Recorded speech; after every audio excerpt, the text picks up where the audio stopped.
Oh, yeah. She was the only child. I remember when she died, you didn't even tell me. Really? Yeah. It was like a week where you looked sad. Yeah, I didn't even go for funeral because I want to remember her, how happy she was. Yeah, you always said good things about your mom. Yeah, she really she took care of 8 kids. Yeah, no, it's hard.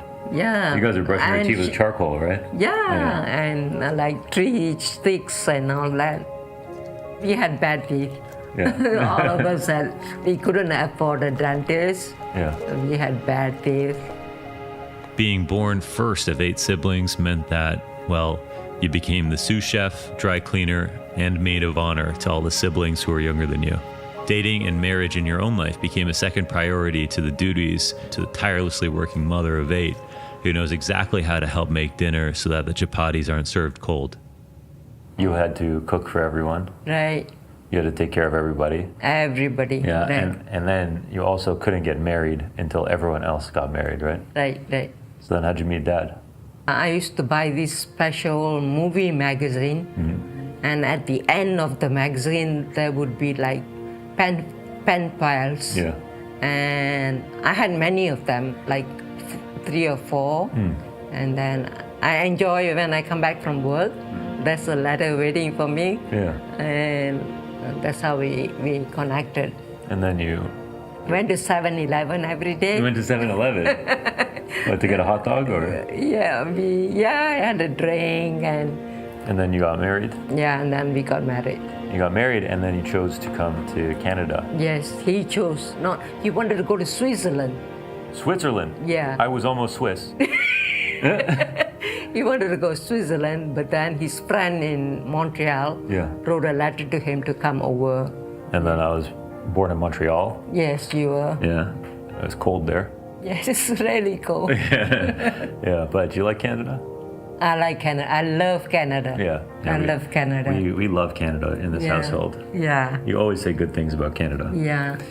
They gave me everything. Yeah. Yeah. Growing up in Toronto, internet cafe culture was massive. Every internet cafe had the same 2 posters on the windows.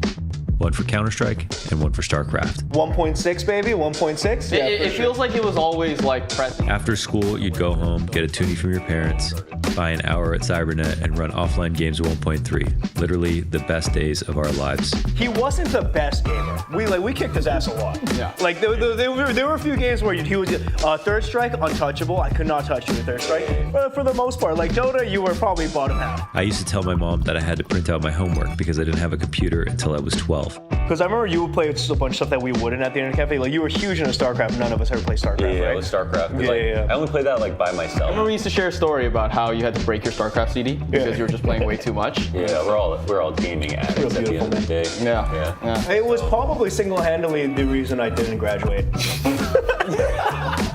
In high school, I was a total degenerate. Failed half my classes, went to a bottom 4% high school in Toronto, stayed 2 extra years, and then I flunked out again. When did we meet each other? High school? High school, yeah. We were in McDonald's. Yeah, we were smoking cigarettes outside McDonald's. And I remember like the first year I got there, the math teacher on the 3rd floor got chased around the top floor with a machete. Oh. Yeah, and that was like my introduction. You know, it was like the classic. You pick a beef in the middle of the school day, then you go out to the alleyway, and then there would just be an enormous fight. It is what it is. Like when you grow up in that environment, you gotta basically pick. You want to be a nerd and get picked on, or do you want to like survive? So that's when I put on the 2XLTs. I had been working every job imaginable since I was 16. McDonald's, selling furniture, telemarketing, construction cleanup, butcher shop. At one point, I was cold calling people and selling meat in a freezer, and you had to sell the freezer too. Yeah, we were basically like in our friends' apartments, like cutting hair. Cutting hair, playing poker, trying to take money from your friends. Yeah, exactly. Yeah, we were basically just hustling all the time. Like that's it. Like anywhere we could make a few bucks or like save money, like cutting our friends' hair, like that's how we grew up. I remember they removed the bench on my block. Like the city removed a cement bench from the sidewalk because I was selling weed there. But I didn't do anything too bad. And weed's legal now, so it's all good, right? Yeah, it's good. I had a whole career of stealing. I don't know how to get into that. There was one day I vividly remember when I was working as a butcher at St. Lawrence Market, getting up at 4 a.m., getting into a truck with my Korean friend Ken and his dad, grabbing frozen stock from the walk-in meat freezer in the basement, hands chilled solid, getting followed home by dogs because I walked out smelling like raw chicken every weekend. I had a moment that I never had before. I asked my mom if it was okay that I quit my job. But I remember I was scared to tell you that I wanted to quit Yeah. because you always worked, you know, Yeah. 2 jobs, 3 jobs. So I felt like a bum. But then I came home and I asked you if I could quit. Yeah. And then you said, yeah, just quit if you're Yeah. unhappy. Yeah, I know. I don't like you to be unhappy. Yeah. I think looking back, that moment made me realize that my mom was the center of my world. How could I quit my job when my mom quietly earned for both of us alone for my entire childhood?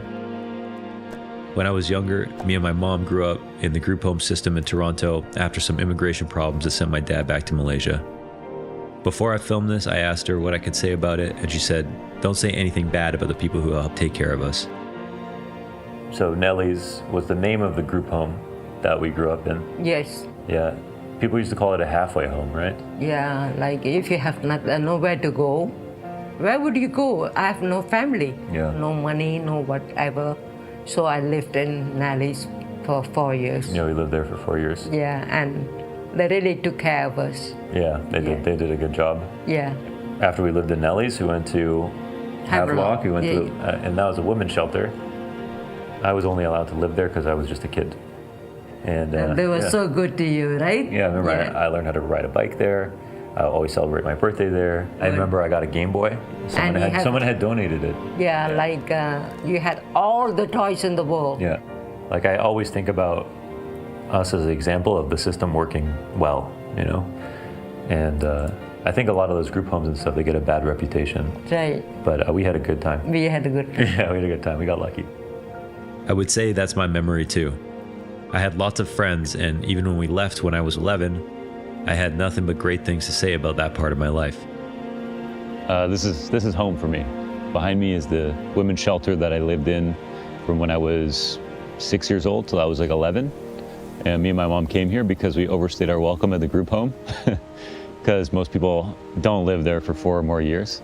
And I remember like all the kids that would come back from school, everyone would come back from Dewson and walk into the park, and I would just be like lying there sunbathing on the roof, and all their parents would be yelling at me like, "I'm gonna tell your mom if you don't get off that roof." And I didn't care. I was having the best time. And yeah, it's just a beautiful place. We were poor, but I don't remember a single time that my mom ever even brought up money. I used to go to work with her to her cash jobs at secondhand clothing stores, and I loved it. Yeah, in the Havelock, that was when I started going to 2-for-1 pizza. This pizza slice is like, it's so weird because it's just a pizza slice, but it's such a big part of growing up. Yeah. Like this is one of my birthday parties, right? I thought you might get a heart attack or something, like eating cheese every day, you know? Yeah. But we just grew up in this area, but this Yeah. is like the best pizza in the Yeah, whole city. yeah. And it's the same guys are still living there. Yeah, still there. I remember he got a little older. Yeah. He couldn't count the change properly. Yeah.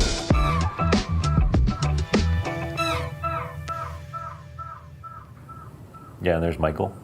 Yeah, that's Michael, yeah. Yeah, you remember why we did Big Brothers in the first place? I wanted a male figure in your life. So, So there's this program in Toronto called Big Brothers, and that's how I met Michael. It's been a long time since we've seen each other, and I miss him.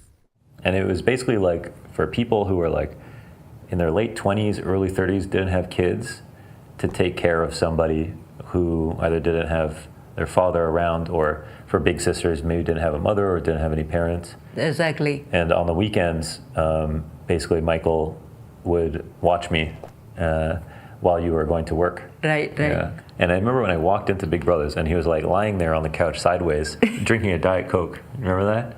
And I was like, this is my brother now. Yeah. But he always kept my mind in the right place, you know? Yeah, So you it didn't learned get a too bad. lot from him. Yeah, it did. Yeah, it's a good thing that you met him. So Michael, my big brother, he came here to this park. We would hang out. I have that photo inside the kitchen of the house behind us where He was there for my birthdays. So yeah, he really helped. He kind of helped take the walls down for me a little bit, make the world feel like something that I could go explore safely, like that it was meant for me. And like, I mean, I used to walk down these streets when I got a little older, and I thought, like, I'll never live in a house like that. Like I'll never be able to afford a house, because my brother had, he was at the highest level of education, and he was taking care of me, and he was going on to be a professor. I think he gave me a lot of confidence to say that, like, I could achieve something like that in my life too. It's really weird thinking about Michael, because he was 28 when he started taking care of me. Like when I was 28, I was like playing video games, and like he was coming over to the women's shelter and like hosting pizza parties with all these kids and taking care of all of us. And it's just like, I don't know, one in a million, honestly. He kind of did Big Brothers because he was kind of learning how to be a dad for himself, because he wanted to have his own kids. And so he had me as a little brother. He had another one, Artie, in America when he lived in California when he was at Berkeley. And he used those two experiences to help him become a better father. Now he's raised two sons up who are traveling around the world in university and everything like that now too. And he was, very much a father figure for me, because no fucking way.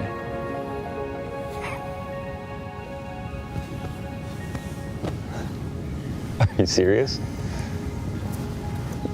No way, man.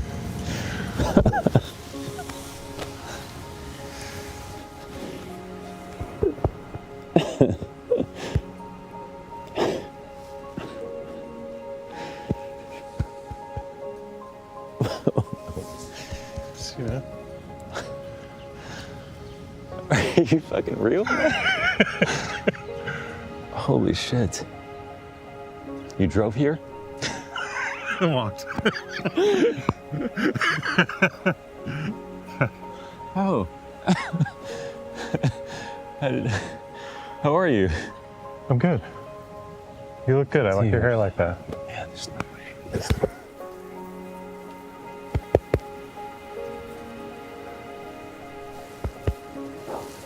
Wow. Great to see you, man. Fuck you, Tom.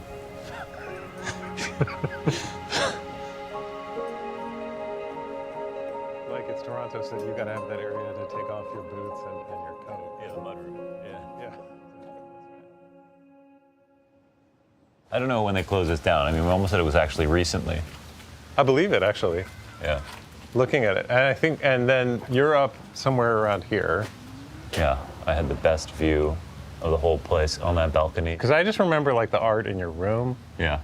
and that was like my big thing that I noticed. I was just seeing this earlier. Obviously, there's a lot of like mental health issues at the women's shelter. You can just see all these crosswords that are just posted on the fence. So this is where you snuck out? Yes, this Okay. This is the back of the backyard, and there was one fence post that was missing, and my 4-foot tall, 60-pound ass could just squeeze through sideways, and like I could fully, I could hop this fence, I could take the front door and still be in the park within 2 seconds, but like in my imagination that this was like entering Narnia. I mean, you couldn't do that anywhere else. I loved everything about it, actually. When I came in, Mohan's mom is so sweet. She's fantastic. And like, it was like, You were the whitest guy that could eat the hottest curry. I remember you'd always come back with your Tupperware and ask for more. that sounds right. That sounds exactly right. Yeah. Yeah. So the same day I quit the butcher shop, I started my YouTube channel. I don't know what I was doing, but I knew I loved every minute I was on the computer playing. And that's when CSGO came out. Got completely hooked again. Yeah, for like 2 years, I was just making YouTube videos. Then I And started you're to super busy. super busy. Yeah. You don't eat. Yeah. Yeah, like you wake up, you from the bed to the chair to the chair to the bed. Yeah. For the first couple thousand hours, I did not play anything but KZ. KZ is a movement game mode. where you start on a typical timer, try to get to the top as fast as you can. That's not going to work. What you need to do is crouch and then jump. That's the only thing I cared about. I didn't have a girlfriend for years. I stopped hanging out with my friends. I played KZ every single day. And then I started making movement tutorials. Hi, I'm Lunders, and my original plan for this video was to show you guys how to... I made the first B-hop tutorial on YouTube for CSGO. And then for every single mechanic, every skill jump in the game, I made a video. It became my brand entirely, the movement guy. To be honest, we didn't know what you were doing. Yeah. Like, we didn't know what you did. Besides YouTube or whatever. Yeah, exactly. Like, we don't play Counter-Strike, right? So. And then one of my viewers said, why don't you try doing interviews? So I was like, okay. I had never been to an esports event. I had never done anything outside of YouTube. We drove to ESWC. I got a press badge, and I did this interview with Semphis where he basically said we were all on Adderall at this event. I don't even care. We were all on Adderall. Like, I don't even give a fuck. And this became like national headlines. And New York Times didn't even reach out for permission to put it in there, but I would have said yes. Then I got a job offer at Yahoo. A special announcement today. Joining us on the Yahoo Esports team now is Londers. How's it going, Londers? You're like, hey man, Yahoo's flying me out to LA. I'm gonna live there for a bit. We're like, oh, we're like, that's awesome, because none of us had jobs or could think of having jobs that would take us out of this country. And then my friend told me you should try casting. Why not do more things? I literally hated the thought. I hated being called a commentator because we used to play games so much. Yeah. And I thought commentators were shit at the game. You know what I mean? Right. You know that reputation they have? Yeah. So I hated being associated with that. For like 8 years, I never let anyone call me commentator. Only a YouTuber. I see. I couldn't stand it. But like I do every chance I get, for some reason, I tried it. The first event I ever did was with Matt, or Sadokist, at LAN ETS. Hi, I'm Lunders, and this is Sadokist, and we're gonna... That was the biggest Canadian local LAN held in Montreal, and Matt had made a post on ESCA looking for someone to co-cast with him if they were able to make it there and were willing to work for free. I made a private YouTube video of me casting one half of a demo by myself and DM'd it to him. I really liked Max's... He replied, "You're a terrible commentator, but you have a good voice. If you can get here, you can cast." I got on a megabus to Montreal. We were given 2 tickets for hot dogs each day. Are we ready to go? Casted from 9 a.m. to 3 a.m. and slept in the classrooms on the floor. No shower. I had to lend Matt my spare panties as a pillow because I packed one and he didn't. I guess, yeah, I could give a few shout outs to Launders, who's actually my co-caster. It's his first event ever, but he's really good. Okay. So, he knows a lot about the game, but he knows ton. I mean, I was really impressed. I don't know where he came out of the woodwork. I've never seen him before, but he's really good. After that, I got noticed by Sivo. Then I got noticed by DreamHack. Did DreamHack Austin, and opportunities kept coming in from there. But like, did we know what you were doing? Not really. I think it took me 4 years to realize what casting was. Yeah. You became a little enigmatic in the sense that like where are you now? Well, I'm in Copenhagen. Well, how about, like, you want to chill next week? Yeah, but I got to drop through London, France, and then I'm like, oh, okay, like, and then we just I was like, wow, YouTube like really takes you out everywhere. Maybe we should try YouTube.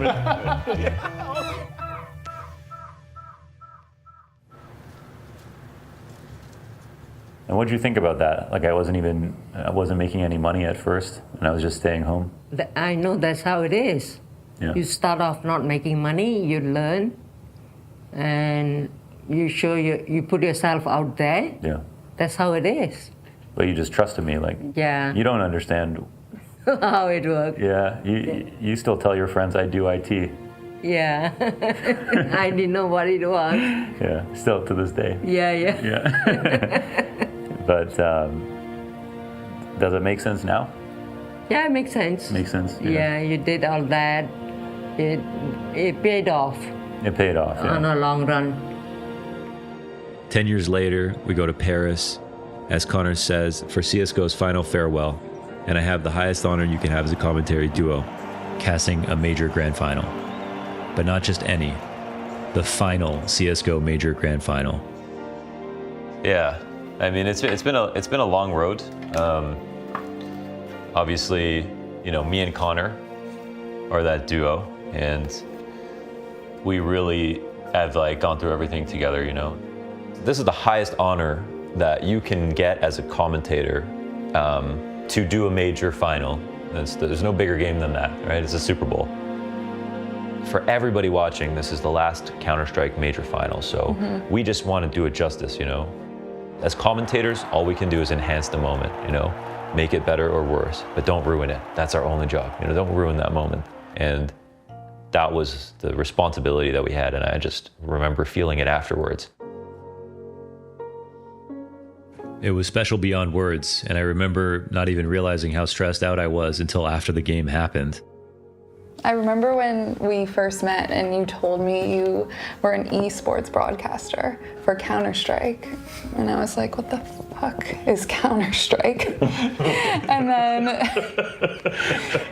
he invited me. That's how you know I got game, because I still survived that. I was like, all right then. And then I went to Paris, and that was the major finals. The first time I actually saw him cast in front of a crowd, and I was like, standing in the crowd of like 15,000 people, and I was like, oh, like this is what you do. This is Counter-Strike, and it was really amazing to see you. Commentary is something that I wasn't made to do. I think when I was younger, I was a very closed off, reserved person.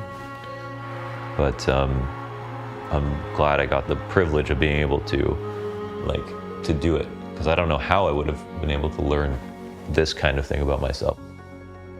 I was a fucking awful commentator, but I'm pretty good now, and I'm proud of myself for that. It took a ton of work inside the job and outside to become the person I am today. But as stupid as it sounds, I always thought I was cool, even though I definitely wasn't. Yeah, I'm so proud of him. Yeah. Every birthday, Mother's Day, I get a gift from him. Christmas Day. Other than that, he sent me to trips to all over the world. Like, what more can a mother ask? He's the best son. But I don't know. Everyone says they got the best mom in the world, but it's actually me. I had the best mom in the world. I remember very distinctly I was walking at Yonge and Dundas and I was wearing the sweater you gave me. Some guy... Boxer? Some guy stopped me. He's like, Boxer? You know him? Oh my, I love his stuff. And he was talking to me like pure fan. And I didn't actually know what you were... I'm like, that's my friend. I love Mohan. Like, I didn't know where else to take that. Yeah, that must be awkward for you guys. I remember I brought Daniel to Laundersland and I introduced him as my IRL best friend. And he's like, what the fuck do you mean IRL, bro? But I need you to know right now, this is my best friend. We are not the same. I didn't know what IRL meant. It's like URL. I still today have the attitude that we are unbelievably lucky to do what we're doing. And I just can't relate to some of the conversations I'm in with esports friends because all I can think is I never want to go back to the meat freezer. The tattoo I'm getting today is to remember a moment when I worked at the St. Lawrence Market. So I'm getting this butcher knife to commemorate my time at that last sort of real job that I had before I became a YouTuber. So that's why I do so many things, because it's really fun and it's just an unreal job to have. So why not push it to my imagination's limit?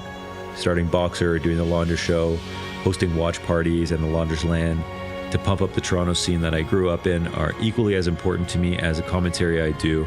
And I'm genuinely just really proud to make anything for Counter-Strike. It's the best game ever made.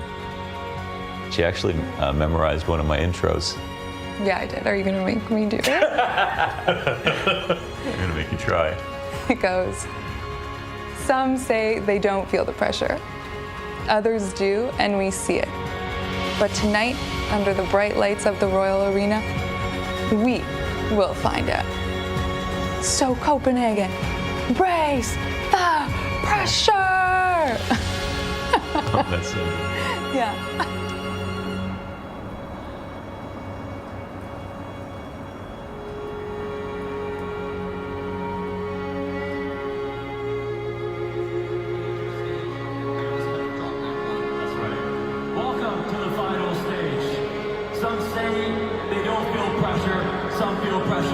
And we see it. But under the bright lights in the Royal Arena, we will find out. So Copenhagen, raise that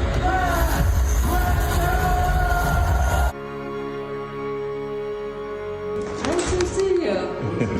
Oh, thank you, you too. Nice to see you.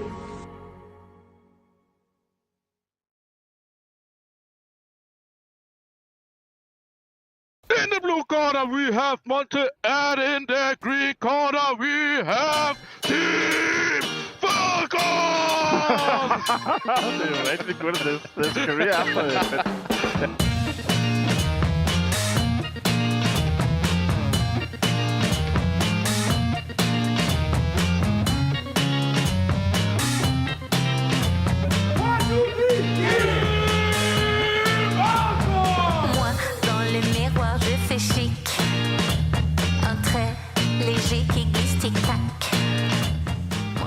How's his pre-aim? Tested and destroyed. Round can't hit the second head onto ZywOo. Should be set to collect. And ZywOo delivers. Beautiful. Closes it down. Quad kill and the pistol from ZywOo. A smile on his face. And a pistol next to Vitality's name. Walked under him. Belchanov didn't realise he was running into him on the wall.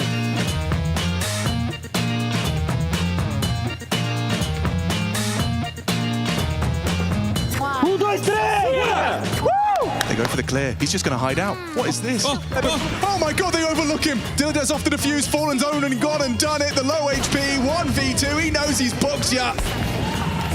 So much damage. Look at that. 2-3 down in the flames. Him and Lato striking in tandem as Legacy complete their comeback.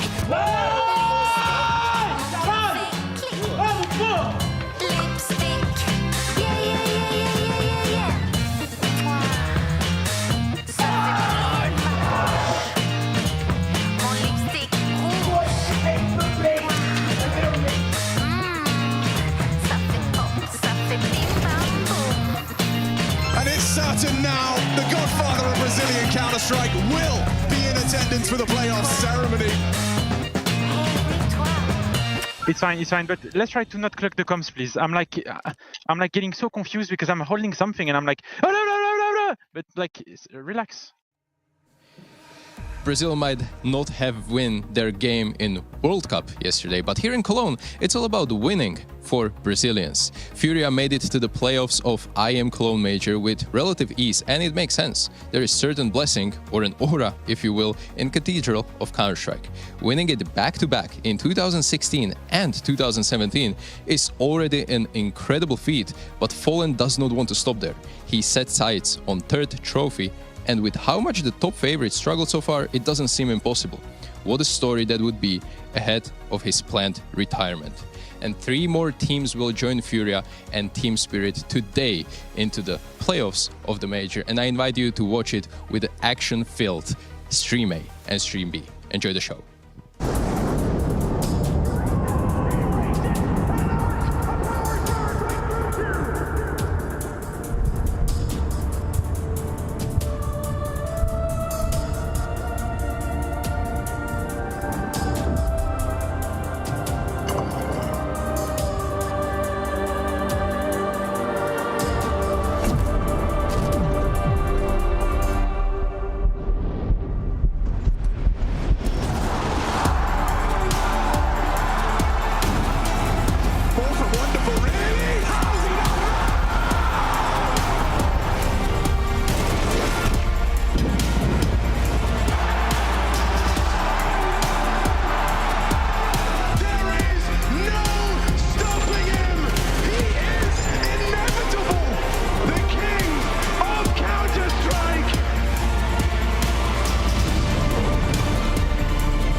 Wakey, eggs and bakey. It's time for some Counter-Strike. Gentlemen, are you okay, Pimp? I'm all right. Okay, I just want to make sure. Ash, you're good too, right? Fantastic. They want a little energy. We're going to give you a little bit of that. On day 12, June the 14th, stage 3, we are in the thick of it over here at the Intel Extreme Masters Cologne Major. We are on the cusp of playoffs, and we have so much to talk about and so much to go over. Ash, what's so funny, man? You good over there? He's American. I'm just calling it how it is. That's what's happened here. That's 100% what's happened. What start to the day? Yeah, okay, yeah, fair enough. Look, just on the cusp of the Lanxess, just on the cusp of those playoffs and greatness and glory and everything that is a major, Jacob. Yeah, they're honestly one of my favorite days of the year. You know, day 4 here, group stage. Every game you're going to watch today, either a team will be eliminated or a team will book a spot into the playoffs. So it's raw emotions, you know, it's high impact, and I think we lost Ash already. Yeah, I don't even know. How did we lose him? You good, man? Weaky eggs. You like that one? So that's a new one. Sorry, man. It's got me like British. I'm in the mood apparently for some fun. It seems like. So yeah, let's do that. We've got plenty of fun, especially if you're a Furia fan. You've had the most fun you've had probably in a few days now, because as of yesterday, what'd they do, Jacob? They qualified for the playoff, and Damn right. they did it in quite some fashion, you know, without losing a game so far at this tournament. Furia have, I wouldn't say convinced me that they are a title contender, but they're definitely up there now, you know, being one of the first teams to qualify. They did lose a map in every single series they played, but they also did win every single series they played. So at the end of the day, I've been impressed with Furia, and it seems to be a team that is trending the right direction. Agreed. Good results, and yesterday as well, putting BetBoom to bed, but doing it really comfortably as well. That was kind of nice to see them doing that, because BetBoom have kind of been difficult for everybody, but apparently not for Furia. Yeah, not for Furia. It seems like Fallen and company have things figured out and the ducks in a row that they need to have in a row here, at least in Cologne. For 3-0, that's good for them. They're not even the only one. There was a marathon game last night, in case you didn't miss it. Well, then I guess you saw it, right? So we're talking about Spirit and what had to happen last night. How did this all go down, Jacob? I'm so mad. Game. Yeah, it was a long game. It was a late game. I even had to go to bed. I couldn't keep myself awake despite the game going on. And then I catched up what happened here this morning, and we watched it. Spirit versus 9C, arguably game of the tournament, back and forth. 9C maybe surprise of the tournament. So as much as we probably should talk about Spirit qualifying for the Lanxess Arena, I think it's equally impressive the fact that 9C were just one round away on Mirage from actually knocking out Spirit to a 2-1 position and qualify for the Lanxess Arena. So yeah, Spirit, credit for them for making it. They've been firing up, but 9C, credit to them for giving us a good game. And it used to be a Vitality that we'd see come into the tournament and be setting the tone, and they'd be finding their way into playoffs instead of the other. But Spirit have come here and let their hair down, I think, Ash. Yeah, it seems like they're playing with a lot of freedom and a lot of individual skill. Donk seems like the best he's ever played in his life, and just playing really good, solid Counter-Strike. Getting that win against 9Z, impressive, because obviously 9Z put to bed Vitality the day before that, and I think they were 10-3 down at one point on Mirage. Yes. Back to win a force buy and come back into the game. So impressive for them, even if it's not the most kind of comprehensive victory. Yeah, comprehensive victories is what we're looking for. Or if you're Bait, or if you're the side of Paravision, you're not looking for any victories anymore, because you got eliminated yesterday. Bait coming into this major with a lot of hype. There's a lot of talk about these guys. Why, Jacob? I think they can be okay with making it to stage 3. Now, for them not winning a game here is naturally a bit disappointing, but if you look overall at their season and how it began in 2026, I think it's all right for them not to win a game. They made it to stage 3. That in itself is an accomplishment. Who should be disappointed is Paravision. We're talking about a team that at one point were ranked number 3 in the world. They've been winning trophies. They've been going into grand finals. They couldn't win a game for the life of them.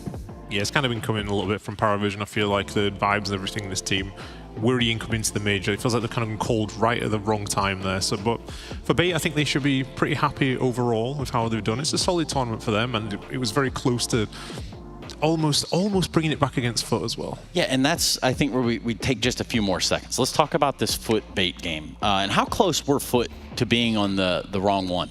Yes, this is 12-11, the third map. They lose entry kill, but they go back and they get a complete bomb site here. Molotov at the back line, bomb goes down, utility down everywhere.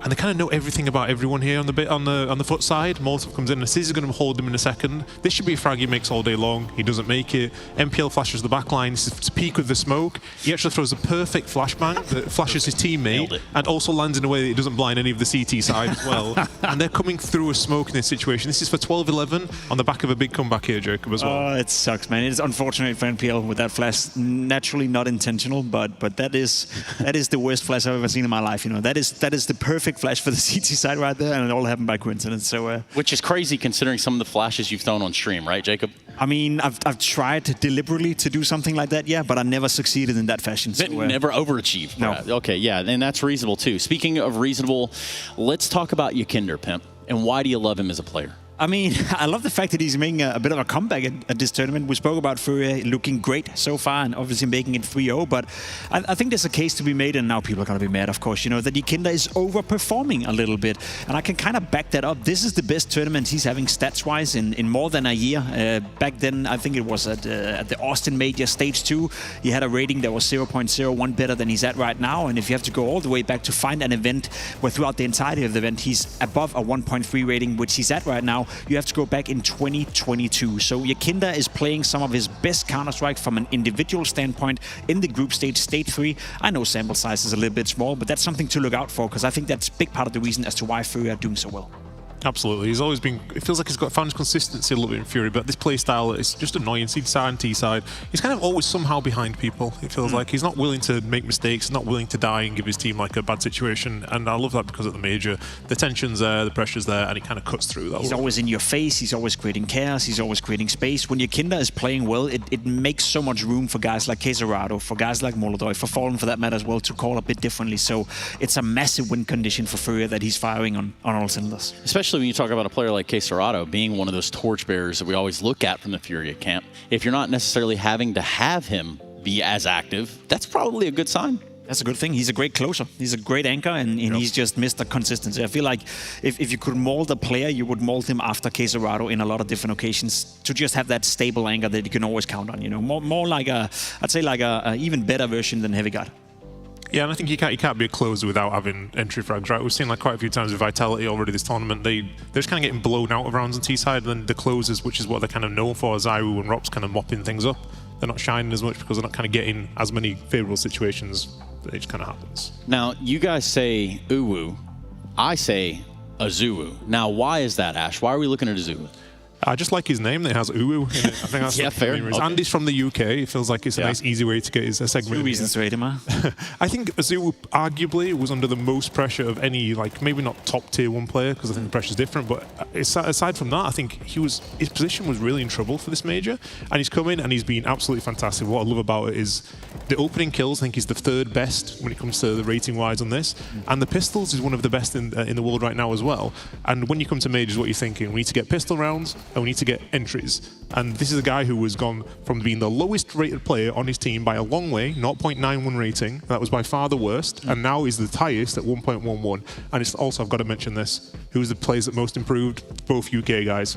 Everyone else a little bit down. So I think Gizmy and him, they've been the standout for me. But when you have a guy kind of blowing people's heads off all of the time, which he has been doing, I think that's one of the main reasons for me why Monty kind of hold your horses. We're going to talk about Messi later on for Vitality, and he's maybe the least improved out of everyone. But I'll give it to you with Azuwu. He's been playing fantastic. The fact that he's so fearless on the server. You spoke about the entry department.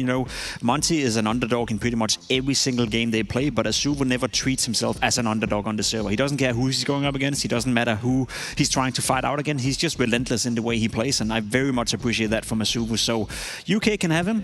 That's a good player that you now molded, and together with Gizmy, they're great. Now we just need Messi to step it up a bit for Vitality. Yeah, and if you're Monty or you're in the quote-unquote Monty gang, you are playing the Mongols later today. So that will be an exciting one to watch unfold. Also exciting is this brand new hot rookie prospect from the Falcons.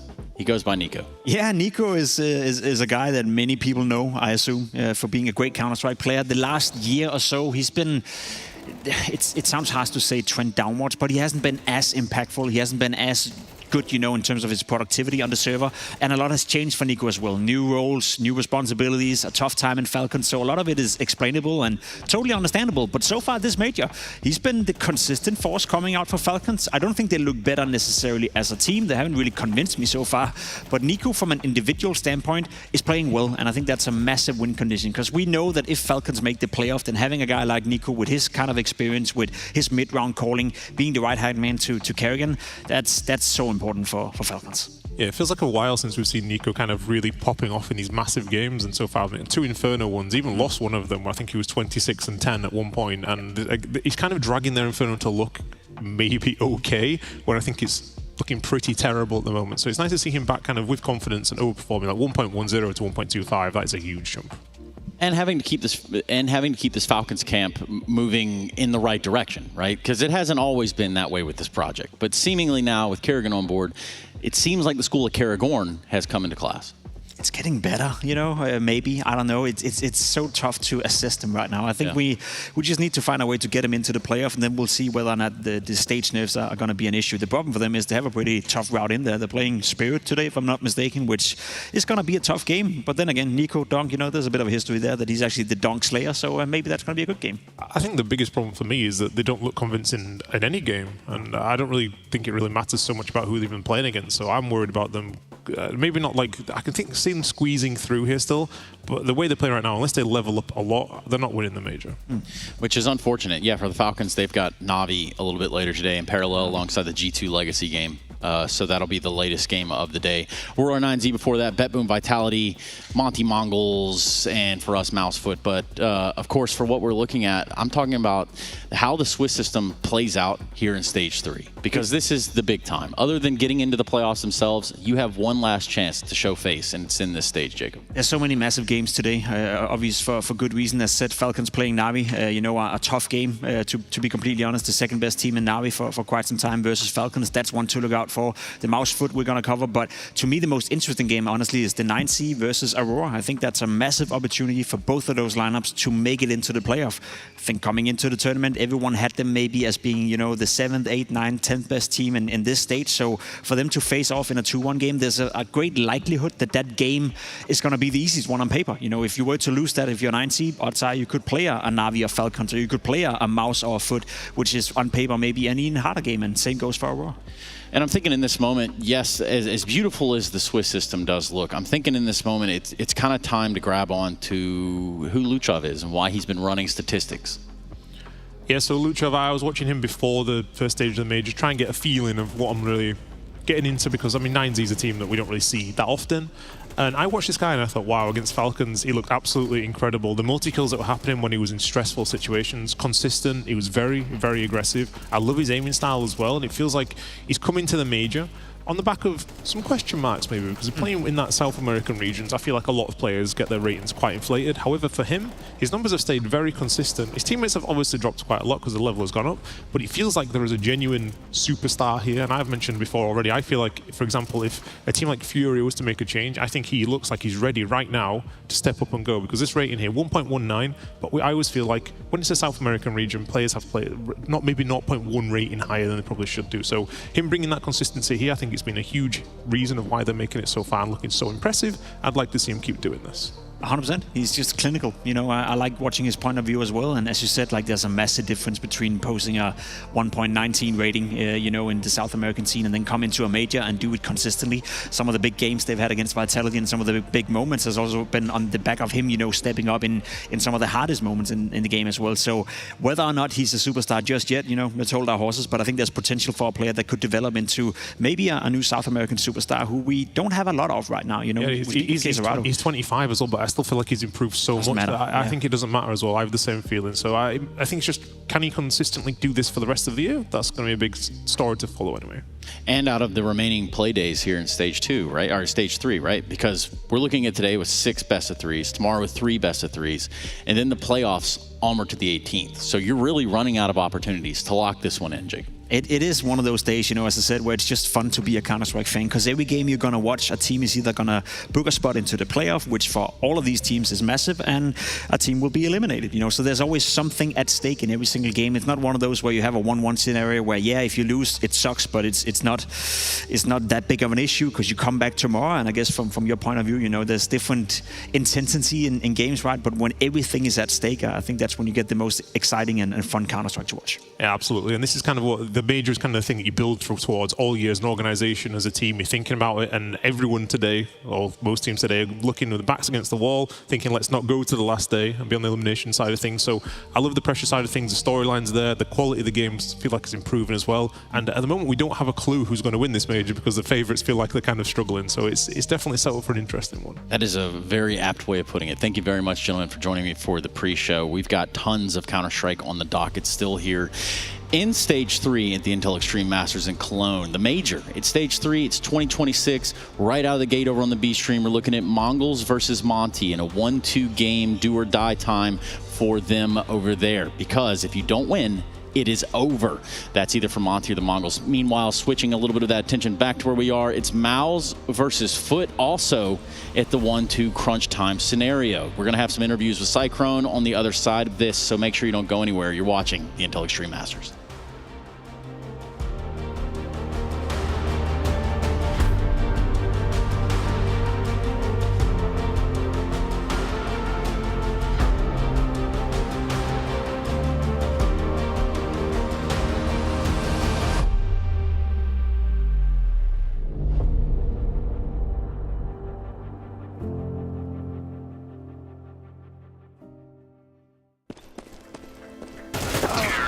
Bro, you're baiting every round. What are you talking about? I had so many trades. You're trading anything. You're miles away. I carried you. Tell me one round. Hold on. Let me pull up CS stats.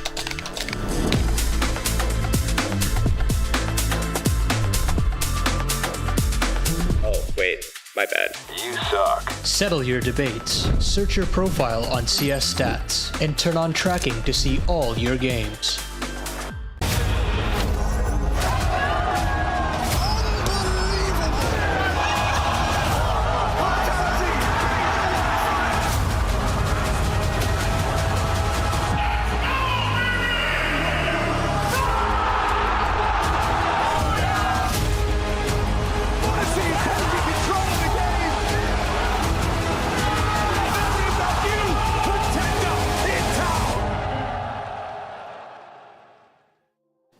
I'm here with MOUZ coach, Cyclone, and I want to ask you, this is obviously a tough place to be, 1-2 matchup, but can you talk to us a little bit about those losses so far that you suffered?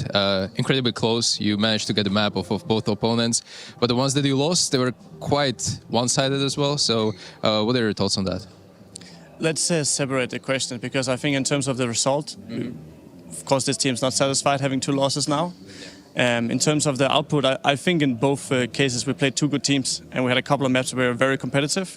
We're not going to have a perfect map pool right now. Right? We have a new guy coming in, we have a new system, people play new positions. It's going to take some time. It's not going to be perfect yet.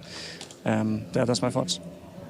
This is where we spoke last time in Rio, and you mentioned actually that you guys are focusing less on overthinking, on the mistakes and stuff like that. But right now, this is obviously a different lineup. Are you still standing by that? Are you still following that, what you told me in Rio, or is something changed?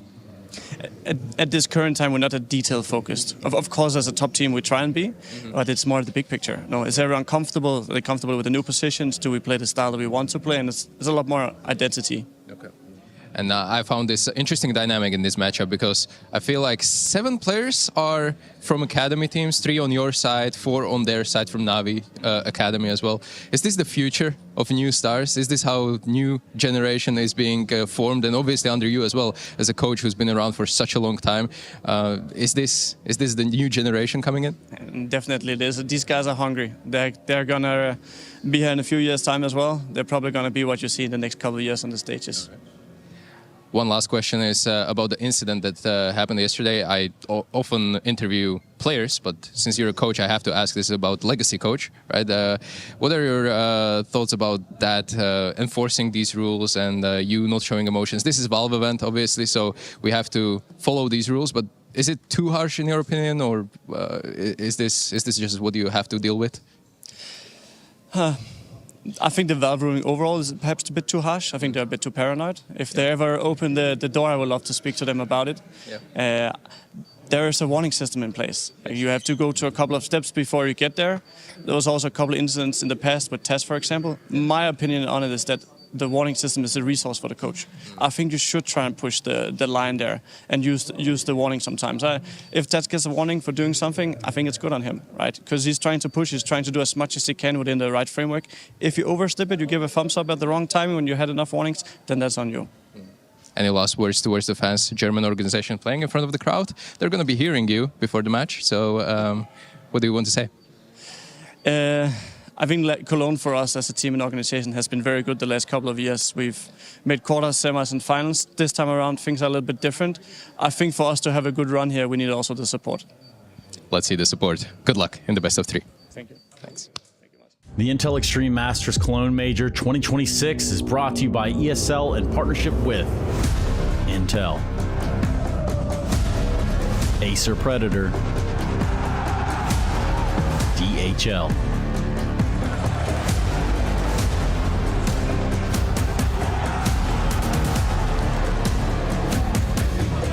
And Zoe.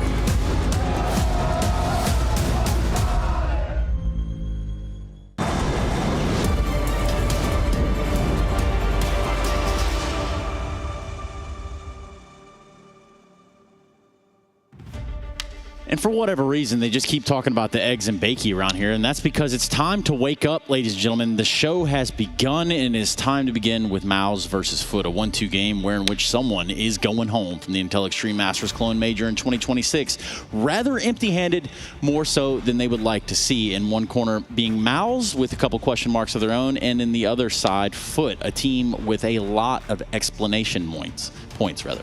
Yeah, it's gonna be a good game, I think. You know, it's kind of the old generation versus the new generation in terms of academy teams and academy cores.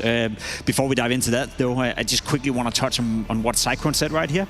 To be completely honest, you know, I very much get what he's saying from a coaching perspective. It's going to take a bit of time if they're playing a new system or what a new in-game leader, but you're at the major, and we don't even know if this is your lineup. You don't have time, you know, so I can't really use that as an excuse. Either you win here and play well here, or you go home and figure it out for the next part of the season. But in this very moment, I don't care what your system is. I don't care who's calling, who's not, whether Brolan is part of the team or whether he's not part of the team. That's not an excuse, right? You knew this was going to be the case when you made that decision, what is it, 6-8 weeks ago after IEM Rio, after bombing out of another tournament. So I don't really buy into that part.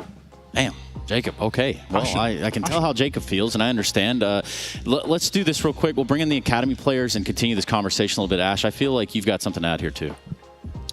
Yeah, it's nice seeing these academy players, kind of the journey they've kind of taken. It would have been nice to have this kind of We Play Academy thing kind of still going, giving them something to kind of grind their way back up there. But I mean, Navi Junior, they were together for a very long time. They kind of built their way up, and it got so good to the point where Navi felt like, you know what, we have to let you guys go because you guys probably nearly better than our first team. And there was a period where the rankings were pretty close there as well. So it's nice seeing that progression they've had. And MOUZ and XT, the amount of value they've got from that system is just incredible. So they're definitely doing something right there. Just seeing these people come up at the same time, it's nice to see the new blood coming in. That's the cool thing about it, you know, and I just want to contextualize that a little bit, because MOUZ and XT were part of the We Play Academy League, as you spoke about, you know, a league built to foster new talent, a league built to make all the organizations buy into the academy projects and have academy teams. But unfortunately, it went away together with COVID. It was based in Ukraine and yada, yada, yada. Here we are, you know, and Foot has to do it. Navi Junior had to do it the hard way. They had to grind their way through the ranks the hard way, through the VRS, no academy league, no, you know, extra spotlight given for free. They really had to do it the hard way. So I love this whole matchup, you know, that we now found MOUZ against, you know, what is the new generation of academy teams fighting for elimination. It's a cool little add-on to this. The next MOUZ. MOUZ be the next MOUZ. Yeah. That's deep. That's good stuff right there. We might have to keep that one for a little bit later. Speaking of not knowing where this MOUZ camp is. They're over there. Well, I mean, yeah, they're definitely over there somewhere. They're like right over there somewhere. But what I'm getting at is them not knowing what their lineup is doesn't necessarily help. With the idea of Brolan being in the picture, not in the picture, what...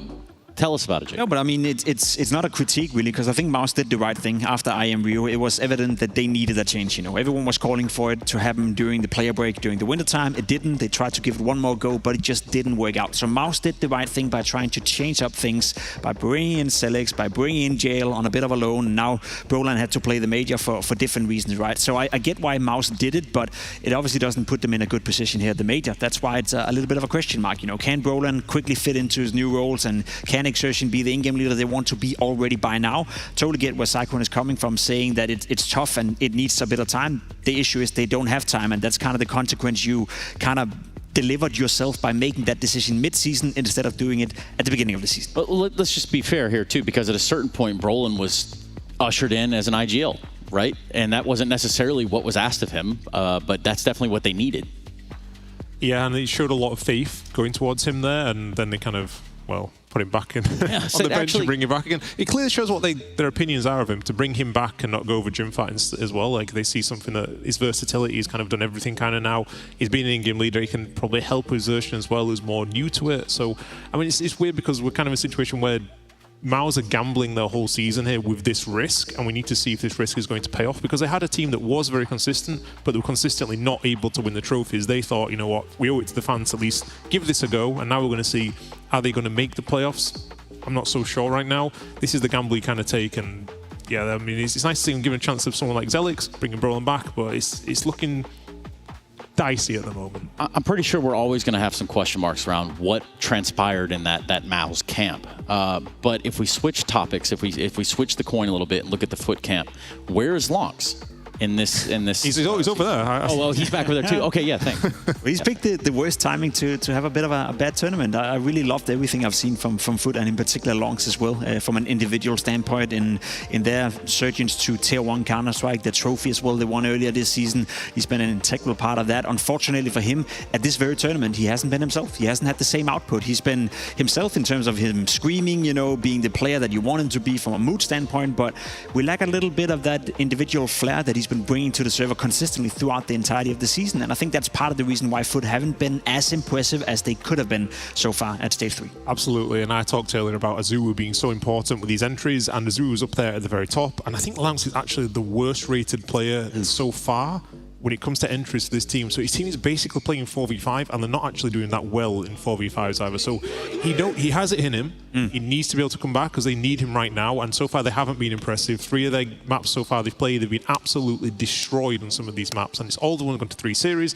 I'm a little worried about them. They need Lonks to bounce back, and this drop-off is incredible. So it's even, we even named this Bring Back Coolio due to his performances at the last tournament. It's the opening. Maybe he's still there even. That's the thing, right? It's the opening kills that's a massive difference. When you have a player who's normally having a 50% entry rate, so to speak, and you have a guy who's on average putting out a 1.1 rating, that's a lot of impact coming from a guy like Lonks. And as you said, like, the drop-off is massive. To go down to 0.81, I know the competition is a bit steeper, I know the pressure is different as well, but it's something that needs to be fixed right here, right now. Otherwise, that could be one of the factors as to why Foot are not making the playoffs. Yeah, as one of the only or main contributing factors as to you're going home, Foot. And that would be at 1 and 3, which is not ideal. But for examples of this, Jacob, what would we cook? We cooked a lot of stuff, and I think Ash is probably the guy who's been cooking the most, in terms of examples so far in this tournament. Foot, they play Counter-Strike in a very aggressive way, upfront way, but not always the most efficient way. Yeah, now what I noticed is, because MOUZ have a real big problem when they're not getting off to quick starts, they're actually getting kind of destroyed. If they don't win these pistol rounds or conversions, I'm a little worried. So I noticed a few examples of Foot, who are one of the best teams, in fact the best, 6 out of 10 they've won so far on the second round wins after losing the pistol. And they're based around these smokes. So we saw one smoke coming in here comes the second one now, and just when that smoke's about to die, that's when everyone activates. And it's a nice shot here from Jugs. Zyro gets deleted. I think he was asleep for this moment here, or whatever happened. 3 people are pushing at the same time. They get some good timings, they go down, and they kind of catch Vitality on a good timing when the smokes are kind of there, and they even kill Mezzy after the time. So 6 out of 10 so far, and MOUZ have been really slow on these. And we see another example here. Double taking ramp together. They have a smoke grenade, they're going to leave Jugs towards the A ramp, and it's like a B stack, 3-man B stack coming in, they have a smoke, and even later on we're going to see smoke goes down and Cobain is going to drop him a second smoke. But the timing of the smokes is the most important thing, and they are buying so much time right now waiting this first smoke out. A second one's going to come in to resmoke it, and if they do react towards B, it's favourable for them.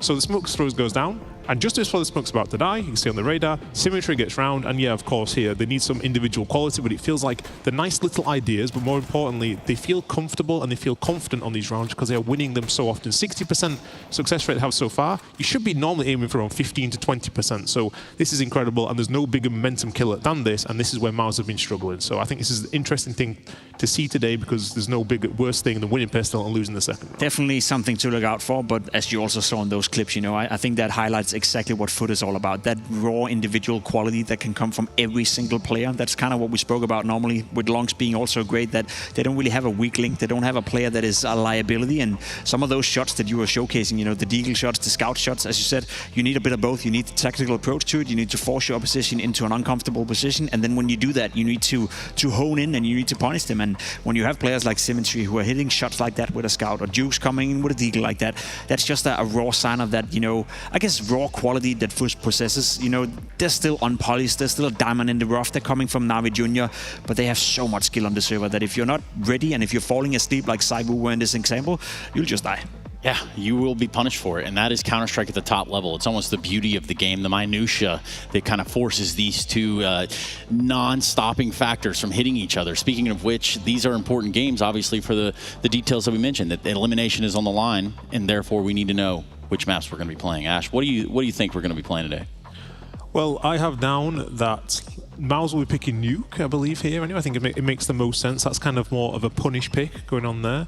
And I think Foot would go for Ancient, and I'm hoping for a Mirage or a Dust 2 third map. But the thing I'm most hoping for is to see kind of Spinks kind of bouncing back, because he's kind of really been missing so far. I think he has like a 0.97 rating or something. But the thing about Spinks' playstyle is you expect good numbers because he takes a lot of resources in this team. He is lurking on his own kind of his own situations. He chooses how he wants to do it a lot. He has good CT positions. I want to see him stepping up more because he's meant to be the star player, and he's only hit 20 kills in one map so far. So it'll be interesting to see what the veto is. Yeah, there's not going to be a big surprise in the banning process right here. No Inferno, no Anubis makes an awful lot of sense. That's the permabans. In terms of the pick, I think you're pretty spot on. You know, there's a great likelihood that we're going to see an Ancient picked out by Foot. That's been the stronghold for them.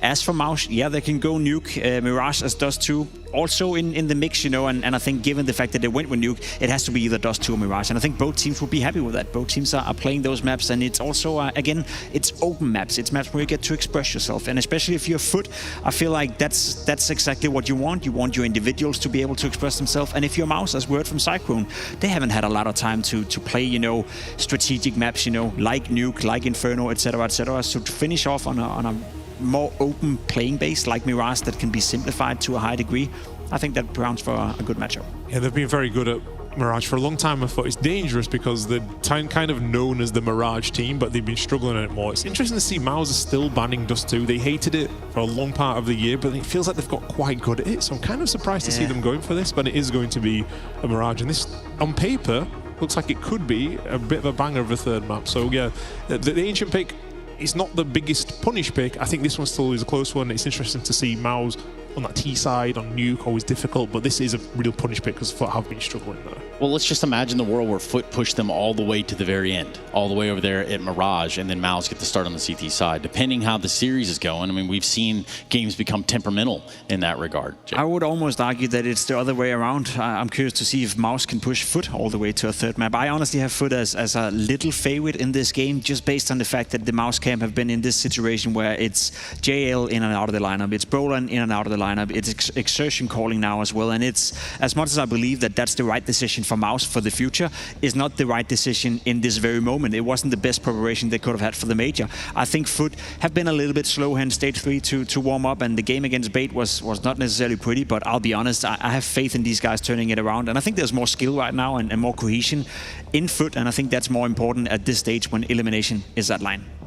I'm going to disagree with you. I just feel like I've seen a lot of the Foot games so far, and I haven't been impressed whatsoever in this stage. I think they've been struggling, they've been getting blown out. Lance is just missing a lot, and MOUZ are just one of those teams that I feel like they go under the radar for just beating the aggressive style that kind of Foot have. They just do it. I don't know how it is so much, but they just find a way to do it consistently. I don't think MOUZ have been impressive either, and if they get off these bad starts, I have big question marks about them, but when they get going, it feels like there's not many better teams in the world with momentum than MOUZ Sports, so I still have them as favourite. I do think that both teams here will struggle to make it to the next stage based on what they've shown. They need to level it up big time. Yeah, and that's very unfortunate, or fortunate, I guess, depending on whichever team you find yourself finding an allegiance for, Jacob. 100%, you know, but that's why the game is going to be so much fun. That's why there's going to be so much nerve in it as well. We know Foot to be arguably the loudest team we have here in Stage 3 as well. That's going to be something they need to control. We often speak about emotions are good, you know, winning is good, but it comes as a double-edged sword in a sense that if you're very loud, you're winning, that's great. If you're all of a sudden losing, sometimes those frustration comes out in a negative way. So I think there's a game within the game in terms of that mentality, because I will agree in the sense that MOUZ, it's a very experienced team, and it's a team that doesn't really show too much emotion. Neither one is going good or bad. They seem to be a little bit more stable in that sense, and that could also be a positive for MOUZ heading into a game where the pressure is at its absolute limit. Yeah, and it's scary stuff for MOUZ, because it's obviously a team that everybody was super favorited about, and then there were some changes in the lineup, and now we need to find out if they can beat Foot, if they even have it in them to beat Foot right here. Jacob, I would let you continue, but first I just want to say good morning, Cologne. How are we feeling out there? There it is. They've had the eggs and bakey or whatever. Yeah, eggs and bakey. Wide awake it is. Yeah, something like that, guys. Any chances right now in changing what you want to pick? You've got just 1 second to say it. I see 3 maps in this one. I think Foot is going to make it, but I see 3 maps. I'm going to say 2-0 MOUZ. Okay. The Ancient pick. I think it's a little bit... Well, let's leave it right there. Let's play the game, and let's find the hell out. It's time for some Counter-Strike Cologne, so let's get it started on Ancient. It's MOUZ versus Foot. Damn right, Stunna. Time to play some games here in Cologne. And this game, an important one for Foot season. I like that Ash is not mincing his words today. I think he's dead on with his assessment that this needs to be an uptick in both teams in terms of caliber if they're actually going to make that run into the Lanxess. That's something MOUZ want to get back to as quick as they can, right? We are talking about a regular appearance at top 8 and beyond. And Foot to now make this happen via best of 3 after best of 3. They've never been blown out 2-0 in any of the best of 3s they've lost this so far. So for Ash to say that it's going to be at the hands of MOUZ, this would really take a real fumble out of Foot in this elimination best of 3. I'm with you. I think in a lot of regards, this is a perfect matchup for each other because whoever ramps today maybe is in a position to survive this stage, but there's no guarantees. It wouldn't be 1-2 if they were perfect. Spinks is supported nicely here. 2 CTs behind him. And as they fight in front of that smoke, we've got Torji with a headshot. The only kill to come through within that pack of players. Brolin whittled down to half health. 4 members up, 4 Foot. Stomping out, though, towards middle was Krabeni. And so he gives himself away. And by giving that away, the numbers skewed ever so slightly back into MOUZ's favor. And Foot decide to get active here. They're going to try to chase Brolin, get him to just tuck into the corner, but he's drawn on Xerxin. They know that this push is occurring, and Xerxin held by Demon as we get 3 players up by Foot, and they take that T-side pistol. And they show us a little bit of that power up. Yesterday, they were kind of struggling to get started constantly. It was like, when are they going to start being aggressive and explosive together? And it felt like every time we had attack pause, Foot would get it together, start to ramp up again, play a bit more aggressive, and to trade like we see in these very forward positions. And I think that's all they need to show themselves today, to show us that they have a chance. They're going up against MOUZ, and I think in other circumstances where there was a little bit less pressure, I feel like we'd have more faith in Foot overall. But they did move in the right direction towards the end of the match yesterday on Ancient. That they did. Trying to replicate it again today. Oh, Xerxin exchanging damage, hanging onto the cave side, but he knows that his flank is open. Confirmed by Jukes, just trying to spam him out with the MAC-10. Xerxin wants to get the hell out of there. It'd be better off for him to be able to trade. And so he awaits Brolin. As the other 3 members of MOUZ stacked behind that back line. But it's also going to transition into an easy save. So it kind of has you contemplating whether you really want to get in on this. Yeah, I mean, a little bit rough. You don't even get kills while this bomb gets planted. Go into the next round, try again. Decent guns to punish if you come up with a save. Going for retake kills with pistols is definitely not the most efficient thing you could do. And they even are gifted 1 here. In fact, because Demon goes towards middle, that's a gun that they can go ahead and pick up.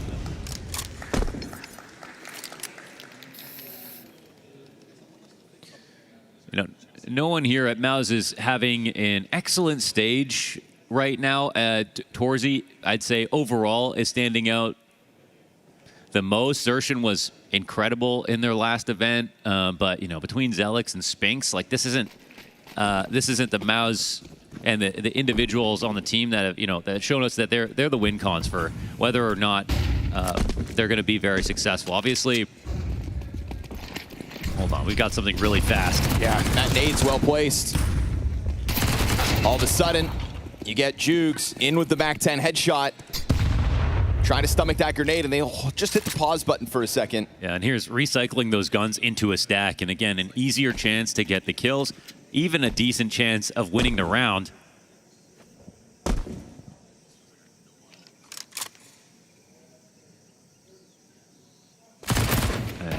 More damage and a smoke. Oh my goodness, they were really ready to start going.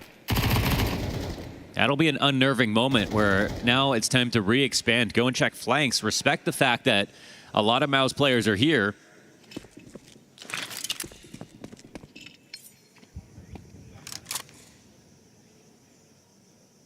And it always feels like you're introducing more risk by going back across the map, but it is the correct decision here from Foot. Even though it'll take some time, CTs are heavily leaned towards A. Yeah, Xerxin leaving that B site for a second.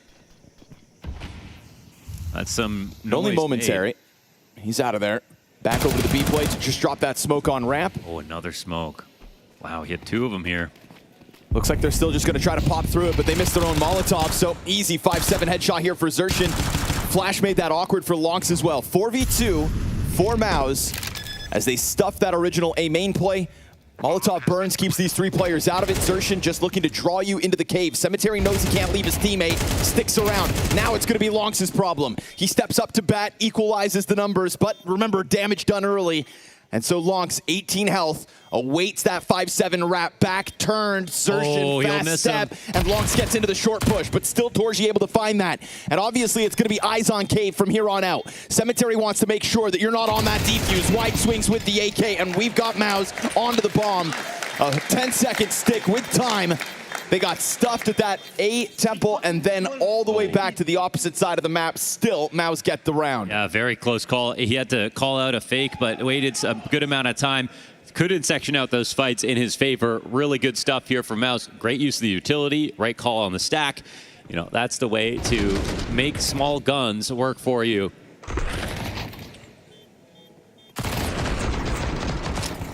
You know, every smoke plays a factor here for MOUZ because they re-smoke B early, they re-smoke B in time for the actual push. They smoked out A and forced Foot to actually move around the map. So the entire time they were playing their game.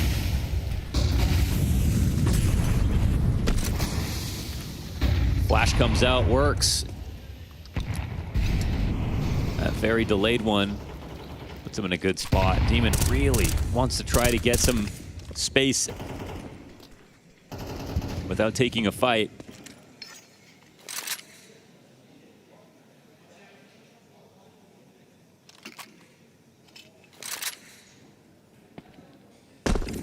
That was a whole lot of posturing, a whole lot of nades, and then just silence on the other side of it. The ball really is in MOUZ's court now because they're a little bit limited on what they can see.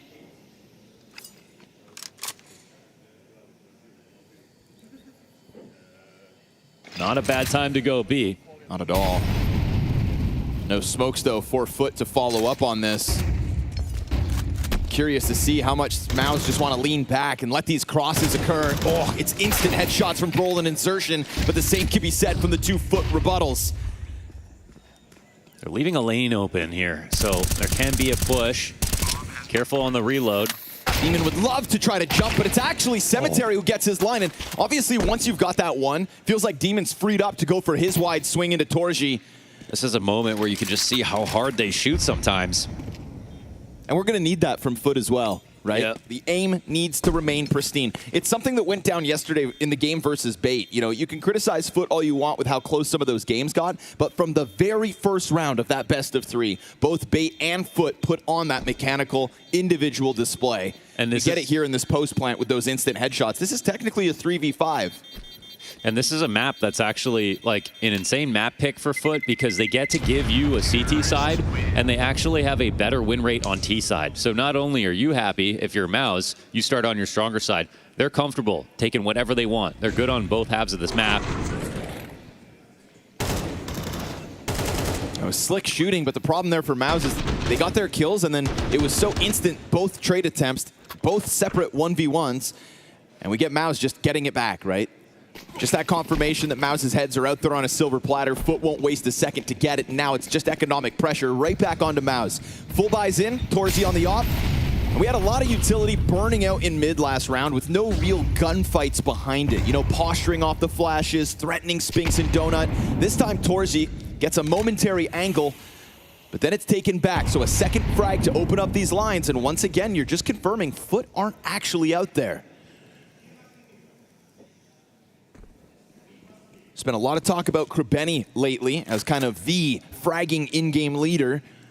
And he's had some very fiery timeouts where he's just kind of called out his teammates. He doesn't mince his words, says it how it is. And Demon's also referenced that that's how an IGL should be. They're comfortable with it. Well, here's Zelex. Why would you waste time in a competitive environment? A stage 3 major debutant, benefiting from his teammate's status. In an A site, supported only by Donut, and that player's distracted. So Zelex getting his one, all he's going to be able to offer. Torji catching a kill on the other side of the map, but it is Foot to get what they want. This plant down on A. They had all their lineups through that smoke. Spinks able to catch it just as smoke starts to fade. No trade back, and he comes back in for a second. Cemetery, big pressure now, 1v4. Jumping MP9s just enough to get the crosshair off the angle, and then it is MOUZ with a necessary answer right back to keep this a one-round game and to keep the economy of Foot under pressure. They're really keeping A-main smoked at all the right times, but even still, like, Foot had the full exec from behind it, lining up everything perfectly, got the entries that they were looking for ultimately, but it was well handled from the point of fighting them as they were scaling past Donut. I think this is a key moment. Spinks gets this kill and then a second one when he's holding back. Nice, boys! Let's fucking go! Guys, listening. This is what they get. And now all actual threats behind it. Both Look die. how close they are to death, Celex and Spinks. And that means your Donut players are going to be softened up for the A-main commitment. Spinks not able to catch another one. Tech9 prevails. They'd love to grab that AK. Celex has to play it cautiously, but knowing they're going for the gun, he gets great value out of that frag grenade. Benny's actually putting himself in a position to try to win the round. It could be harder to have gotten the post plant, but they got that part down now. Let's see when he activates. He's been very good at making plays, but it's going to be hard to be on time right now. There's a fresh smoke on CT lane. Frag comes out, but Demon really just ignoring it. If they push through that smoke to kill him, seems like he'll say so be it. Krabeni, having grabbed that Galil's, now figured out that Xerxion's inside Donut. Brolin's gonna kill Lonks. That was their hope. That was the rifle that they had gotten off the site. Tried to posture him to win this round, but it's gonna be consecutive retakes here for MOUZ, and majority alive yet again. As Ash said, MOUZ are very good at playing that aggressive playstyle. They're known for, like, one of the first teams to really counter Donk and how much he could bring to the table as an individual. Always good, sort of anti-superstar gameplay. And they, in this game, with retakes, I think will prove that. Ancient offers up the chance for retakes on both sides of the map. Still requires you to be organized and calm, and that's what they're excelling at the most.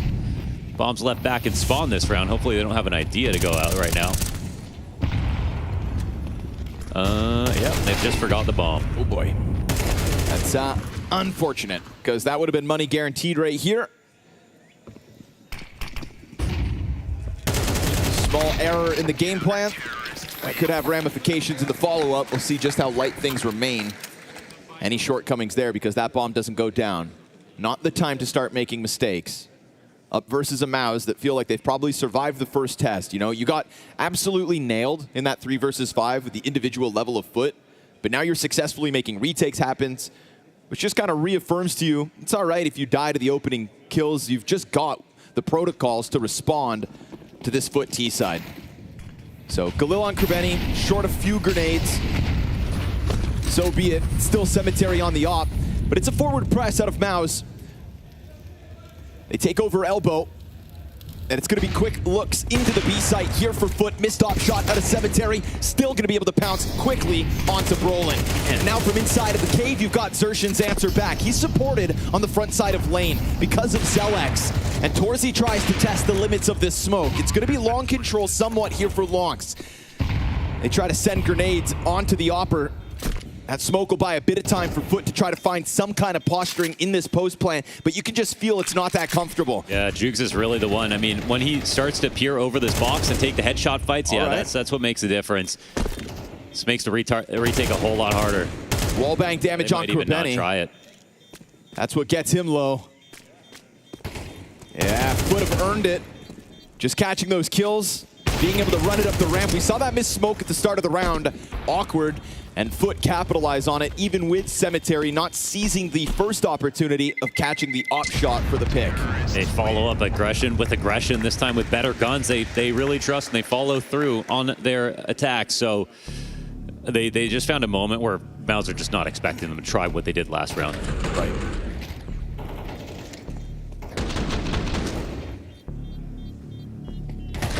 MOUZ are going for mid control. They were still smoked outside a cave. They were thinking we have a few seconds to get set up. They didn't pre-molly the ramp.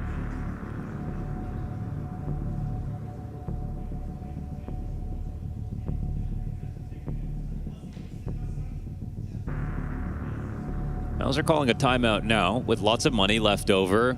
all the guns they want to. I can't help but feel like, though, for Foot, it's actually nice for Coolio to be able to jump in. Just to make sure everything sails in the right direction. I would wonder what they would do next, and it seems like he's got a lot to say as well.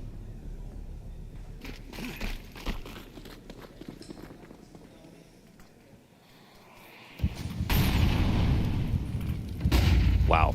Screw B, it's all about A now. Okay. Totally vacant. Sometimes teams will do this on CT side, but it's not the right call. Which means they kind of missed it twice, but you can still recover with aim like that. Spinks into the double headshot. Man. He's been so good from Donut. They want to fight him too, like they're looking for this. Ooh. They open up the CT smoke. 2 on 3 now. We've seen Foot bounce back into rounds. Continuing to test that lane. Now the bomb is... This is the moment where Kerbeni, you know, there has to be enough action happening within the site that Brolin, his guard is down. And it still is. Yeah. Brolin, reconsidering a middle push. He went to check for the mid flank, which is wild because he has 2 teams in Donut. I love this. Drops the Molotov as if he's covering his flank, but in reality stays on this side of it to double back into the A play. Total chance to have MOUZ faked out by that util. So how do they want to plant this? Jugs has... in a Molly too. They're trying to figure out where these CTs are. They don't actually know. Wow, it's really open for CT. I mean, it's kind of a game-winning move if he beats Zershin to this corner. Just needs the kill now. Oh, and he gets it. Kerbeni takes damage, hangs on. Still more util to drop. It was Spinks that really gave you a chance at this round with those first 2 headshots. Can he close out at half HP? Kerbeni has opted to swap into the AWP. Smoke grenade onto the bomb. That's going to make things problematic here for Foot. Spinks just looking to rush it, trying to cause panic in the middle of all this. Okay, Juke's able to capitalize, and Foot will have another mid-round rebound. That's a 3v5 again with the bomb down, adding an element that MOUZ just kind of can't keep their paws on. It's kind of crazy for their confidence to be able to win a round like that because it's an idea that's perfect, but then Spinks kind of throws a wrench in it with his 2K spray down from long distance when they wanted to take that fight. But then it's Kerbeni's mid-round moment. That's just going to let him know that he can fool them. They can pause in the middle of the action, slow things down, and actually outthink MOUZ, which is probably something they had to, you know, they weren't sure about before the match started.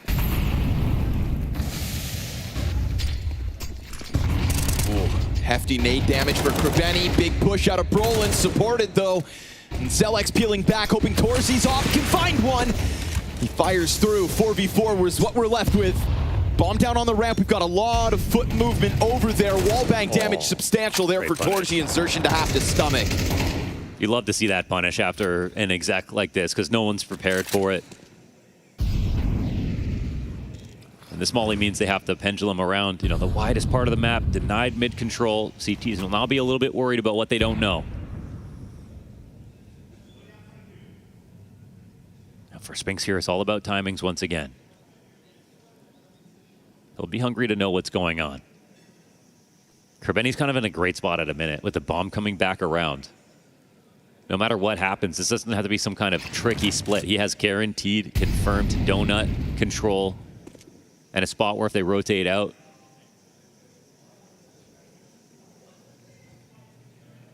he'll be offered up a kill. I kind of need another insane sight hold here for Spinks. There's no retake utility coming in besides his smoke. He's been good for it. 3 multi-kills to his name. Oh, not this time. There's that smoke. They don't even have to smoke off Temple now. Jukes blasts him out of this. Safe plant for Demon. No Hail Mary utility for MOUZ to try to interrupt that one, so they've got to consider another retake, which they've been successful at, but now at a man disadvantage. Yeah, I mean, the money, they have to think about it, surely. And Zelex making sound as he just kind of stomps out of the temple. You can see that draws over Foot's attention. Op peek for Torzi lands. And you saw those shots just sail over the boxes. Demon tries to elude them, but they get that trade from inside of it. We go 2v2. Zelex trying to give a cover over to the donut. They don't even have a kit, do they? They're going to try to tap it, try to cause panic, just try to draw them into it, but there is no clutch this time for MOUZ. No clutch factor, that is. This retake goes up in smoke as Foot take the 6-4 lead. I mean, it might be a small thing, but like a third player there for an extra buy this next round, I feel like would have been huge. They came into that retake, very low chances. No kits on the 2 remaining guys. No utility after Spinks dropped that smoke on himself, which was delaying for time in Foot's favor. And now their buy is much worse. They will be investing, though. Almost feels like there's maybe a bit of false hope given to MOUZ because they've been so successful with those retakes. Yeah. You think, ah, come on, what's one more? You got to glance at the money and utility and then the time left on the clock, right? We'll see where they're left up. I see an MP9 in Spinks' hands. And Brolin's also got a tough decision economically in this one. Well, a really strong start from Foot. Some good answers for sure out of MOUZ. But we're looking at 6 rounds on T side. That feels like it's not done really.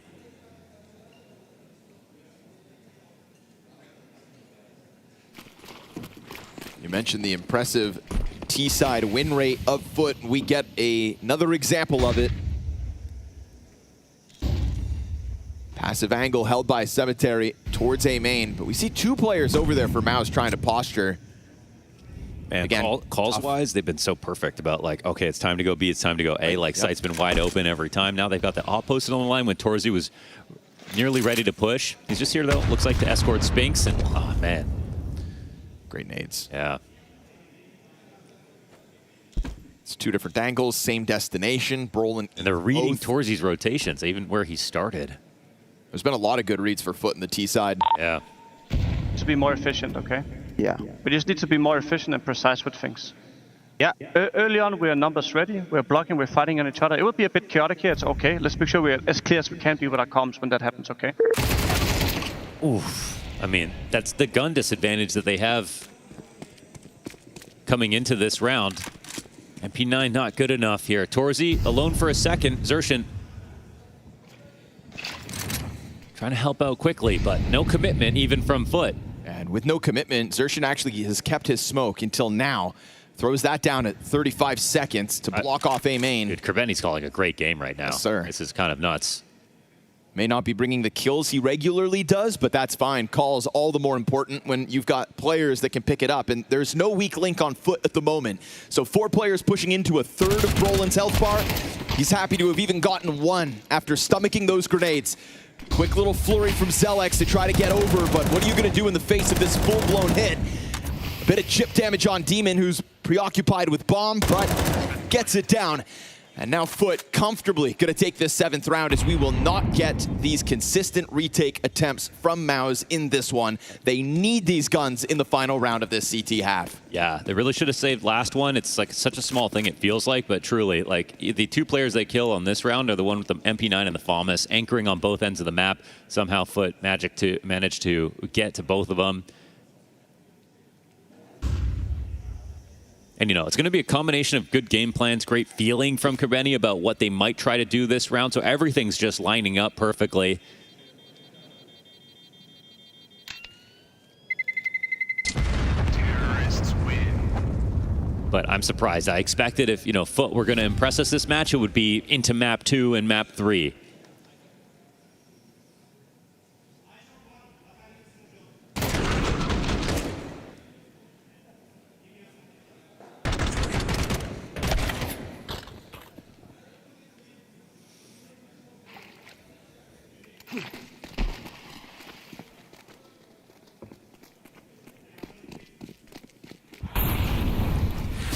Now saved for this one. Comes in healthy and a nice opening grenade for MOUZ's chances, but Lonks over the smoke. They're not considering that boost. Oh, and they don't even finish him off on the fallback. He tries to go through. That's wild. All of a sudden, Krabeni to try to challenge. They really want Spinks dead, so at least they're able to get that, but Xerxin's not too far off, and that close proximity could catch Krabeni off guard. He's walking up to Donut. Oh, Xerxin doesn't pull the trigger, so now he's on the hunt. Yeah, this will be a nice frag out of him. I mean, bomb hasn't been collected yet. Yeah, Krabeni's a dead man walking. I mean, honestly, Xerxin, does he want to wait? Wow, Krabeni's just gone so far so quickly. It's ridiculous. Krabeni getting through the next smoke. Oh, that's insane. And so Zershin, who is hunting Krabeni, just allows him to ultimately keep that timing. Brolin unprepared for it. This map looks ridiculous. You have CTs both watching spawn. The bomb is in T-spawn, and Demon has to slowly go and get it. There's no way Krabeni thinks about this Zershin chase, right? Oh, he considers it, but still Zershin keeps the rifle work clean. But he doesn't know about Jukes. Sure, and that's going to catch him off. A very stringy sequence of kills that goes back and forth, but ultimately gives Foot this slight edge. Torji willing to give up half his health, and it was damn near worth it. But he misses his chance to strike him, and now he's going to consider, yeah, they're just going to go B. In reality, another quick pause. Torji sees that there is no rotation, so now he understands A is the commitment, but he's given up control of the site. He's going to try to pop it open. It's a Torji 1v2, up close, and the bomb down as Demon pressures with the spam, crossing back over to the temple entrance. Torji wants a rifle. Nah, it's an MP9. At least he's got the kit and a bit of utility to try to pull this off. Final round of the half here. A much-needed fifth for MOUZ. He dives through the smoke, cuts off Jukes' support, but it's Demon with a health and gun advantage. And so there it goes. 8th round secured by Foot, one of the better T-sides that they have put forward. And the analyst desk called for improvements. We got it.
It was a messy half, guys.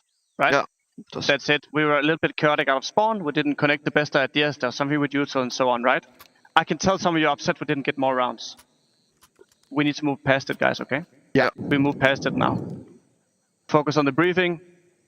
Reset mentally, breathe in deep. For a few seconds, breathe out for a long time as well. Do it a couple of times. Now we're playing Counter-Strike worthy of the major. Foot with a very well-called T-side established themselves an 8-4 CT lead on their map pick. You've got MOUZ doing breathing exercises because, as Cyclone identified, like you guys are tilted that you didn't get more rounds. Fair enough. That doesn't mean MOUZ are out of this map, but it definitely means I think they do need a little reset. And they know themselves they've got their work set out for them. This is not a Foot that is just going to flop over and let MOUZ get to those 2-2 games tomorrow. I mean, all MOUZ see is the score, but you had to watch the game to see it wasn't entirely their fault. Foot were just calling perfectly. Everything was falling into place. So, yeah, they've got to go up against it now. We got a smoke in CT lane to deny Jugs any info on this site, but you hear the sprint come through. The execute full blown, and we've got 10 players in a pistol retake. Now, Kits on Jugs. And so, with the B players looking to join them, this is all CT for They're not going donut, so that smoke is. There's a lot of guys in donut right now. Lonks drops that on donut. You've got 3 terrorists blocked off. They're going to have to come squirming out through that or hope they can spam it because this is also not a MOUZ that are hanging onto a frag grenade to pop open said smoke. We'll see if it lands where it needs to or where it should go. First, they just trickle out of the temple and 2 bodies drop for Foot. It's another 3v5 recovery attempt. Sure enough, the smoke goes out, but they don't put it on donut. They put it on the bomb. Torzi finds a headshot in the middle of this. Oh, Lonks, that's so close. Whew, so close. It's a headshot, actually, from almost a straight bullet there. That locks it up. Nice call here for MOUZ. The donut play into an A plant, excellently done. They bring this within 3, and I'm very curious to see Foot tested because it's the CT side that should be easier for them, but we know that MOUZ can absolutely scare opponents. They are very good at coming back into games. They're not a team that just sort of crumble versus competition like this. Let's fucking go, boys! And they can absolutely beat their own map stats, which should be a problem in theory. Fast movements from Brolin, capitalizing on the flashbang. That's a certain tempo Krebeni just can't do anything about. And as the sole B defender, with utility here to prevent this climb up, I like that Xerxin proactively sets it ablaze, spams through just in case. Whether he knows it or not, he actively just turned 3 players away from this smoke. And this is while Spinks gets control of the door, Torji grabs the bomb. But at the same time, this pause here from MOUZ has allowed Foot to just slip the net, catch a kill, grab a MAC-10, and now actually have a slight chance of still hanging onto this B site. They're all moving over as well. This is still going to take something massive. Flash comes out, interrupts MOUZ momentarily. I mean, it should be okay. They have so much utility to use. You kind of just want to cross default. Oh, the shot's insane. 2 kills. Long shot down by Spinks. We've got the MOUZ recovery. We're signing up for the fights. Felt like MOUZ knew Foot were just about to try to jump them. And then off that flash, we get the pounce. A couple kills comes through from the pistols. Yeah, they actually did a solid job there of pausing. They had so many pieces of utility they could have thrown if they got a little bit nervous about just making sure they got the bomb planted. But like you said, they were right. They knew that Foot were about to try to retake early. Still suffered a couple of scary deaths, but ultimately the win off elimination. And it becomes a 2-round game. Whoa. They got drilled through that smoke.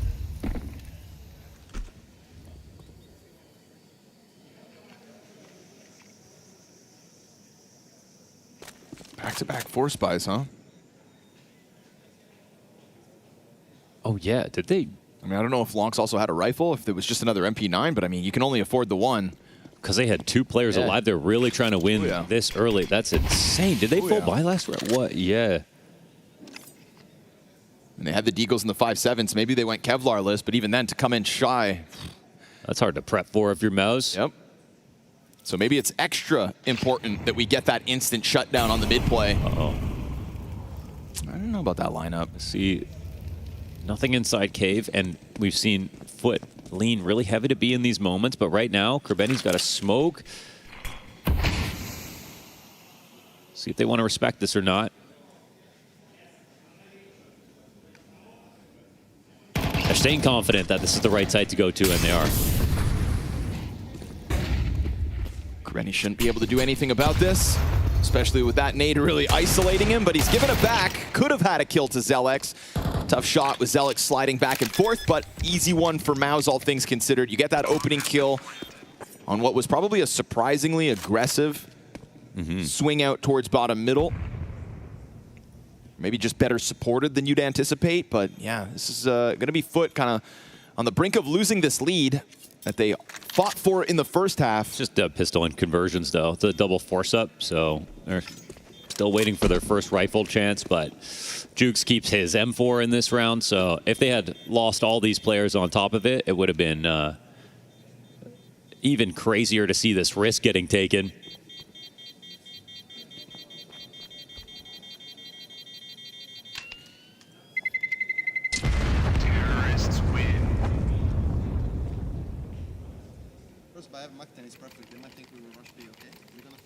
They really thought, because they had him down to 2 players in that round prior, that this was the time to strike. And, you know, for MOUZ, definitely, you wouldn't expect someone to double down on a buy like that. It does really speak to their confidence on this map, but they did fail to keep the money low on that second attempt. Everyone walks away from that one. For MOUZ,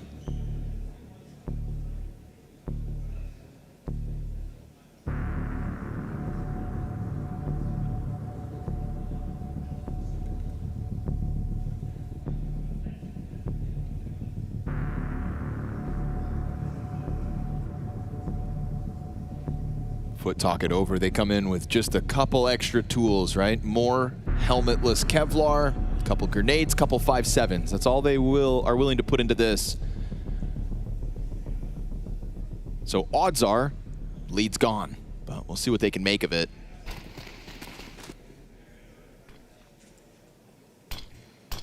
Never really got a chance to see Jukes come through with that M4.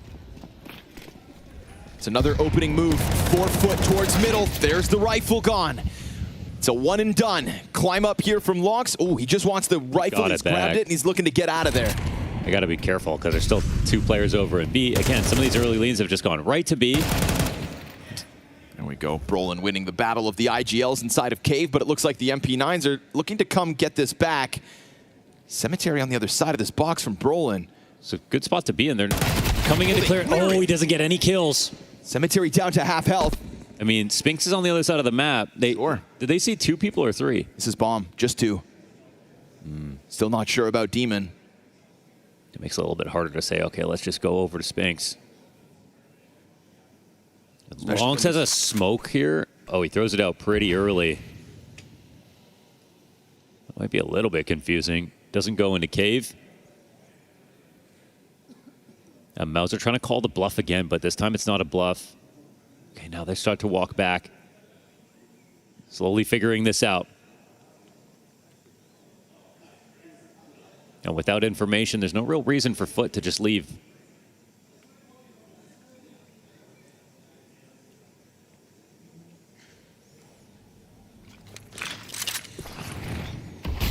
Ooh, Molotov bounces back in their face. Lucky nobody's here. Things could have gotten a little weird. It's nice to see MOUZ able to read the map just like Foot were able to in the first half.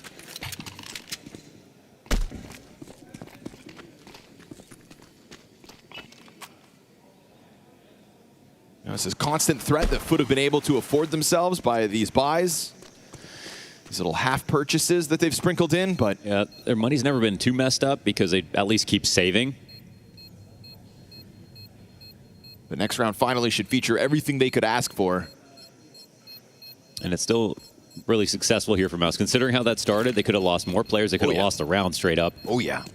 I mean, like you said, without anybody confirming that third piece, it was weird for them to just try to go join Spinks immediately. There's that threat that somebody's still out middle, especially since that's where the rifle started the round, where you saw Longs kind of grab the M4 and get back. But while Foot came into the round with an initiative, they did just kind of kernel up on that B site and hope it was the commitment out of MOUZ, who appropriately played their options, got out of there, and tie this game at 8 rounds all.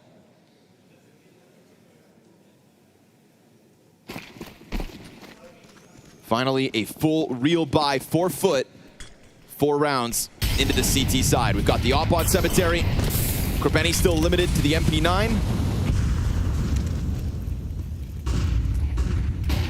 But But in a place to try to stop it, they go for a delayed mid-push, 35 seconds. Torsi goes for the ramp walk-up. Very far pressed up. Yep. No bomb collected. Zelix takes a little bit of HE damage. It's a deep nade into elbow. They meet no resistance on this ramp walk-up. This is pretty huge. And Cemetary's going to walk into this line a little late. Oh, shot gets taken. Yep, Cemetery wins the duel, goes right back into the angle and picks one up. Lonks is going to know that this top ramp push is very much underway. Spinks thinking about clearing this. Brolin tries to pick up the position from him, but now that's the bomb dropped on the other side, and Jukes is on the scene. Fast movements here for Foot. Zertian down to 44. Zelix works with half health too. Can they bring it back? Not with so many bodies on position. It's a trade game for Foot as they throw themselves at that B site. MOUZ thought they had the timing, but Foot were very quickly just transitioning over. And as Brolin goes beyond the pillar, not even a chance to plant at that. He wanted to duel versus Lonks, but he loses it. A 1v3 for Zelix in his first major. He'll smoke over the right side. That takes the op out of the equation unless he just fires through. But you can even see the other two players lean back. It's Molly on the bomb. That should take the wind out of Zelix's sails, but instead he still tempts fate and pushes this one forward. Cemetery to the left, Demon to the right. Oh, what could have been. But the op connects. Cemetery winning the head-to-head over Torsi, who was on that line first. And that one's going to put a dent in MOUZ's T-side. Foot find their first CT round win, 5 rounds into the half. They might have been more careful about how they approached coming back to the B site here. Actually, Cemetery just fully jumped over that just in case. So very smart by him. And once Torsi was off the line, he had the right to get back on it. Him not having shot. Torsi didn't know what gun was rotating in. He jumped across with his knife. Trying to puncture through. Zelix at the entry, eats the flash. Utility sequence, fantastic there from Foot. They understand odds are someone behind that smoke, and still he's able to escape. Spinks gets out of there. They want to disrespect this. They're going to try to just pop through. Lonks here. 3 players coming through. Low health on Brolin. He does a great job of softening it up for Kerbeni and catching 2 kills himself. And Spinks' departure from middle has no bomb possession. Foot right back to winning ways. The way they set up these rounds, there's so much emphasis on Lonks because he's anchoring. They know that these late rounds are coming back to be every time for MOUZ. And for a lot of these situations, he doesn't get support. He just has to be ready. And he's actually doing a great job either staying alive, getting his kills.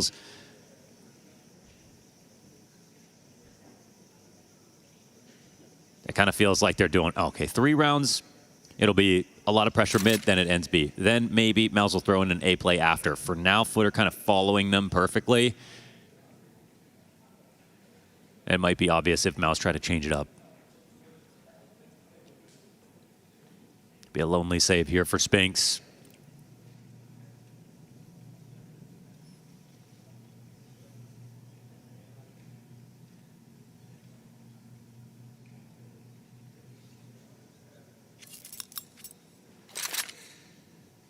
You could just feel that Lonks' threat assessment as a B player with a lot of responsibility in these last couple rounds has felt dead on. Like he knows when it's coming. Yes. He knows it's coming and he knows when. And he's so calm. He sees that flash go over the smoke, plans to dodge that one, and second one just in case. Doesn't overface on the peak. And I think he's a hard player to kind of put your finger on because we've seen him play it more passively, allowing Brolin to have to go around the column. It's like they know he's there, and if you really want to try to unroot him, you've got to go duel him. Brolin lost the fight 2 rounds ago, and this time it's Lonks to just lean into it a little bit more. Flashes for Foot have been better inside of middle. They've taken control of it. You know, he flirts with this cover constantly, but he gets his value out of that commitment. Sets up the play, and now it's going to be MOUZ that have limitations. 2 Tech-9s, 2 Galils. And a daunting task as Foot stand 3 rounds from victory on Ancient. Cemetery, it's a forward line with the op, but the kind of position that if you miss, that Tech-9 could just take your head clean off. I do like where Demon's playing it from, and Cemetery, sensing danger, starts to back up a little bit. Goes a bit wider on the big box. Ooh, some pressure on Demon. Yeah, that smoke grenade in front of him. Players coming his way. Brolin in front of the line. Cemetery starts dropping utility. Demon needs the flash. Can't regain vision fast enough, and it's a sudden pop at a MOUZ. Much needed shot. It's a leg shot, so he switches to the pistol, but the player in front of him's not tagged nearly enough. And MOUZ looking to break the doors down on this B site. Bomb still yet to cross. Can Foot pull off an unthinkable recovery? I don't know if it's worth it, man. There's these guns getting taken. They don't really have temple control. And Op sits there. They don't know what MOUZ have done with it. They just have to take this one on the chin. It's a great exec. I mean, the pressure on Donut, if there was going to be these two players on A, the CTs maybe wanted to have a little bit more map control. Fighting a little bit harder for mid would have taken that pressure off of their A players. And I feel like, you know, Foot have been readying themselves for this A hit. They've been really rotating B heavy early. They've been calling out MOUZ every time. Now they put the op on this side of the map, but in each of these instances, they've... Oh, whoa. Who even wins this fight? Nice. Doesn't look comfortable for Krebeni. He dies. Good for Zelex to catch a second this round. MOUZ really needed that.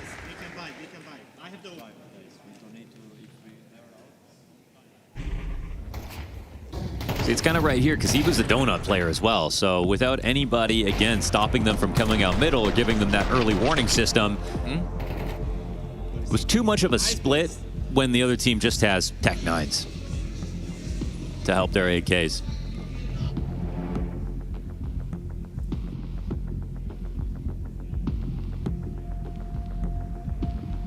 Coolio doesn't waste a second trying to jump on this to fix the problem.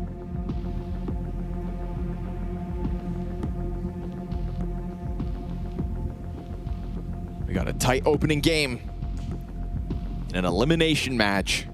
And it's nice to see just really good CS on, you know, both of these squads, both having spotty performances so far. It's a close game, but arguably some of the best Counter-Strike Foot have actually played in Stage 3. So we get full guns both sides. Nice easy round for MOUZ. Few losses, just replenish the utility and get right back into the action. It's a comparable setup again over towards that A site. Early tag on Longs jumping across. And he's been a real problem for MOUZ on these B hits. So to get him wounded by the op shot, also now by that frag grenade. This is putting pressure on a B site. The Krebeni's deciding to just move forward within. Go for some wall bangs, but careful, because that is spammable both directions, and that's enough to get him to peel back. Now alongside Longs, who for one of the first times has actually given up that long corner that he loves to play. You've got fire burning in front of Cave. Longs and Krebeni versus Zershin and Brolin. And the T's try to press in, but it's the CTs that sign up for the fight. Krebeni versus Zershin now, he'll get the man advantage. Ever so slightly in favor of Foot. But for how long? Because Zelex has climbed up from middle. We've got a Molotov here for Krebeni to replace that smoke. It's Jukes to now come and replace that death from Lonks in Cave. And this is the position that Foot looked to lock in with. They know they want B. They put themselves in a spot to early rotate out to mid if they need to. But I think in the back of their minds, they want a bait setup where MOUZ really try to punish them for getting a B player low and killed. Oh, and Krebeni still gets another frag. He's willing to kind of sacrifice himself for a fight. And we see it twice, right? 2 pushes into the cave, this time into the lane. He's a playmaker. And with that, he establishes a 4 versus 2. Foot's B players just gonna clear out middle in the meantime. Look to get that little bit of an edge, but it is gonna be Spinks at least with one more frag. Torji, op in hand versus 3. Cemetery on the line has made sure that he doesn't cross back over to the ramp. They know damn well they've got Torji isolated on the reload. He dives. That one supported by Demon, who connects the headshot. Foot, 3 players up as they'll go to their 11th round win. I mean, it is excellent protocols, but it's also just like Krebeni. You know, like the way that they took that fight was not optimal. It was scary. Longs comes in with half his health gone already to run forward through Cave after they're establishing like all their safest utility, and this is just not what MOUZ are ready for. And Krebeni puts himself in a spot where he's like, I'm getting swung, I could easily get pre-fired and killed, but I have to win this fight because I ain't leaving. And he just does it, so. We need just some confidence in both. Like, if you know what's happening, just believe in that and say to each other, okay? Don't overthink. Love it. We get an example of it. That's the timeout right before this previous round where we then do see the confidence inside of Cave. It's Counter-Strike. It's not chess. You know, that you get into imperfect positions all the time. There's still ways to win, and that's kind of what we saw. We've sang his praise, both Coolio and Krebeni, for their ability to fine-tune. That's just such a perfect listen-in for the point you had just finished making. Nate goes a little bit far. Xerxin walks past this molly. That's kind of tricky. Something different with the triple red room push. This might alert the A players. 3 sets of feet stomping through. Demon's gonna die, surely, right? I mean, Xerxin doesn't actually know about him, but Demon's the one who might turn around. Surely Xerxin clears this. He doesn't know he's here. He actually has no idea. Cemetery worried about the mid-play. Demon, oh my god, at what point does he turn around? Now he's got him. Oh! Xerxin on a silver platter. He didn't clear it out. Now everybody over towards CT spawn. Pressure's on MOUZ. They're just corralled into the back of this bomb site. They want Brolin to bail them out, but these trades go back the way of Foot on the brink of a 12th. 2v3. MOUZ still trying to get back into this, but it's a late arrival out of Brolin, flashed in the middle of that. Cemetery hangs on to Donut, and it is active moves by Foot and a missed opportunity by Xerxin. He writes off the threat of somebody being on the other side of that A main wall, and it will cost MOUZ dearly. What's wild is the molly comes down, and then he walks past it. It felt like it because he knew he was wrapping somebody, but I guess he expected when the donut play was spotted that this guy in A was going to start walking back to the site to peek out. Didn't happen until way later. Doesn't take a look behind him. Definitely a free frag that could have changed the course of that round. But that does speak to Foot's comfort on this map. Guys, I need us to slow down in the mid-round, okay? Slow down, stop showing yourself, it's ancient, okay? If they know where we are, we cannot play the round, okay? Just slow down, let me call, guys. Yeah. Starting to feel a little stressful in the MOUZ camp. And you could understand why. 3 map points secured by Foot, Tech9's all MOUZ will have to work with. And it really has felt like Foot kind of rediscovering themselves, that confidence that Coolio called for on full display.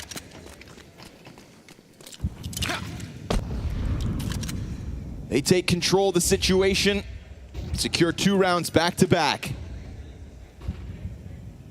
That puts some real pressure on MOUZ to survive this now. Just trying to, again, topple this A site, trying to jump through. First player. Well, they got both A players. Yep, drops with nothing. Krebeni catching the Xerxin red room flank.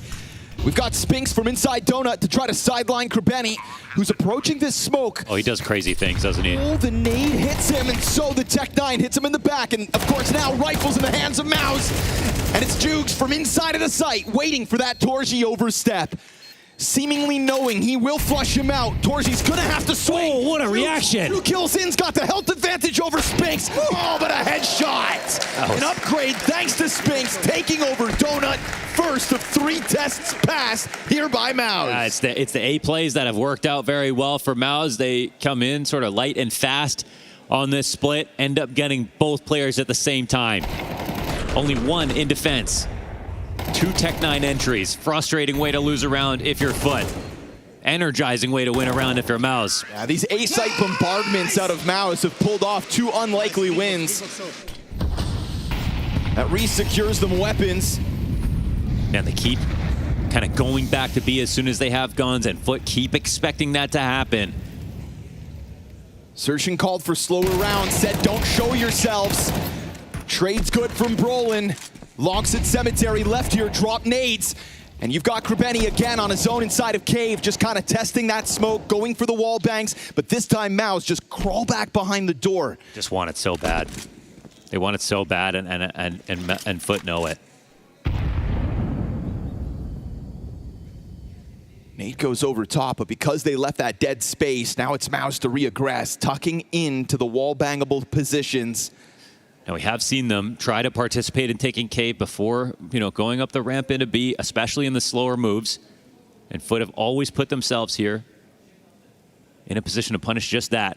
But while MOUZ remain back, it's Foot to just continue this activity, taking a glance out middle. This is going to open up blocks. Lonx is worried about A. We get the peek off of the top of ramp. Krebeni just into the cave. We've had solid retakes out of Foot and they're going to call upon another one. Flash finds it. Cemetery misses. Krebeni blind the whole time. 3 kills out of MOUZ. Oh, that Torsey flash. Krebeni ate it so bad. Couldn't even come to.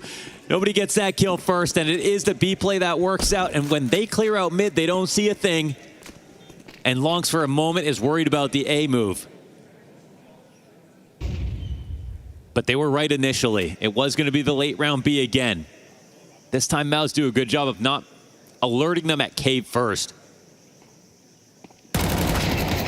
Down he goes, and 1 round of loss bonus. The cash is gone. Oh, it's awful. Yeah, it's a huge chance for overtime now by MOUZ. MOUZ's Tech 9 push into that A site works twice throughout this T side, and it earned them a real advantage to try to make this necessary 3-round streak to overtime real. Wonder how they buy now. Krebeni's on 3,600. Get what you can afford. Oh man, he was so blind. Nice supportive utility there for Torsey, who won't be working with an AWP coming into this final round of regulation. The mixed bag buy forced out of foot. 2 M4s, 2 MP9s, 5-7 on Demon.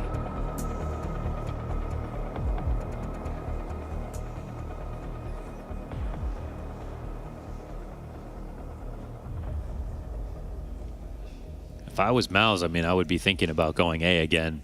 All these low buy rounds earlier on in the half out of foot, like there was, yeah, they're really leaning hard in this direction, but they've been planning to stop the B plays over and over again. This is a change-up. Krebeni on A site. Yeah, that's pretty massive. His M4 and Demon's 5-7 up in Donut. The push down in B, though, they're trying to get the info early. This is kind of a really brave, proactive move that might pay off for Foot. No one's here to respond to this. MOUZ can't hear or see it, so if they move too slowly, they will live to regret it. Another smoke out of the Donut defense. Demon now just a pistol in hand. Foot actually a little concerned that they might be going too far and falling into a trap, going for some more natural rotations back through CT spawn, but it's still going to lead to A.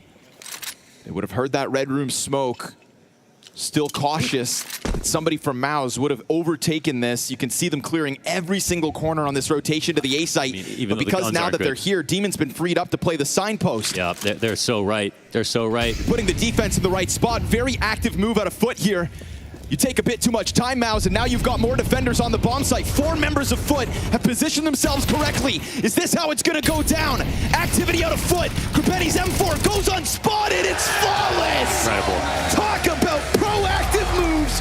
Foot with a hard-fought Ancient secure map 1 in this much-needed elimination best of 3.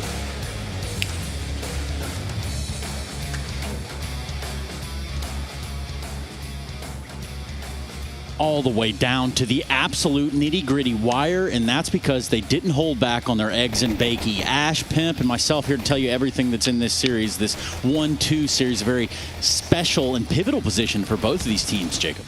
Yeah, that was an exciting game of Counter-Strike, to be completely honest. It was going back and forth. Beginning, I thought Foot were playing some decent Counter-Strike, a little bit more calm, a little bit more composed, to be completely honest. And then second half got a bit messy. I got to give credit to MOUZ for fighting their way back into the game, but also Foot started to show maybe some of the inexperience that we've seen a couple of times.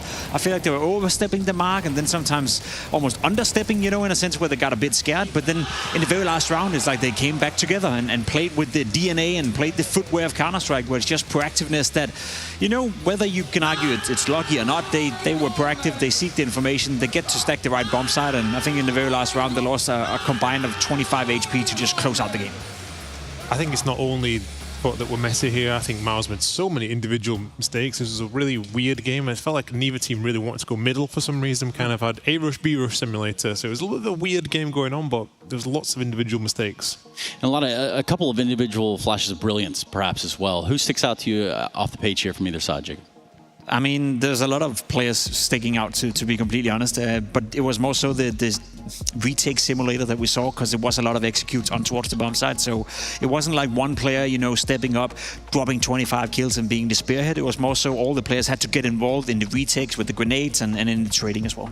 And especially coming down to, let's say early on in the first half, we're looking at Foot playing some of these post plants expeditiously. Yeah, I like the way Foot came into the game with a bit of attitude, and that's exactly what I wanted, to be completely honest. Again, they go down in a 5v3 here, get traded, and ends up in a 3v3, gets the bomb down, and you think to yourself, okay, you have no nades to work with, so what are you going to do? Again, a bit proactive, aggressive, taking duels, finding timings, and that's exactly what I want to see from Foot. I think that's when they're playing the best brand of Counter-Strike. Some teams would have been like, okay, let's see if we can set up a crossfire, let's see if we can fall back and play it a bit more safe, but the DNA of Foot is to be in your face, and they were in MOUZ's face in the beginning of the game, and that's part of the reason why they got off to a good start. Yeah, there's so many things I just didn't like what MOUZ did. Like, I'm just really kind of yeah. Like, I remember multiple rounds, for example, one where Spinks just walks out of Temple and like smokes in front of himself, but he exposes himself after he's already been seen and dies. One round where Krabani like sneaks through Donut, they see him there, and somehow he gets a favourable duel. They clearly saw he was going behind them, and the fact that Foot were kind of rushing A, rushing B, and just felt like MOUZ didn't adapt whatsoever. Like, there's so many weird rounds going on. However, I've got to shout out Foot because the call-in, I think, was pretty well timed. This is after the back of a pause, and they have been rushing sides. See now MOUZ are playing 3B and 2A, and Foot decide, this round, for the first time in the game, we're going to take middle. They do that, and they come back, and they carefully clear A main, and they keep this advanced position from ruining the round, which you very easily could do, because you see MOUZ will lean towards the B side. This kill happens, so Krabani says, okay, I'm going to throw some utility, and we're going to kind of just let MOUZ stew in it for a little bit. They smoke A main back, and MOUZ actually are really confused. They don't have window control, they don't have Donut, they don't have A, and they're actually worried about everything right now. Foot do a very good job of just they've kind of just mixed up the way they're playing. They go together, they trade out, and the round is kind of completely done. So that was nice to see them adapt. And actually, I think for the last round and a half, they did something similar. I think they even boosted above the elbow smoke, and they caught MOUZ again. So it just felt like, in general, the T side, I don't know if it was a call-in or the coach pause, but they kind of understood more what MOUZ are doing than it felt like MOUZ, who should be the ones adapting with that experience. And that's where I was kind of disappointed, as well as the individual mistakes. Yeah, I agree, and that's how I would probably summarize the game then, Trace. It felt like Foot were supposed to be better, and they were better in many aspects of the game, yet the game became very, very close. MOUZ had a couple of retakes in the first half that went their way, a couple of retakes where I felt like I should have gone the way of Foot. They should have capitalized on this, and then second half got very, very messy. So I'm sitting back with a feeling, and I don't know if you agree, Ash, but it was 13-11. The very last round was clear-cut, from Foot. They were, proactive, got the information, shut it down, but this game could have gone overtime, and I'd be like, how did MOUZ even get there? Because I agree with you, they didn't play a good game of Counter-Strike, yet they still made it incredible close. So it can't have been Foot playing exceptionally well either. It was just a game that was exciting to watch, but in terms of the raw quality, maybe a little bit tempered by the fact that we're playing for elimination. Probably leaving a lot to be desired, and hold off on the Foot play just for now. Round 17, Spinks lost in the sauce. Maybe this is an example of exactly what you're talking about, Jacob. I mean, I just don't like the fact that I feel like Spinks has impact, but it's so minimal sometimes. So this is so clearly a CT fight in the middle, right? They smoke the Molotov, they're going to flash through lots of grenades, and also in Cave, in the same moment, Krabani runs up and he throws a flashbang. So they say, hey guys, we're 3 middle, we're 1 Cave, and maybe we're 1 A, maybe we're 1 B. So it's a good reaction from Torzi and Spinks, but then it feels like nothing happens for a very long time. Brolin even goes back to get the bomb, and this is where I just don't like sometimes the cautious side of Spinks, where it feels like on Ents, I would perhaps see him being more positive, and instead he isn't even the guy that entry frags. This is 20 seconds later. This is Brolan, who went back to get the bomb, came back to B, and then went in first, and then Foot a rolling position. There's so many rounds of them, I don't understand really who the entry player even is half of the time with MOUZ. And that last round of the half, it tilted me seeing how they approached that. Like, the bad money, you take middle, the CTs need to do something proactive, they leave all of B open, Foot push down, they do like a by-hand smoke through the doors, which looked ugly in itself. They go, oh, there's no one here, it must be A. And then they went A, and MOUZ was so long that they just wanted to 4 people with a boost. The quality wasn't even there either. They got smoked off in A main, and they still went through. So I don't really understand kind of what's going on half the time in MOUZ's round. This is what worries me about for the next stage, because I just feel like I can't trust them right now. They feel way worse than what I was seeing at the start of the year. I just don't see them going through. Maybe they can win this series, but this was an ugly start. The point you're making here as well, who is the entry factor of the team, that's something that will have to be ironed out, but it's interesting in isolation to this game, because obviously Exertion is busy calling. He's going to remove himself from some of those, hardcore entering that he was doing beforehand, and then someone else has to pick it up, and let's be completely honest, Brolin is not a natural entry fragger per se in that sense, and as you said, Spinks is a very cautious player as well, and it's not like you can count on Celix to go in, major rookie, newest addition to this lineup, and be that guy. So it's in isolation to this game. I agree with you. It's a massive problem, especially on a map like Ancient, and it's going to be a massive problem on a map like Mirage as well. Whereas for Nuke, I'm not sure it's that much, of a deal, because Exertion will be playing outside and he'll be doing the entry fragging department in that regard. But that's kind of what you lose a bit when you make Exertion the in-game leader, where you all of a sudden have to have two hats on at the same time and not just focus on being the spearhead. Yeah, and credit where credits is due for the side of MOUZ. Zelix performing pretty well over the course of this map, all things considered. But it's Lonks that we started talking about before we got into the map. How do we feel he's faring right now? He did well. He did better than he's done all tournament long, to be completely honest. Except no one had this breakout game or had the raw impact on the server where you credit, 2 or 3 rounds to one player, like we've seen with Tonk and like we see with Saivu almost every single game.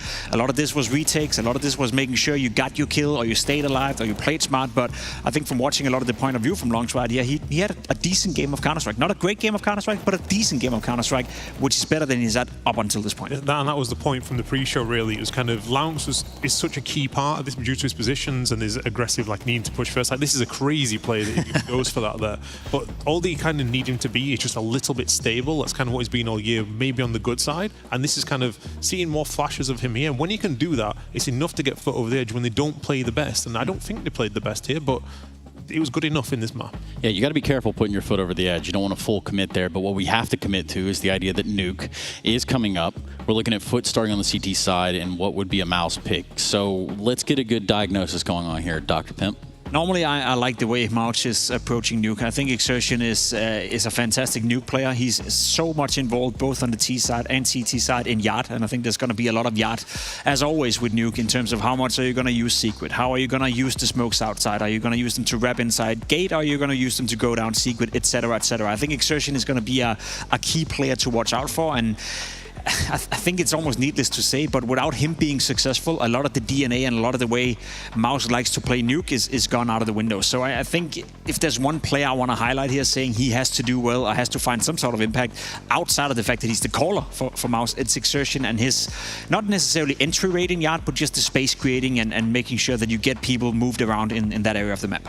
Yeah, it's going to be for sure important, but I want to see more from Spinks. I feel like he's one of the best players in the world mechanically, but his impact, it feels like he's gone very safe recently. I don't know exactly why. Struggled as of recently. Is that a lack of confidence, do you think? It could be. Maybe he doesn't know his role in the team anymore. Maybe that's why they moved Jim Fat out to give him more space or something. I'm not quite sure, but he doesn't look like that explosive match-winning player that was on Ents to me when I watch him nowadays. I'm curious to your perspective, if it's okay that I interrupt you, right? I feel like Elise is a system player, and he's been proven to be a system player. Whenever he's on a team where the system is not functioning, like Liquid, like FaZe, he's not getting the most out of him. I feel like Spinks is the same. When he's on a team where it's a little bit shaky, Brolin in and out, Exertion, in-game leader, not in-game leading, he's a system player, isn't he?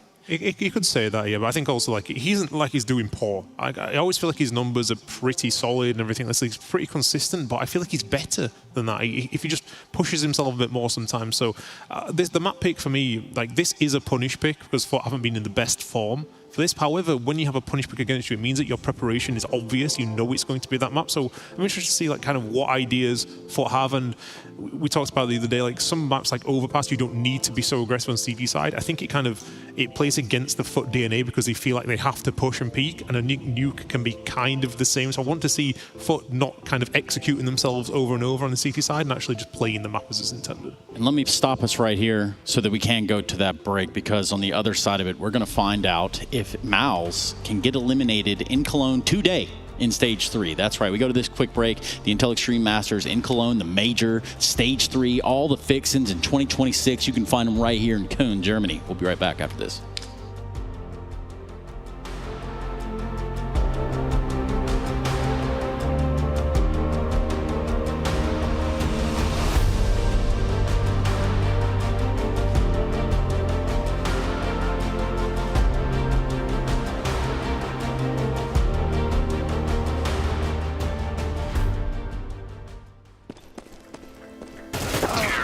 Bro, you're baiting every round talking about. I had so many trades. Trading anything. You're miles away. I carried you. Tell me one round. Hold on. Let me pull up CS stats.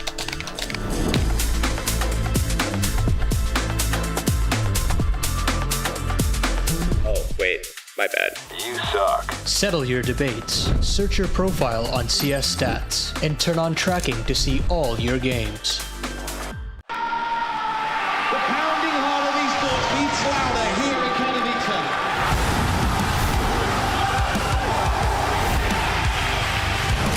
They have to double peek. He's getting his shot. Unbelievable! Something special to pull up his deagle, and that's exactly what happens. Katowice! We are back!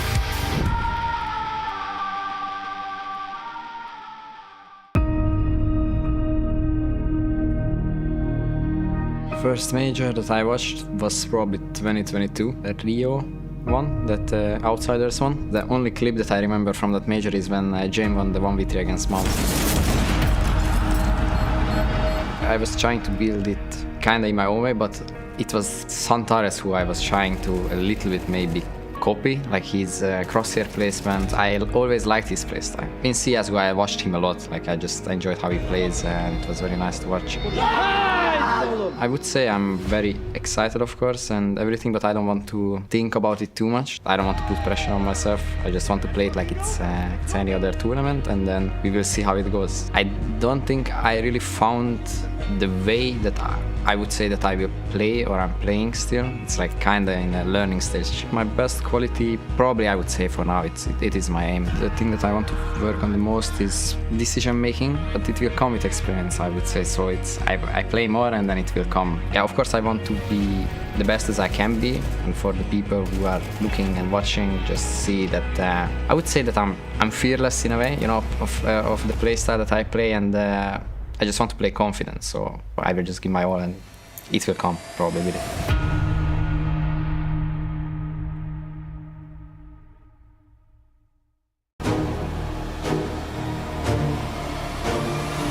This is my first major that I have attended as a player.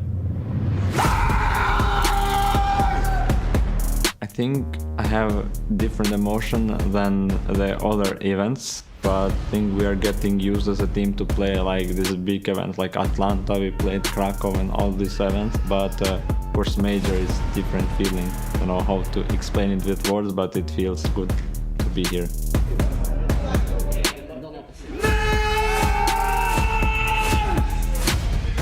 When I joined with international player, my mindset a bit changed, like the way to speak with international player and stuff like this, because before, like, it's the mindset of like Albanians, it's a bit different how we speak.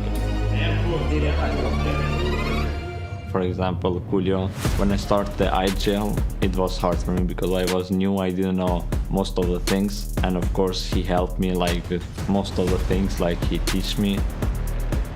I don't feel any big of pressure when I play. We didn't play yet in big stages, we played only Pro League when it was like some people sitting like maybe around 500, something like that. For me it was all the same.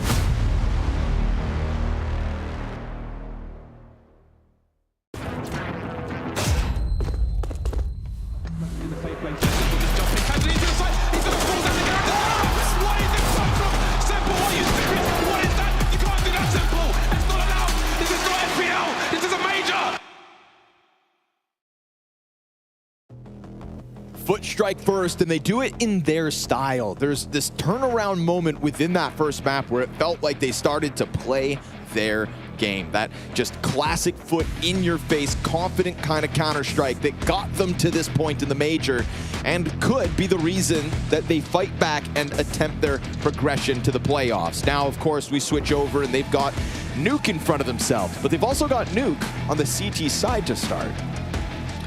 Yeah, I mean, they split pistols last game, and I don't know. I think they overall played way better. MOUZ had to win 2 force-ups to be able to even make that game close. And overall, like on both sides of the map, I was very impressed by Foot in terms of how they were stacking, reading, and also some good rounds in there for MOUZ, but that's kind of the scoreline you would expect for Ancient. It's just been such a good map for Foot. The T-side delivered to what their normal standard is, where they normally start. And now that we go over to Nuke, it's MOUZ's chance to respond. Definitely could go 3 maps. Just because Foot won and looked great, don't expect the reads to be quite as excellent as they were on Ancient. Cross outside goes uncontested until Cemetery gets vision out of heaven. Just trying to drop Torji, but it is Brolin to try to slide underneath here. Ooh, Longs caught ya. Demons downstairs in the rafters. Oh, Zelex turns around, catches that one, and they go 4v2. Make it 4v1. Torji still sitting here on 62 HP. As Jukes has got 4 players to get through, not gonna happen. MOUZ will take a T-side pistol to start their run on Nuke. So far, MOUZ have played this twice. They've got crushed by Furia 13-5, but Furia, honestly, A1 form at the moment, and then they beat Legacy, very one-sided game as well. It's kind of up and down, but their wins are really strong.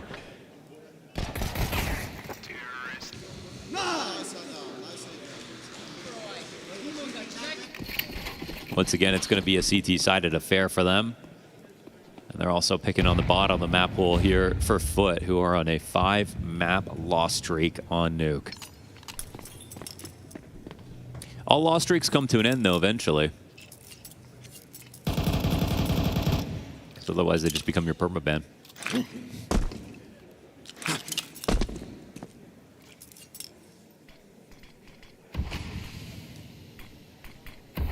Diagonal wall, and we've got Zelex to just slide behind this one. Totally given over. CTs are hoping somebody comes downstairs with this double up in lower tunnels. They've also got a ramp set up, so to be honest, Foot are putting themselves in the right place so far. It's also just a matter of MOUZ coming forward. They'll spot the boost. That's going to activate the pistols. You might want to abandon this. Yeah, two's enough, and they already, I think they know that someone was Turnpike as well. By the way, the utility was used. Rotation's always going to be very quick for Foot. Zelex gets active, remains outside, trying to eventually get over to the heavens, where 2 CTs try to spring into action. A second drops into the backside. Zelex's climb up into heaven, if it goes unnoticed, which now it's been caught out, so the players on A have a difficult job. They're trying to hope that their teammate can keep them in here. Bomb has slipped down into the B site, where once upon a time Foot were. Very awkward round back and forth for the moment. Does Zelex not know? Now it's confirmed. These players had yet to reveal themselves, so now figuring this out. B-Plant feeling all the more comfortable as vent control is still hung on to here by MOUZ. Zelex may have somebody coming up the ladder, but for now he'll dodge that threat, and it is MOUZ to get away from what was 2 well-held choke points. There's still a looming threat that they test this bomb site, but it's a 10-second defuse. No, wait. 10 he seconds. can actually get on it now. This has to be covered perfectly. Zelex needs to get downstairs immediately. He's trying to make the run happen. He announces himself. 10 seconds, though. That's a long defuse, so it still comes down to the wire. What? Oh, no kits. What a scrambled round. Not once, twice, but thrice the way they went up and down those vents. Oh, that was just looking totally unwinnable. That had to be a 1% chance. Obviously, any kill from Exertion here, and it's over. They somehow don't lose a single player and pull off a 10-second retake when they rotated to the upper floor. Long's hoping for help. That is a massive steal. Whoa. That's a wrench in MOUZ's works. Their rotations are so scary. Like, they're willing to full commit to them they had, constantly. Yeah, I mean, they had vent mollied with 2 guys on the upper floor. Like, how did that even happen?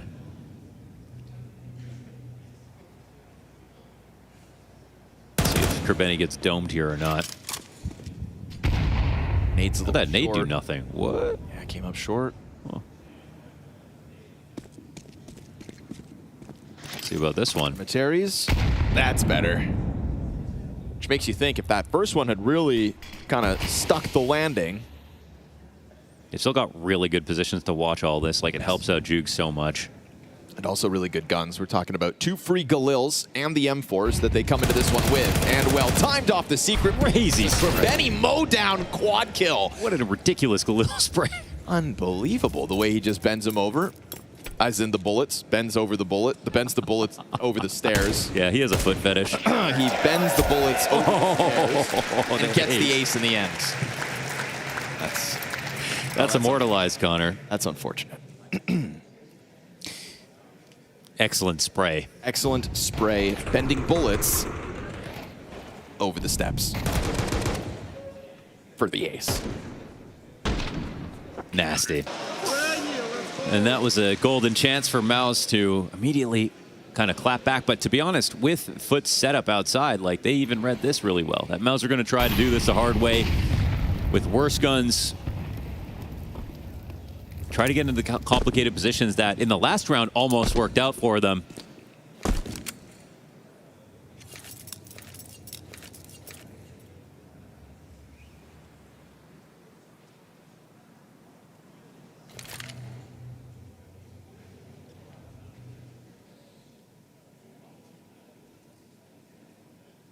It's almost like the last round never ended. Right back to tuck behind red, this time just with less. Same nade. Roland's living through Groundhog Day.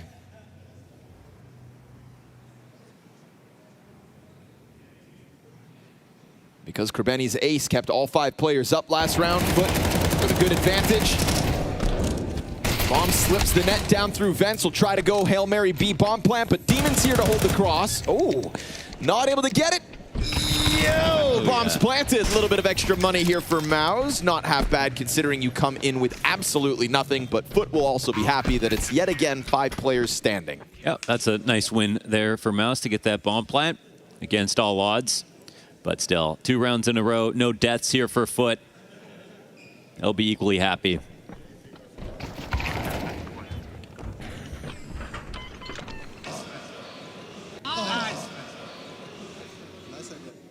Cash injection means they get all the utility that they wanted.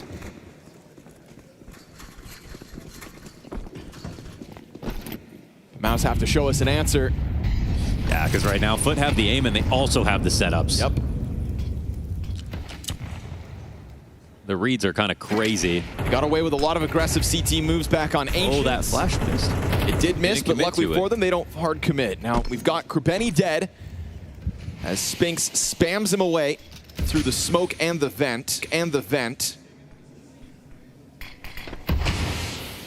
And so man advantage secured by MOUZ before they ever have to show their hand.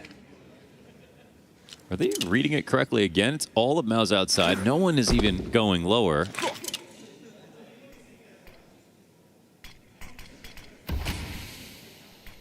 MOUZ's first successful opening duel of the map.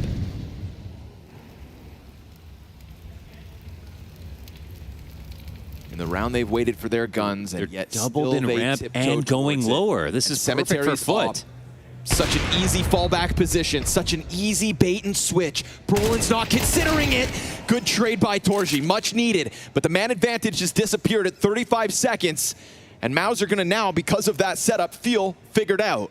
And now it's gonna be a lobby retake from the ramp here out of Foot as they realize that they've probably scared MOUZ away from going into the lower site. The amount of time left over, the bomb's coming in slowly through Mini. I mean, this is actually quite a nice push. They throw a Molotov behind them, Xerxion's back turned. Now all of a sudden the bomb is entirely cut off. You're down to 10 seconds. Torji tries to block it. Active moves here by Foot. Are insane. They kill the clock here. No chance for Spinks unless he gets kills, and Demon's just gonna hand him a flashbang, a death on a silver platter, and an excellent 4th round where Foot remain active. This team's insane. The map reads that we're seeing, and we got to see them yesterday. That wasn't even half the level they're showing today, under arguably even more pressure.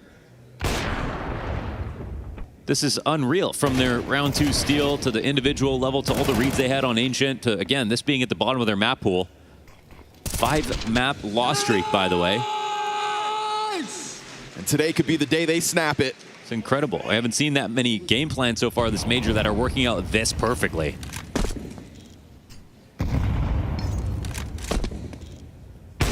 Ooh.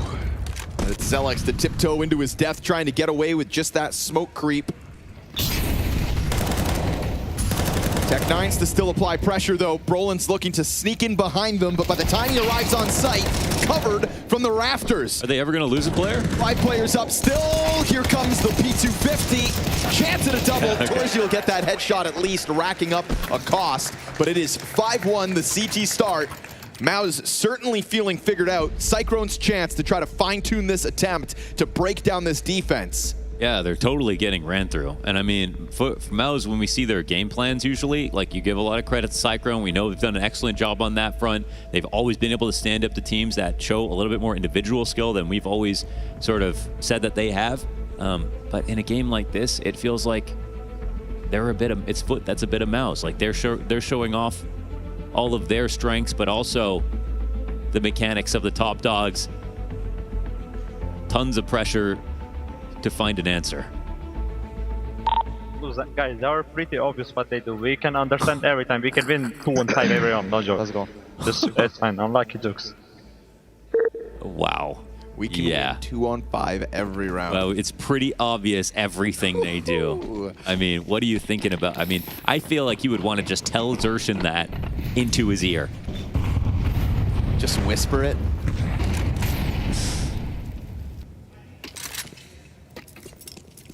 See if MOUZ can break out of it, because that's coming from an in-game leader that, like you said, is on a 5. He's proved it, man. I mean, Nuke loss streak. Yeah. Turns out some of that other opposition wasn't as easy to read. What's crazy to me, it's like not even always the mid rounds. It's like even their initial setups have been great. Like, yep.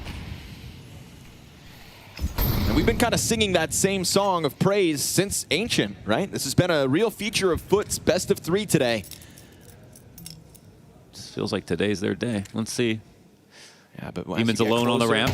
It starts to feel realer. It starts to get harder. Demon doesn't drop the nade, doesn't fall back entirely. Still just floating here. Offers up damage. They jump into him. He drops bomb and 2 bodies in the process. But we've already got a scrambled rotate downstairs. Single door popped open, and Zershin gets a piece of Krabeni. 3v3. We've got a Lonks flank over towards ramp, but the bomb plant, it's just a fake. They don't have control side or decon. They're getting scared. CT's popped that door open. Zershin plants in front of it. MOUZ thinking about going deep through single door, and that does catch Jukes. But he's ready for the fight now. Shows Zershin a step. Zershin connects. 3 kills to Zershin. We're looking for an X-Factor moment out of any member of MOUZ. And Zershin's trying to step up to that task. Looking like a locked-in post plant, you'd think. Man advantage starts to fall apart. Torji lands the op shot. CT retake now. Lonks got another. And it's Zershin. Squad kill needed. Time's on his side. He'll put the gun to the back of Lonks' head and come up big for MOUZ with a 4K and an overtake of that lower bomb site. I mean, fully beast mode round. I mean, that's a 3v5 that he has to run through, get every single entry back-to-back to be able to win that. It comes down to a 1v1 in the end, but it's all about Zershin. As soon as he started calling, it was his form that really carried MOUZ to their best performances on what we could call a honeymoon. Nice fucking run, bro. I love you, man. Let's fucking go, boys. It didn't feel sustainable when we saw it at Astana, but his form kept up through CAC. Yeah, here's a glimpse of it. It's not been an overall strong major for him.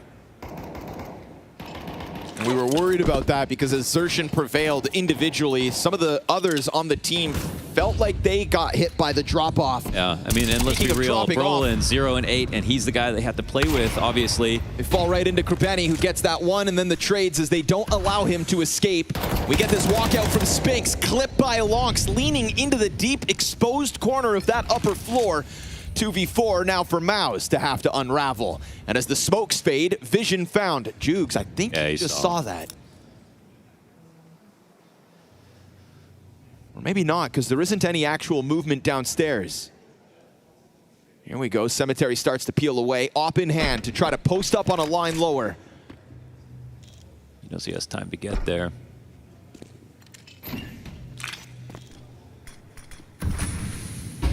Just enough util to try to cover the plant. Torzi looks for the duel. Opper reveals itself. Ooh. There's still time to play around with another fake.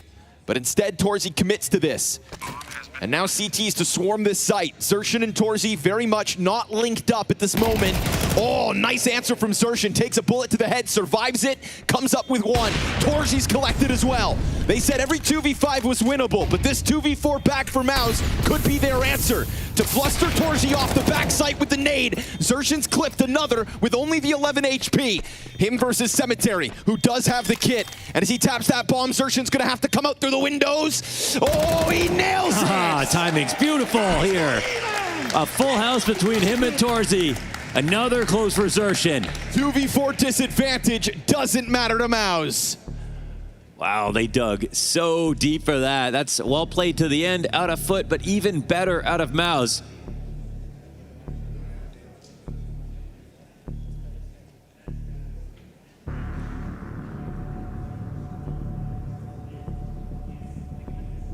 It's not as if Foot made a ton of mistakes even in that 4v2 situation, but the trades that Xerxin's able to get, his aim right now, incredible. Surviving this headshot with a Galil. And then Torzy waiting very patiently for his shoulder peek, and then Xerxin moving into this position. I mean, the only thing they could have done differently is when they saw them cross, could have had a rifler move into the site, because obviously Cemetery can't get committed to B with that op. So a third round for MOUZ. Krebeni trying to get away with it again, that forward spot, but at least Cemetery trades. Feels like nothing's come for free for MOUZ. But that last round proof they can fight off the back foot.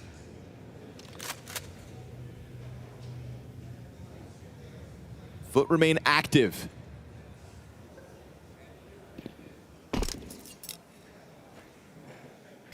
Exchange of nades here. It's only a Galil for Brolin up on Silo. Could make for an awkward fight versus this M4 in secret steps.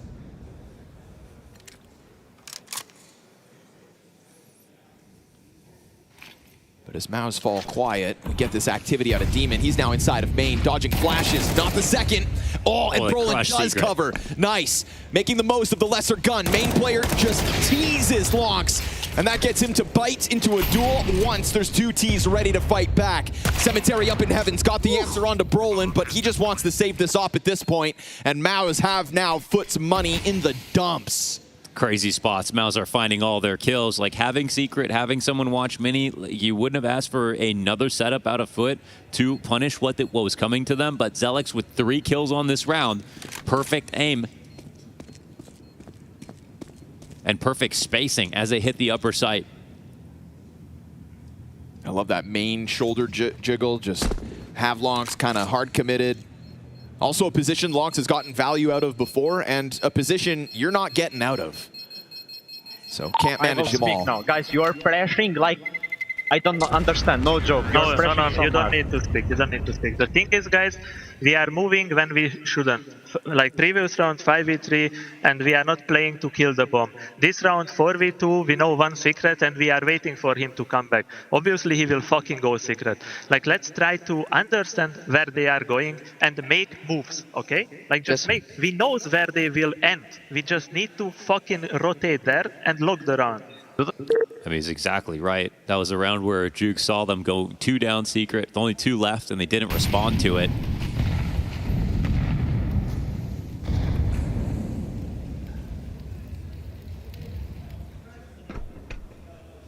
Still, they sustain these buys. No freebies for MOUZ. Very forward angle here for Cemetery. Yep, he tries to jump on it with the flashbang usage. And sure enough, that Spinks out of this one. Brolin, Mac 10 entry. What's on the A site? Nothing. They go down the fence.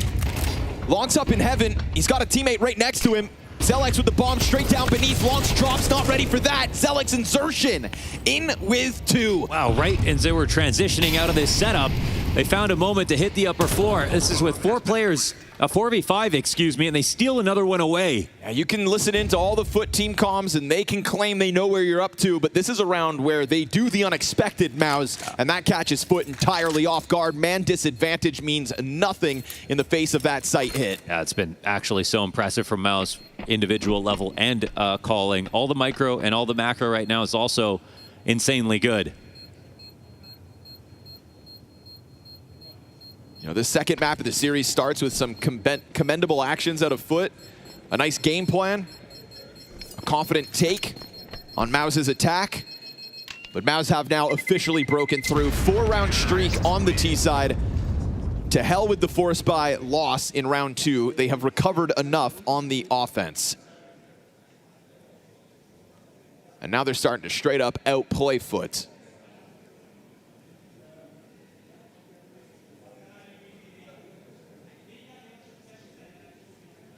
It's been a hard-fought half for MOUZ to try to get through the money, but finally, you've got CTs with just pistols in hand. Still the op on Cemetery, and we saw that opening kill. It's in fact only 2 successful opening duels for MOUZ this entire half.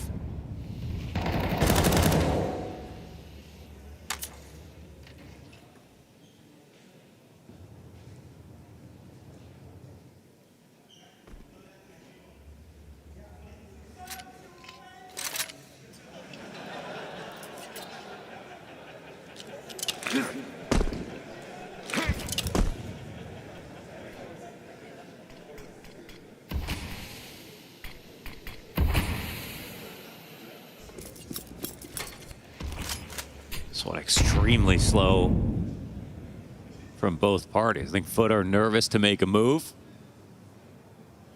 And MOUZ expecting them on, low guns to do something proactive. What happens when they're given the space? Good shot. Cemetery waits, hits the second target. Oh, and then into the back sight. Just ready. That's why it's not too active. How about another recovery, though?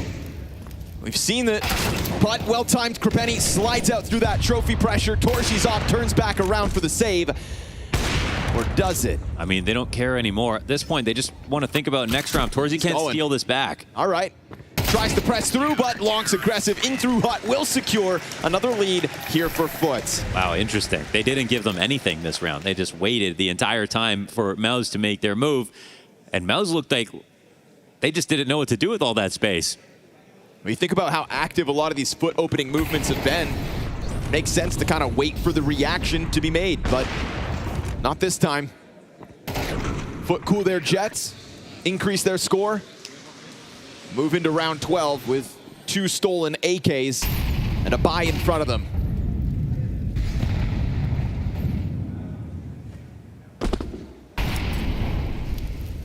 They put an end to the win streak of MOUZ at 4 rounds, and now, unlike last round, it is activity immediately from Foot with Krepeni securing Squeaky Room. Oh boy, that's just such a insanely powerful spot to get to, unseen. Especially with Spinks being the only lobby player. Things could get sketchy here for Cemetery, but it feels like more often than not, he's been good for these outer pickoffs, and he's supported well. You've got a main player, secret support, even a second player to go back behind Jukes, who actually now falls back. Diagonal wall, easy to open, but still no action out of MOUZ. They pause. Careful. To go up, and Cemetery just sends the bullet over their shoulders. 2-player ramp walkout's actually not being checked. Foot have foregone map control in this attention outside, but it's attention that doesn't net them a kill. But what's the wrap here? Spinks is actually headed lower. Xertion is still floating around in that ramp room, and the window's open. And this is huge for Spinks. This is going to unravel Jukes. There's no way he survives this. Spinks going to take his time for the kill, let the T's get closer, jump on Jukes. Now Demon over towards that single door. Oh, and they already catch the vent rotate as well. MOUZ have figured this one out. Establishing the 5v3, all these positions catching you off guard, trying to dive the bomb planter, and it is excellence out of MOUZ. They slip the net for one more on this T side and take a chunk out of Foot for the team ace to close.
Louis on his own, but look at the time! Look at the time, there's 7 seconds of got the bomb! They're trying to go pyramid, but there's no more play! Stewie's on the round, we go to overtime! MOUZ with a nice answer after Foot came out swinging. A very active CT side on Nuke that felt like it was hinging on a great game plan. But a few of those moments start to get away from Foot. MOUZ show us why they picked Nuke, and we are tied at the half as MOUZ will take to the defense of their pick. I mean, sometimes you see like a 2v4 to start a comeback and you go, oh man, you know, that team really misplayed to make that 2v4 happen. But no, what I saw was they stole it. Yeah. Sorry, I love the fucking cooling. I love the fucking passion. Let's fucking work for it, but it's not the last map. I said it. Yeah. Yeah. Guys, let's fucking give it. Our city on Ancient was not good. Yes. But we can make a good nuke, right? Fast play. You want it? Here it is. Krebeni with a double headshot. Foot not wasting time. Torzi not wasting bullets. Oh. From inside main, he gets the triple. Said he loved the passion. Said he loved the calls. Careful. Oh! Killed Torzi in the pistol with the answer. Felt like Foot had just blown a hole through the defense until Torzi steps up to plug it. Yeah, that was, oops, a little bit of a free frag miss for Krebeni. Could have resulted in a plant at the very least. But Torzi, they didn't wait for that mini smoke to come up, and he got all these chances to shoot. Whew.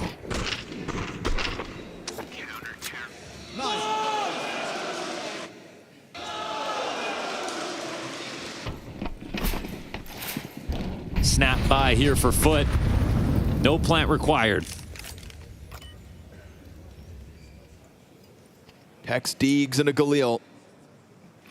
2 smokes if they want to put that wall up. Oh, nope, even one more. But you've already got Zershin over towards Secret.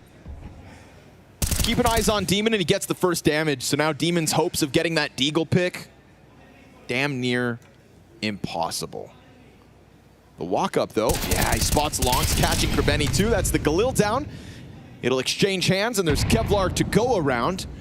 But still, just MOUZ playing active enough to kind of take the idea out of Foot's hands. Worried about the cross, but it's a bit of a main test. As Longs gets over to Unbreakable, still they pause outside of main. Torzi's down. Brolin's also getting popped by the Tech-9 at long range. This would be a 2v4, but there's only 3 MOUZ members left. Man, you'd think they'd be more scared actually about going up, or MOUZ really believe that this is going to be a moment where they try to drop, but that's not the case. They've actually moved into an upper site. Man, it's like they said, they seem to know exactly what MOUZ are going to do. Look how confidently they're about to plant. They didn't even really clear the back of the site yet. Silver lining on this one, you've got money for Foot. And Cemetery, he might think about pushing through, just taking another risk here. Right, he's found his timing. Yeah. He paused, now he hits it. And as Zelek stares over towards Squeaky Door, yeah, Cemetery's got to stay active. He's looking for the timing. Oh, Zelek's good. Just threat assessment of that lobby flank. Now Juke's back sight. 15 bullets in the Tech-9, down to 12. He's going to get surrounded, and they're going to clear him up. And they didn't have a kit for this retake, so it had to be swift. They'll come through with it. MOUZ extend their lead, only losing 2 players to the force buy of Foot, who now in the next round have to take a knee. Really scary. Very nice from Zelex to get Zershin to get the 2 kills, as well as Brolin, who really wants to bounce back here on CT's side. But I can't help but feel like they've done enough. You know, I mean, there was a huge amount of pressure at the beginning of the half, but MOUZ fought so hard to get back into the game. I mean, just the sheer amount of rounds that they got on T side, no matter how they got them, even if the starts were good for Foot, is just enough. Have way more confidence here on the defense for them on Nuke. Hey, they do it again.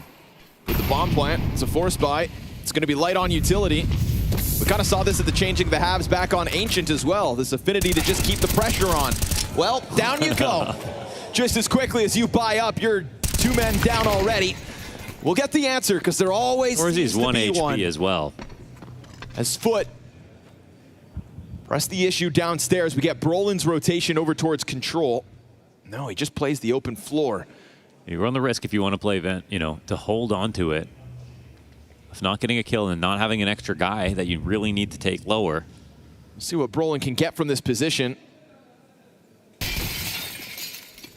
They pop windows first, doors swung, Brolin position now known. We'll see if Cemetery wants to get into this. Benny's going up into heaven. He'd love to draw Cemetery upwards, but you can see that crouch position in the back of the A site. You know, it's very likely a spot like this that Krabeni just totally forgets that someone could be in the back of the site. That's what Spinks is hoping for. He'll see Zelex though, and Spinks, good awareness. This is multiple times now where MOUZ, even with an advantage, you know, they keep checking the compromise spots correctly. We had it with Zelex holding the lobby flank last round in that slowed down moment. This time too for Spinks in heaven. And so MOUZ, 9-6 lead. Now surely this time Foot have to go for their save.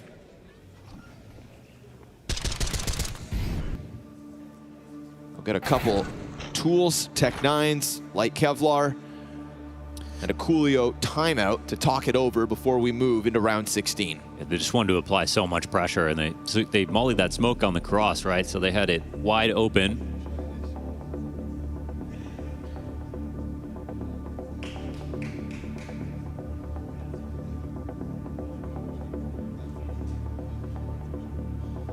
Not sure what you could tell them in a moment like this. Gonna have to come forward with the most creative eco that we've seen.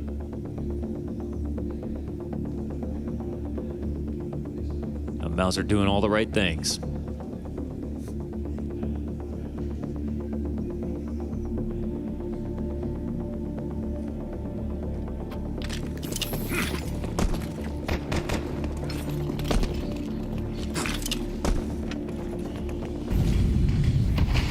Fast push, 3 into the vent, right into Xertion's bullets. It's about a 5-second round out of Jukes. So to the wayside he goes. A couple players to test this ramp hold out of Brolin. So far, smooth sailing in MOUZ's camp. He'll just hold on to his ground, chew through 2 of them, set up the cleanup for Torji, and 4 members strong out of MOUZ as this CT side gets dangerously close to a convincing victory in this best of 3. Yeah, as it stands, there's just too many rounds that Foot could have won that they didn't close. They had a lot of chances in that first half, even coming into the second pistol. Like, that was a lot of good entries upstairs. Didn't shut that down, didn't wait for their smoke. Too many small mistakes that they'll have to think about. It's unlikely that they were going to be able to pick up Nuke in the first place, but then all of a sudden, you know, 10 minutes in the game, it feels like they can't lose any rounds. MOUZ have changed that story drastically. Nice shot. A trade from Demon over main.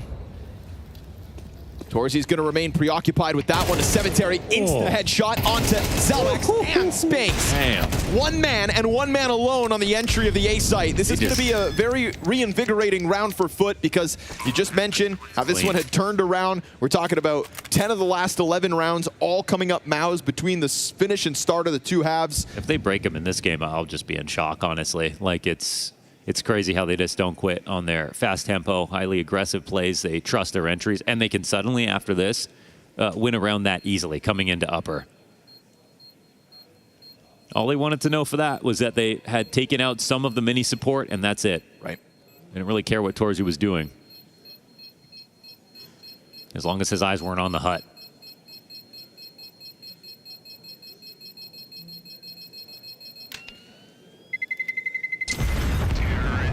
That'll serve as a reminder to MOUZ that the job's not done yet, despite how comfortable the last 10 rounds felt. Yeah, the amount of money they have left over, still going to be feeling pretty good. Just scary for MOUZ that it can happen that quickly. You know, you built up this confidence, you feel like your game plan's all in place, and then you get that explosiveness out of Foot for an instant collapse of this A defense. Yeah, and that's their offer, putting through, you know, 2 entries like that with rifle. Earns an off that round.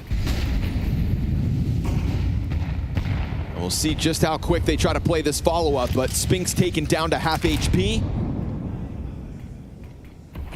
Looks like he wants to test this. He's taking control of the squeaky door. Jukes lets him know exactly where he is, but Jukes has to be careful because he's doing this alone. Oh, and missed chance for Torzi. Cemetery takes up the angle. He's going to win the head-to-head, but Jukes is under pressure, so a good lobby control here for MOUZ. They take over a portion of the map. They find Demon down to 30 health. They know that this wrap is a compromising situation, but Spinks remains active. Oh, Lonx is going to get blindsided. Good push by Spinks, not only for the lobby control, but then to go one further. I kind of needed to, actually, because that spot was fine, but they weren't coming upper for the time being. MOUZ play this one with no fear. That smoke's a little weird, but no, it covers everything. Benny into main, Demon up above. Cemetery looks to join up with the bomb. Smoke grenade in front of Demon. You'd think this now makes it all the more difficult for him to swing wide and help. Insertion looking for duels and looking for a forward press. Might be tempting for Demon to do something tricky. There needs to be some kind of risk here for Foot if there's a chance. Playing with their util as Spinks doubles back to the squeaky door. Picked off by Cemetery. All missed chance at a second. Insertion's been found out. Demon activates. Almost falling through into the stream of shots. At 20 seconds, they have heaven control and the bomb on the site. Benny looking for safety here as Demon offers him a smoke, but it misses the door. And as he falls down into the back of the site, it's the exact timing that Zelix takes over. He should just be walking out now. There's no way they expect him to be here. Oh, the near lineup. Attention's turned. It's going to fall on Krabeni. 12 kills in. There's the headshot, but the trade's so good. MOUZ remaining active every step of the way on this. It's a hard-fought battle, but the trade train goes their way, and they secure 11. Dude, giving up heaven in that 2v3, I can't even believe they tried to do that, and yet it almost worked. It is 11, it is expensive, but it is still going to be another completely full buy with a little bit left over. And Cemetery was very close to hitting the easy shot here. Really put his team in a good position. T-side op impact like that is rare. Nice! Went out versus the op and gets the first upper entry. Like how?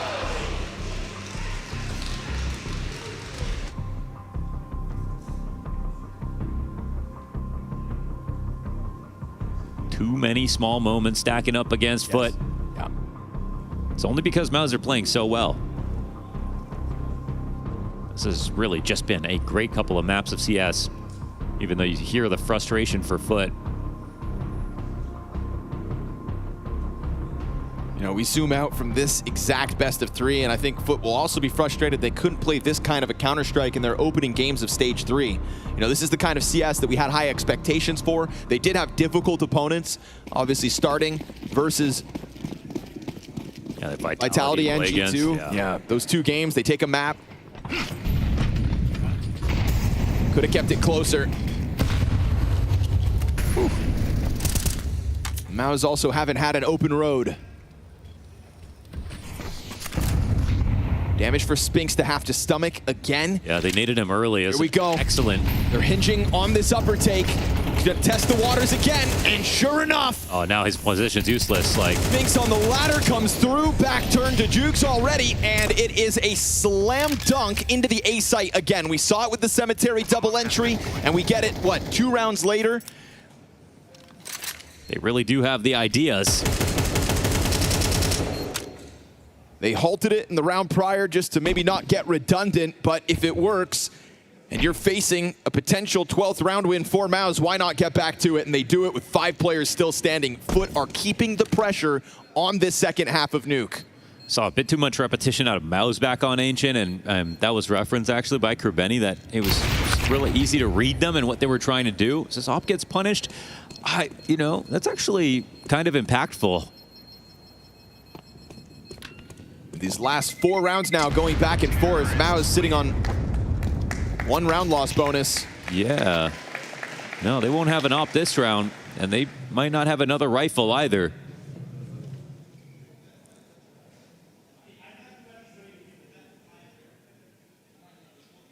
It's a force buy. They decide to go in on this. It's going to be 3 M4s, MP9 and 5.7. Okay. Crazy spot here. I mean, it could be a game-defining moment if MOUZ can close this down. But a significant disadvantage on the weaponry. An extreme speed here for Foot.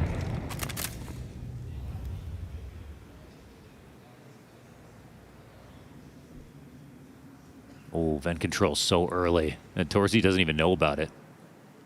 Did he do that totally silently, or weren't anyone watching? Oh, 3 players here. It surely don't skip this clear, Lonks. Oh, he kind of walks into it. Oh, nice trade, man. It's Be careful about rotating vent if no CTs are anywhere near there. It's going to be down ramp instead for Brolin. It has to be, but it's actually possible they don't go lower. Wow, he opens the double doors for them. Brolin playing out here. Smoke goes out, but he's got the wide angle. Yeah, they can't steal for control side is what they're looking for. Brolin has to turn from the flash. Krabeni's got the confirmation of the spot, waits for teammates. No, tries to wide swing through that smoke, and now singles caught Zelex going over towards control. And so they do still squeeze value out of this commitment. It was scary for a second, looking like Krabeni's death would be in vain. Oh. Xerxin to equalize. Yeah, that's kind of huge. We know what kind of threat Xerxin is in these moments. He's the player with the kit at the moment. Spinks buys time as he just pauses outside of the ramp. This round could be everything. They're coming in with no kits? No, Xerxin has his. Okay. And there's a matter of maybe picking one up for Spinks on the push down from the ramp as well if Brolin had one. Bomb nearing that halfway point. Cemetery keeps just giving this a look, and now he's found it. Blindside Spinks. Xerxin popped, and it is headshots back-to-back from both members of Foot. 3 kills for Cemetery again. We saw that critical rifle entry on the upper floor. He gets those trades going. They sweep out the economy of MOUZ, and now we could be looking at a tied game as MOUZ have to take a knee. Insane that this is still competitive, and it's again Cemetery. I'm just so impressed. T-side op trades, combat opping kills, entries when he's hitting the upper sight. Would have been so easy to miss, and then we'd just forget about it because it would, you know, we chalk it up to it being too difficult. Now MOUZ becoming USPs. And 2 frags. I mean, physics. Just gonna. Is this game a little too realistic or something? Just gives up.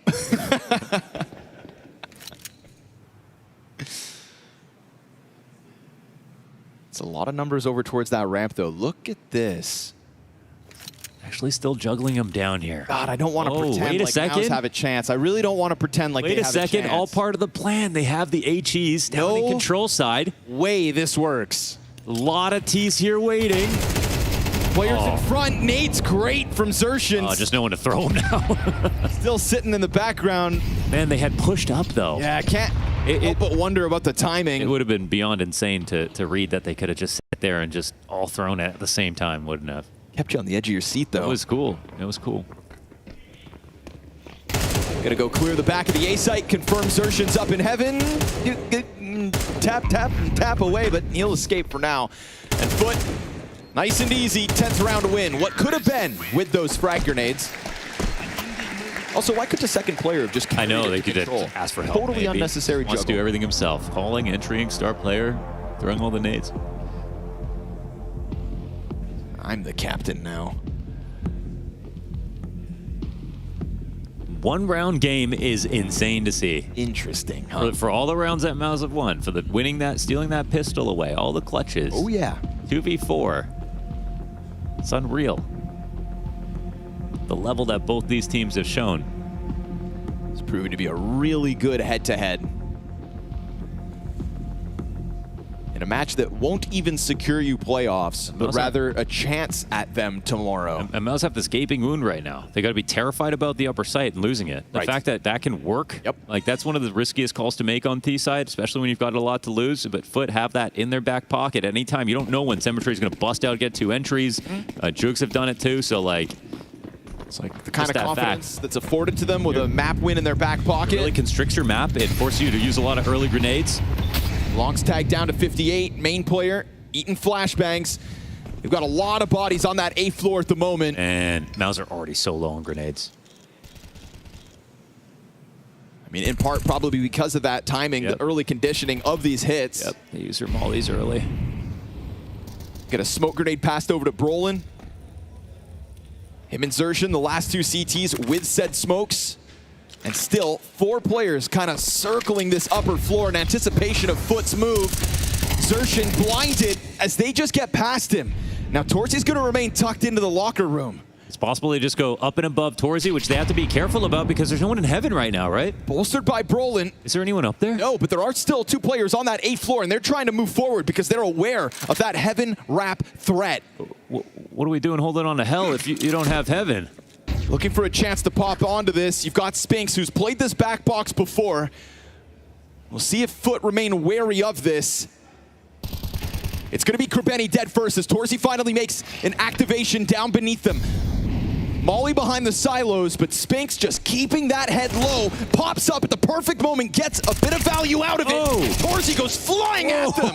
CTs from inside their corners swarm and secure a 12th off of it. Now who gets read like a book? Damn, they had a plan. Not keeping anyone up there, really risking them to run over top, but they made sure to take out everybody else who was available. Oh man, they let them have those positioning. Surely Foot are starting to feel confident in their chance to just pounce, and then a pop-up out of all these random positions. Spinks took a headshot through that box with no head armor and still nailed his spray with full aim punch. Great moment there for Torzy. He gets to 20 kills off of that, what was feeling like late, but ultimately well-timed activation through the hell window.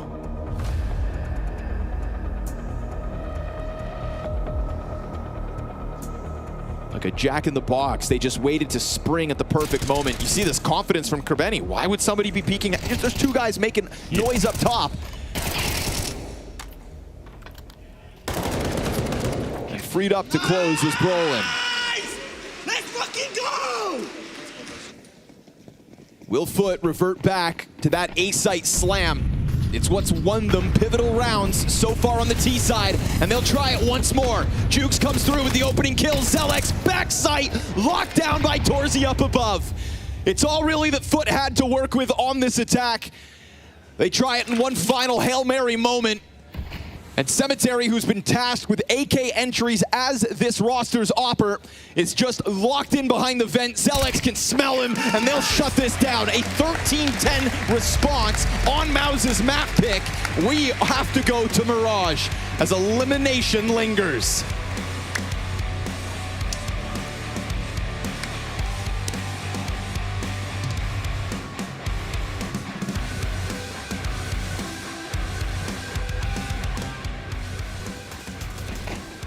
Elimination definitely lingering on the other side of the outcome of this next map, but for Nuke, it is a 12-10 scoreline, one where in which Foot tried to put one down on top of MOUZ, and Symmetry just couldn't do it all alone. So I welcome you back to the Intel Extreme Masters. I've got Ash, I've got Pimp, my name's Trace. Guys, right out of the gate, I want to talk about the Foot effort towards the end there, Jake. Yeah, it got close towards the end of the game. I think MOUZ were in control pretty much from round 13 when Torzy decided to step up with his USB and absolutely annihilate Foot. From that point onwards, it felt like MOUZ were the better team, but don't know about you, Ash. I can't help to feel that I watched another Ancient game in the same sense that I don't necessarily think neither team played incredible well, but one slightly better than the other.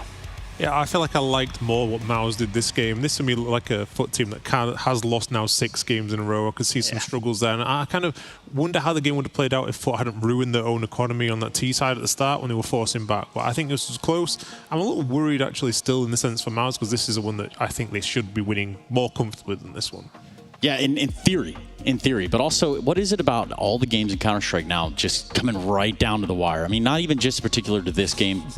Jacob, you got a thought on that? Yeah, I mean, it's stage 3 of the major, and obviously the deeper we get into the tournament, the more even these teams are going to be, both in terms of individual skill, but also, you know, the play on the server. I think it's pretty evident that once you have a 1-1 game or a 1-2 game in this instance, it's two teams who are somewhat similar in terms of skill level. So there's been a lot of games going the distance the last couple of days, a lot of games going all 3 maps, and I guess you feel that more and more the deeper you get into the tournament, which is why more often than not, we have the same thing happening in the playoff. Yeah, definitely that. Speaking of things happening, Ash, let's go back over round 7 and 8. I feel like Exertion deserves some praise here.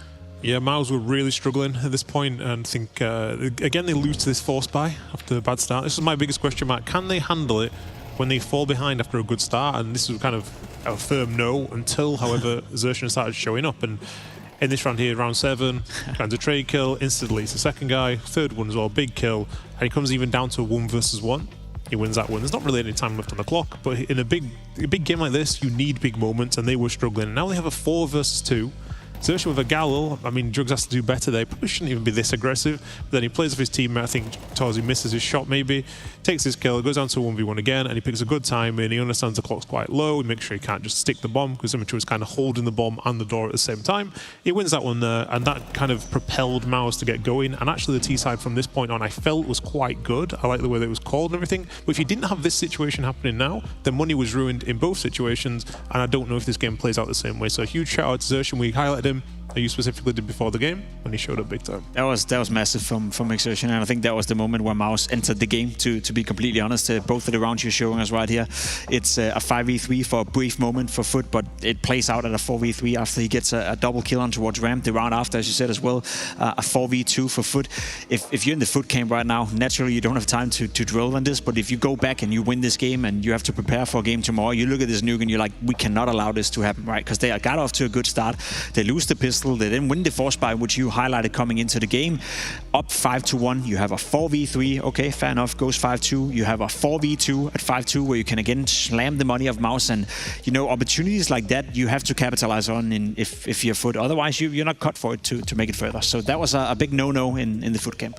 Speaking of capitalizations, you can put a period right after Torzi's name, because in the second pistol, he had some way with it. Is that right, Ash? Absolutely, and I think the game was still unstable at that moment. I still feel like Toz is one of the best closers out there in Counter-Strike. I think in clutching wise, he's very good. But yeah, the game was close. It was some nice calling from MOUZ to get themselves back into it. And then Jacob with his pistol round. Yeah, that's where he just takes over. We see it right here again, a scenario where Foot have the advantage. They're playing technically a 4v2 for a brief moment, and then Torzi just comes in and shuts down the entirety of the round and makes sure that MOUZ gets off to a good start. Not only do he win the pistol for them, he also helps them convert the pistol, which is mega important against a team like Foot, where we already twice have seen them win the secondary force buy. So Torzi, in terms of raw impact in that pistol and in the second half, he was lights out, and also together with Exertion, big part of the reason as why MOUZ ended up winning this. But I can't help to feel that Foot in that first half, they dropped the ball massively. They should have gone away with at least 8, maybe 9 CT rounds. And then, as we saw on the T side, as you said it, you know, they kind of screwed up their money. But once they got utility, once they got the AK-47s in hand, that's when they started to claw back into the game. They had a couple of explosive inner hits. They had a couple of explosive rounds where they also walked inside, you know, dry peeking almost, and just playing with the rotations of MOUZ. So I feel like Foot had more to offer on the T side, but they didn't give themselves enough leeway and room to do that because they had a bad first half. Yeah, absolutely. And I think on the buy rounds, it looked dangerous. Like Symmetry as well. He was even entering at one point with AK. I've not really seen him doing this much. I want to see more confidence in his game because clearly he has that ability to do it. He just doesn't do it so often. Then I saw one round in secret. He had the op. He was trading. He had a nice little flick shot onto Torzi on an off angle. And then later on, he was searching from main to door. He found kills as well. He seems like he really has it in him. And he's, for me, stepped up quite a lot this year. There's still a long way to go in his game. Like he's a little bit supportive, maybe too much at times. But nice seeing flashes of that there. But if they had more buy rounds, they could have pushed MOUZ a lot harder here. But it was still a good game. Yeah, I feel like we got a lot of output from Symmetry there towards the end, or rather throughout the duration of what was that map. But then I wonder about names like Krabini. I feel like he was instrumental in getting Foot this far. I mean, they've been playing a lot of Counter-Strike up to this point. So what kind of player is Krabini? I mean, he's naturally a player that also has a lot of impact on the game, given his role within the team. But from an individual standpoint, you also see it. You know, I think all 5 Foot players have it in them to be aggressive and to play. You know, the way I would describe it is that they offer up the body on the server. You know, they go all in the duel. It's either you win the duel or you lose the duel. It's not the old Sipnick's way where you show a shoulder, you take a bit of a peek, you go back, you show another shoulder. It's all in or nothing pretty much every single time. And that usually makes for these exciting rounds and exciting duels. But if you lose them, you put yourself in a bad situation. If you win them, you can roll over your opponents, but it's always all in or nothing. Yeah, he has like a lot of feeling in the game. You can tell that he's willing to take the risk because he thinks logically. I think he understands quickly where the other players are. Like he's listening to information, he's taking it in. And I think that's also why he's so frustrated sometimes at his teammates, because I think that they're playing like a slower level, like a more less risk-oriented gameplay. And I think that he will take that risk. He knows where 4 people are. Okay, I'm going through this smoke. I will take this time in. I think there's no steps. Okay, I'm going to take this time in. So sometimes it looks a bit silly, but what I've liked about him so far this major is his leadership style has really stepped out, and it's felt like kind of having like a veteran. It seemed like an Apex level guy in this team and calling out the mistakes. You've said the word I'm looking for right there, and it's Apex. That's because BetBoom's taking on Vitality after this series, so make sure that you've got that on your docket. For this series, however, we did get to the end of the line. We did get to Mirage. So where can a guy like Krabini fit in on Mirage? I mean, he fits in well with the team, and I'm curious to how he's going to call that game of Mirage. You know, I think it's going to be a fist fight. To be completely honest, you said something about a dumpster fight behind the bench yesterday. I think that's what we're hitting. To be completely honest, right now, if you're MOUZ, you'd like it not. It makes sense because it's the 1-2 game, so it makes sense. Something like that, you know. If you're MOUZ, you'd like them not to be that. I think MOUZ would like to have a more controlled, a bit more composed game. If you're Foot, you know, the more you can blow up the server, the better. I feel the players, if they're up for it, you know, given the pressure of facing elimination, if they can allow themselves to play the real Foot way of Counter-Strike, where it's a lot of risk-taking at all times, I think that's also a massive win condition for them. But it's way easier said than done when you're facing elimination. Yeah, I'm a little more worried about Foot on this from the statistic time of things. It's 3 out of 4 games they've lost recently on Mirage, and MOUZ have won 5 of the last 6. However, from this series, do I think that will matter? No. I think we are going to get a full brawl here. It's both teams looking a little messy. Both teams shoot really hard as well. So maybe tactically it won't be the best game now because the pressure is there, the third map of an elimination game. But I'm still expecting like the individual skills to shine through. So maybe we're going to see some overpeaking. That would be nice to see, but maybe not the highest level gameplay. I think that's an important thing to notice when you're at a major. You're facing elimination. You know, as much as we can bring out statistics and bring out tendencies, I have a feeling that each game live its own life in as it's right. And we've seen already 2 maps in a row that it's clearly 2 teams not playing up to their best, but they're kind of matching each other on the server, giving us exciting games. So yeah, I'd agree with you. You know, statistically speaking, MOUZ probably have a little edge, experience-wise as well, a little edge. But I really do feel that when you're at a major, you're facing elimination. It is that sort of notion that each game has its own life, and that's probably in Foot's advantage heading into Mirage. Yeah, each game does have its own life, Jacob. That's very well put. Also, no time for half-lives around here. Speaking of which, Cologne, are you ready for some more Counter-Strike? That's a resounding yes on my end. So what we'll do is this. We'll go to this quick break. We'll come back. We have Mirage in front of us with MOUZ and Foot. Somebody is going home. Who's it going to be? We'll find out when we return.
Double peek, he's getting his shot. Unbelievable! Something special to pull this deagle, and that's exactly what happens. Katowice! We are back! Hey, welcome. Hey, good to see you. Sorry.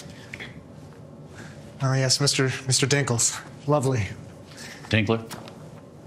Well, as you know, the guys have been working with Valve on the community servers, which is a topic very close to Mohan's heart. So we heard you had some ideas on streamlining the in-game browser. What are you trying to reinvent the wheel? Look, we know it's hard because community servers aren't really revolutionary content, even though they are the original content. Well, huge patch notes are a glittering lure. But there is a rare occasion when the public can be engaged on a level beyond, if they have a sentimental bond with the feature. My first server, I was a regular in this, casual community. KZ, Op India, some surf.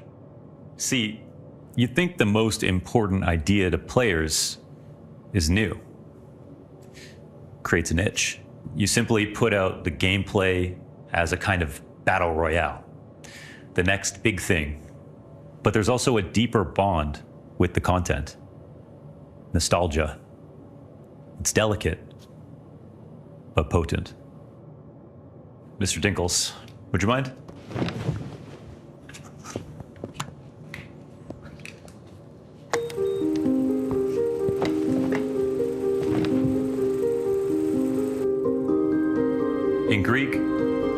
Nostalgia literally means the pain from an old wound. Pick up the phone. It's a twinge in your heart, far more powerful than memory alone. Bye. Who's that like? This technology isn't a spaceship. Pants, bro. It's a time machine. They're coming. It goes backwards, forwards. No, what? Watch me. It takes us to a place that we ache to go again. Oh, It's not a browser.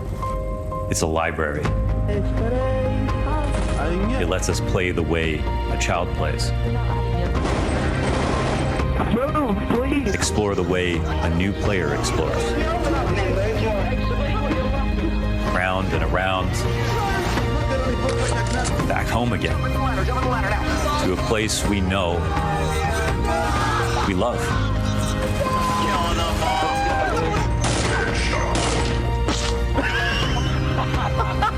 So gentlemen, we don't need to reinvent the wheel. See there now. Just need to keep it moving. I managed to get away. You will never find me.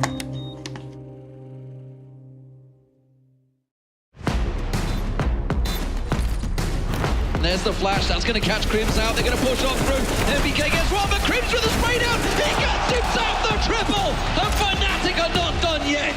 Can you believe it? MOUZ with a new captain at its helm show resilience on their map pick. Up versus elimination, two playoff prospects that have to eliminate one another here and now. We reach the final hurdle, Mirage, a more equal place between these two teams. We saw Foot rebound in an unexpected way. That 5-map loss streak on Nuke, now 6, but proving to us that they're bringing fight in unexpected ways. Shouldn't have been that close, you could argue. And yet, MOUZ still managed through. Mirage is where this battle ends. Totally impressive that Foot put up performance like that on Nuke. This is the bottom of their map pool. They clearly came prepared to try to win that and had a good idea that it was coming as well. And as close as this series has been, I just don't know. I wouldn't place a bet on this last map. Both these teams have shown they're extremely well prepared. MOUZ showed a ton of heart to pull back in that T side of Nuke to win. And even though it was close in the end, it took everything they had to make sure they were better.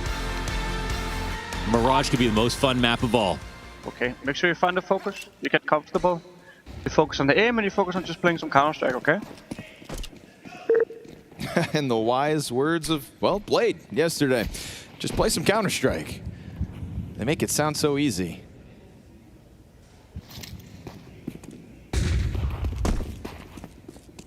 Walkout top middle goes uncontested. We've got Spinks leaning back on catwalk. Chucks a nade into the middle of that pack, and Demon down by a quarter before the gunfights even start.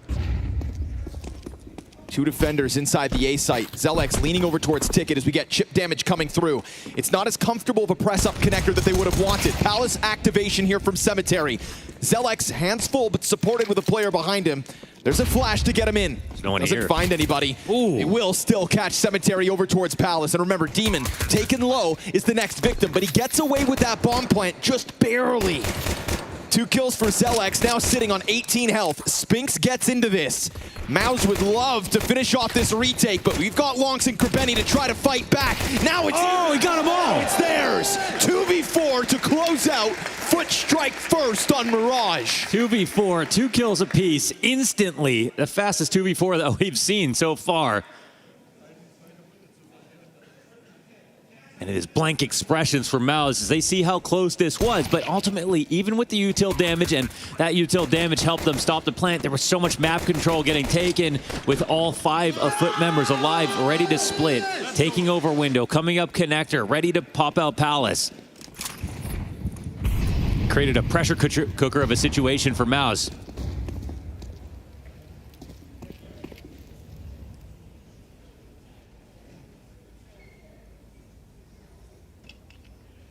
Foot right back to the mid play, met no resistance in the pistol. This time MP9 surround them. Second volley of smokes down. There's no frag grenades to pop these open for MOUZ.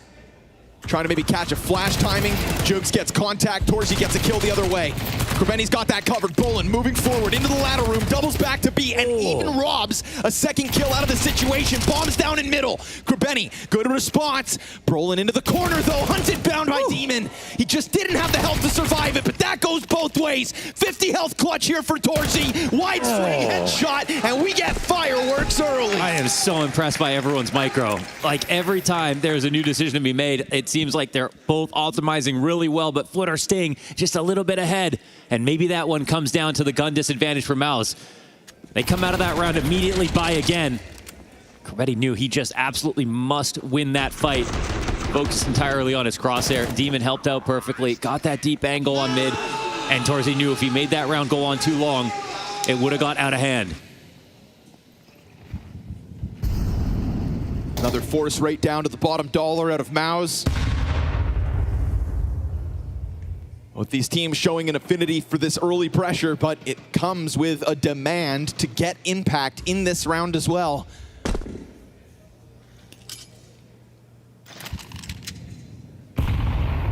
Made short. Jukes, Krabeni, and Cemetery out top middle. I'd be worried for MOUZ that this goes back a little bit towards how it felt on Ancient, where, you know, even on Nuke, we saw that the reads were very good for Foot, and Krabeni seemed like he was just saying, we know exactly what they're going to do all the time. Didn't expect to see that on Nuke, would expect to see that on Mirage. Juke's aggression. Damage, sure, but a lot of bodies here, including a player still unnoticed. Not cleared. He got a triple in the middle of all of that, and they strike. How did he do that? Just flies out, finds impact in from Market, slips the net as numbers there for Foot. They get obliterated by Torzi. Oh my goodness. What is that? They took out Get Right. They got one guy at bench as well right here. Jukes with both, and somehow Torzi gets 3.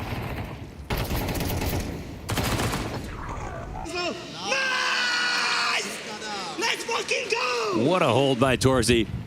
Ferocious on that Market push. Foot looking to get right back to it with this Krabeni creep down con, but Xertion's got his number in this position. And now it's no longer a split, but just an all-in. Out through ramp, they'll emerge. We've got 1 kill at least. You are looking for the bomb plant here, Cemetery. Let's see if the nades come over. They don't actually have any HEs to stop this plant. Oh my goodness, long-range Tech 9 duel. Demon tries to go for it, and that's weird because there was also a flashbang getting queued up by the other Foot players. You'd think he would have wanted to wait for that. He tries to take it into his own hands on a weird timing. M4 now down. Jukes can grab it, but he's got 9 health to pull off this unthinkable. I mean, surely he doesn't hit this. Torzi would go wide, right? Arguably unwinnable situation at this point. We've got defuse kits on MOUZ. We've got a second round secured. Torzi lighting a fire under MOUZ. Key in this next one as he yet again finds the multi-frag. Yeah, Foot always answered back with buys. This time, though, even with that plant, gonna have light upgrades.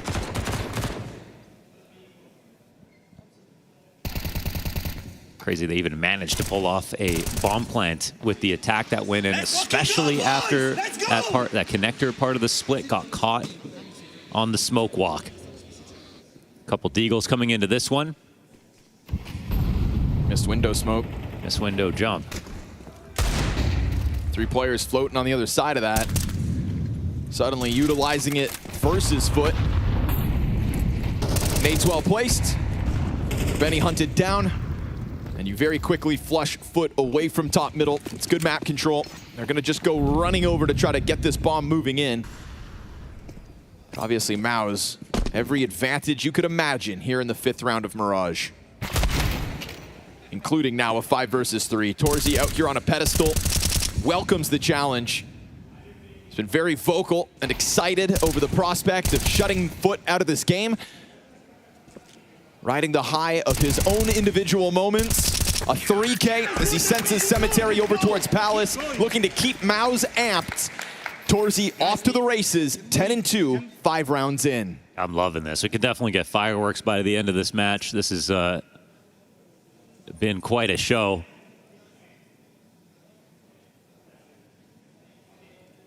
Torzi with a 10-2 start. By back for the foot side. Put back by that 1-4 successful out of MOUZ. Still no ops in play. 6 rounds in.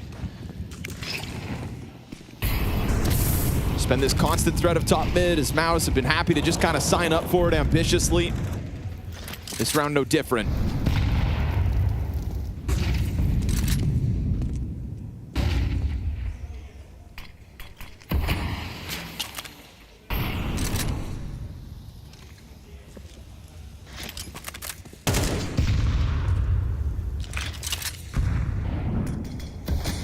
Nade finds no damage, and we get this foot group up inside of the apartments, but that's a fresh smoke grenade put down in front of them. It's a fast call, though. Like, I think they know they have a timing right now.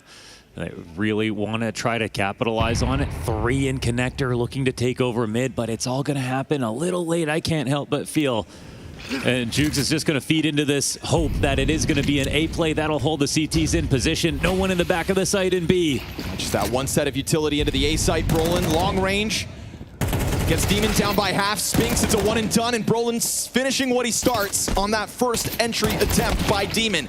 But as he goes in for a second duel, he'll lose out. Numbers even by foot, 35 seconds to spare.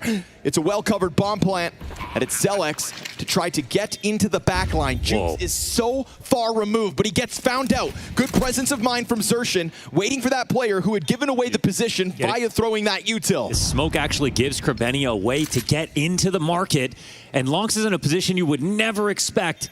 Zelex starting to clear, though. He's gotten out through that back apps door.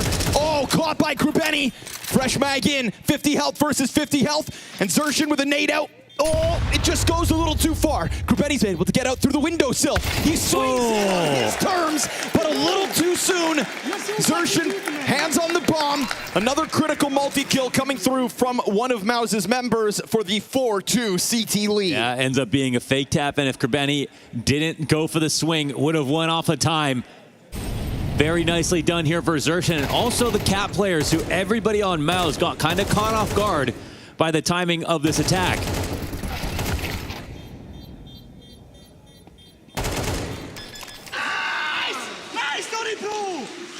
You're so fucking good, man. I mean, Xerxin has put together so many rounds that have saved it and brought them, honestly, to a third map.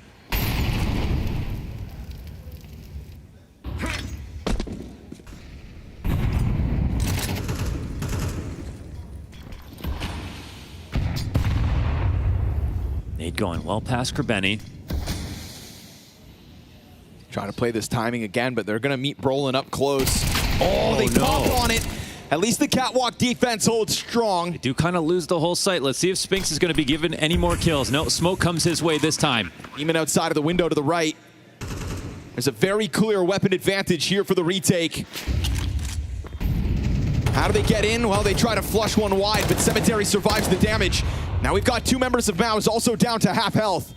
These Desert Eagles and a Tech 9 trying to set up Lonks to maybe be the difference maker. That one M4 they hold on to, and it is going to be him to catch Spinks on the cat retake. Insanely good cover out of Lonks. Them in. Door push comes through. 2 kills back MOUZ's way. Still enough time for this defuse, and it's not going to be coverable by Jukes towards Cat. Get on that defuse. Oh, they got it. Catches him on the crossover, and with lesser guns, Foot give MOUZ something to think about. Another insane display of micro, honestly, from everybody. They find the way to get into the B site, even with worse guns this time, get that bomb planted. MOUZ need to get that under control because Foot are using that over and over again.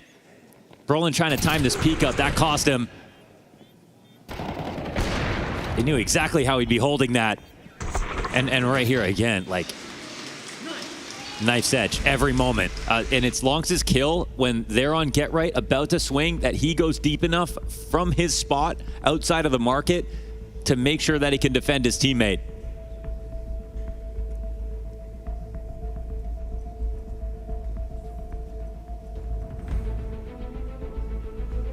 Every CT round is gold. It's been a very CT-sided Mirage at this major. Letting rounds like that slip is exactly how MOUZ brought back Nuke.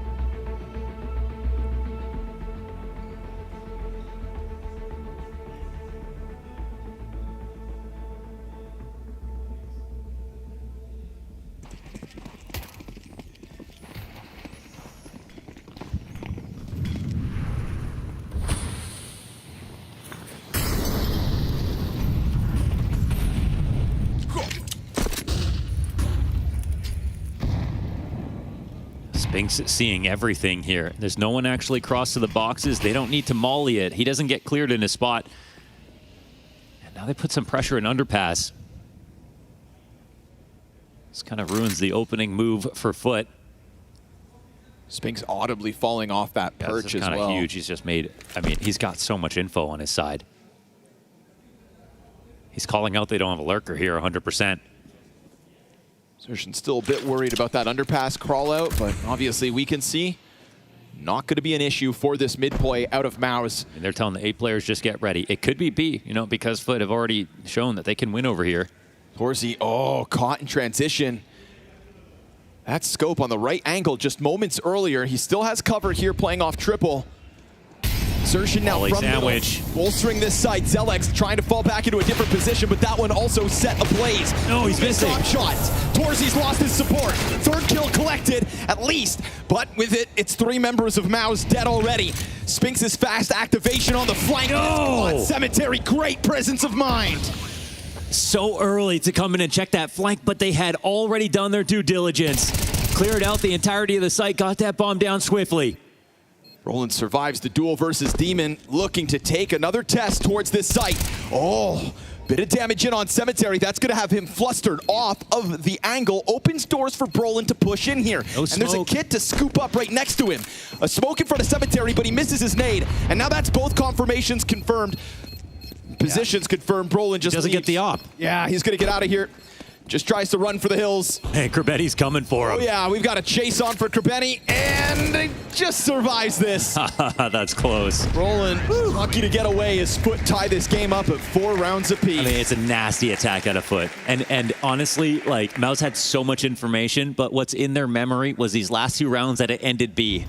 They didn't have the push on upper. They had to keep that in mind. I think in the back of their mind, they were sure that it was going to be the A site. They had the op over here. They had Sandwich with a very committed spot. 2 stop shots, though, out of Torzy. Yes, there were. For somebody who's sitting pretty 12-4, top of the board for MOUZ, that one hurts.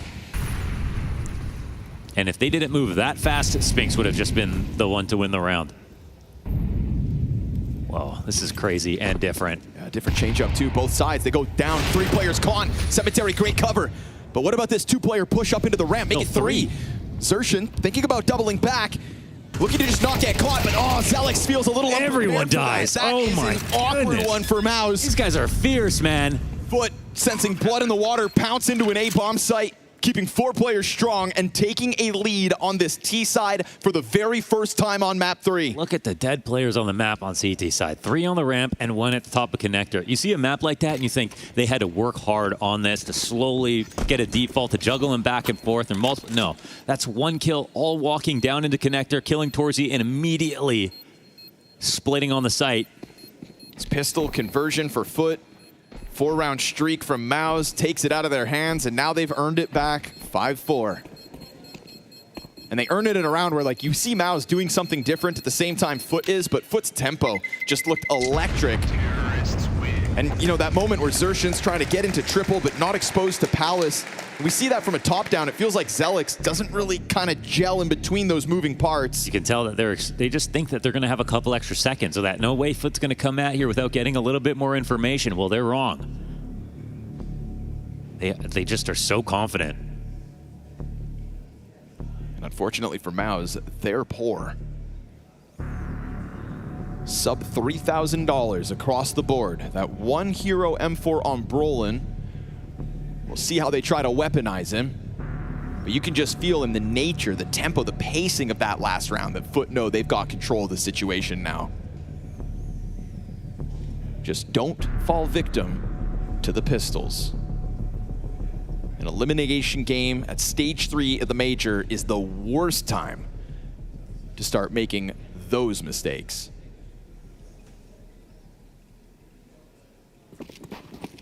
Just ask the Mongols. It's happened in this game too. Neither team has been perfect in that regard. MOUZ will probably try to want to draw some confidence from that. Pistols to surround Brolin. Dangerous moment. We see setups like this. If there's only 1 Palace lurker, if they get pushed, suddenly an A-ramp attack is not that strong. Zelex first, then the M4. Oh, M4 dead first. 5-7 also dude. cleaned up. Juke survives 2 HP. That's lovely stuff to start this. Still a world where the Deagle catches you off, but with missed shots from Spinks, you'd think this site gets shredded. You'd think. AK damn near delivered. Little stairs presence out of Torji, found out Krebeni just gonna slam this round home. And Sershin tiptoes into an unwinnable 1v4. I mean, Jugs just danced around them. That was really nasty from him. Again, no support on that, and the A-ramp play was coming, if even gone for 1-for-1. Just even the thought that someone could peek on the balcony ruins your attempt at the A site. Trying to get out of Tetris is already hard enough. It totally unlocks their ability to scale. Kept numbers high that entire time. Insertion. He gets hit in the head through the wall. Found you. Taken down with no frag. Just the one death on Lonks. Foot can certainly stomach that, being 2 rounds from a close here on the T side. They've already met their quota. Everything beyond this point puts real pressure on MOUZ's second half.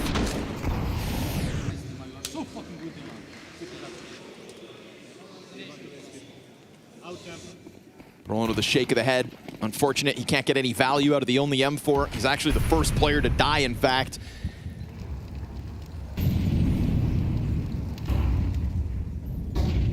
Just gearing up for another ramp exit. Torzi of 2 mines as the CT smoke blocks off Palace. He'll blast Lonks out of this one. Again, Lonks a casualty. Yeah, they desperately wanted the instant trade. There's no one within the perimeter of the site at the moment. They're trying to deny the push as that missile smoke comes out. Benny gonna take a look towards this B site. It's not too far committed that they couldn't get over here, but it's a long journey for this bomb on Cemetery, and yet he starts to make that rotation happen. And they don't see anyone flanking, which is one thing Krebeni can't cover, but he's now not seeing anything, so it does make sense. And they'll slowly pull Jokes as well, but they gotta make sure that they still have a thinly veiled threat of taking the A site, otherwise the CTs will also move over. Starting to understand what's up. Cemetery still in T-spawn. They're so cautious with their lack of mid control, but look at this. It's a dangerous game to play. It's a very dangerous game to play here from Krebeni. He's gonna let him go. He's letting him go here. He's gonna pull him over. He's still got some time. Oh my. Keep an eye on this, but as that Spinks play gets closer, yeah, enough's enough. You at least bought time, right? Try to get extra time, not necessarily an extra kill. Cemetery stays in the window. Good. Easy kill. Lands it just on that closest rotate. Drop the bomb over to Jugs. Now they have full control of the site. You see a moment like that slip through your hands, end up not going the way you want it to, trying to overcook, but I think Krebeni plays it to perfection, just buys time for the rotate to get closer, and as you got Spinks into the market, it's in that moment Krebeni wins this round. He's a playmaker, man, and he's he's the one who claims they have a good read on what MOUZ want to do, that it's obvious all the time. Well, he has consistently proved it, to be honest. And he's not even really looking for 2 kills, just as much time as he can delay. You get 1 and the site, and you have like E-box control or bench, or you know you're sitting pretty. Wow, even dying while saving. Oh yeah. This round winds up being another added to the pile where Krebeni's just gonna say, I've got you read like a book. He said we could win every 2v5. We know exactly what you're doing back on Nuke. Map they barely lost despite a 5-map loss streak. You can't slow them down, they can't scare them. Benny milked that for all its value. Cemetery as well, making it easier with the insta-kill. The time he took was literally perfect when you see that he can get posted on that second window to watch the cross. That's such a confidence-building situation to find yourself in as well.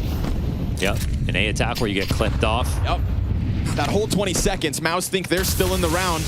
All while Foot know they've got it in the bag. So here we go. Last clash of MOUZ's defense.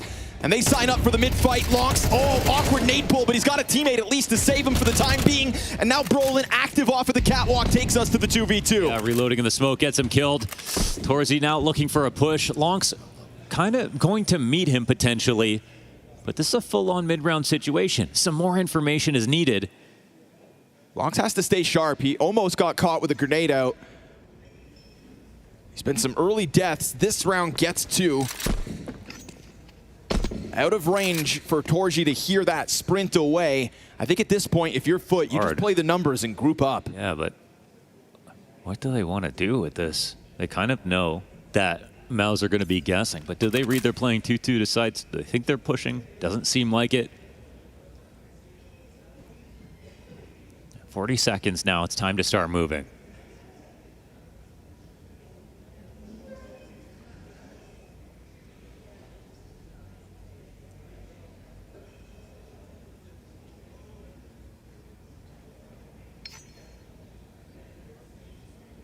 Looks like they will, luckily for them, avoid the op. Roland. Oh, it's fine. Oh no, he just dies. Torzy's gonna go running in though. Torzy's gonna try to catch them. Oh, through smoke. He just gets Cemetery. And Lux is low, 10 seconds. Torzy's got the health advantage. Big time. M4 swap for Torzy. He's gonna try to cross it off. Oh, he misses that gap. Lonx sits just behind this. Lonx looking to take the fight on his terms. Hanging on behind Triple and waiting right on the brink of this. He's watching for the walk-up. Torzy forced to make this move forward. No way! Wow. Lonx by a millimeter fuels this 6th consecutive FUT round win.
Again, at first base is a Dren. He's going to hit the ground there. Oh, what a jumping double from Cole! What is going on right now? How does he do this? Cole is save luminosity with the on play. An early defense erected by MOUZ, but a string of T-side round wins out of Foot took the momentum from them, and they sit comfortably, you'd assume, with an 8-4 CT lead going into the final half of this elimination game. No promises here for MOUZ. It definitely can be the end for them. On the numbers, you wouldn't want to be 4 rounds up. T-side to look forward to here on Mirage, not with Foot playing this damn well. It's actually insane. You hear me, guys? Yeah. Actually, we don't need a masterclass, Yeah, okay? we just we don't need anything special. Yeah. Okay? We're gonna get there by playing how we like to play. Yeah. Dory will lead a good T side, okay? Me and Dory will have a couple timeouts, we'll talk about some ideas, we'll give a good direction, okay? Yeah. What? I like how he speaks, even if he lies. They need a masterclass to be able to pull this off. Well, Torji tried to fuel that with his 15-8 CT side. He's been the fire for MOUZ for months. Emotionally trying to spark the fight that MOUZ need to make this clawback happen. Here comes the flames out of Foot. Demon drops it in the middle of that pack. Lonks with the first blood in the second pistol. Zelx drawing it back with a clean sequence. And Spinks hoping to cut through as an unprepared rotation out of Cemetery gets caught. 4 versus 2 now. You'd think it's enough, but Joogs catch the kill back. This is a kitless situation for Foot at the moment. 3 Ts look to lock in this post plant. Ready to jump out. No one on E-box for this flash. The daunting retake to jump through, and it's not going to happen. MOUZ kick off this comeback endeavor with a very concise T-side pistol. Seeing a great round here out of Zelx. He goes positive with the scoreline now off of those 3 frags. It's been kind of a strugglesome major for him overall, but obviously very new. Any impact now? That's the only impact they'll remember. Of course, they know that Foot will have investments in this round.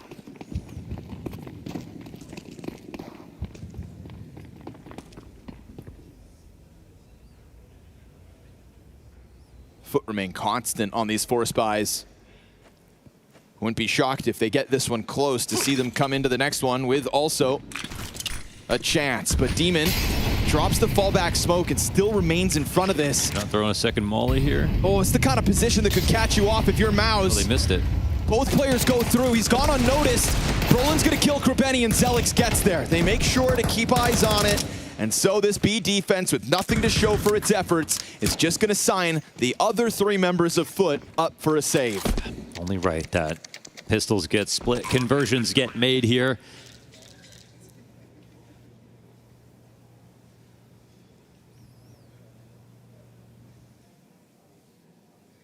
And you can see that Cyclone's putting emphasis on just staying calm.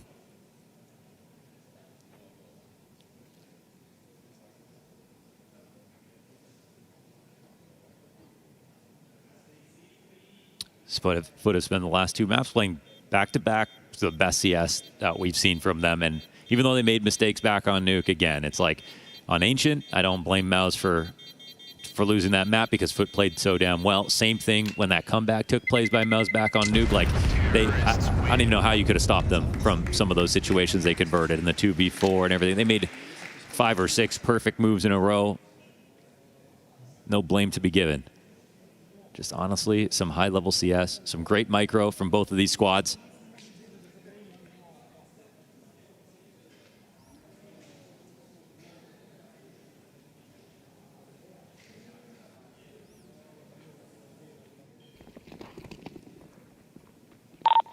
Very nice. If we execute our plans well, we're gonna win the game, okay?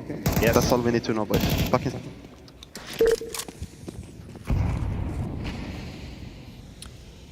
Second, the gamble goes towards the B site, but this time Exertion calls towards A.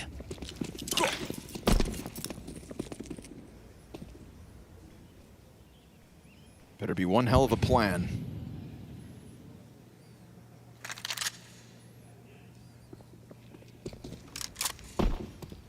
This is kind of getting your freebies locked in, not running into any early scares. That's all they're looking for here to bring this game within 1.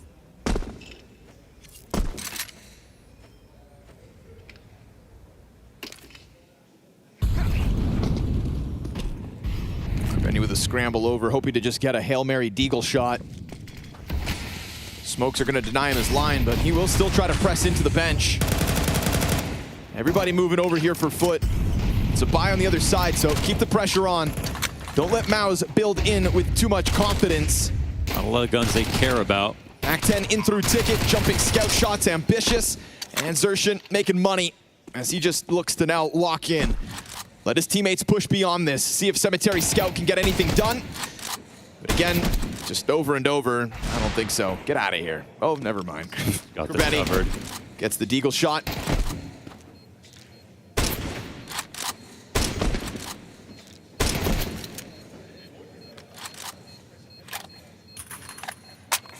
CT's thinking maybe we'll exit somewhere else. I'm not sure. No, Xerxin finds a way out. Yeah, wants the Galil plus. Makes a little more money with that MAC-10, but Bomb's going to kill him at this point. So going forward, finding Krubeni. Why not clear another, close this lead down to just 1 round. Right ahead of Foot's first CT buy. It's instant with Cemetery on the op.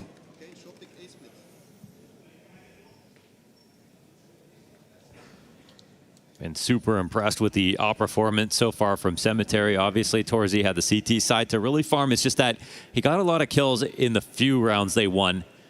Wasn't so much spread out across the entire half.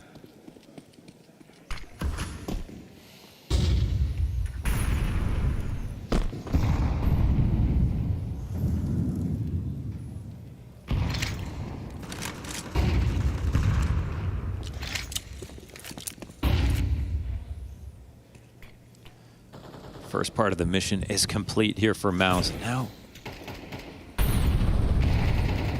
Nate's high. Barely any damage on that one. Man, this angle's left. He's right about that read, man. He was open on the right side. And as he catches that one, it's a quick little pull back. 3 players still in B at the moment. It's crazy. He could have got peeked from anywhere. Oh, nasty out of Xerxin. I mean, honestly, a little bit risky overall. Big, crazy. Man. It's a very key round as this first gun round comes up and it's trades back and forth. 2v2 where we're left. I can't even believe the duels that Foot are taking in this spot. In through the crawl space, has the back turns, and now it's pressure on Torzy. Highest performing player, but he's right there for the taking. Foot just slowly one after another back and forth on this round. MOUZ inch their way into that A site, but it costs them every step of the way, and Foot pulled back ahead by 2. I mean, we've seen incredible micro. I don't know if that was an example of it. That seemed insanely risky. I think they got away with that one this time because of their aim. The amount of things they weren't watching that they didn't have covered when they were sitting in connector, open to both sides of it.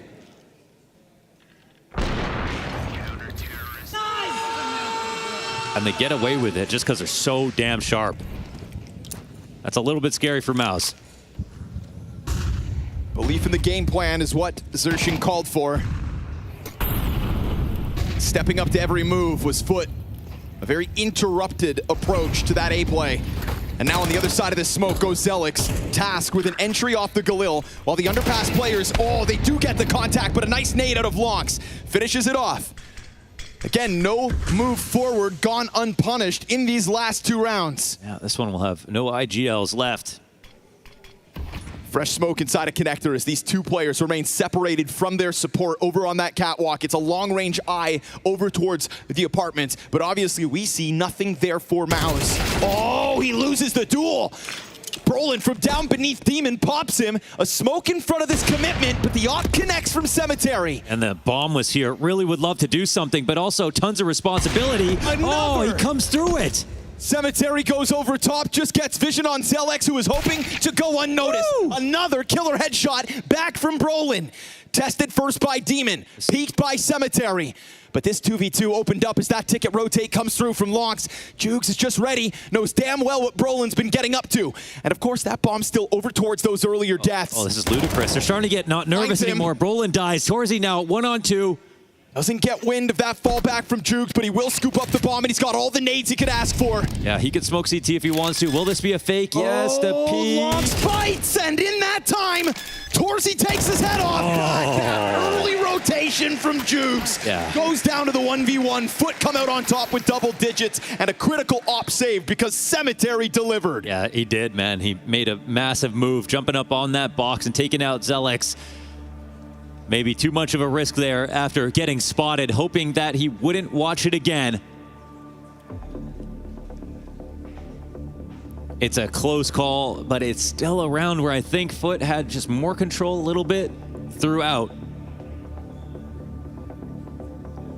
Even that opening frag instantly traded with the HE. Brolin hit 2 nice ones to make that winning chances. But in a 3-round game, MOUZ come in, they have 3 Tech 9s.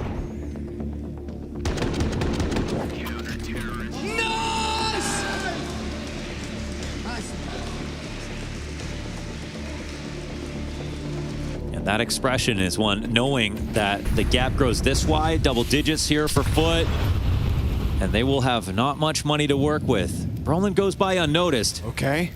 This is a fun way to make a test happen with Tech 9s. Krebeni's gonna pop it open though. Brolin exposed, found out, and at the same time, Torzy dead. It's a flood out from the Palace, denied. Stomp on MOUZ's half-buy attempt. 2 rounds from eliminating MOUZ now. And they say they know what they're doing. How does that not prove it? Nading open that smoke, getting the upper B push, and being ready for the A play all in a single breath. That was an investment for MOUZ. There are times where we see Foot loud and rowdy, and while they do exactly that right now, harnessing the energy, staying laser sharp, and hyper-focused on the thought of one more game tomorrow. Desert Eagles in hand for the entirety of MOUZ. Heard both Cyclone and Xerxin talk about it just needing to be an application of the game plan. Well, when you get to a bye like this, you need that X factor. You need that superhero moment from one of these members of MOUZ. That's right. Gotta get kills you're not supposed to. Has now become the only way. The plan is great, but the execution, that much more important. Zelex hopeful to catch something over towards this A site.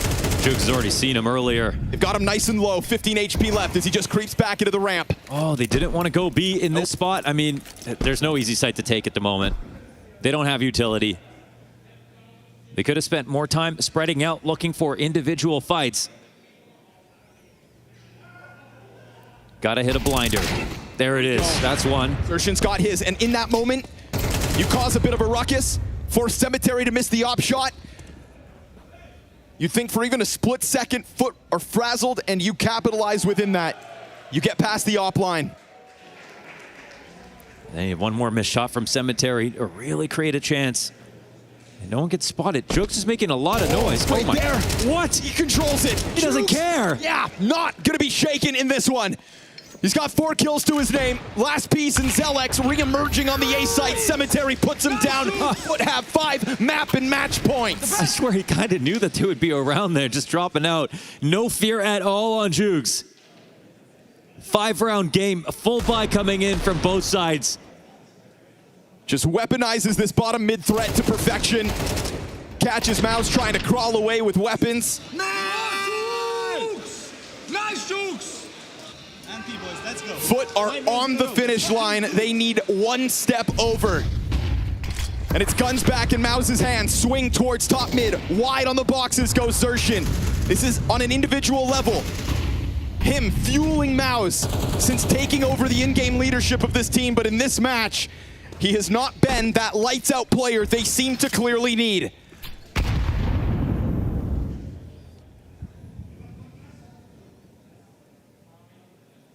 But this is still substantial mid control that's pretty much gone uncontested. They want Cemetery to be the one walking into that. Nails in the coffin. And so he lowers Zelex into his grave. A 5v4 held onto now by Foot. It's a perfect flash. The team play fuels Foot. And as Brolin tries to encroach ever closer, another piece of util, interrupting MOUZ every step of the way, clawing their playoff hopes from their hands. Torzy and Xerxin, 2 versus 5, and slowly the B players get ever closer. This is Foot finally showing us the promise they made in this season of Counter-Strike, right there on the brink. As 3 players remain up surrounding this site. How does Xerxen figure this out with 30 seconds? They remain calm, they lean back, and he's gonna get traded out. The youngest team at the major keep their foot in the door. Playoff prospects eliminating the most decorated German Counter-Strike organization in history. This year, MOUZ's flag does not fly in the cathedral. They couldn't do it. They looked way better than you might have expected considering their situation. But Foot today showed up and played the CS that will get them to playoffs. Up until this point, they did not show the form they showed us in the past few months, but they have to be unbelievably proud of themselves to take out a team that wouldn't be scared in this situation when they looked like a team who were too scared to take the victory. An excellent showing from both these squads across these 3 maps. Incredible that Foot make it this one-sided.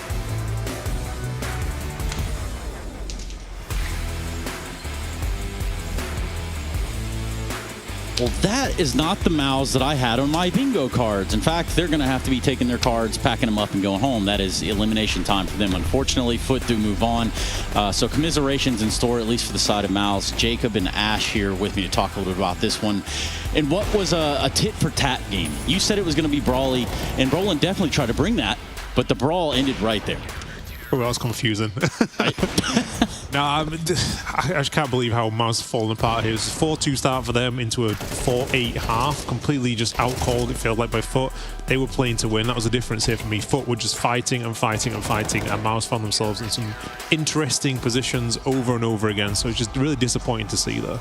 Yeah, I think they're caught off guard by the pace coming out from Foot and the decisiveness in what they did.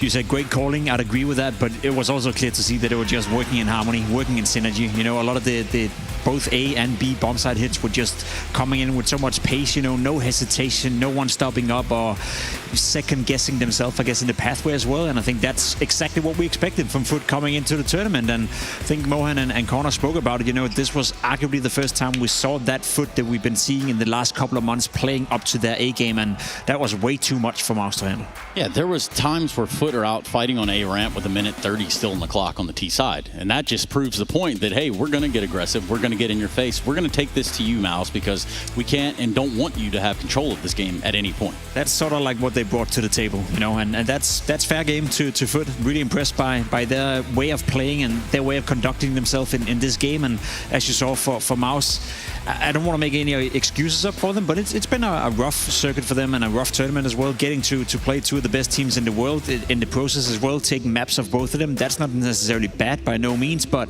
in this game where it came down to an equal match sort of against Foot, I think it's fair to say that current MOUZ and current iteration of MOUZ, it's a work in progress. They have to figure out what lineup they're going to play with for next season. Xerxen gets a bit more experience as an in-game leader. I think the future is bright, but in isolation for this tournament, that's what I expected from them. Yeah, absolutely. I mean, it took a gamble for the major, and it didn't pay off. We're going to see how they get on for the rest of the season. Yeah, well, let's just dive into some of the examples that we have right here. And a lot of these things can come down to, there's some Torzy whiffs in this package. There's some Foot really aggro, or ag as we like to say. So, Ash, what are we looking at? This is just MOUZ kind of falling apart. It felt like the game was in their control, and this is a low buy from Foot, kind of just a hero AK, a couple of pistols, and it's a good timing coming through this. And then it just, from here, the game just completely fell apart. This is you're not going to see MOUZ winning a round. Nice little after point from them. Nothing too special about it, but I think the interesting thing for me is just how MOUZ ended up in the weirdest positions almost every round after this, Jacob. Yeah, they really did, you know. Follow-up round is another one where they still have money to buy. Torzy on the AWP, off to a great start. You see him being 11-3, played great on Nuke. He misses a shot, he misses a second one, which is atypical from Torzy, and then everything is just falling apart. He doesn't get a third chance, gets slowed down, gets mucked down, and that's about it. And then they take a ramp with one of the, I think, might have been the following round. Xerxen's with them, and they're going to end up 3 people ramp, but it's just so un-MOUZ-like, because look at the way they're going to die. Nobody is ready. They're all dying in the side somehow. It's 4-4, and this just kind of shows how they went from, they were playing so well, they were really looking like they could shut this down. We were thinking this is going to be a blowout, and suddenly a low buy happens, and from there it's kind of just flipped on its head. And this is what I was worried about in the pre-show, that when MOUZ don't get off to good starts, they haven't been very good so far this tournament, and here I mean, Foot just abused them in every way possible. It's a lack of resilience, but it's somewhat expected again, because I don't think MOUZ is truly a real unit at the moment. Again, there's a lot of question marks attached to the lineup with playing with Brolan, with what's going to happen after the summer break, who are they going to bring in, and in order to muster some resilience in a game like this, you have to be a team, you have to be a unit first and foremost, and it's just a fact of the matter. Right now, MOUZ is not. Yeah, I think it's even worse. Like, there's an example we didn't even show that they had a 5v4. There were 5 people on the A bomb site for 30 seconds. Krabini walked all the way out to B. He stands in the kitchen. He's waiting, thinking, guys, is anyone going to come back? And eventually Brolan does. It just kind of shows like how bad this kind of was. And they've got a lot to work on. So maybe them breaking apart their own lineup has kind of killed that sort of feeling they have together where they can do anything, make anything possible. So it's just the way it is for them. It's just a disappointing way to end. Yeah, and rather than, I guess, hear us speculate, I think we hear directly from Torzy in this moment, as MOUZ have been eliminated from the major. Xertion is here with me. Obviously, commiserations. MOUZ is out of contention at the major. I just want to talk to you a little bit because it's been a hectic season, ups and downs, roster changes. How do you rate this whole experience in Cologne? Well, in Cologne, maybe not the best experience. It's one of the first majors in a while that I and maybe the team, most of us didn't qualify to playoffs. But every experience is part of life, and yeah, I'm still happy to be here. I'm grateful. Even this loss now and going out in the major, I think it will shape us up to be better players in the future. It is what it is now, and no excuses. What about you as an IGL? First major for you under your belt. Were you happy with your performance of the boys? Not necessarily with the result, but how you were playing on the server. Well, I'm definitely still proud of the boys. I think it's really tough. So many roster changes, so many... Not too much time to practice, of course, but I think we made the best out of it. We never let that be an excuse for us. I think that yesterday, if we played a little bit better in some scenarios, we could have also beat Vitality, which would have then been a different topic now. But yeah, well, it is what it is. I don't like to cry about things that happened in the past. We're out of the major now, and yeah, that's it.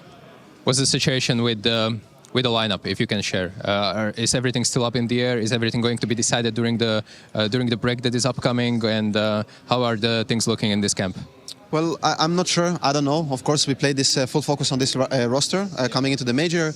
It will be up a lot to our coach Cyclone and the management to decide what is the lineup moving forward. But at least I can say that I really enjoy to be in IGL, and I think that, I mean, I'm sure that I will definitely want to continue in this role if my coach will have me. But yeah, I think that it's a lot up in the air. We don't know, but there is a lot of cases of people that made a good name for themselves, of course, while they played here. Any last words to the fans that came here to support you and supported you, obviously, on the streams as well? Yeah, well, thank you for everyone for cheering for us. It means a lot to us, to the team. Fortunately, we couldn't put out a better result, but sometimes it's how it is. There is only, in a major, only 15 losers and 1 winner only. So, yeah, it's how it is sometimes. Hopefully, we'll do a better showing in the next one. So, thank you, guys. Thank you for this, and once again, nice try. Thank you. Yeah, and I suppose we'll never be privy to exactly what happened or why the roster changed from what we contended as one of the better ones of the last year's time frame. But in this notion, what are you taking from what he's talking about? They ran out of fuel, to be completely honest, and I think this is a result of the consequence of not making that decision in January. You know, they decided to give it another go with the old lineup. Didn't really work out in January, February, March, and then they made the decision. So they had to gamble a bit here for the major, and that is what it is. But long term, I'm not worried on behalf of MOUZ. I think they'll bounce back and become a better team than they've shown here at the major, but obviously in the moment it sucks. I agree. They'll be back. They'll be back for sure. And you got to wonder eventually what the building blocks are there, but that's for another time. That's neither here nor there for now. Foot move on, MOUZ go home, and we get to go to a break because as it is the June 14th of 2026, it must be Christmas because we've got BetBoom versus Vitality on the other side of this. We'll be right back.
Oh my.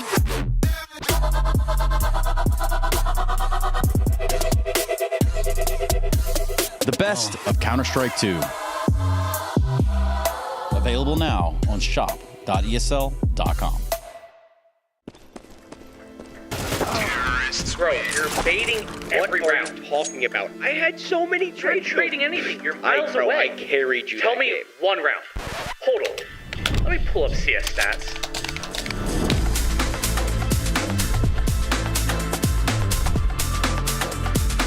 Oh, wait.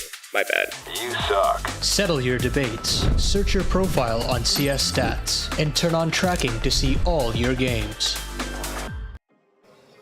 Flamesy is here with me ahead of your game against BetBoom. I want to talk a little bit about your form because it's been a long time since Vitality looked mortal, and now it feels like it's the worst time possible in the major. Do you know why is that? Do you feel the same? Yeah, I think we obviously are playing a bit less good. I think the communication, I don't know if we're nervous, if we're a bit struggling with getting into the games quickly and playing consistently across all 3 maps, because some maps are really dominant, some maps are kind of sloppy. So we're kind of, I don't know, getting back into things. Maybe it was, maybe it's gonna be a sloppy road in terms of getting to playoffs. But once we get into playoffs, we know how different things can be for us. But yeah, definitely it felt in the last 3 days that we could play way better. But I think today we talked a lot about like how we click into that game that we know how to play, and I'm very excited to play. I want to get a little bit specific about your Dust 2, because it's been a map that has been carrying you through a lot of tournaments. It went from your superstar pick into some kind of a weakness because you lost it back-to-back here. Do you feel the same? Because it's their good map as well. So could this be potential weakness coming from Vitality, or am I overreacting? I hope other teams take it as a weakness, because for us it's, you know, the last 2 games we play really different than how we play. We even play different than the prep we do at the beginning. So I don't know, like lack of focusing on what we should do, and that, you know, that makes us lose those maps. But I'm sure everybody's still very confident on the map. And yeah, maybe we lost it back to back, but we still have a lot of ideas and a lot of good plans on it. It's just about the last 2 games, like you know, even if you have a good plan, if you don't execute it, it's shit. Yeah. BetBoom ahead of you, so this is obviously the team that beat you in Atlanta under different circumstances, but they've been here, they've been gaining insane form throughout the major. So tell me, what needs to happen for Vitality to lock that LANXESS arena spot today? To be honest, just come into that match and communicate as we know, and I'm pretty sure we'll be in a very good position. ZywOo 30 bomb? That can also help a lot. See you, let's see how this goes on the server. Thank you. The Intel Extreme Masters Cologne Major 2026 is brought to you by ESL in partnership with Intel, Acer Predator, DHL,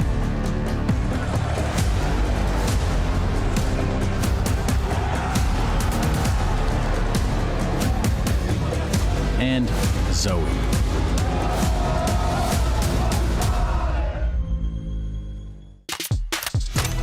Oh wow, there's the first bomb frag. Hiko gets a double. There's still 2 players left. They got no health on them. 13 and 3. Oh my goodness, how does he do this? How does Hiko do it again?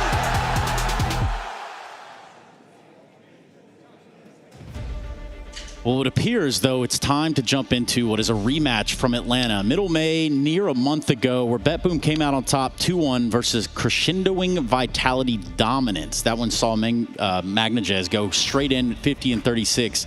Meanwhile, BetBoomich and his Stage 1 origin story versus the Vitality and Vitriol ZywOo. We're going to find out here real quick as to what's going on in the server. Welcome back to the Intel Extreme Masters Major Stage 3. We are just days away from finding ourselves in the LANXESS. And of course, here with me on the desk, we've got Ash and Pimp. And we've got a cool game in front of us, one in which it should be pretty exciting to watch. We do have a cool game in front of us, and I think one way to label it would be to find out whether or not the weaknesses that Vitality have shown so far is something we need to be worried about, or whether or not they can wash it away, book a spot in the playoff, get a couple of days off, and then prepare to show the Vitality playoff version that we've seen so many times throughout the year. So I think BetBoom, you know, given the past results between the 2 teams, are obviously coming in with belief that they can make it happen. They've been playing well ever since Stage 1. Now it was a different team, a different player playing back then in Siren, but overall I feel like this is a litmus test for Vitality. If they don't win this game and they don't do it convincingly, I'm starting to worry. Yeah, I think I'm already a little bit worried, but this is a game I still expect them to win. Fury winning heavily against BetBoom yesterday tells me that maybe they're not quite as polished as we maybe think they have been, but I think they have played fantastic so far. I still have Vitality winning this comfortably. They have a good match against MOUZ, good one against Foot as well. A close loss to 9Z, but I'm still backing them. Let me just remind people at home that when we spoke to BetBoom in stage 1, we had Flammers on the desk and he told us that, yeah, there were certain maps he wasn't quite sure what his position was going to be like, so they would go back, practice it, and figure it out. That's what BetBoom were 10 days ago. You're going up against Vitality, the greatest team of all time. If they cannot utilize that fact, if the lack of practice, they're technically playing with a stand-in in the form of Flammers and Dillides, whoever you want to call a stand-in of the two. If that's not something Vitality can utilize, then I would worry on behalf of them.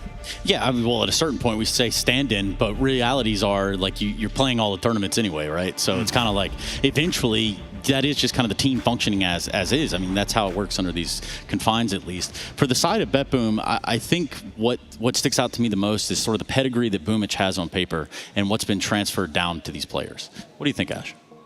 The team looks really good when I'm watching them play. Like, they play surprisingly normal, I would say. Like, you think when you're moving players in and out all the time, it's going to look a little bit strange, but actually it doesn't. The calling looks solid. They're defaulting quite a lot. There's no, like, randomness so much to say. So I like the way they play. It looks like it's consistent. So I have to give credit to Boomich also the fact they changed coach at the start of the year, and since then, their results have changed massively and become way more consistent. So let's see if they can do it today. This is a big test against Vitality, and Vitality will want that revenge. What do we think about a Vitality on a Dust 2, Jacob? I mean, it's been strugglesome for them. Apparently, it used to be the best map and used to be arguably the best team of all time on Dust 2. But at this tournament, as you notice a couple of things on Dust 2, where it's not really working out. You can see it right here. They had a 20-1 record coming into the tournament. So far, at this tournament, 0-2. Yeah, 95% win rate down to 0%, just like this. And I think they're not quite sure themselves kind of what's going wrong. But I have noticed some things in general about the Vitality gameplay. They're just losing some rounds that they never really used to lose before. So we've got Flamesy running in, double kill entry. I don't know about you, Jacob, but round over. I cannot remember a single time Vitality ever losing a round like this. And actually now there's quite a few examples. So the trades even come in. Maxi gets maybe an extra kill. I think Apex should kill him coming through the smoke. And even here, like, breaking the crossfire. But it's a 1 versus 2 with Zywoo and Rops full HP, double Molotov down, and Bit coming from the CT spawn. No chance, right? And Bit's going to run through the smoke. Fair play to him hitting the shots. But it feels like Vitality are vulnerable in quite a lot of rounds. It's not this. This isn't the only example. This is this tournament. Anti-eco. Zywoo was an AWP. He gets 1 kill, and obviously because it's Zywoo, he has to hit a second shot as well. So he's the tag through there. 5 versus 4 against pistols. So, I mean, there's a couple of good guns in there as well. So smoke comes in, and MOUZ are going to go through this, and they're going to win the round, believe it or not. So Flames is here ready, somehow doesn't get any frags. Apex, you'd think, okay, well, obviously he goes down. Well, he takes 2 kills with him as well. Does a great job here, 1 kill down. Flash, comes in and gets second. Maybe a little bit of OP in the second. So Brolin breaks the defense a little bit, and I can understand this kill, but it feels like then from that moment, Apex is over peaking. Zywoo's caught in the spawn, and Rops has to save, and I just don't remember ever seeing Vitality losing 4v2 against pistols and low buys. Yeah, they would win nearly all these rounds on the 2 versus 4, so they've become more normal, it feels like, in the last month or so. They need to get out of this because this is the sort of round they will win consistently. They would never give this a chance. Would you call that situation with CT Spawn on Dust 2 complacency, or just used to being respected a little bit more? I think that exact example, that was a really good play by Brolin, because he's thinking the A site is going to be focused on me, and he understands in that moment that he's taking a huge risk, which is going to break things. But that first kill, I understand, but it's after that I expect them to understand quickly at 3 versus 2, let's get the fundamentals down together, at least a 2v2, be more ready for these things. So it was a little bit surprising. So we do have our maps. It's going to be Overpass, Nuke, and it looks like probably end out of Mirage at the end there. Jacob, Vitality T-sided start on Overpass. Yeah, I'm not worried on behalf of Vitality when it comes to Overpass. They have shown that they're very stable on the map and even played it well, you know, in the time where they didn't practice on it. Nuke coming in as well from BetBoom. That's been a stable for them ever since stage 1. The only interesting thing for me in this video is the fact that BetBoom decided to ban Dust 2 and push it to Mirage. Yeah, well, Jacob, sit back, relax. It's time to enjoy the show. Let's get it on with Vitality and BetBoom.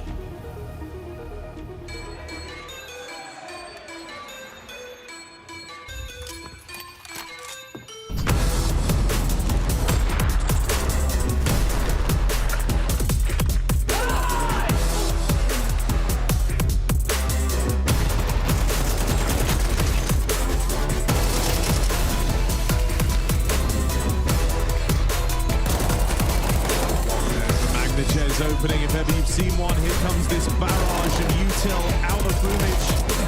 Magnagez moved in, and once he's got out, he's on you. Zywoo gets the first. Preveni does manage to remove him. He's putting that AK to great use. Now Zywoo, the last man, is dipped past in the smoke. They don't know it. Makes it look effortless with an ace.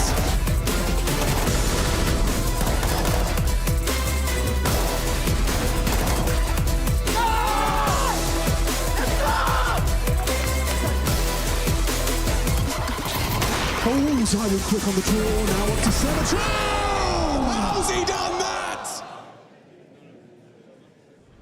Stunna said sit back and relax. I say keep yourself glued to the screen, because now we're playing for playoffs. BetBoom and Vitality had a chance at revenge for Atlanta. The desk went over it all. You know, excuses of no practice and a valid point back at that string of North American events. But now Vitality, who have already shown they're not making it to the Lanxess flawlessly, have a team that knows in the back of their minds, we can beat them. Yeah, it's been proven already, and I love the way that Ash put it, that they just seem more normal right now.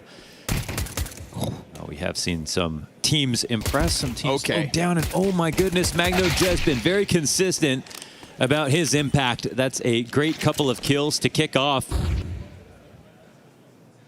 It'll still be Vitality able to expand on space, but look at Flawless already on their tails. Basically standing in the T-spawn at the moment. We've got Dilladez ready for some connector contact too. Sorte fades away from supporting Dilladez if he wanted it. What's really important here is that Flawless, you're in a spot where unless you full flank and guarantee it, that you rely on Dilladez to stay up, because this is such an easy rotation point downstairs. So it does lock up two players, and actually Flawless should start moving, I would say, because it's very unlikely, or it becomes unlikely in a few seconds they could come back to B. And if he doesn't move at all, well, it's not really going to be useful. Here comes Dilladez's activation. Oh, that's Apex all the utility. All the nades, yep. That's going to sting for Vitality. And 30 Flawless. seconds. And Bomb falls back for a second. They're just kind of having second thoughts. And we've got this boost, nice boost, in fact, to just make that early presence. Confirm when they round the corner, which is now. Sorte doesn't have to commit to this. They disassemble 3 players on the other side of Dumpster. It's going to take a nice sequence from Robs to hold this off, and he finds the head of Sorte first. Trying to get another. He has. Second his. Flames, he's got one. Oh, guess they can win 2 on 4s as well. Yeah, of course they can. We're talking about Vitality after all. And not Vitality on vacation. Damn. Vitality on their game. 2v4, pistol victory, Vitality. Now, we talk about the intangibles sometimes, but that was the difference between getting extremely fired up or extremely frustrated for Vitality, who are just looking to climb back to their form. They're not looking to break new ground here in this stage of the major. Like, they already know that they can get to playoffs. They know they can get to the finals, right? That's the kind of team they are at the moment. But what they've seen from themselves is such a drop-off that they can't explain, that they weren't prepared for coming into it. And a round like that just reminds them what kind of strength they have. Also reminds BetBoom what kind of team they're up against. There's so many excuses that BetBoom could try to utilize to explain losses or shortcomings, and they really haven't. This rotating door of a roster, the unknown as to who you should practice with, because you don't know who you'll play with. I mean, to be 2-1 with stand-in is crazy. Rox is going to get dinked by the pistols. Dilladez, go ahead, collect your reward. We've got Magnagez and Sorte here inside of the bathrooms. That AK still far removed as they figure out this forward setup at a BetBoom's A defense Apex to move that bomb along. Let's see if we get a Hail Mary moment out of Dilladez. This is an unarmored AK. Aim punch to be problematic, fast into the sight. Flawless drop. Dilladez will kill one. So we've got a second frag versus Vitality in their conversion. They didn't actually get that second AK back, so it's 1 AK saved, a Galil, a MAC-10, and 3 players in total for Vitality as now BetBoom come in with a bye. Yeah, full buy coming their way. It's not going... Oh, it is going to involve an op here for Sorte, so extra full strength. And this is another point where the game gets really interesting. I mean, so much to be learned about where these teams stand in this series today.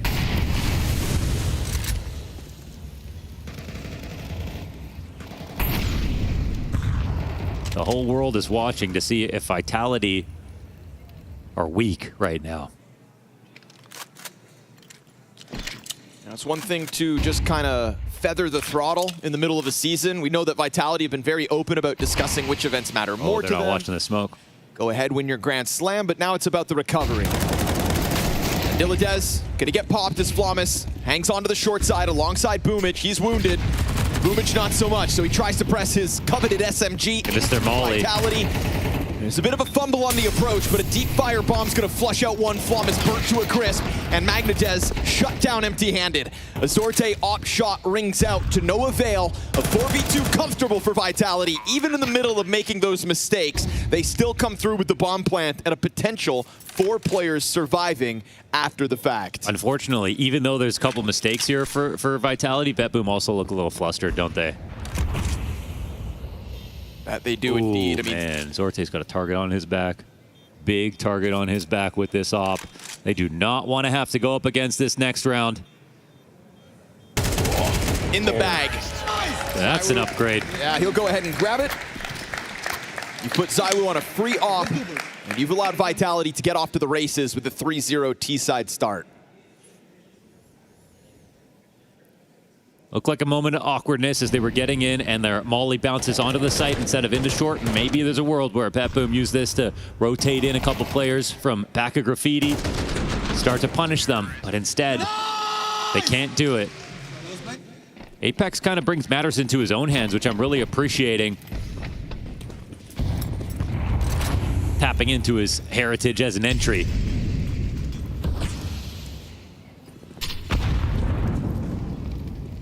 Rops, a mainstay of short control outside the B site on this map for Vitality.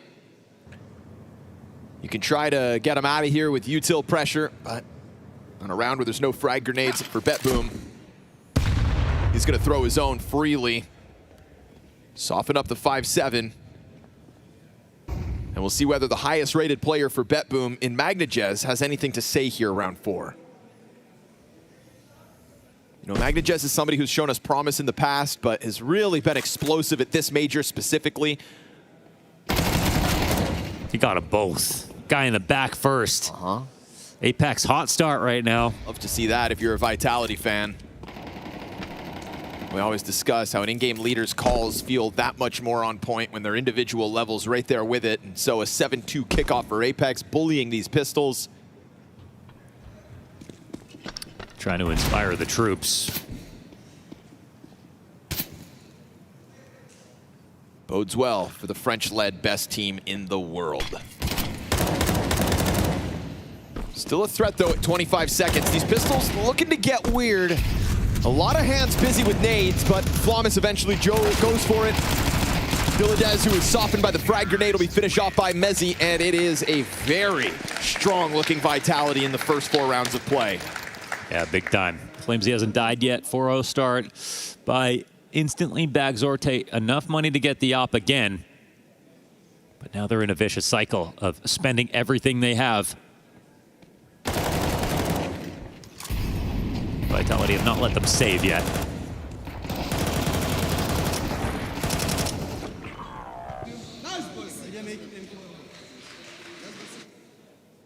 This round, yep. I was going to say features no kits here for BetBoom.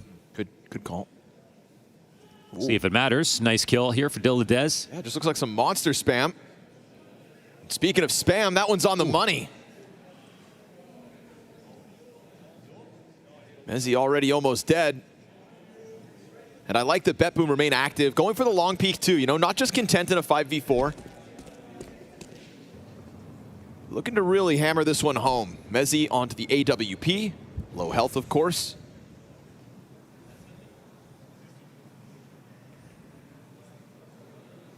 For once, we'll see Vitality on a real back foot.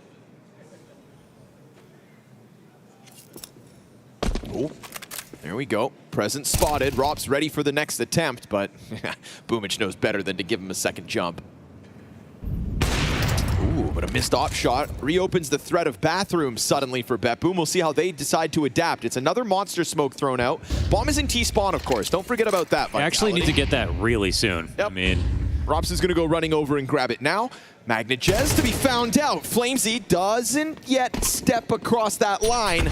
Man. Does elicit a reaction, but 15 damage off a nade. He can stomach that with ease. This is crazy. Rops is running. It's going to take forever to get back here, and basically his teammates need to calmly approach this as he doesn't stop. You'll have about 10 seconds to spare. They need to get the entries, too. I was crawling up from long. That's what I think they're hoping to bank on. And it's him versus Boomich, and Boomich stands tall. Zorte off the truck collects his. At 8 seconds now, no entry allowed. Oh, it's an absolute mess here for Vitality. How is it that as soon as Apex dies, it feels like there's no comms at all for about 40 seconds? They sit and wait. And the only thing that happens is ZywOo swings out of top stairs, knowing there's an op watching him, avoids that shot, and they just don't have even tabs on the bomb.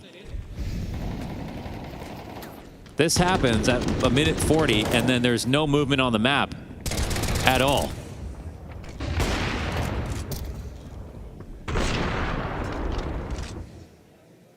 Good moment there at the end of the round to see that Zorte's op can connect when he missed that first chance on top connector. You'd think that going up versus ZywOo and Vitality on a good day is going to mean you need some op presence, and that responsibility obviously on Zorte tonight. Rops quick to make this happen. Flamus head smashed, and Rops to escape on 21 HP. It's demanded a headshot of him. It was insane. They actually softened him up so much with the util. Set Flamus up to take him down easily. And he still signs up for a fight. No fear in Rops' heart as they get a 5v4 in round 6 and look to keep BetBoom on a one-off CT round win.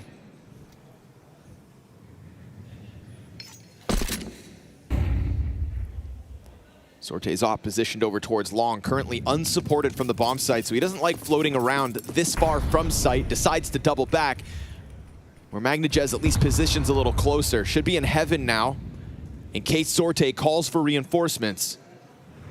Oh, good push. Boomich just holding on to an angle, can finish off the little that was left of Rops, but seeing that presence down towards B has got BetBoom thinking, and so they start dropping utility. And Apex and Mezzi are here, but the bomb isn't. This is the ruse Vitality look to play at 30 seconds. It is, but they got Zorte on the line, and they still have to make progress here. Like, this isn't much of a fake. BetBoom decide to start rotating. Look how quickly they are. Okay. With the presence shown towards the B site, they have gotten what they wanted. A vacant A bomb site for Flamesy and ZywOo's arrival. That red carpet rolled out. Apex on the escapes, all but going to confirm this. Boomich can threaten the flank of stairs. Diladez is going to go with him, but obviously you know you've got Vitality deep on the site. Good catch by Zorte. Even better headshot back by Mezzi. CT's pushed through. ZywOo's got his. 2v2 left over. Close off battle on the boxes. It's another flank out through Con. Diladez buying time. No scope connects. ZywOo into the cover. Knows where you're coming in from. This is 39 health for Diladez with the kit. ZywOo hunting, misses his chance. And he just wants to draw you in. Another one right here for the taking. And it's a headshot from Diladez. BetBoom take their second. And he takes his time and approaches. It's a shot missed out of ZywOo, and a position that was very good for Vitality. They got rotations that they shouldn't have gotten. No bomb spotted at all, and yet everybody left the A site entirely. Just a touch-up presence from Apex, who they caught on his way upstairs.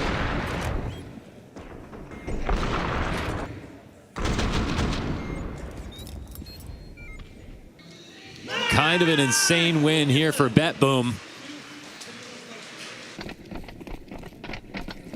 And I think Vitality got a little bit too much out of that fake and still couldn't pull it off.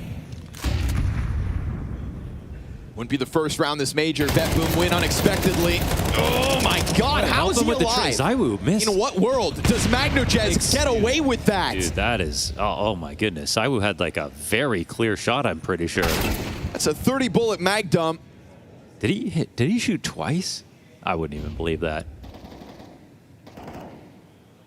This is going to be a highlight moment for all the wrong reasons with that opening kill, but if you're MagnaJez, you don't ask questions, you take it. Jumping around behind Dice, Flamesy looking to punish. Oh, gets in a little more damage, but MagnaJez survives that engagement too. This is Flawless forward B control, and just showing a bit of skin front bathrooms does have BetBoom once again biting down on this.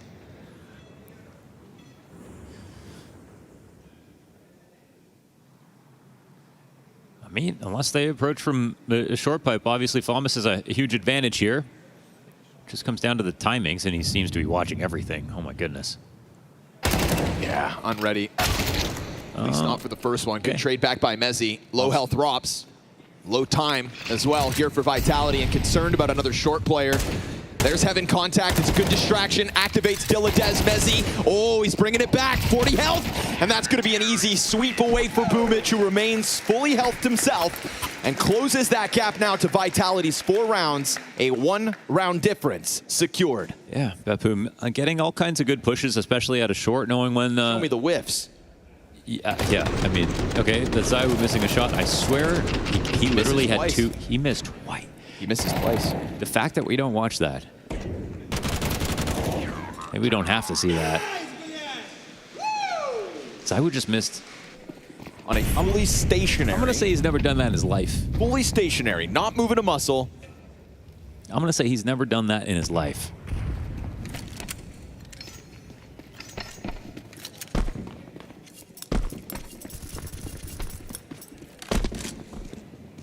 That was a low light.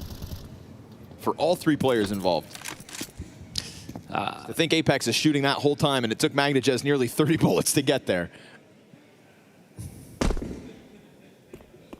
Really trying to cover for Zywoo, huh? If Donk did that, I'd be talking about it. Oh, boy.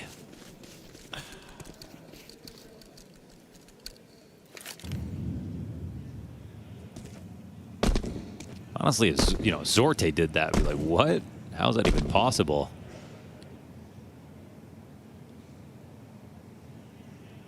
Well, Vitality's clean sweep, but the T side's taking a real hit now.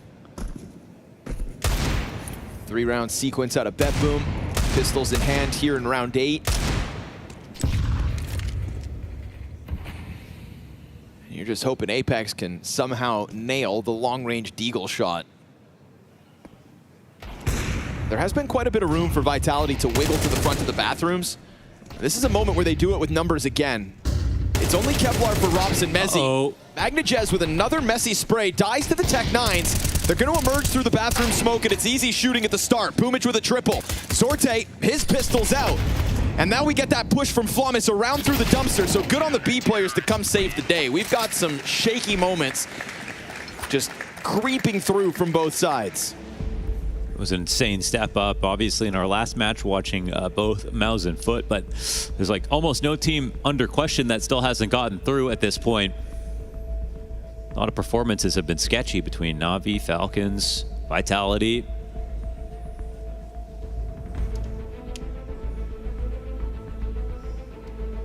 Felt like for a second today was going to be a day to quell all of that, get everyone back in shape, get everyone back to the level that we know they can play. But there still might be some warm-up rounds required and a real chance for BetBoom to punish on that. I think the only thing that's really worrying right now for Vitality is like the time management playing T-side Overpass. And those first 4 rounds were a great example of how decisive they were and how well that worked. Right. It was like the moment that Apex died, they've just like lost these rounds in a row, and it's gone with a bunch of very slow plays. Nice positioning, Zorte. Oh, and the cover from Magnajez gets him out of dodge. Oh, they had everything. Explosive sequence out of the 2 A players pushing forward, and Vitality caught off guard by that one.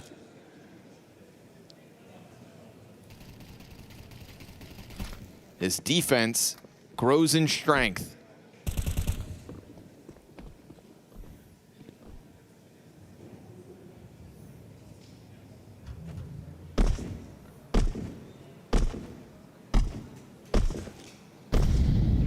It's a frag grenade destined for Mezzi. But he sees it coming, falls back. And what's the move here? I mean, it's kind of a long save, right? 2 on 5. 2 on 4 on the pistol, sure, but like how how with this little space are they going to be able to... I like this push, Flawless. Just stay active, stay on it. Yeah. Really deny the threat of that save. Oh, Mezzi just came from this position. You can see him worried about it, but yeah, it's still an unexpected and awkward fight for Mezzi. Now ZywOo knows this op is no longer a guaranteed save. And watches all of BetBoom come running over. Shadow advantage there for ZywOo. He'll give him the burst, goes back and can't even manage a second. So 4 members of BetBoom stand tall with a very aggressive, very impressive opening op sequence there for Zorte. And Magnajez this time keeping the kill clean to let Zorte get out of there. It's a pretty sweet opening setup. To be honest, it was kind of defensive. It's not like they were taking Balloon's control themselves and opping into stairs. They were putting pressure down the stairs, but after this kill from Zorte, it's mostly just how do we get him out of here? He hits a clutch shot. There's a rifler to support, and 2 players going above could have definitely got trades back.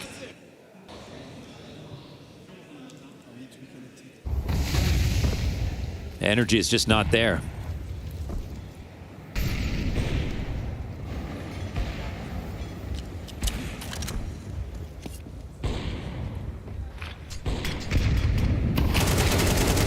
Contact confirmed, but you died to just the pistol. Careful now, as this flurry of vitality is about to be unleashed. Oh, Flawless steps in the Apex Molotov while blind. Triple mow down out of Boomich. That's 3 booms for Boomich. Just as Vitality thought they had a little footing on the bomb site, ripped out of their hands. That's even with Flawless just throwing himself into the flames. BetBoom go up now, a 6-round streak of CT round wins. Luckily for Vitality, they've got 4 T rounds on Overpass for whatever that's worth. Obviously, not ending on a great note here, but with still 2 rounds to play, full buy coming up, they can make amends. Not even really concerned with if they win these rounds or not, just if they have better attempts.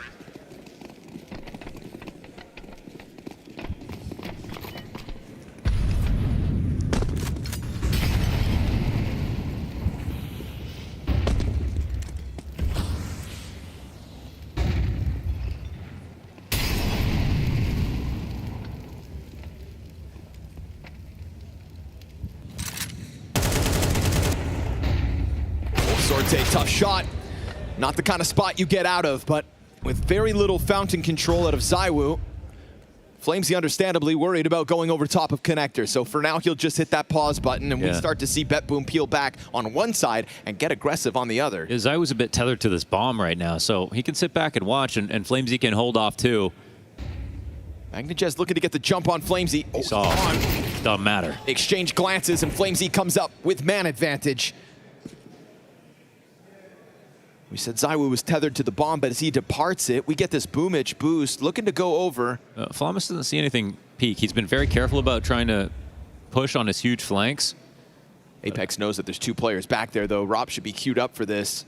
Whoa. Thing is, they're pressing into Rop's now. That can catch him off. Still, he gets the damage output. Worried about a second. Oh, he's not going to get away. Boomich dives back into the mud.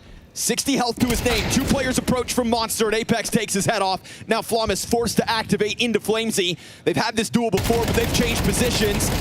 Wallbang fight, and Flamesy comes out on top. It's a majority alive situation for Vitality as they just look to get whatever they can at the tail end of this T side. Yeah, very impressive round from Flamesy, who is really working on his own there inside of the stairs, and that puts up 5 here for Vitality.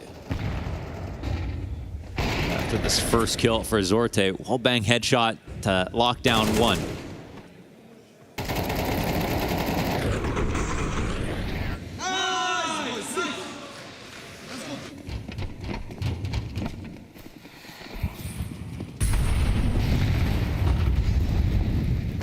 the very least, a reminder to Vitality, they can pull these off, but Flawless happy to slam himself into the challenge, and it'll be Rops to pick up the opening kill. Boomich quick to replace his dead teammate.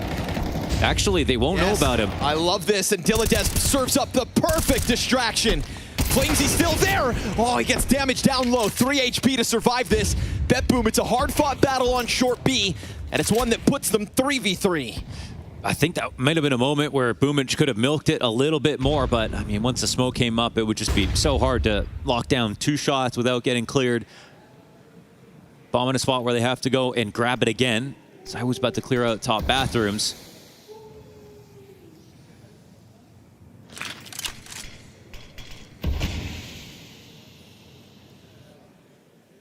Sorte very much roaming free. Last round of the half, so make it happen.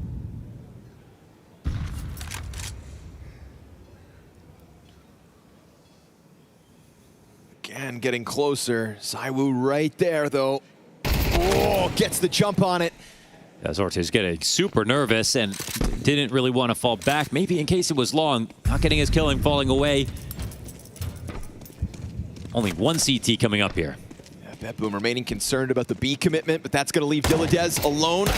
Oh, insta headshot out of ZywOo, who's now leaving his mark on the tail end of this first half. His 8th and 9th secured in this round. And Magnajez going to have to throw out the Hail Mary 1v3 attempt.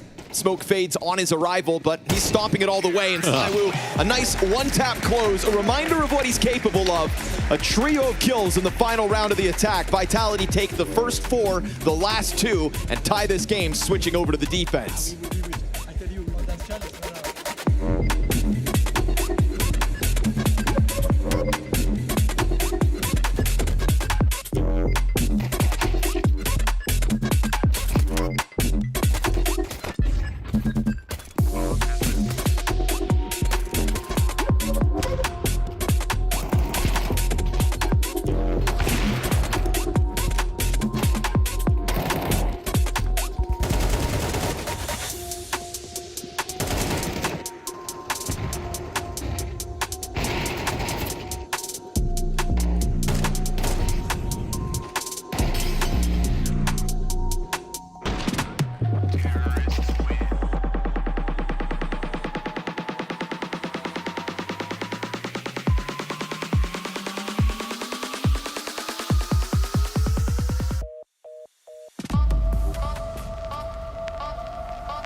It's enough rounds for Vitality to put up a defense of their own, but a hard-fought rebuttal that definitely had BetBoom with both hands on the reins for a good portion of that first half.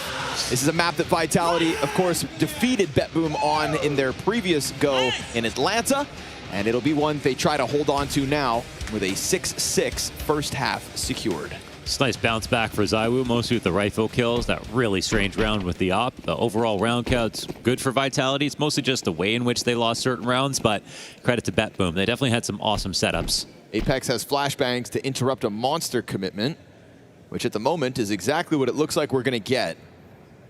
Wasting no time in this second pistol, BetBoom right on the brink of going for the commitment. Here's the execute, smoke for Mezzi, just going to try to keep himself alive in here. Ooh, he's in the middle of all of it. Apex flies out through heaven. Now it's Mezzi's turn, and Flamus pops him instantly. They're still concerned that somebody else is in there. Rob's going for the long flank as Flamesy quietly creeps beyond the graffiti. Missed chance at a blindside freebie. Yeah, and they didn't even try to double swing him, which would have been his main fear. They're still not even worried about him. It actually gives him a chance to get this fight for free, but he loses. Flamus with 2. Nice gush. ZywOo now down to 3 health, still able to find one. And Rob's up against the Flamus, who's 3 kills deep into the pistol. Rob's taking his time to just crawl this forward, and Flamus hangs on. Excellent round, man. 4 frags for Flamus. Wow. Oh, the score. Okay, because it's now that was his motivation. Okay. It's 7-6. Yeah, it's 7-6. That's why he did it backwards. That's unbelievable.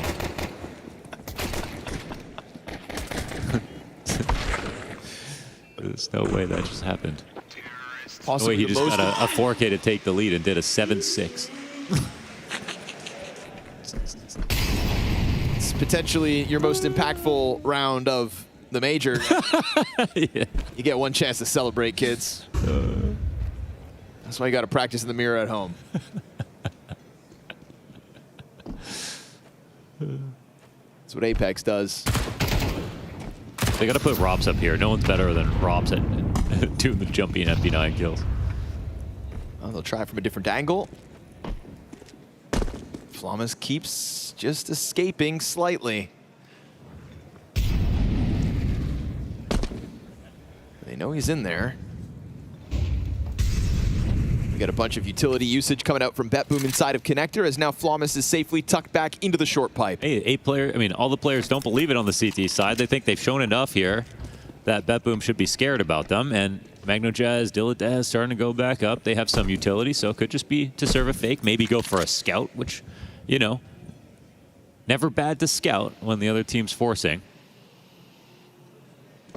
But no, they'll recommit. Actually kind of taking too much time. Rops has already cleared out bathrooms. It's a good move from Vitality. Nice proactive and early. Everybody's back. Yeah, they want to play the most committed spots possible now and just really press up with these MP9s. This could get scary for BetBoom. Execute over top. It's an emphasis on Monster. Mezzi turns over, sprays into them, catches a second.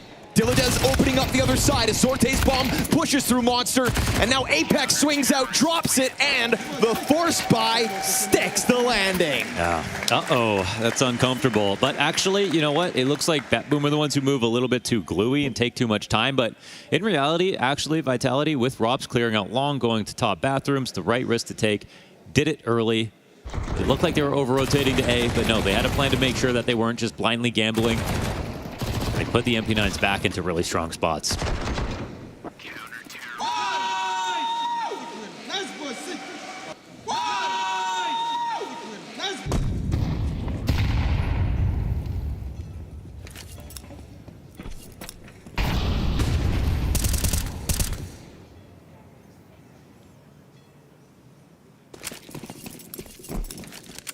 How convincing of a CT side do Vitality have to have for you to believe that they're really back? I mean, the first half, I guess, they can, you know, forget about it if they are really good for the rest of the series, but you're still seeing worrying signs. Yeah, I mean, you can't ignore what we saw. I don't know. I never saw ZywOo miss 2 shots. What shots? What shots? I didn't see a POV. Never happened. I need to see that POV. Well, nope, never happened.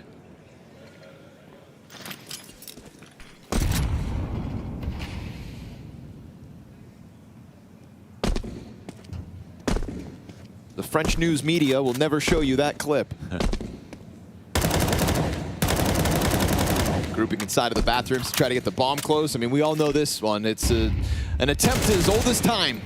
Get the Glocks close, try to swarm and look for a bomb plant, but not with this many bodies on site. Vitality all too prepared will pull back into the lead.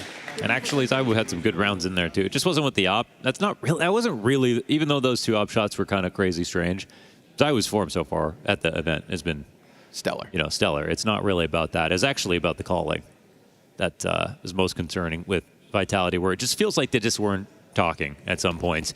And there has been there's been a consistent feature of coaches coming into the team comms just to remind people to talk. Right. Just to remind, it's about energy and everything like that. And fire lit, the energy. Nice wall bang. Thomas barely alive after that one.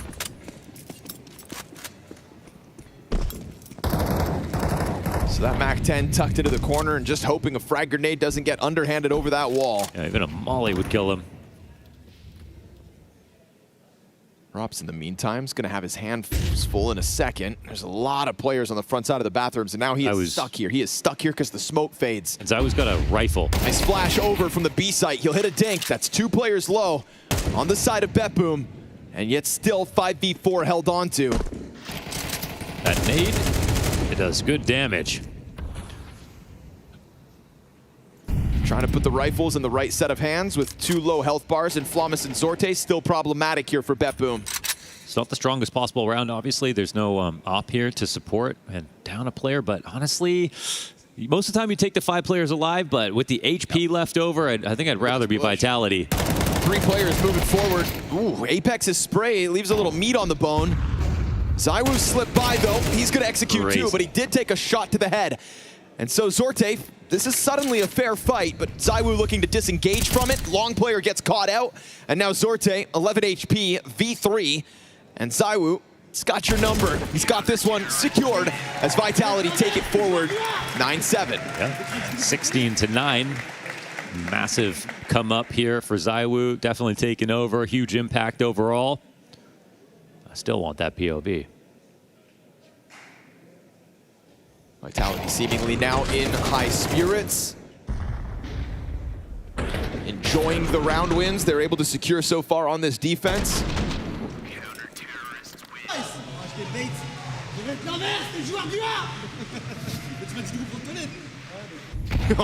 You gonna translate? Wait, that's what I heard.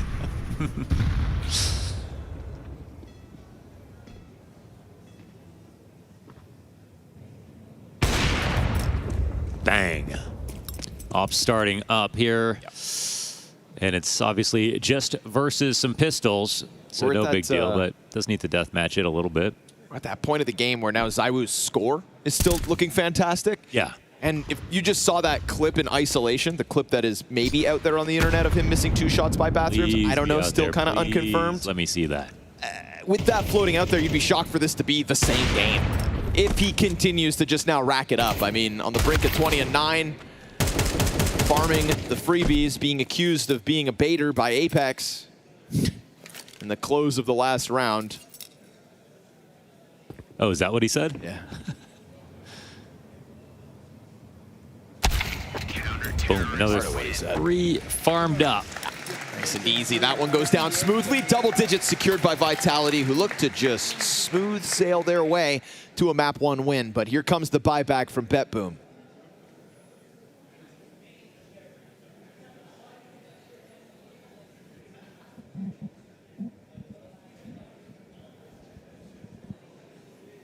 We'll see what Boomich wants to try. He's called some very interesting stuff in this stage. I've been really loving the setups.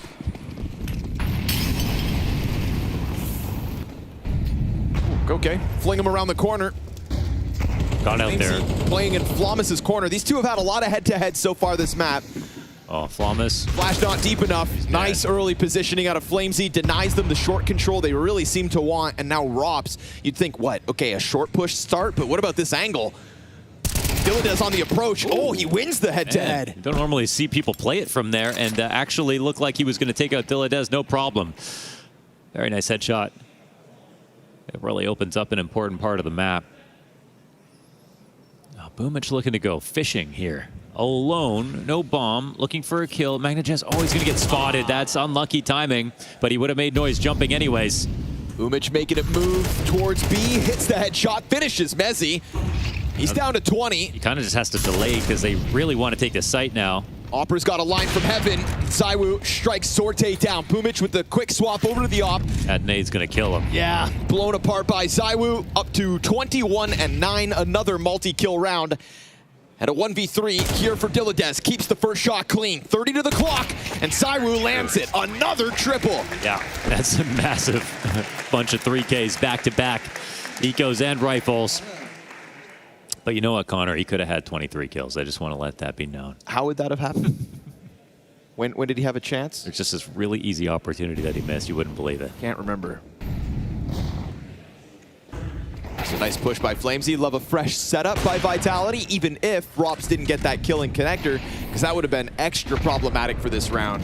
So good on Boomich to try to fight back into this one, but this game on Overpass quickly starting to landslide Vitality's way.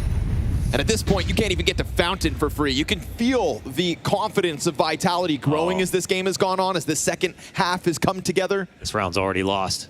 I mean, they cleared this smoke. Rops didn't get shot by anybody, and he's already readying the push. Full flank coming out. They're really not prepared for this at all. They've taken a lot of time, by the way, when they are going for an exec. Oh, and Sorte gets the spot, but this might push him out to short. It would make more sense. Rops gets there. They're trying to get the hell out of here, knowing they've been corralled. They'll get up into connector at least. That'll cause some kind of a scramble up for Vitality. They're just hoping nobody's here because they were that confident everything else was clear. It'll be ZywOo with some CQC opping. Oh, and he goes down. Bank players got the trade back. Apex dodging a flash, but Boomich prioritizes plant. MagnaJez to equalize this. That's a failed flank out of Rops. And now a man advantage up for the post plant. Dilladez gets another. And we've got Rops, who could have ended this round much earlier on. One kill into this 1v3. It's going to try to move it closer to the bomb plant, but this is all while MagnaJez remains quietly walking up from behind. Rops still worried about it.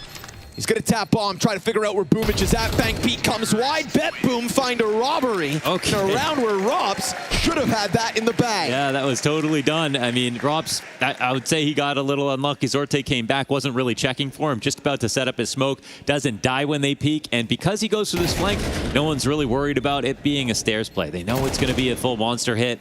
They have cleared out everything above them on A, so it was guaranteed information for a second, and they scrambled back up to the site too, but still, great kills.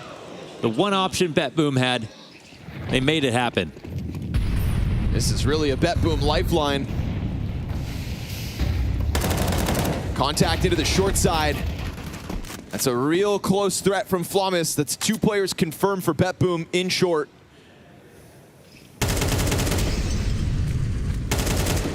Dilladez continues to just operate in connector on his own, again to no resistance. That nade doesn't even go deep enough. Flommis versus Flamesy again. We've had this head-to-head all map. Great well-placed flash. Flamesy gets back on 40 health.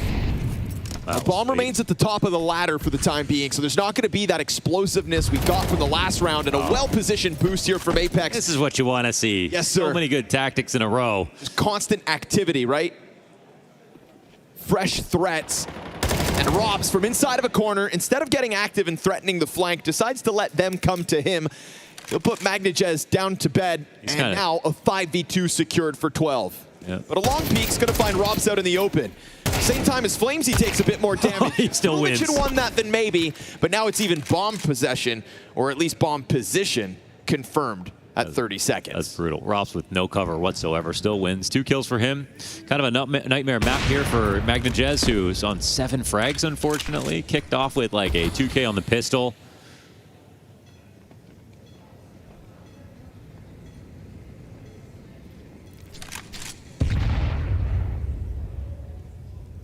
And Sorte's in grave danger, man. It's got to be an unnerving moment.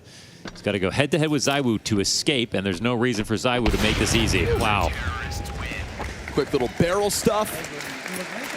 So call it a hiccup that last round when Rops doesn't execute to perfection on the flank. First time out of 3. Called at the 21st round as Vitality have 4 map points on their pick. Fair enough. Better late than never, I suppose. Money's not really there though for BetBoom. This is going to be a tough battle. Coach is like, this is really when you let me in?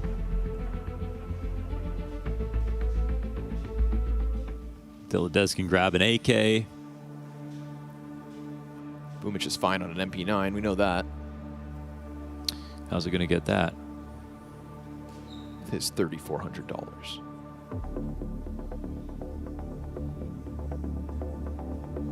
Oh. I was like, he's got money, dumbass. Oops. He phoned a friend.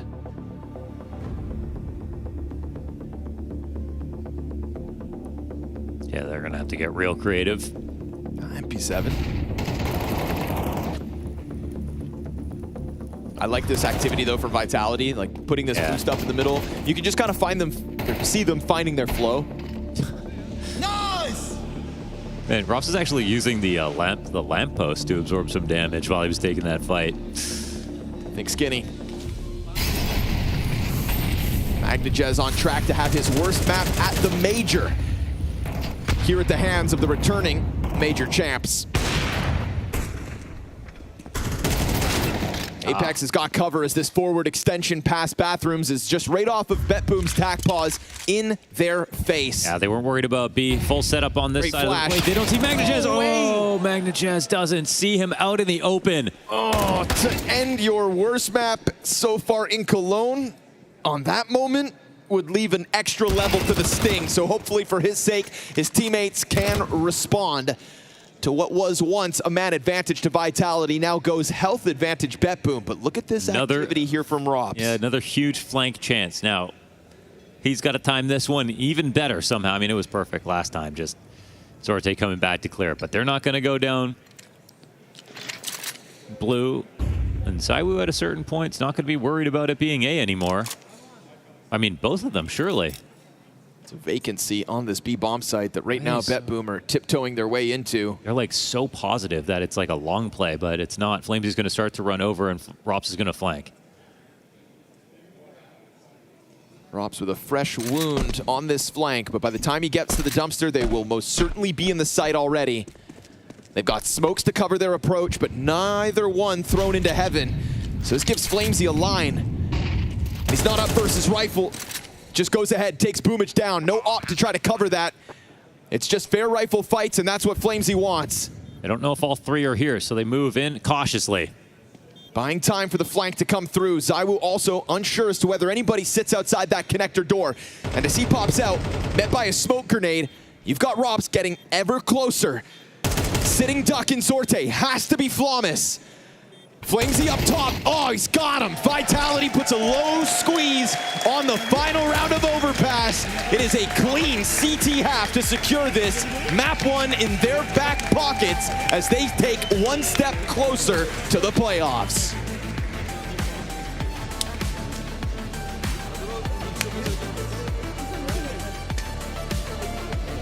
Well, the map was Overpass, in case you didn't know, and boy, was it a battle back and forth. This time, Vitality showing us the prowess that made them world famous to begin with here at the Intel Extreme Masters Cologne Major in 2026. Pimp, Ash, Overpass. What do you think, Jake? I think that was a good performance coming in from Vitality. I think BetBoom did everything they could in the first half to make the game competitive, but second half, T-side Overpass, it's not your own map pick. You're going up against Vitality, who've shown to be such a force on this map. You're having a Zywoo who's clearly, throughout this tournament and in this game, in his best shape.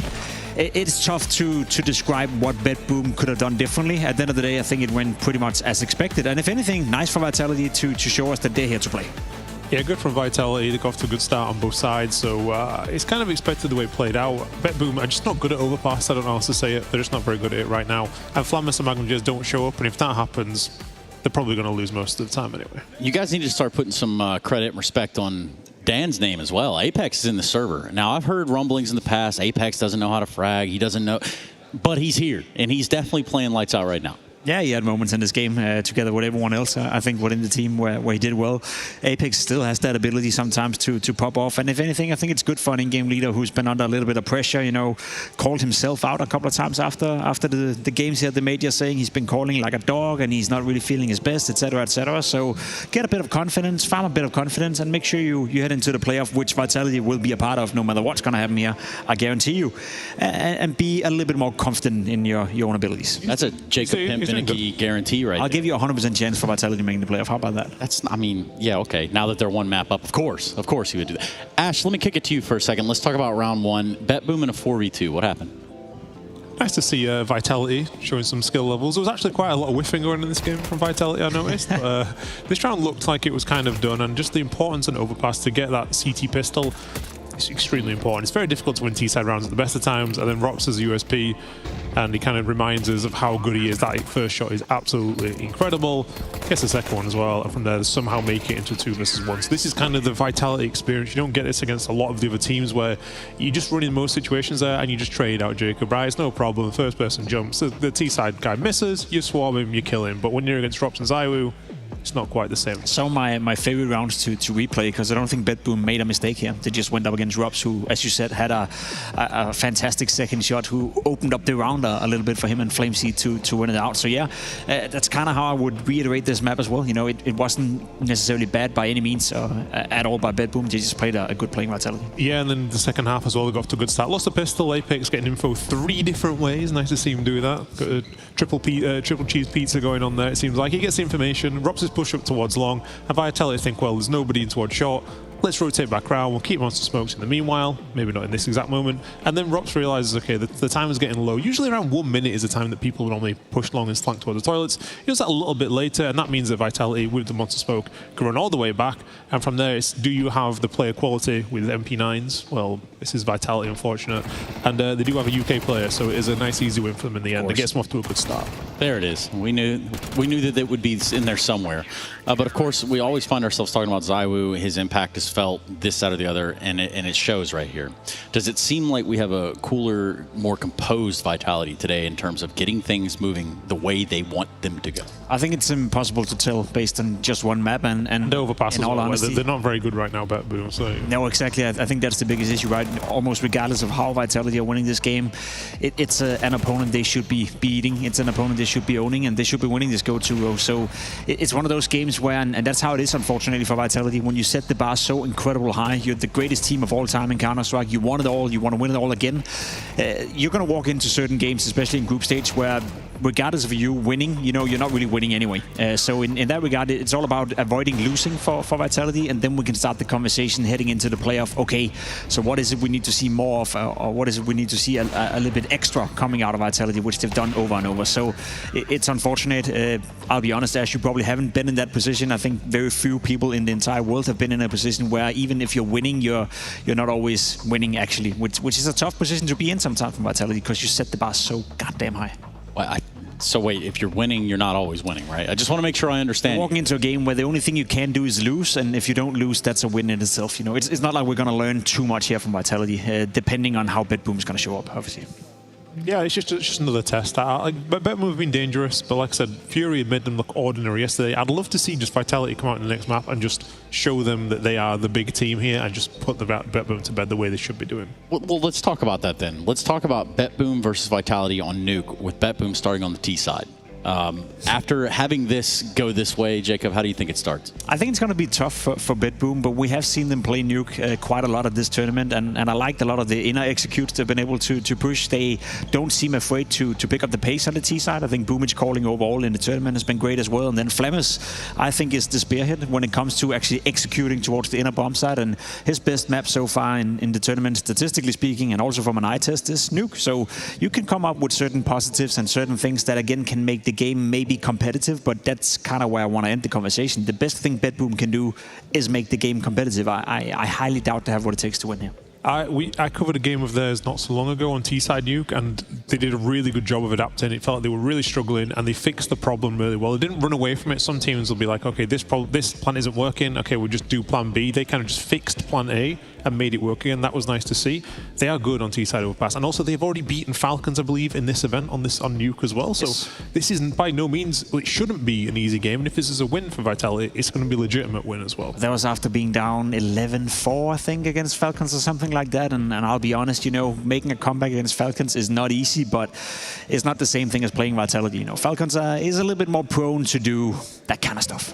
You mean fall apart around the edges on accident? Something like that. Yeah, well, yeah, with Nuke in front of us, Vitality used to have a staple here. And I say used to, but it seems as though they still definitely are a viable threat on this map, Ash. They don't really have any weaknesses. The biggest question mark is probably Anubis, because they just don't get to play it so Maybe much. Dust 2 now? I mean... Dust 2, 21-3, they're looking a little bit vulnerable there. The weird thing is, when you play against Vitality, you don't get to punish pick the same way you do against every single other opponent on the planet, unless you go for Anubis, and even then they're actually quite good on Anubis. So when you look at their map pool, it's like 80% for everything. So you go, okay, forget this. We're just going to pick a map we're comfortable on. And that's kind of what BetBoom do. They love picking Nuke. They go to Nuke. Vitality are actually really well known for Nuke being solid as well. So BetBoom's best side on this map is CT side, but will they even get an opportunity to play it? If you don't get 4 rounds, you won't get a chance. That's the thing. I mean, if I have to give a silver lining to BetBoom, it would be the fact that I think if you were to point a quote-unquote weakness for Vitality, it is the inner bomb side defense. I think Robs on ramp is fantastic. Cyru and Apex, the way they work together, and Yard is great. But sometimes we do see the inner bomb side being pressured a lot when it's up against Vitality, and that's where I've seen the best from BetBoom when they do those. They do early executes, they do mid-round executes. They have had a couple of rounds in this tournament where they walk out without grenades whatsoever, trying to catch a timing. So if there is a weakness to be explored, it's probably on the inner bomb side. Then again, Vitality is aware of that, so I'm curious to see what the response is going to be. Yeah, so I mean, if we watch BetBoom try to open the door to the upper bomb site and it doesn't necessarily come to fruition, I guess what's your backup? Do you try to go for the yard play, Ash? How do you approach it if you're BetBoom? Well, when we saw them earlier in the tournament, it was outside was their main focus, and getting towards heaven. It happened multiple times. Magnagers out there was extremely aggressive. He found lots of gaps, but like I said, they were losing kills, and they understood quickly where the CTs were, and they just exploited rotation. So I'm not sure how much of a game plan they're going to have, but when it comes to the mixing up, I remember Boomich called him the fantastic A-rush after abusing outside, and it feels like he has a really good understanding and feeling towards the map. Rops also you got to keep aware of, because this guy just loves to leave ramp. He's a ramp player, doesn't play ramp, and he'll just play somewhere else. If you get the call wrong, you're going to run to bonus players somewhere else. There's also an issue in the amount of data that is available on BetBoom, right? They play quite a lot this tournament. They play Nuke quite a lot. Everything you've seen, we've seen. Well, Vitality would have seen it as well. And BetBoom is not in a position right now where they can update their playbook, playing technically with a stand-in, etc., etc. So what they've been showing throughout this tournament so far, sure, you can adapt on the fly, you can change certain tendencies, but you can't come up with a new playbook or come up with too many new things, and that's also part of the reason why I'm leaning towards Vitality, despite BetBoom picking the map. There's so much data on them, whereas for Vitality, it's going to be quite easy to prepare for. So, Jacob, give it to me then very straight here in the idea that can BetBoom, or better yet, what would BetBoom's win conditions be to take us to 3? Well, there's always the chance that Vitality are going to show more of that weakness that we've seen throughout the tournament, that some of the players are going to have a bit of a game off. It could be that Messi maybe goes a bit missing on the inner bomb side, and that is something to be explored. I mean, he is from the UK after all, and they don't have a rich history for doing too well, but in all honesty, no. I'd be surprised if this game is going double digits. Vitality should be and is going to win this. Well, last time they played, I believe it was Magnagers who had a really good game. He had a quiet one here in Overpass, and so far this tournament he has been excellent. Like, he really has. So he's going to be the main one for me to focus on. Yeah, well, let's keep our eyes on the prize, that being the Intel Extreme Masters Cologne Major in 2026. Still ahead of us right now, it's going to be BetBoom and Vitality in a 2-1 game going into Nuke. After that, you're looking at Navi Falcons, who I can see from here just setting up in the studio. So if you are just joining us, make sure you don't go anywhere. We're going to come back with that second map and find out if Vitality can lock it in right here, right now at the Intel Extreme Masters Cologne Major Stage 3.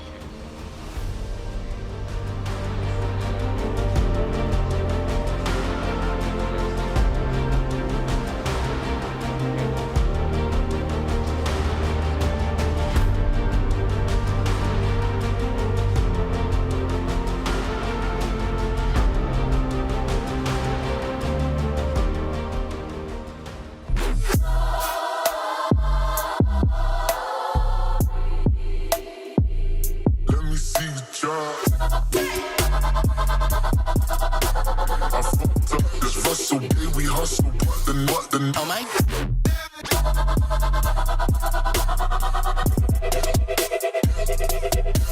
The best of Counter-Strike 2.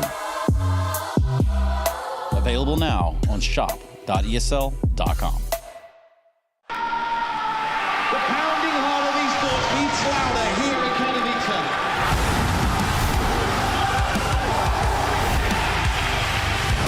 They have to double peek. He's getting his shot. Unbelievable! Something special to throw this deagle, and that's exactly what happens. Katowice! We are back!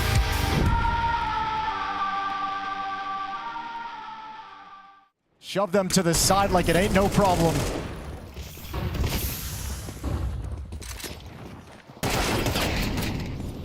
Running forward, chopping them up, and that is 7 for Aurora. Smooth as you like. Oh, come for it. 9Z locked out of this. Lutrov's going to give it a go, but utility hits him. Wox's got the kill, and they've just got an unbelievable amount of momentum now. Yeah, I think you're kind of knocked out on your feet if you're 9Z. A little bit different look than what we saw in Nuke, where they kind of felt lost. I think this one is just one where they've accepted they got no chance in some of this. You're starting to get a lot of confidence on the Aurora side out of that clutch. See the swings off Catwalk as well. This kill from Zontaras, but after this, the hardcore trade. Teammate goes down, but Zontaras right at his hip. You have no chance to double up. It's a 4-round lead now.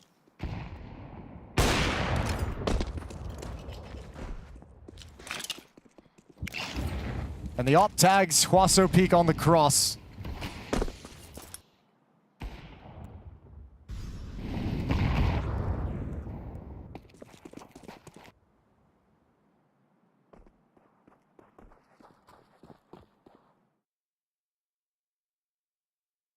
Aurora ready to knock on this B-bomb site. I bet they clear left.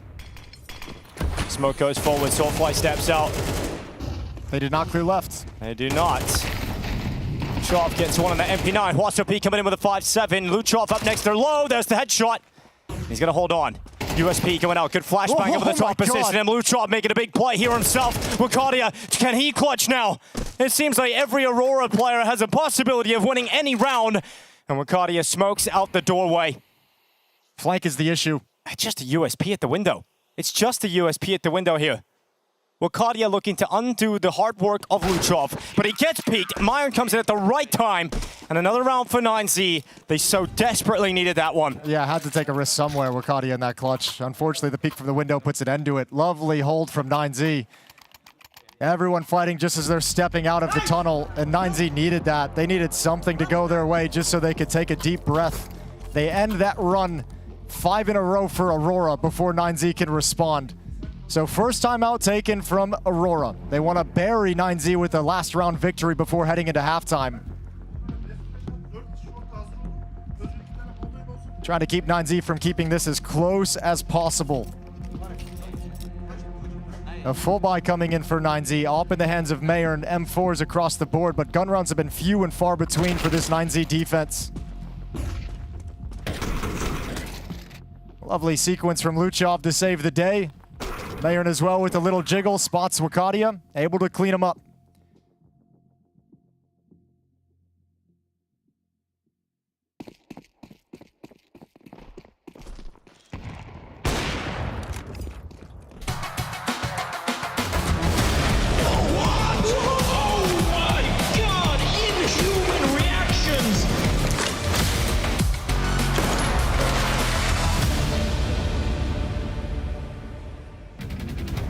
Team Vitality's recovery to what was predicted to be the flawless run to playoffs took a bit of a detour even within that map of Overpass, but a great recovery in the second half cemented them as the better team hands down on that CT side. Now they change over to Nuke, and BetBoom know Vitality can bleed, even at their own hands.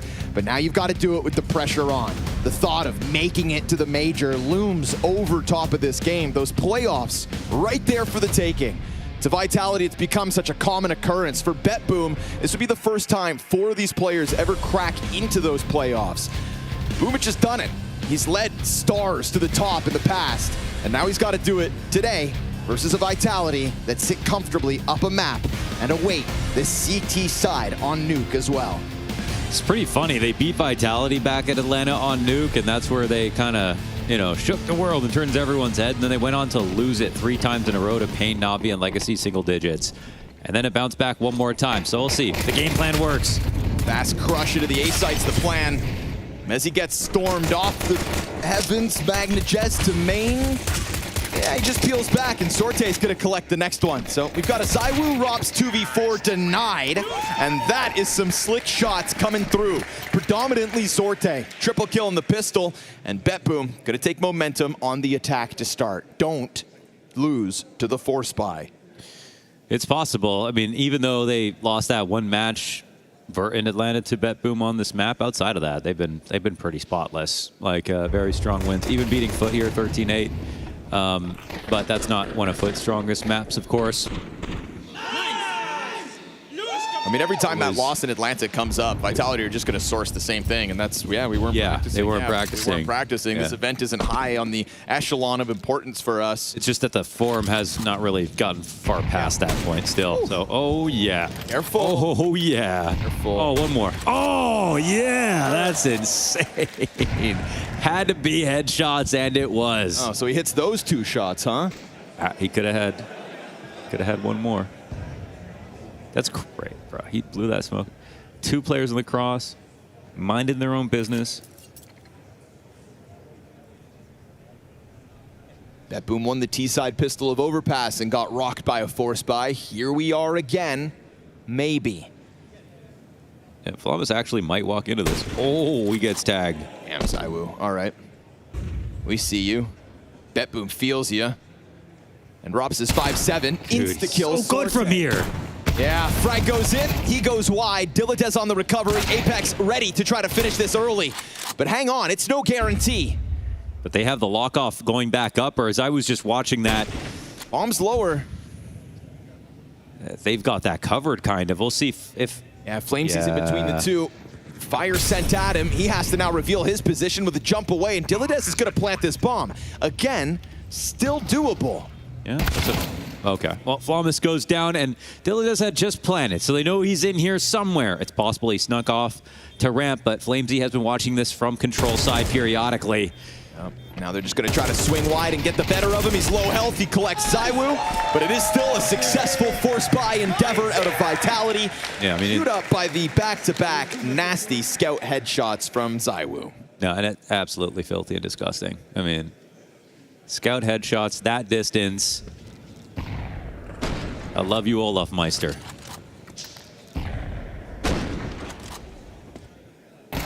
Just 2 sitting ducks, and then Rops makes the 5-7 kill look so easy.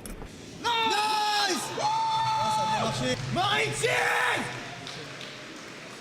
What do you say? That's the Frenchest way you've ever heard someone say Magnajez.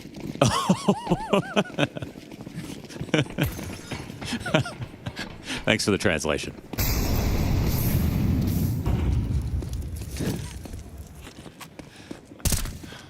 Meant to be made easy this time. BetBoom yet again just have to kind of suck it up, stomach the loss. I mean, you told them not to get eco, and they still did. I tried to tell them. They still did. I really did. But also, what were they supposed to do about that? Not get your heads rocked by ZywOo, maybe? Ooh. Oh. Yeah, he's just going to have a field day. Oh, wait, he knows the ammo's free, right? Yeah. Wazow! Just a quick couple of taps, and ZywOo right up to the 6-2 start. He's making up for those 2 misses, I gotta say. It's hard to, but he is. What 2 misses? We have the tape somewhere. Aye. The psyop of a generation. Oh. I haven't seen ZywOo miss a shot all day. Buyback for BetBoom. It's delayed, and it's allowed Vitality to build up some cash of their own. Not to mention, you've got 2 AK-47s over there for the defense. ZywOo right to it. Leans forward, Boomich shaved off top silo. I'm terrified already. Bit of presence out behind the red box, and ZywOo's just trying to attack this from the other side. Mezzi's going to take damage in the meantime. Flamis is already down towards Vent at least. And Flamesy has just slipped into a big position. You're going to catch him outer. That turns Sorte. Oh, this is getting mopped up. Oh, they're just trying to meet up with Flamis downstairs. He got there a little bit early. And now he's got no one to talk to. Oh, Mac 10 1v5. I don't think so. Yeah. Flawless one for Vitality. Ooh, I'm terrified for them. They are stomping on any ember that BetBoom try to ignite. And just how easy it's looking for ZywOo on some of these kills. Made it look like it was another eco round. That clip off on top of Silo. Nice, boys. Let's go. Don't do it. Not worth it.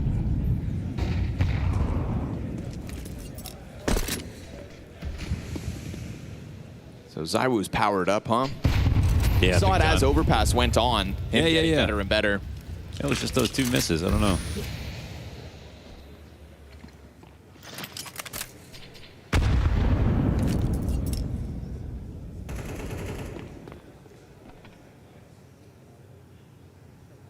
You know, we're going to see him, and then there's going to be some reason. That he missed those? There's going to be some reason that it just makes sense. Can we blame Apex? I'm down, but... I mean, it couldn't have been him. Flawless has been getting stomped on so far this map. Down to 0 and 4. Him and Boomich both. Rob's just playing the range.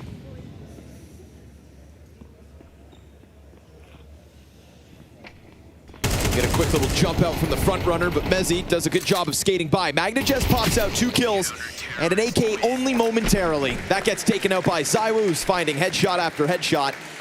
Up to a 9-2 start 5 rounds into this game. BetBoom's rifle's about to bounce back in, but we saw what happened last time with the guns. Immediately ZywOo to the red box, catches Boomich up top Silo, and poor BetBoom didn't see it coming, but their first gun round got shredded. Didn't look any harder than any of the anti-eco so far. That's the biggest concern. I'll see if they'll try to catch him outside again. He'll go in for an upgrade, not that he needs it.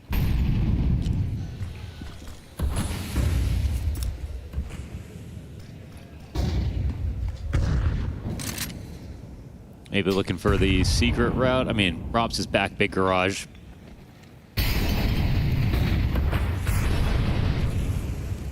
This is kind of wild. They actually don't have any smokes left, one for mini, so they kind of got to go off of this. Oh, insta-dink. Flawless still survives. Good on him. Raptors control here for Mezzi. Him and Apex still shred heads off. No scopes again. Why not? Poor Zorte, the last man left. Whole team goes running into that A site. They thought they had a certain poppiness to it. It's Apex to shut it down this time around. Vitality's defense looking rock solid here on map 2. That's terrifying. That was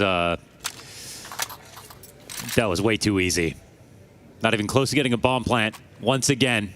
And Rops on this flank means they've only lost a single player on this round. 5-1 up. Boomich yet to get a kill so far this game. Shut down on the upper hit, shut down outside.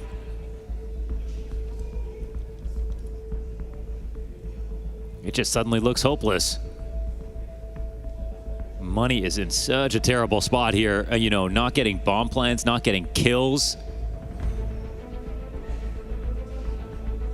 Nightmare start for BetBoom.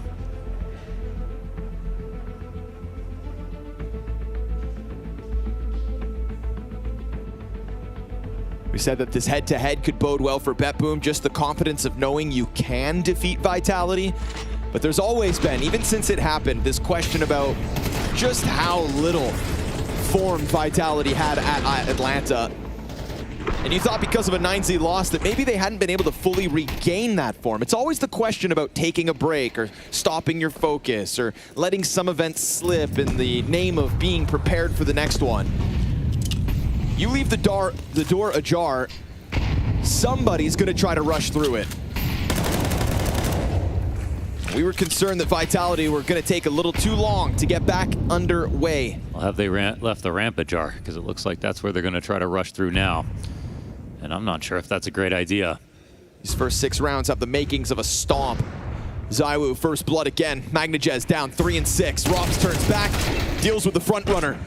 Apex is looking to emerge, catching him off guard. Opera on the line, ZywOo not missing shots.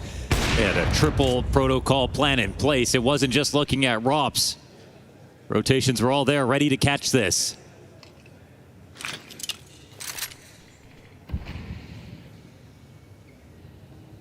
They cast the tight net, caught all the fish. And Flawless looking to lurk through this, and I was already worried about it. Yeah. His game sense is next level right now. Well then, 13-2 is ZywOo, 6-1 Sit Vitality. BetBoom can at least come back in with full rifles in the next one, but it's feeling like a pretty bleak attempt on a T side. You mentioned it, no bomb plants since the second round. It's not like they're calling upon clutches. It's not like BetBoom are even finding real entries. We're starting to sit here and watch as BetBoom's attempt at a second map unravels. A missed shot could be the chance that BetBoom need, but still very daunting for Magnajez to try to get close to ZywOo when he has been so badly outperformed. Rob's better be careful here. There's 3 players on the other side. He doesn't open the smoke for them. Who's got figures out the positions. Not reloading yet. They're trying to come into him. Sprinting in. He's got a teammate to play off of. He goes back in for more. Diladez will kill Apex, but Robs remains. A shot. Diladez doubles up. 3 versus 3 earned off of that one. At the very least here, you've got BetBoom with a good bit of ramp control. ZywOo thinking about Garage, doesn't consider this close proximity of Magnajez just yet. Surely gets flanked. Wait, they're walking outside behind him. Magnajez wants to take that. ZywOo gets a trade instantly. That was a tough call. Nice reaction from ZywOo. Tough shot, surely. Knowing he was opping, you know, makes sense that he takes the kills that way. Just not easy to get both. Not when ZywOo's this crispy. Silver lining is ramp control opens that lower rotate, and you've got Boomich carving a path around through control. And he's done so unannounced. Yeah, Flamesy made no audio. Flamesy gets blindsided. And we could be looking at BetBoom's second round, but of course, in this form, ZywOo's going to give us a clutch attempt. He doesn't even want a different gun. Scopes in, hits wow, now he does. Doubles back for the AK now, and Boomich up close. ZywOo, doesn't consider, and so Boomich not only catching Flamesy off guard, but winning in the 1v1 by his element of surprise. Those are Boomich's first 2 kills of this map. Hey, it's impact. It comes in all different forms. That's a round that BetBoom needed. They'll make some money off of it. They get it with a plant, obviously.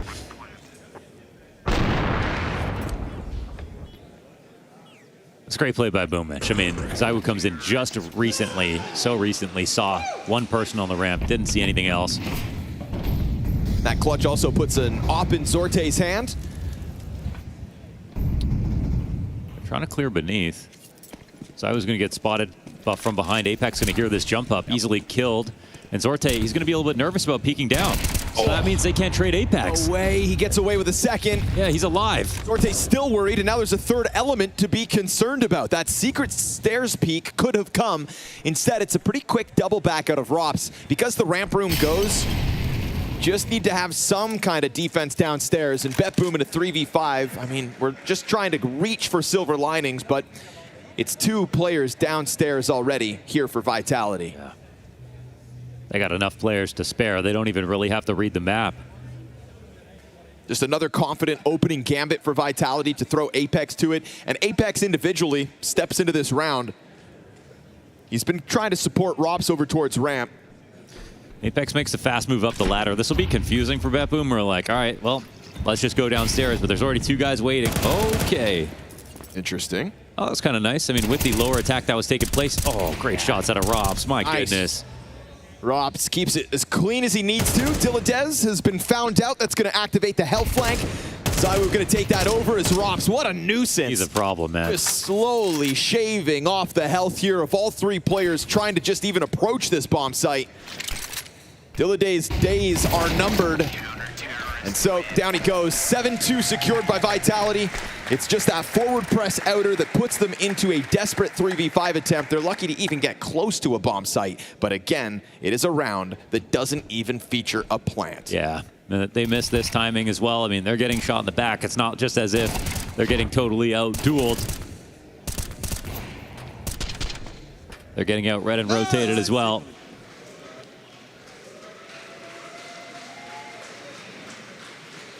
Just a half buy on round 10. Feels bad for BetBoom.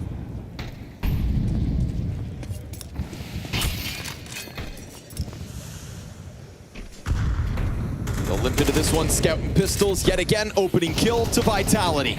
A CT side that's feeling damn near flawless. Another shutdown as the stringiness of BetBoom's going to get punished. These are untradeable attempts for the first 2 deaths. Sorte, high hopes of being the hero, will slam a shot between ZywOo's eyes. And we'll see whether Vitality can win without their superstar. Oh man, they go by the vents. Hello. And Flamesy, they might run by. Yeah, they don't even clear this. It's a gun now for Boomich. It's the bomb on Diladez, and he's also now earned himself a rifle. Time to make hay while the sun shines. You're in a 2-on-2. Not the best buy, but it's the CTs who don't have control of lower.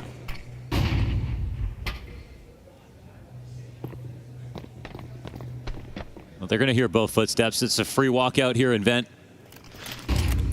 Nate to scare them. They'll still continue with the plant. Threatening the double doors, blows it off the hinges. Diladez, back-to-back clutch attempts, and nothing found. That was a 3v5 attempt out of BetBoom. Maybe Vitality getting a little too comfortable.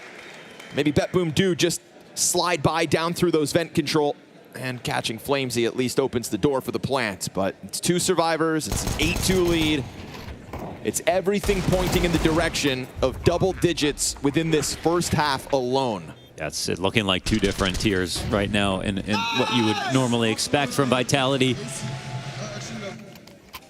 Rough half to kick off, and it would be a little weirder if it was like the second half of Overpass was bad or the first half of this map was bad, but no, it was a slow start, and it's been looking good ever since.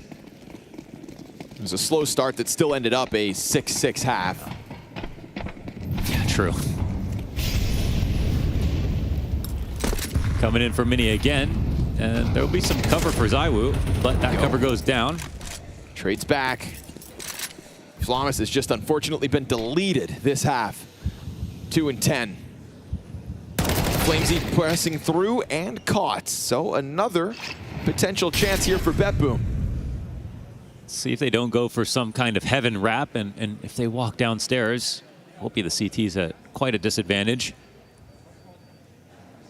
It'll take some time for Roths to be able to get out of this position. Only reason I say that. A couple more round wins, a pistol, and a chance for BetBoom maybe to make this close in the second. This one's very strange. I mean, I'm sure there's something here where the upper players, they really want to help out before a plant is attempted. They're not assuming no CTs have moved. And going back up the ladder could definitely be a play. No one on the site floor right now.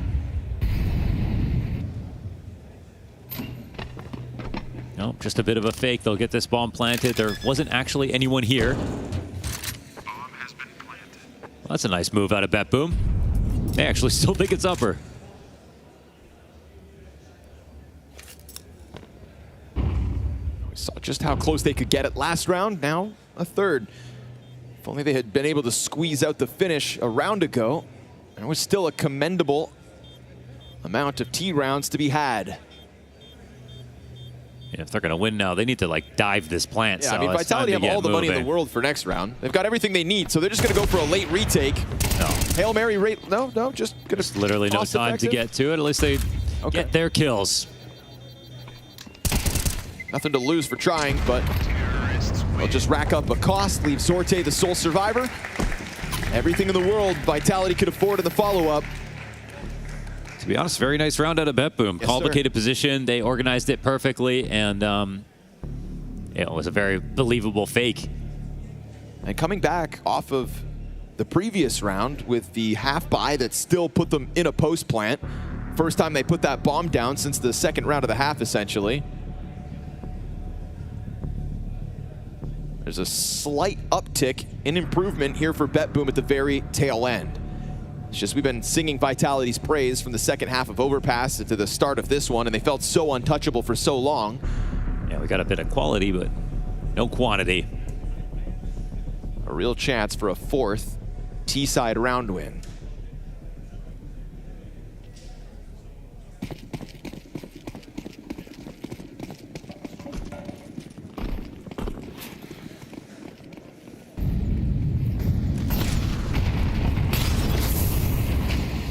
ZywOo prevented from going into the squeaky challenge. Frag grenade on Boomich. Poor guy down to 60 health already. And they'll open that up.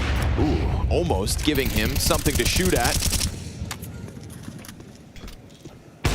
Boomich takes a bullet of damage.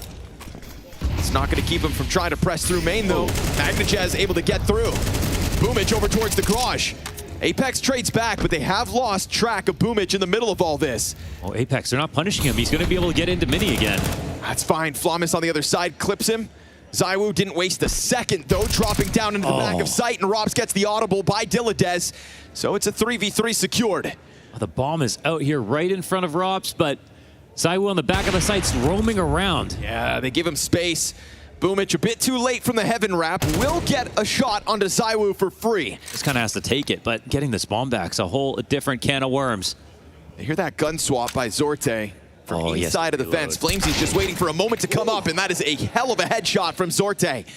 It's all about this sudden pop. They are so low that even a wild spray to the body would drop either of these players.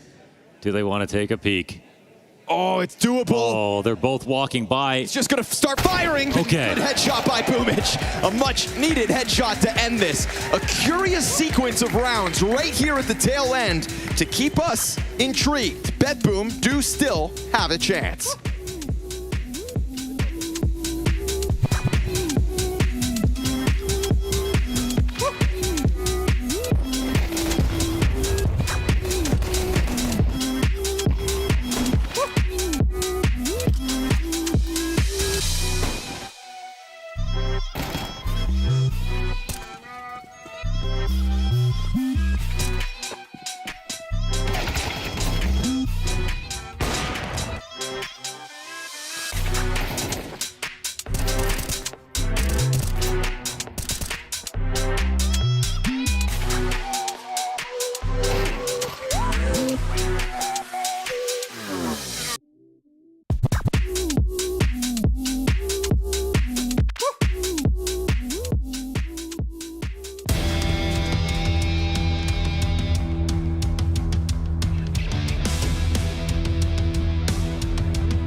certainly felt like a stomp at the beginning of that CT side. Ends up being a door left ajar. BetBoom do double their rounds with the final 2 rounds of that half. Now a good pistol, a convincing start, and not losing to a force buy maybe.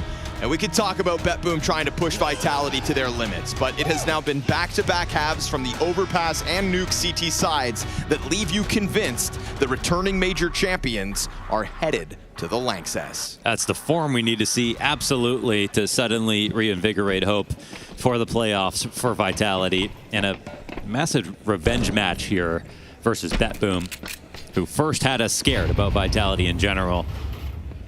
Different circumstances, of course.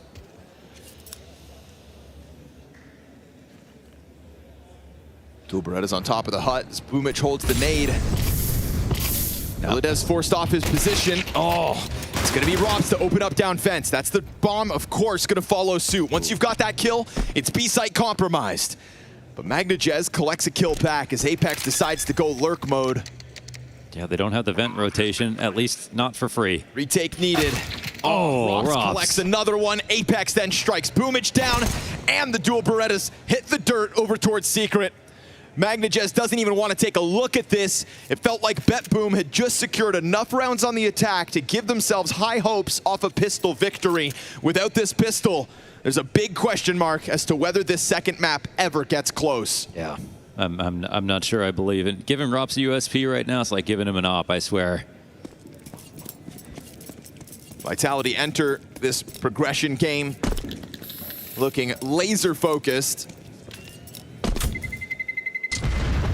And Robs fueling the stop here on map 2. 12th and 13th kill secured in that pistol. As clean as you really could have asked, dropping down into the vent, getting that instant execution. Bomb follows suit, and Vitality knew from that point on it's blood in the water.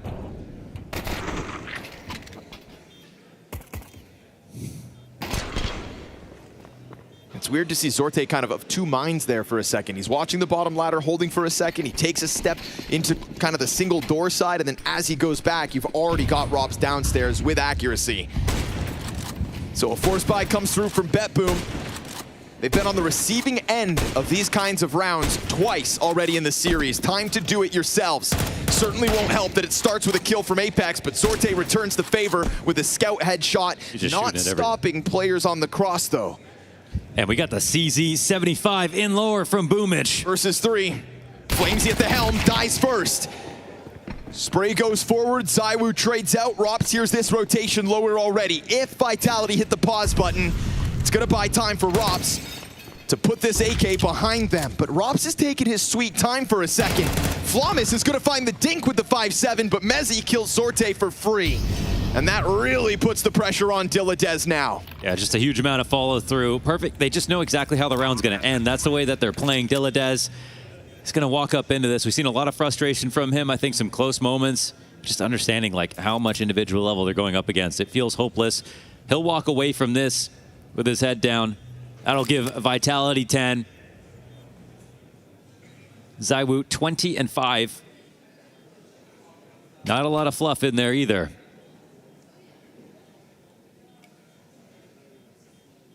Kicked off with those 2 scout headshots outside and never looked back.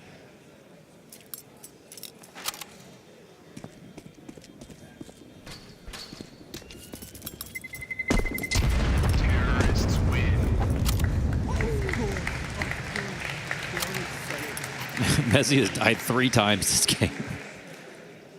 It's just 9 and 3. Well into the night.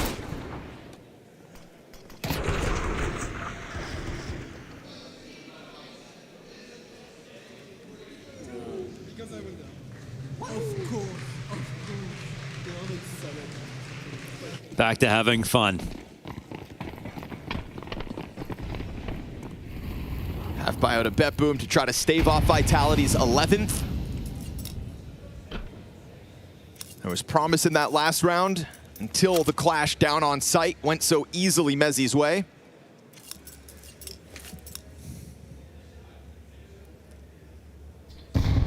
It's full anti-force by protocols to see if BetBoom are willing to make a move. And even though that might be what they're waiting for, it is kind of on BetBoom to create an asymmetrical map here, because playing standard spots versus a full buy, it's no way to win. They've got at least a ramp stack going on, so a bit of a gamble.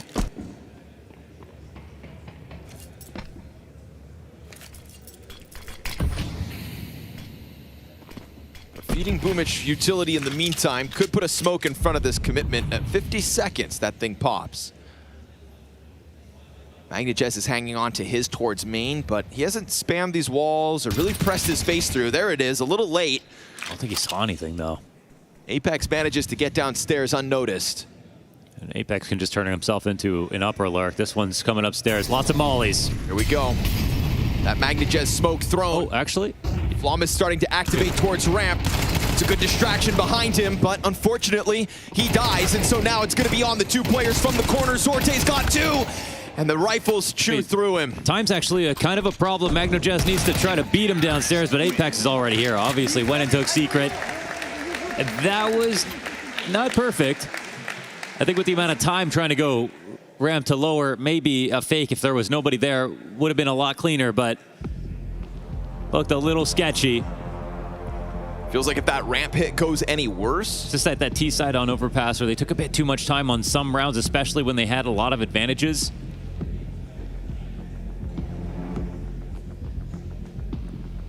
That's where even like a bad call could be a good call if it's done fast. But instead, it's sort of them playing as if they're not sure if they'll win, and that's just not...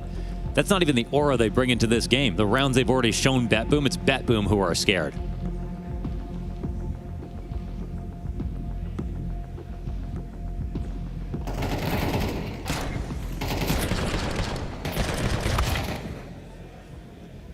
Tip of the hat to Zorte for the effort. But it was always going to be a massive ask with that many Vitality players barreling down through Trophy. BetBoom played to believe in themselves. No tilt buy, though. They saved up for this moment. Guns to keep Vitality off 12. They would love to have gotten enough for Zorte, but they'll have to do without. Like the aggression. Oh, ramp crunch, but there's a lot of guys outside, and Robs doesn't die here, so... Take a bunch of map control in response. Space vacuum, and that Zywoo's going to try to abuse. Now, he could get Pete... Oh my goodness. Yeah, Magnajez wasn't considering this climb up already in position. Just how fast Zywoo starts to overwhelm the map control in answer to that lobby crunch. He did jump off Mini, though, right? Surely. Yeah.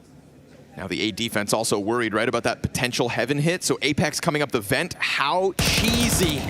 Galil shots land. Zorte now dead. And so it hinges on this hut push. Dilladez coming back, soon to have fire at his feet. Boomich gets active out towards Secret.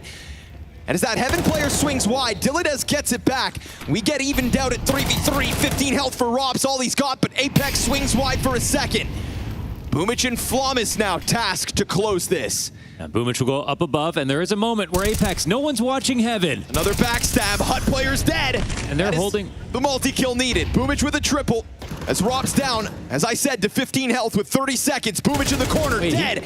And as Robs tries to push this forward, he's got time to play either site, and Flawless won't know where exactly he's got off to. And I don't know if it mattered, but Flawless hit Boomich with team damage in the back of the site, and Robs killed him in one bullet this low. Now Flawless, I mean, he's going to realize now, surely, this bomb's getting planted lower. And I don't really care that Robs' HP is low. I'm not sure if there's anyone you could trust more on low HP to just get that one bullet kill.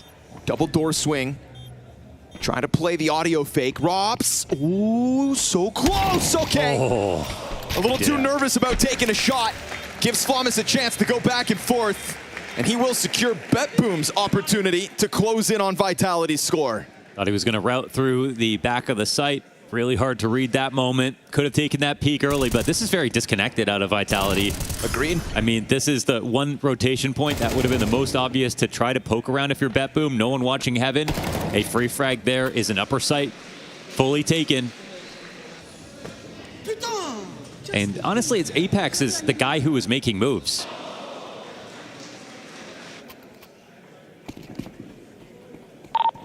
I don't know. Regroup. Do something. Yeah, that's what we're saying. What we're doing. Like, Robin, say go Rob. We need to take info first. We can't go Rob without info. Just fine. Just okay. Next, it's fine. Yeah, next. Fuck it. I'm sorry, but they're kind of making him seem crazy, but he was exactly right. Like, that when he went and got that kill mini, that was the only way they could have planted upper, and this round, that doesn't matter. They moved on from it. Yeah, so they thought. Diladez trying to draw them back into it. 2 clean kills whereby he takes no damage. These last few rounds have gotten very stringy at times. It's been hard to keep track of all the positions and who could have gotten off to where. And so both teams kind of playing in the dark at times.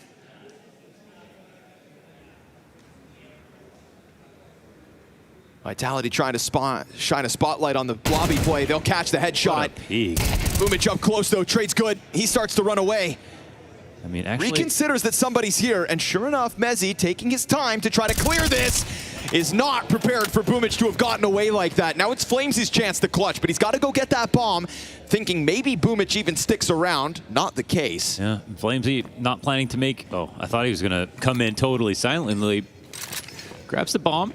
Boomage makes a preemptive move around, and I think Flamesy's kind of reading that. Not a chance to plant this uncontested.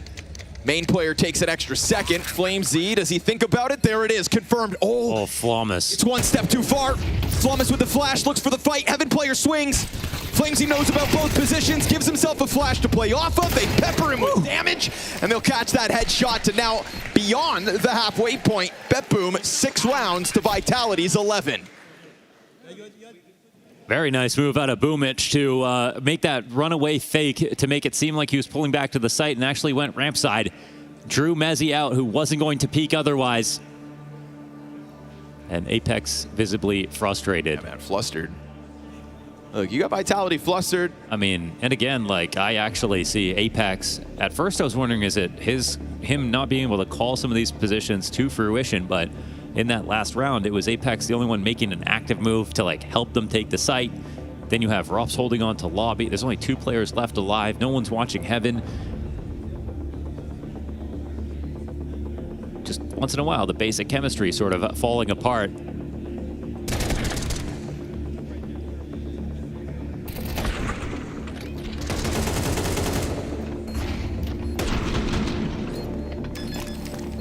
Inability to close this map convincingly, and God forbid letting BetBoom really push it to the limits of regulation.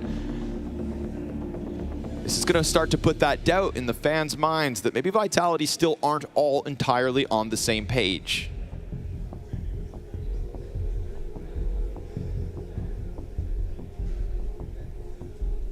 Comms are flustered. Ideas not necessarily flowing. Small gaps in between the pieces of Vitality. That is a very intimidating crowd out there. It's a big one. So, and only 5 rounds left before BetBoom can tie this game. 2 AKs here for Vitality. One on ZywOo, that could be enough. To be honest, the 2 top performers on the team between him and Apex. And Flama's got to be careful. He's had a rough map. He's tasked with dealing with ramp, and Zorte still doesn't have his op. Nice nade. Flamesy and Apex now sub 50 health. Apex still trying to make something happen. Instead, the first casualty of round 18. Now, again, you don't have tons to work with. Thomas dies, starts to move, yeah. We get a drop down towards B. ZywOo thinking about signing up for a fight here. There's 2 players coming back at this. He peeks into them, gives up his head, gives up the rifle with it. And now Diladez back sight, unprepared for this kind of forward push. Flamesy blindsides Look at Mezzi. Mezzi's grabbed ZywOo's AK, bombs planted, and Mezzi gets away with another one. Rops is almost dead, but so are BetBoom. It is all on Magnagez, more health than the 3 remaining Vitality players put together. Problem being, they just creep into all these positions that BetBoom don't seem wary of. And he's right now operating without a kit. Oh boy, too slow to the information. There is one there, but I mean, sitting right in front of him. No smoke, no chance, right? He's just gonna wait until the final dying seconds, hope he can somehow sequence 3 kills together, and Flames the instant with the headshot, just eluding BetBoom, getting up close and personal on that bomb site. Blindsiding Diladez really secures it, and Vitality nabbed their 12th round after a couple of hiccups. Just off of a light buy and a picked up AK thanks to Mezzi. It looks like nothing, but it's the smallest amount of doubt there from Flawless when he starts to take a step out, that they swing out of ramp into him. That seems to be what gets him killed. Me, it's normal. Okay, all good, guys. Let's relax a bit, okay? For 30 seconds. Yeah. Okay, boys? Yeah. So let's relax now. Make sure we can understand each other if you kill someone, guys, and you take your time. Okay, boys? Yeah.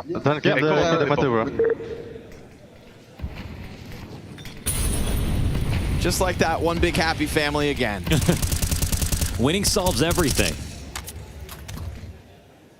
Daddy Xtaz says, calm down. Flamesy looking to be the difference maker as Boomich jumps him. Oh, that's what we're talking about. It's a CZ75 commercial. A bad double kill from Boomich into the upgrade, and Vitality gonna be sent back into the next one. Still looking for the solution to end this game. One CZ slips between you. It calls on a 180 moment there for Boomich. Yeah, this is kind of crazy. Like the bomb was still in spawn. They weren't really ready to complete that attack upper, but they were still too committed to the floor. The longer this game goes on, the less certain I am Vitality are back to full force. Good, that means you have eyes.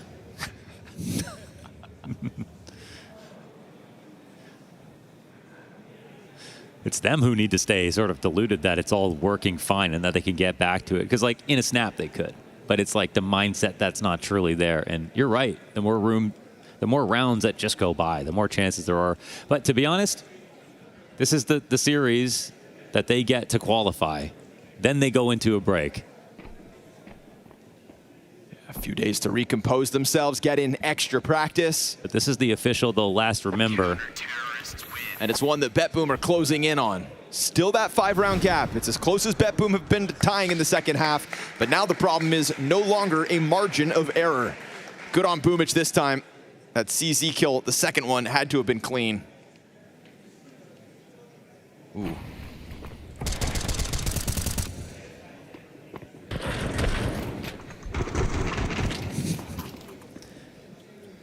Nice play by Boomich. Keeps BetBoom's hopes high, but it is still money on the side of Vitality. Flashes instantly for Magnajez. But luckily for him, there's no immediate pounce behind this. Yeah, this Nate doesn't see anything.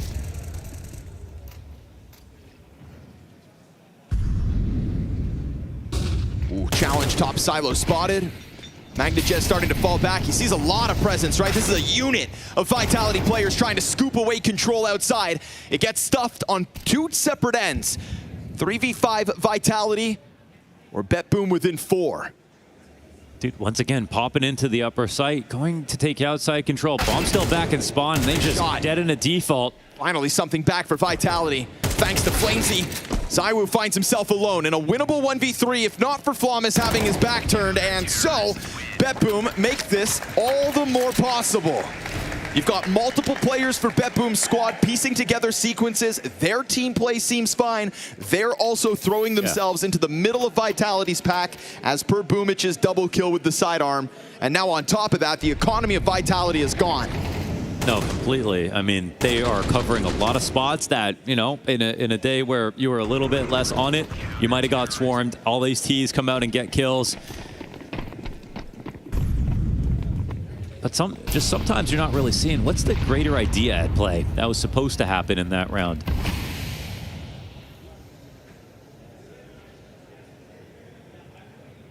Finally get into a position now. All their guns plus Zorte's op. They got AK upgrades now.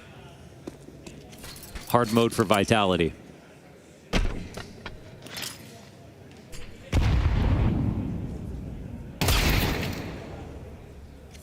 Illida's really starting to leave his mark on this game, has surpassed Boomich as the top performing player of Nuke on BetBoom's squad. And that's to be expected in this one, as it should be smooth sailing versus what is still 3 Glocks.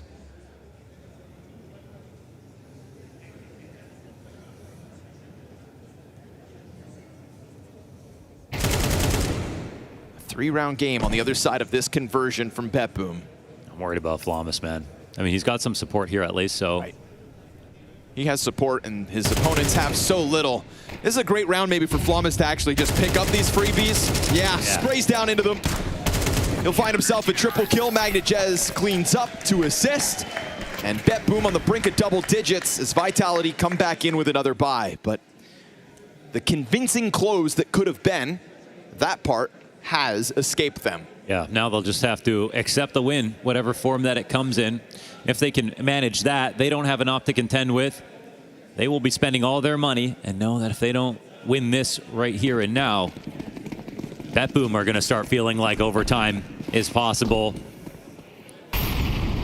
They had to fight back against a second pistol loss as well.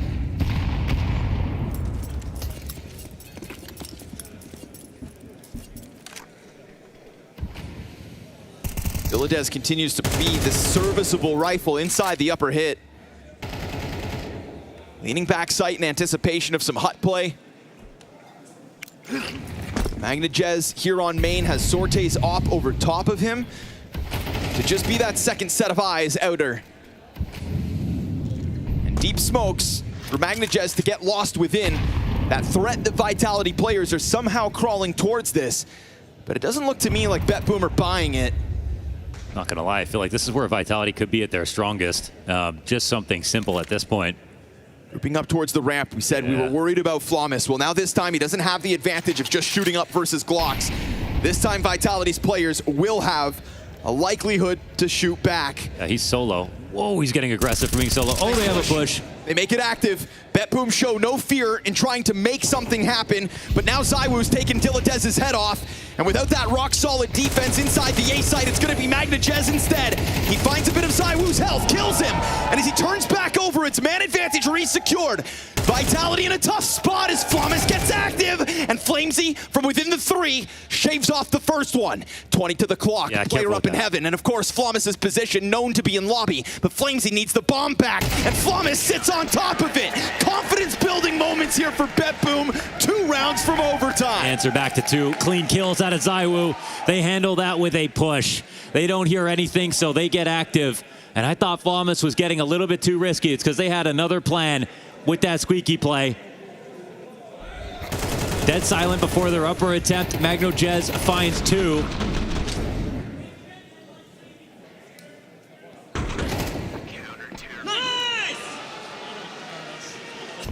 And it's the 1 AK buy on ZywOo. And it turns into the kind of game where they need a hero. Apex made into mush. Confidence building 5v4 as well here. Just keep on racking up the reasons. BetBoom are going to push this to the limits of regulation. Are there heroes in this Vitality camp at the moment? Blindside kill by Boomich, remaining active in these last couple of rounds. There's ZywOo, the only AK with an opener. Bomb right behind him. Damn well capable of winning rounds on his own. 1 rotation downstairs. Rops is talking. Tantalizing. ZywOo now onto the op. 2 players down here. Hands that AK over to Mezzy. We hit the minute mark. Mezzy willing to play pistol and give Robs the AK to try to close. 45 seconds for Vitality to just group themselves up and try to follow through with this hit. They've got a buy on the other side of this. This one is just the bonus, and it starts with 1 AK, now the AK op. Now the tension is building, but it feels like moves aren't being made. Villadez just on the other side of this. Very little utility still to play with. There goes the last nade. Mezzy flashing in. It's 2 players to the left door. They pop open the smoke and they strike. Villadez, he gets his. And he also wounds ZywOo, convincing him to fall back in order to save the op. BetBoom push this game to the end of regulation. Yeah. We'll go into the last round now. ZywOo, again, he was worth the purchase. Gets those 2 kills, keeps the op. And it doesn't seem like they'll... Or does he? Maybe they won't find... They will find him. That op goes down. I don't know if they'll need one this round. But, I mean, there's just no creativity here for Vitality. Their defaults look terrible. I was thinking a set play upstairs, maybe that's it, just to get them through this. But when BetBoom are willing to interrupt them because the map is dead silent for a minute, you start to wonder, are they playing a little bit too well to get punished by something that simple?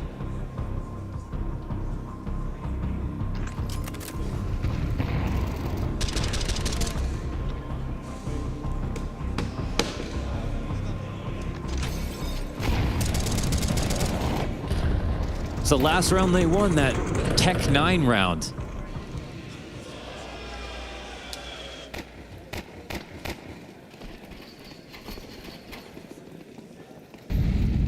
Not even a full buy. Sorte the only op in this final round. There's been a lot of smoke usage outside, and more often than not, there's been pretty vacant space behind it. We've seen MagnaJez kind of crawl around the smokes looking for that play, but Vitality have left it absent. Popped open, missed op shot. Oh. Sorte, at least to confirm the numbers, given a second chance, he will also miss that one. And they're going to use that quick opportunity to just jump down into the secret stairs. 3 players there. Apex lines up the smoke spam. It's a 5v4 advantage for Vitality. You can make every right move in a row on a full comeback. You need to make no mistakes whatsoever. Flamus, your chance. Tough go of it every time he's over towards the ramp. Utility trickles down in front of him. He sends a firebomb back. And that's just going to have Vitality silently crossing over to single instead. Yeah, there's no vent control here for the CT side. Apex keeping eyes outside is still gone uncontested. It's surely starting to feel like Vitality have a lot of players downstairs to deal with, so maybe they reconsider this at 30 seconds. Flamesy takes over vent control. I can't believe how much they're wandering around. Diladez remains up top. And as he looks over to the secret stairs, there's contact made versus Mezzi. Could have dropped the bomb, didn't do it. 24 seconds. Umich still from within these smokes. Vitality leaving this down to the final moments. Where's the call? 2 players inside of main. You're going to get Flamesy up through vent. Diladez in behind, locks it. ZywOo's got just one. Diladez again, rock solid, but it's going to be cleared out. 7 seconds, bomb scooped up. You've got to sprint it over, and somebody better cover. The single door. Oh, it goes unwatched. He slides wide, but still they get it. Has to be Flamus now, 1-on-2. 11 kills so far in regulation. Unable to hold them back from ramp, but how about holding them out of the Lanxess? As he falls silent, repositioning our Vitality. Boomich and co work so hard to make this comeback happen. They know they can beat Vitality. And he gets shut down at the final moment. An entire career for Apex in the chase of an IEM Cologne, and in 2024 he secured his first. Now he returns back to the Lanxess as major champions, trying to stick the landing on a double whammy. Vitality, there are questions surrounding their quality of play, but today, a success story. They got there one way or the other. They have a few days off to think and work, but they know they've got some work to do. BetBoom realized they narrowly missed a chance to push that to regulation. They had Vitality bleeding, but that strong lead and the strong CT sides were enough to carry them over the line.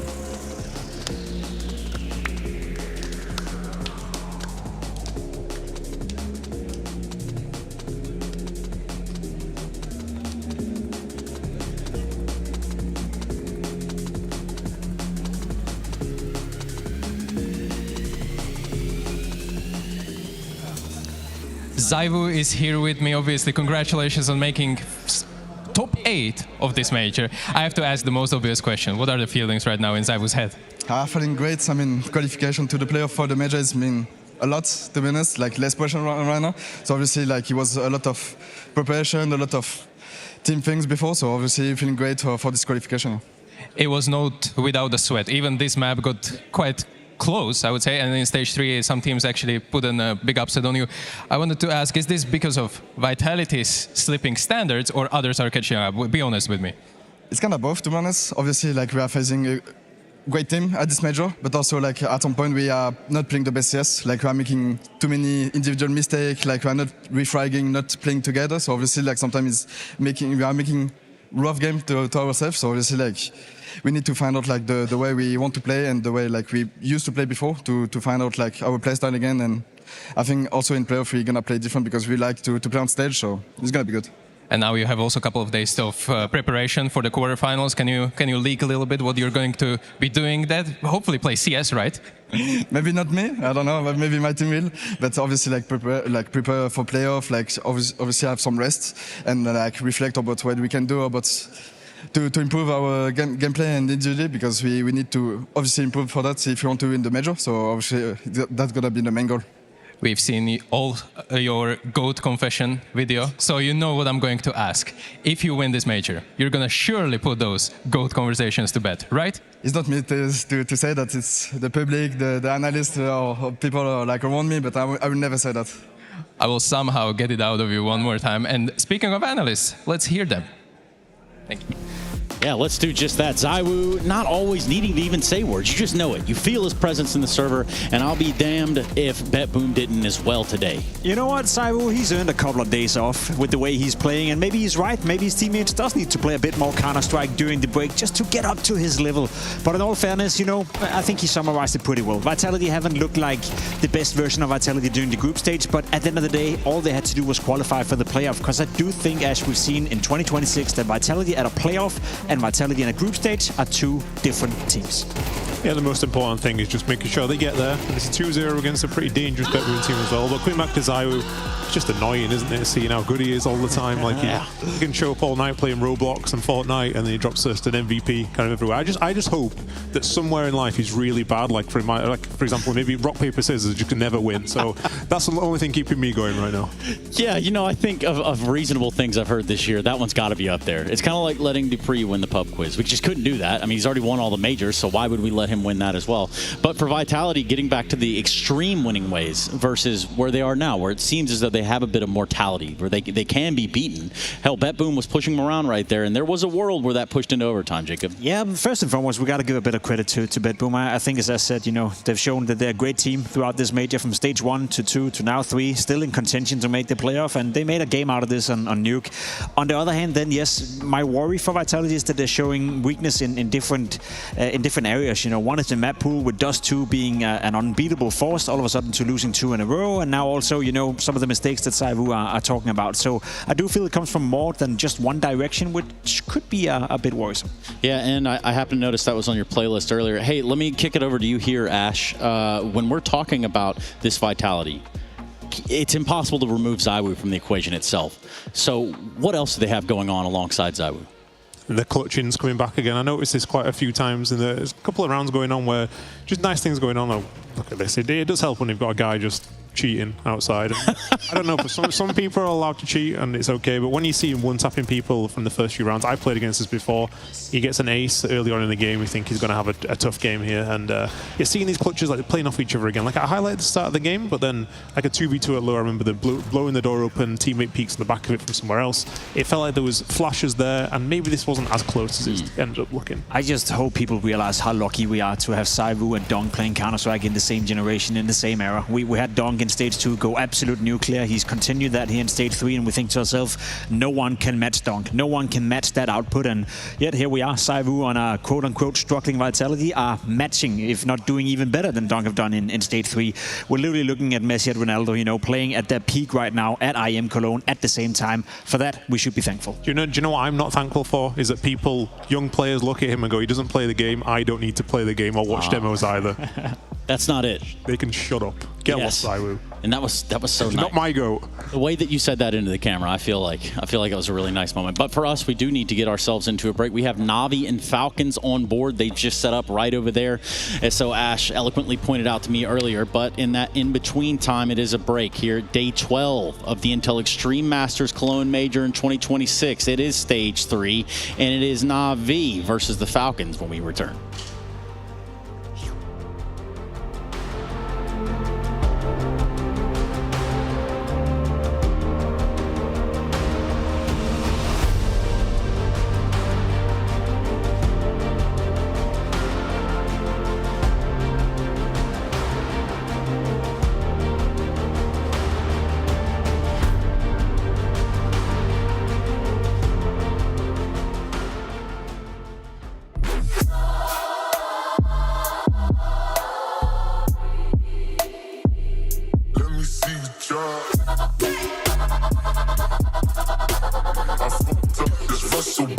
Oh my.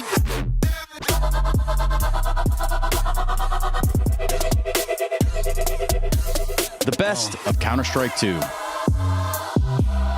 Available now on shop.esl.com.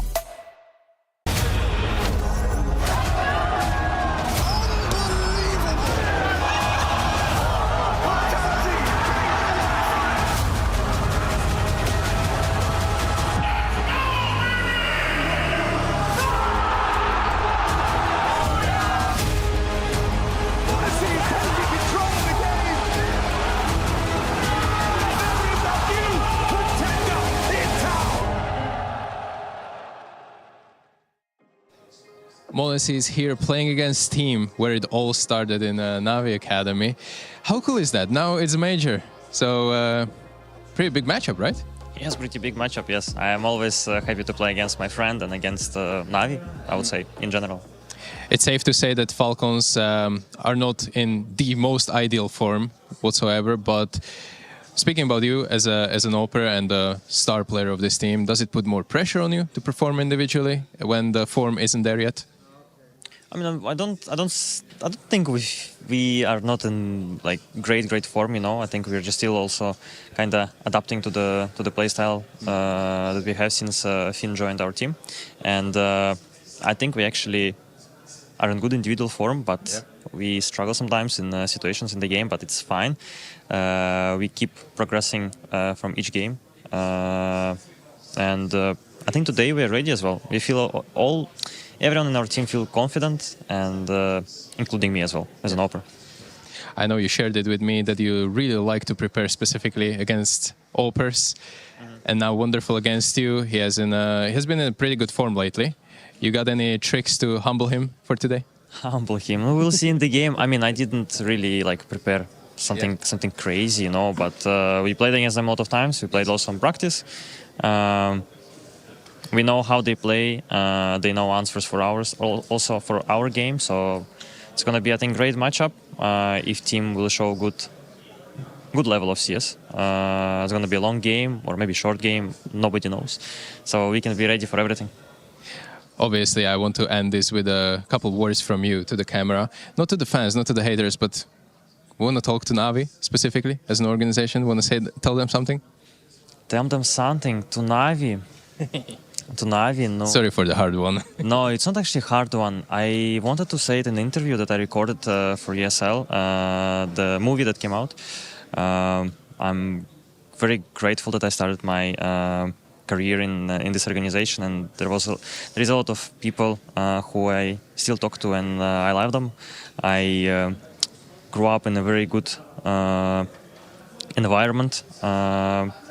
Around great persons, players, and friends as well that I met there, that I'm gonna play against as well today, and also other players who are playing for other teams. I want to say thanks to Navi for giving me this opportunity,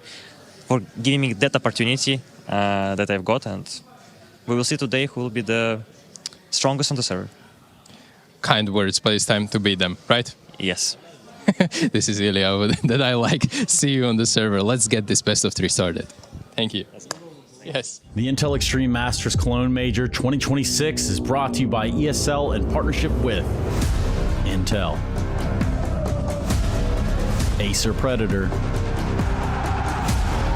DHL,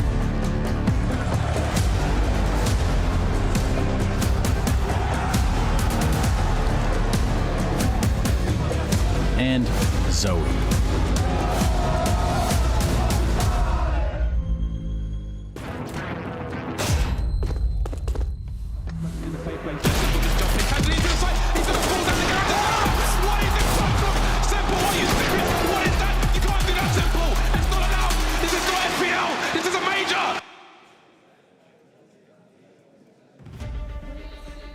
Intel Extreme Masters Cologne Major, but only one of these two teams can secure it tonight. Stumble versus Spirit places Na'Vi in this very bracket, but the recovery mission is exactly what they're searching for. Bit, he has truly been a trailblazer on that path, whereas for Falcons, they've had a pretty rocky road thus far. All wins have required all 3 maps, and they've needed that m0NESY and Nico duo to come up big. The pressure truly is on, with top 8 within touching distance. Myself, Freya Spears, Yanko, and Dupree are along for the ride to bring you all the action. Dupree, what a treat to be rounding out this evening's action. Yeah, it's a great match. And both teams are fighting for a slot in the playoffs, right? Both teams are good enough to make it. So I'm still confident whoever's gonna lose this one is gonna have a chance tomorrow to make it. But it's gonna be a bang of a matchup. It's a matchup that has only happened once this year so far. So that's a lot on the line. And I think both teams are here to prove that they can do better than they've already done in the previous matchup throughout this major. Yeah, contender in Na'Vi, second best team in the world coming into the event, and Falcons, who are a dark horse, right? Early days with Kerrigan, not looking as polished as they would have liked, but with some of the names on that roster, the chance always exists. I feel very lucky that I get to cover this one with both of you guys up here on the desk, because Yanko, you've been doing some homework. You have some particular requests for Falcons in this match. What don't you want them to do first? Yeah, I think people talked a lot about the BetBoom game and Nuke and T-side. Maybe BetBoom is just a great CT side team, but there's a way that you can maybe call your opponents back into the game. So this is the first gun round after converting, sort of a bonus round. The call from Kerrigan is just, let's do an A hit after throwing smokes outside. It gets shut down early, right? Like they're not even able to take the side, plant the bomb, ends up with a 1v1 that Tessus loses. So now with one guy left alive, right, in the following round, okay, you take it a little bit slower, you do the outside smokes, you can see m0NESY and Kyosuke working it outside. m0NESY has an op on silo. Zorti is going to make a great play, sort of m0NESY-esque, pushing hot with the op, finding the opening. But here it's like there's no immediate reaction in a way, like the op is in hot. Let's just search for a fight outside in a bit more aggressive manner, but you see the smokes are just dissipating.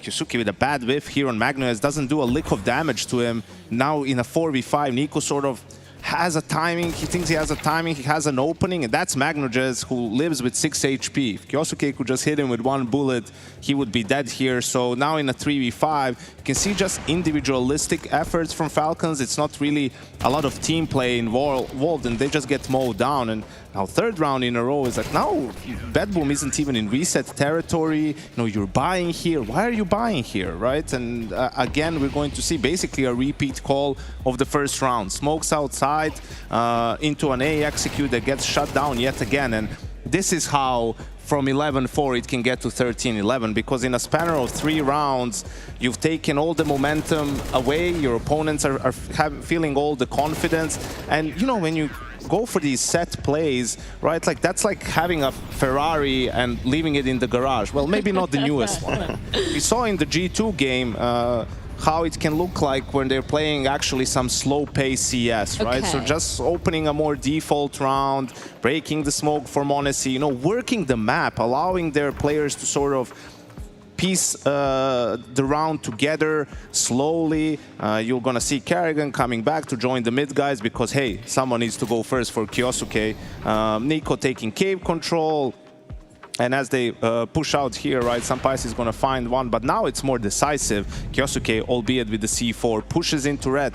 Tessus is like feeling the timing. He's searching out A. Nico gets traded in cave. m0NESY finds another kill, right? You can see Kyosuke also pushing up. There's not much time to wait around, and Tessus with that sneak out, like finds the kill. They do a great job of protecting Kyosuke while he's planting the bomb. And, it's such a better round because when you have experienced players, you should let them work, Yes. And I think that's been the problem for them. They struggle more against teams like BetBoom, against teams like Monty. They play their best Counter-Strike here against G2, and I think against Na'Vi, we'll see a better level from the Falcons. It gets a little bit funky when you've got Falcons in the server. Let's just say that. But you're totally right, Yanko. When we look at the other side, though, for that of Na'Vi, we obviously have Wonderful in the server. Peter, what's been your kind of initial takeaway from him?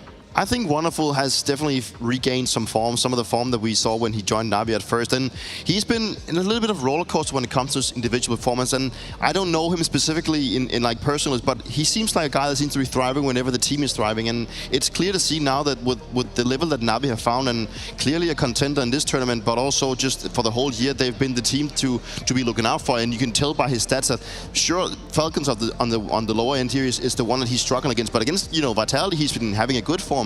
But it's like, I think he's a player that really seems to be thriving whenever the team's feeling good. And I think with the form that Navi has now found, he's also been a guy that now believes a little bit more in himself. And I think the MVP pickup in Atlanta as well also did something really good for him. So he believes a little bit more his own capabilities, and also that the teammates maybe trust him a little bit more, because he seems to have games where he disappears. Not that he's like making bad decisions, but it's more like he doesn't hit the shots when he has the opportunities. And that's the thing you cannot really allow yourself to do when you go up against the top teams. You need to hit your shots when you're presented with the opportunity. For me, he's the key guy for Navi in this matchup, right? Because he struggled against Falcons. This is all with Kixan on the roster, right? This is in the last 18 months as well. That's out of all the teams that he's played against. Like, he struggled the most against Falcons, and his uptick in form is the reason why Navi has risen to being the second best team in the world. I mean, you can just see it kind of started with the Blast Rivals tournament. He had a good Pro League too, but just against top 5 is where the biggest difference is in his performance, and equally good on CT and T side, which is what makes him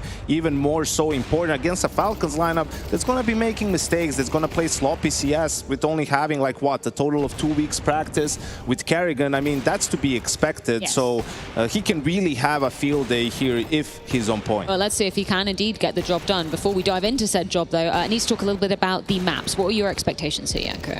Well, this is interesting. Neither team plays Overpass, right? And I think Falcons will absolutely, and they have to take the gamble of not banning it in the first phase, getting rid of something else that they don't want to see, maybe even a map like Anubis that they haven't played yet with this roster. So we have no idea how that's going to look like for them. On the other side of things, for Navi, historically played with just Vito his permaban, but in the last couple of years, actually, he's also using that freebie, so to speak, to veto out something else. And against Falcons here, it could be Dust2 that he gets rid of and then vetoes it out in the second phase. So probably a Mirage or Ancient pick for the side of Navi. Those are their 2 best maps, highest picked as well. And Falcons have been hit or miss. I think an Ancient pick is something we might see from Navi coming into this one. You got any suspicions, Peter? Got any preference? Yeah, I mean, I think the Mirage or Ancient pick makes sense for Navi. It's been their bread and butter, and I do think that Mirage is going to be that's going to be coming out, because with Navi, it's like, it reminds me a little bit of a team that has obviously had struggles with the map pool, but now seemingly they always seem to be returning. We do have a Dust2 pick here for the likes of Falcons, and speaking of their map pool as well, I think the Falcons have struggled to find their identity on certain maps, but it seems like they just want to be going off of what they're good at, and we do see the Mirage pick here coming for the likes of Navi, so that is just always been their bread and butter to return to that one. And I'm curious, we do get to see Anubis as the third one, and I actually think that that's very nice for both teams in the way that if both teams are expected to make it to playoffs, you have some really good teams in the playoffs right now that are playing Overpass. So if you're going to be banning it out, that's a big chance you might also get to play Anubis. And I think for Navi, it is their punish pick. They want to be going up when they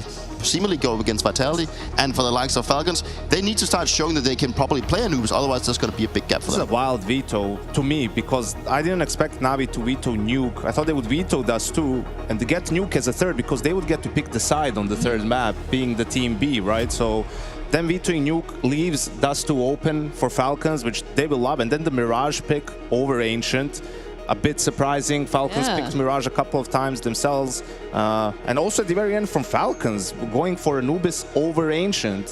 So yeah, a lot of surprises in this veto. We'll have to see how it plays out. I'm so excited to get diving into this one. The playoffs, they lay tantalizingly close. Time to find out who is heading to the Lanxess.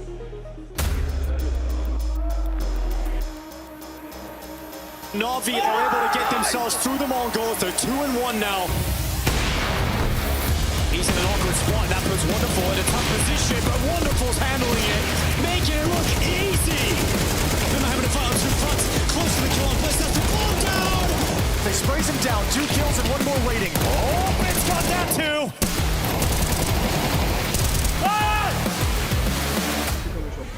Falcons get there, dragging their opponents through the mud. Eco's got players up above it. Triple from inside of this, then quick, swift move. There's the quad. Eco shadow. Who's the demon in their dreams? The Apollo girls. Falcons have their hero.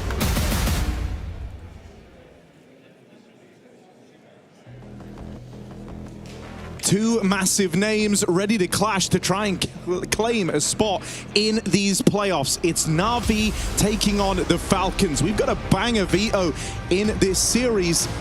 We're expecting some wildness here. Sparks will fly. This is Na'Vi with a strong performance and a bit and wonderful heading in to this position. The side of the Falcons, we've been looking at the duo of Nico and m0NESY. And so a strong rifle presence, strong AWP presence, and a hell of a map to kick things off. It's Dust 2 to get this going. Cologne having to be here. Big game, big stakes, big names in the server today. And a lot of legacy on the line from an organization that has taken that very trophy, been in the Lanxess many times versus a squad that has not under the Falcons banner. But is this where things change for Carrigan and co? Falcons out middle in this pistol, but Bit pushes up a B. That might scramble the plan. Nico has provided a backdoor fake on this mid to B as Falcons send the bomb back. Harvey aren't falling for this. All right, Nico feeling it right now on this USP, claims his second, and now they're going to change their mind. They're going into Bit. Is this the guy you want to tussle with, though? Been having a fantastic major, and Bit waiting with these dual Berettas. 2 kills to the good already. Job not done. Bit hiding out on the platform. Ooh. They deal with him right away. It's Nico and m0NESY with all the kills in this pistol round. Nico trying to come in on a big old backstab. Has to find the right timing for this, and no one even considering it. He's got one on a plate. Wonderful looking the wrong way. And Alexi, not long for this world, trapped in between the Falcons. Nico, backstab connects. And he starts this progression series in fighting form. That's a massive 4K for Nico. Looking like a fearless Falcons coming into this pistol. What a great display from Nico. We've been seeing him individually step up massively here in Cologne so far. And a Carrigan classic round all over the place, back and forth, changing the plan multiple times were the Falcons in this pistol. So starting things off strong. No reason to get stressed yet for Na'Vi. This is bound to be a messy game where these rounds can really make an impact. Force Buy comes in the second. No scout for Wonderful, he's saving for later. But m0NESY's already tagged makazi on that cross towards B. Falcons slow yet steady in middle.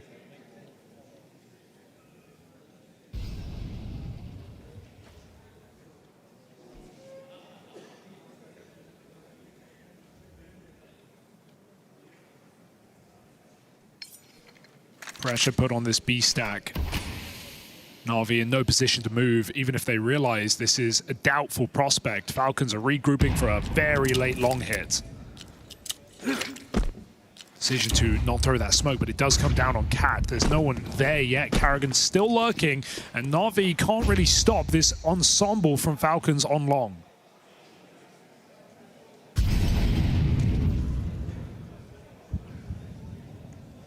Utel on its way. Rotations starting to occur for Na'Vi, but it's these 2 players in and around the site that are going to have to stop this. Good pick up for makazi. They spot Wonderful, but can't deal with him right away. Kyosuke will manage it, second time of asking. Player on that boost, brushed aside as well. And so a promising sign as Falcons able to brave this force out of Na'Vi. Yeah, 4K from Nico on pistol, 3K from Kyosuke, saving that round in the second. It's a reassuring start from the stars of Falcons. I know Carrigan's been getting a lot of attention for his struggles in these games, but for me, honestly, the worry, I guess, coming into this would have been Kyosuke. He hasn't had a positive series yet in the games they've played out at this major. Been pretty quiet for this guy. You know, when you add Carrigan into this Falcons lineup, you're not really adding him to bring more firepower. I think that almost goes without saying. yeah, a superstar in a different department. That is surprising to consider when Kiyosuke's been very vocal about Karrigan coming into this team and the comfort that's provided for him and how he's felt better as a result. And you can see that definitely on the cams and in the media. But maybe some troubles adjusting. It's still early days here, but this was a shock move made mid-season in order to set Falcons up to be a contender. Felt like they weren't making that leap. They had so many chances, so much time to take a trophy. This is meant to be the blockbuster move that gets them there. And I think this series will tell us a lot for the Falcons. Because you consider some of the other squads have looked shaky. Spirit yesterday, it took them everything to beat 9Z. Vitality even fell to that South American squad. Navi, of course, coming in with great form from previous events. And still questions to be answered by the Falcons.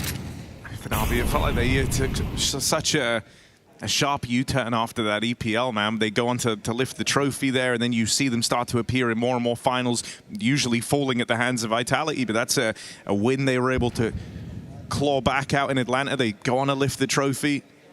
Yeah, that's growth right there. I mean, Navi got eliminated by Vitality 3 events in a row, be it in just in playoffs or more likely in finals. So to actually overwhelm them eventually out in the US is quite the change, and it's at the perfect time for Navi.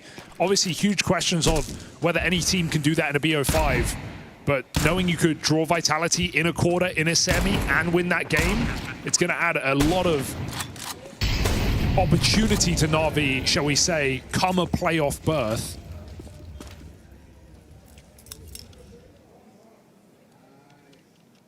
Navi in an unlikely major run would not be the first time, but you got to get there into the Lanxess, and Falcons are having none of it at this point. 3-0 clean start. Navi come in with guns. Terrifying to imagine that one of these two teams will go to a game tomorrow in that dreaded 2-2 pool.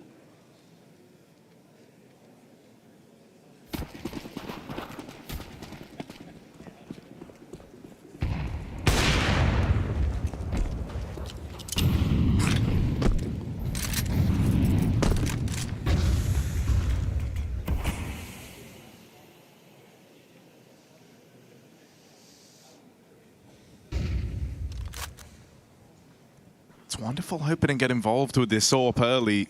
Brings it out straight away, but Monesi's got his for the side of the Falcons. And so nothing offered to Wonderful.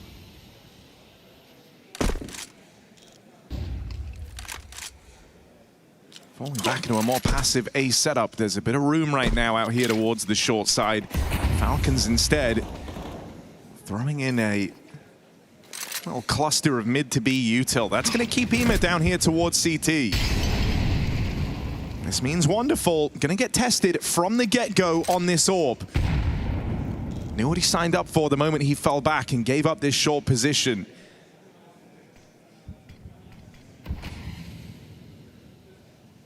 Smoke decreases the amount of shots he's going to get off in this round, so Wonderful looks to commit.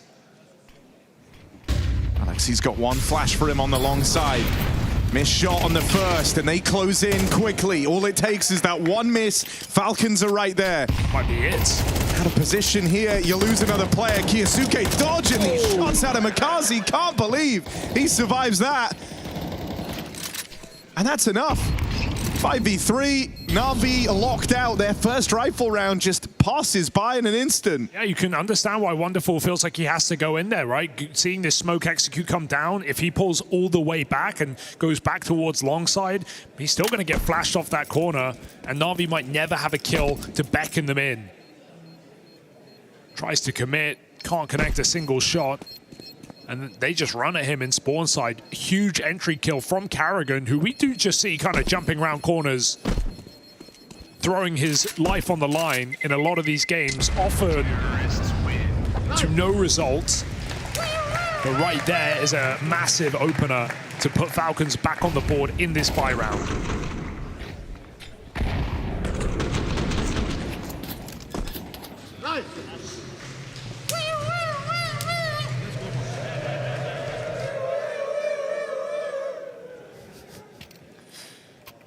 Na'Vi gotta wait a little bit longer. 3 guns. Hope a gamble goes their way. 2 of those rifles at the long side. Bit keeping B insured. No one yet wanting to tackle m0NESY in middle.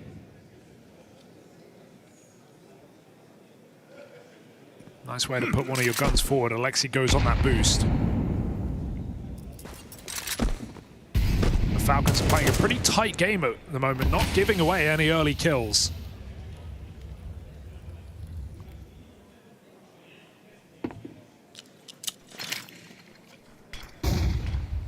Constant threat of mid to B action, yet to see a player come through those doors and commit. The nades keep Na'Vi guessing. Late Long sees them come in the way of Alexi's rifle. And up on this boost, potent position, Carrigan goes out first. Tesses assists him with the swing, and with nothing found from Alexi's M4, the task of holding this A bomb site now falls to Ema alone with a Deagle. Molly gonna burn him out into the open, would love to take one with him. Carrigan won't let that happen. You're in trouble. Na'Vi are trying to save. Makazi was hanging around, but decides to fight, not worth taking. These first couple of rounds for Na'Vi just passing by. They've been passengers thus far on Dust 2. This is Falcons map pick, and it's off to a flying start. Yeah, very impressive game. This is Na'Vi, who are on a 4-loss streak on this map, and with some dominant losses at that. Remember, the opener to Spirit in this stage, falling 13-1. They got absolutely blitzed on Dust 2. Got a single CT round in that map. And so Falcons study the tape, already bringing a nice tight game here on Dust. Love that Yanko called the veto, assuming that both these teams would be willing to float their perma, knowing that neither had the balls to pick it. Why take that risk? And so as a result, Comfort maps banned out, Nuke and Inferno gone. But not looking like a messy game despite that.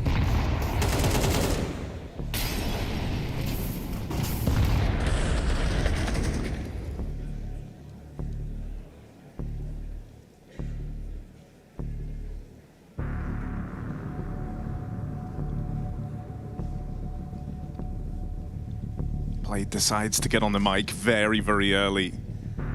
He gave them 1 gun round to try and figure it out.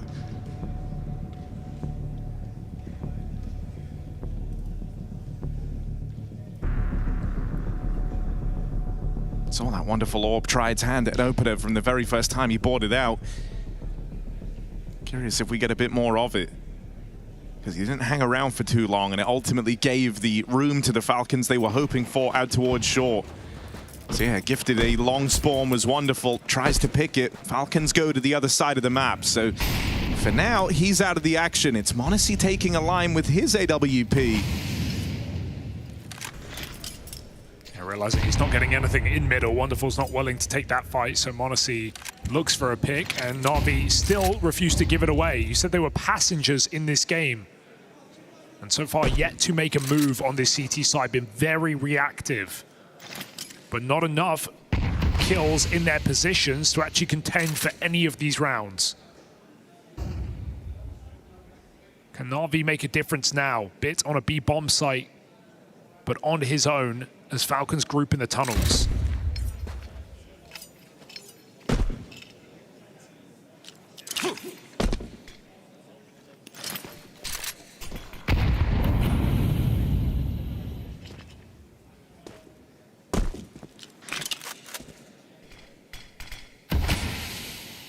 That reblock is annoying, to say the very least. Gonna try and couple it up with the lurk smoke to give yourself the room to go through here. Carrigan just making noise out towards middle, trying to draw attention away from the tunnels. Cannot be worried about the backstab, but Bit is not even thinking about it. Eyes front, looks at the tunnels and chews through this Falcons hit. m0NESY baited out into the open, so Bit can feast. And that's what Na'Vi have been waiting for. One of these rifles to rock your world and put you on the board. A chance to fight back. Falcons have been suppressing them with util all half, but now Bit gets the chance. Backside, dodges a flash, perfect lineup, and it just falls into his lap. Excellent route out of Bit. Na'Vi get on the board, and they do it flawless as well. Perfect way to start off this CT side, to get back in this game despite a slow start.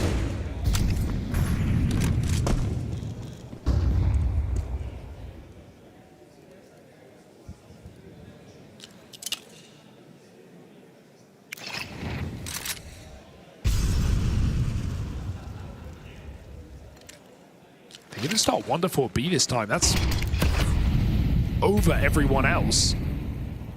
Bit with spawn down long. Odyssey holds for middle. Kaze considering, but not overstepping yet.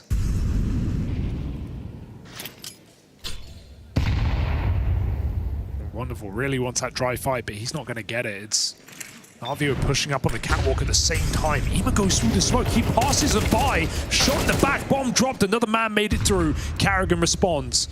Odyssey moves in. Bit holds his position strong. 2 versus 4 for Falcons, but there's always a chance with Odyssey alive. Not for long. Carrigan in a 1v4. A world of hurt, and Alexi B makes it so. So Na'Vi keep him coming. Back to back and clean at that. Solid rifle round. Calls the pause for Zonic.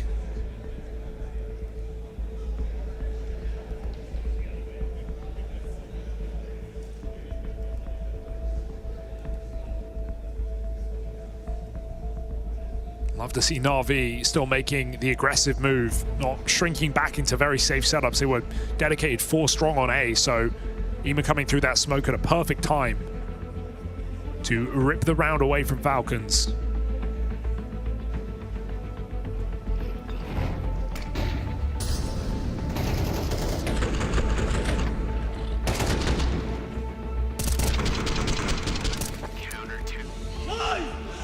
Nice, Mirage. Come on.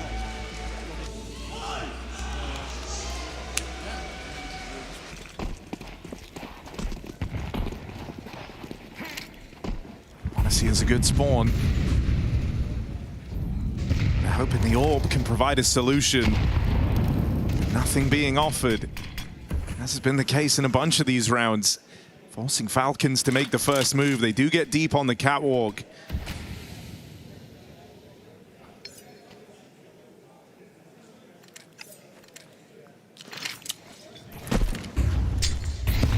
Util in. Falcons do want to try and make a play for this short control, but 3 bodies waiting on the other side. Carrigan does what he can. It softens up. Alexi in that clash. Still, you've hemorrhaged a lot of players here. Catch for Tesses, and now they set their sights on getting past this wonderful orb. Can't afford to miss. What if he's never given the chance to shoot? Tesses blindsides him out through long, and this is happening now. Falcons have room.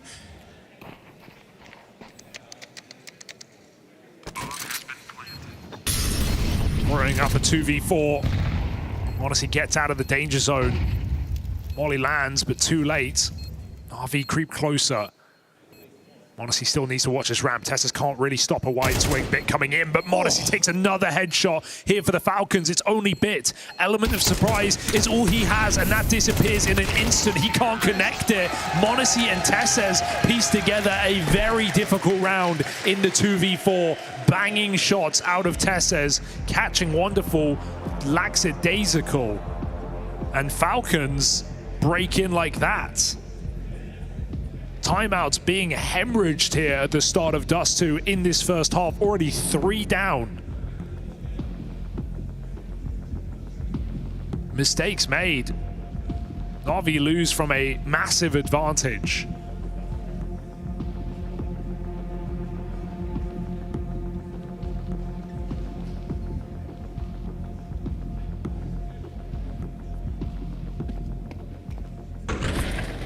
I think it's fair to say there's going to be a good chunk of frustration at the end of this one for Na'Vi. They had the right idea, they had the stack in the right place, they win all those initial fights out towards short, and it still just gets away from you.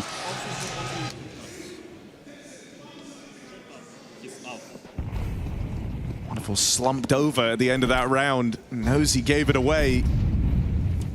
Double orb.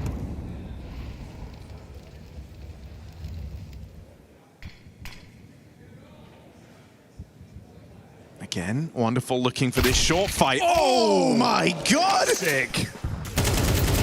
Oh man, what an insane sequence. Kyosuke and Nico side by side, charging up the catwalk. Na'Vi never had a chance. Brutal. Absolutely brutal out of Falcons. The firepower. And it wins a round in a second. One jiggle on Wonderful. That's all it took. And Kyosuke takes his head off. Him and Nico side by side confirm this round, and Na'Vi are just trying to survive. It won't be easy. Gonna have to fight for these guns. Carrigan, inspired by his team, with a clean kill, and Bit back to spawn, but he'll meet them there.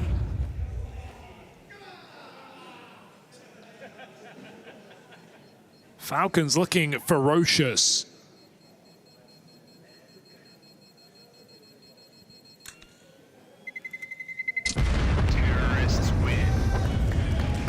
A dangerous sign on a map like Dust 2. And just more and more good stuff for Kyosuke. I think that's such a huge boost to the confidence of the Falcons.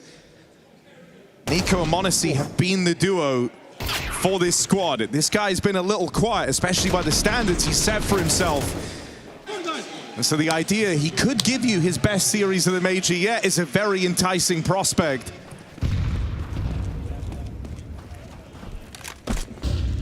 In a head-to-head. The Na'Vi won last time. Even on this very map. The new-looking Falcons. With some recent success. All in all, Astana went very well.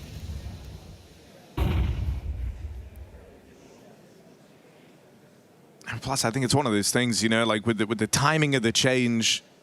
I know usually when you kind of swap out an IGL, you think you want to give a team some time. When you make the change on the timing the Falcons did, you don't really have that to fall back on. You know, you did this with the goal of making an impression at this major. And that's how you have to interpret it. Wonderful. Finally gets to fire a shot off on this AWP, and it will connect. Buys himself a bit more time with that smoke as well. Tesse's going to try and close in to deal with him, but he's got riflers in the sight, meant to provide cover.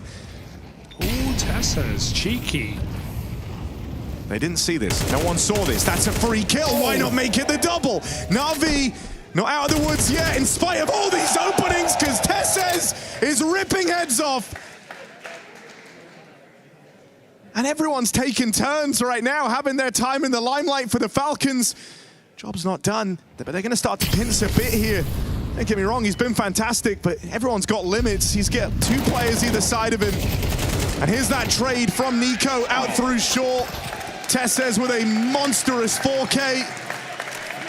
And a T-half that is swollen out of control in this series. 8-2 lead, chance to sweeten the deal now. Yeah. I mean, these rounds are coming down to seconds here for Falcons. That's how fast these entries are coming in, even though Na'Vi keep getting advantages. That was a 5v3 from Na'Vi off the rip. Wonderful hitting a shot, but that smoke down, put on top of the Molotov, is perfectly abused by Tesses. It's something Na'Vi don't even consider. A bit of chaos breaks the calculation. Wonderful timing for Wonderful. Fought off completely. Kyosuke steps. He doesn't chase that kill down. If he did, maybe a 5v4 again for Falcons, but Wonderful given a chance to survive. Liking this reaction right now from Na'Vi. Bit and Mikazi are getting a little tired of being left out of these rounds over towards B. And so aggression in the mid-round, and Tesses is holding for it. Ema reclaims one. And so Na'Vi at least stem the bleeding, keep this even. They just want to jump, though. They've taken one of the two B players out. They know the AWP was A. This is a perfect chance to just storm on that B bomb site. Ema feeling like he has to come through. There is no flash to do so. He is waiting. Waiting for any bit of info that Falcons give him.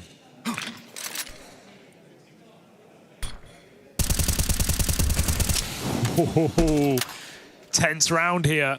And as he reloads, Nico takes that space. Is the bomb really going to go A? They're walking the CT smoke.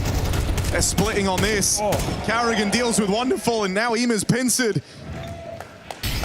m0NESY coming through for the backstab. AWP might not be the gun for the job, but up close, no problem for m0NESY.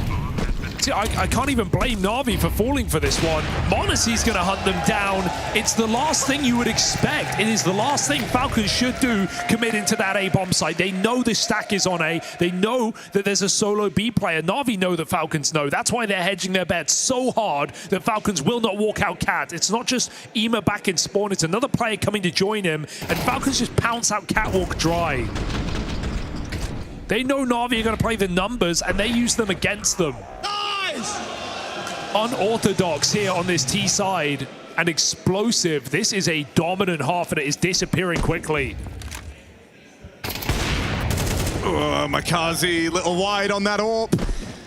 m0NESY with the spot, tried to make it fancy, ends up getting shot in the face. Big reclaiming this advantage, and now the full scramble out towards B. Again, you're left looking at Tesses.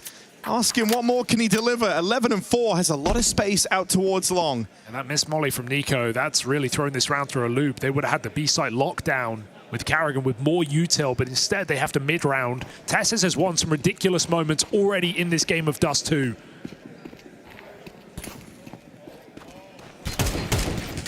Two players holding him on the cross.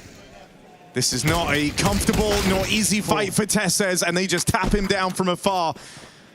Na'Vi and their hunt for scraps at the end of this half might offer up one more round, but it really is not a lot to hold on to here for Na'Vi. It's still Falcons dominance where all is said and done, and it's not Nico, it's not m0NESY, it's not that duo we're looking at right now. Tesses sitting top in the charts for the Falcons on a dominant T side.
Most overlooked player in the Falcons is right now soaking up the spotlight. Tessez casting one hell of a shadow over Na'Vi in what has been a dominant run for the Falcons on their map pick. It's not really a weak link right now for the Falcons. Everyone's had their moments, everyone's had their rounds.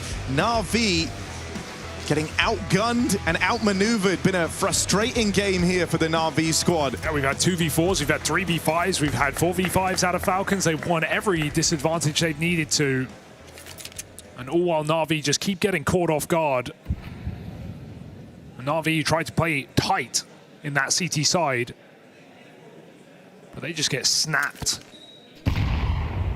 Falcons look for a pistol that might just seal the deal. We've seen so many comebacks in this major so far from this score, and so you can never count it out. But Falcons looking to secure this simply, get a 5v4 and get out. So you're going to be in position in CT with these dual Berettas. Flash out of Tessez. Decides not to pounce on the back of it. Connect on the spam. Kiyasuke now getting split on there on both sides of him, and those dualies can't find a kill. There's been big damage dealt the way of Na'Vi. And so even in this 3-on-3, you're not comfortable. Wonderful, the only guy with health, roams down in middle. And it looks like Emo wants to come and join him. He's playing for a very late backstab. Knows he can't give away this kill. Otherwise, it's low health for the remaining two. Falcons come hunting, and they will remove him after that one. It's Carrigan and m0NESY attempting this 2v2. Ema is a shot away from certain death. m0NESY beelines right for him. And so pistol round picked up. Falcons won Dust 2, over and done with. This is Falcons embodying flow state right now. They are just running at Na'Vi. They are feeling perfect. Everything is lining up. Great Julie shots from m0NESY through the smoke up into the doorway. And Falcons clear out the one man who felt like he could have won that round in Wonderful, having the health, having the late backstab. Falcons do not let it find them. Excellent pistol round. Na'Vi with a force are certainly going to buy up.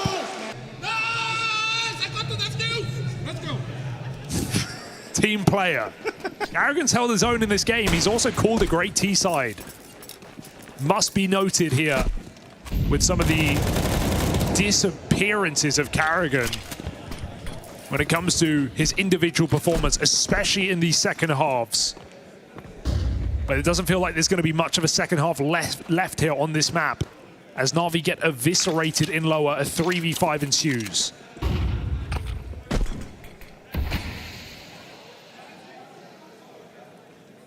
Nico headers the smoke.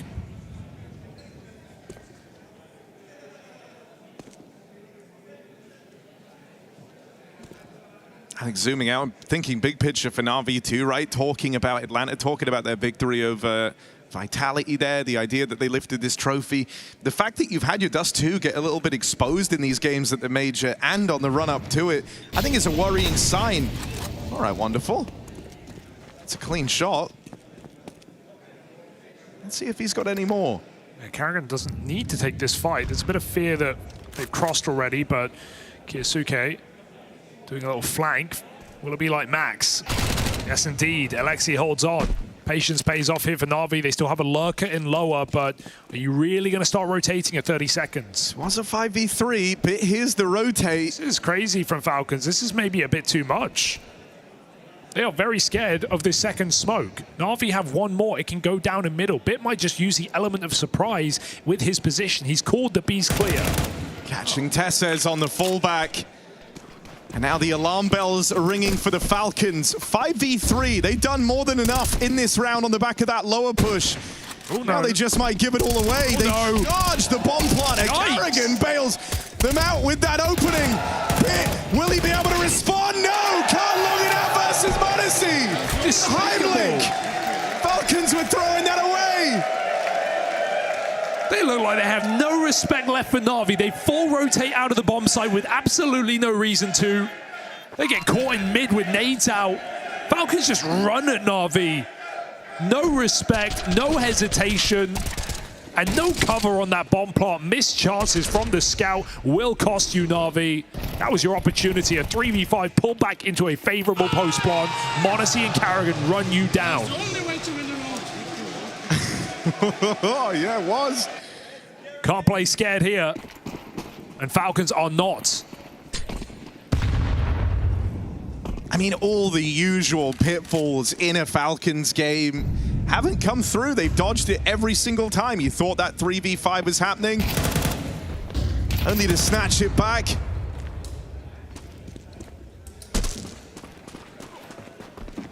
Conservative start to this round, no crazy aggression from the Falcons. They're leaving it to Na'Vi to make this first move. Yeah, you wanted to talk about Na'Vi last round. Well, you might not have time. This is not their map. This is not their story right now. This is Falcons looking to just slam them out of the running in Dust 2. Save it for Mirage, because it could be coming up right after this rifle round. Falcons looking to clash again. 4 players here. Fades. Carrigan facing first, but he's got all these rifles ready to back him up. Wonderful. Finished off with ease. And the 3 stars of the Falcons all chime in with a kill. Oops. A shot from the m0NESY Orb, sure, but he's given a chance to get out and now just go play around this bomb out on long. Needed that kill. You will find it eventually. Maybe we're on with something here. Burst shots connecting headshots. And 2 low players for makazi. He knows he has a player trapped at long. Nico locks in. 2 Galils, 1 shot, all required to win this round, and Nico looks to put it together. makazi position revealed, but Nico's got the kill, and Falcons have got map point.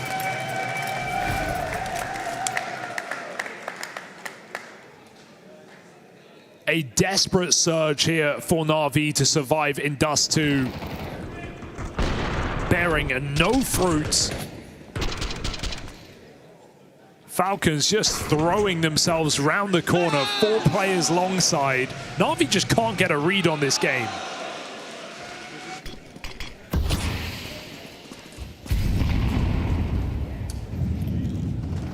Oh, second nade to break that open. If m0NESY had hung around, that would have been an opening.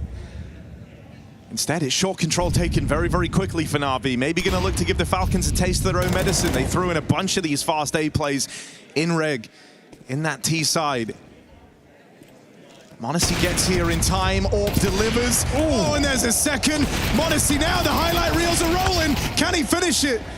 4th kill eludes him, but he's done more than enough as the Falcons close in for a dominant victory. They want to try and seal the deal on a playoff berth by the end of the day, and that is the game to get things going. 13-3, super one-sided, a masterclass on Dust 2. Yeah, this is Na'Vi, a name synonymous with the Lanxess. We've seen them in it 8 times over the years, 10 playoff runs at Cologne, but Na'Vi now drawn into question come the end of Dust 2. This is Falcons running for the playoffs.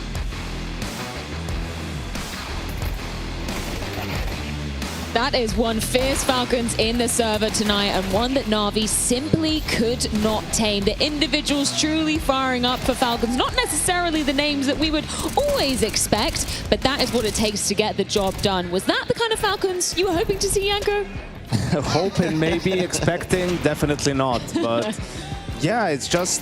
I said it was a strange veto, you know, the way Na'Vi approached it, vetoing Nuke over something like Dust 2, so leaving it in the pool first and foremost. But honestly, this game wasn't even that much about the map itself. I mean, I don't remember, well, actually, maybe it was the opening game against Spirit, but seeing Na'Vi play that poorly and losing so many rounds with advantages that they're supposed to win and sort of throwing it away, somehow it just...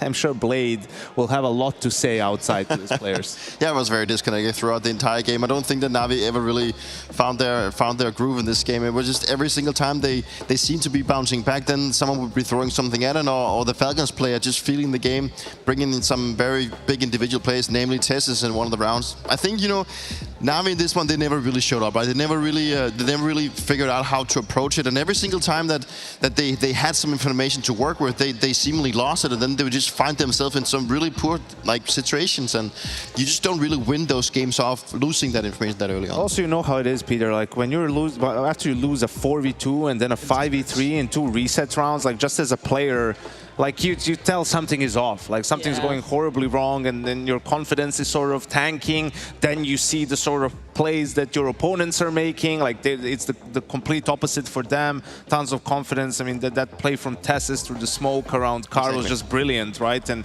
that play doesn't happen if they're not so ahead at that time. But it also showed on the body language, right? You could see that multiple of Navi players where you're like, hey, your heads in their hands, or they were like sinking down their chairs. They know that they messed up some of those rounds, but they never really recovered from that one. Even with Falcons making that first map quick, still plenty of stuff coming up for us. Of course, Mirage is the second map in this series. Not before we dive into another new skit in the break as well. But of course, we got to break down this Dust 2. Let's dive into a couple of rounds you got for us, Shanko. Let's start off with round 8. What's this one? Yeah, so Falcons up 5-0, lose 2 gun rounds in a row. This is their last buy, right? And I think here they're thinking, okay, they're just blocking this and not actually playing for short, so they force this short take even with the smoke being there. Well, they were wrong. There was 3 players from Navi waiting, so they lose out the fight. Kerrigan will get the 1 kill, and now it's a 2v4, and Tess is obviously understanding, all right, long is open, and here Alexi trying to go back. They maybe wanted to reset the setup and go back to long, but here, Wonderful, completely oblivious that he can get shot at, so just dies really in a foolish way,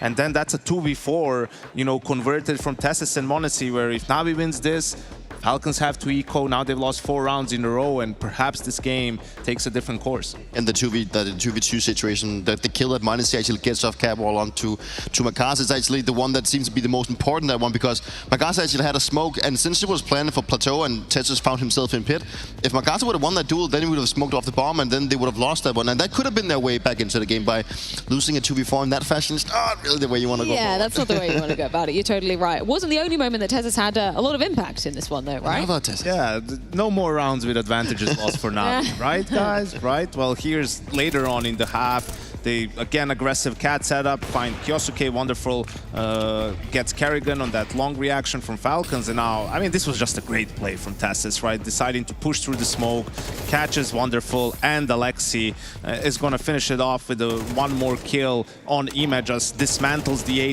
defense all on his own, ends it with a 4th kill on Makaze, and I mean, this is just incredible in individual play from Tessus, stepping up, and Navi again caught a little bit in between, right? Like they were playing for short, they gave it up.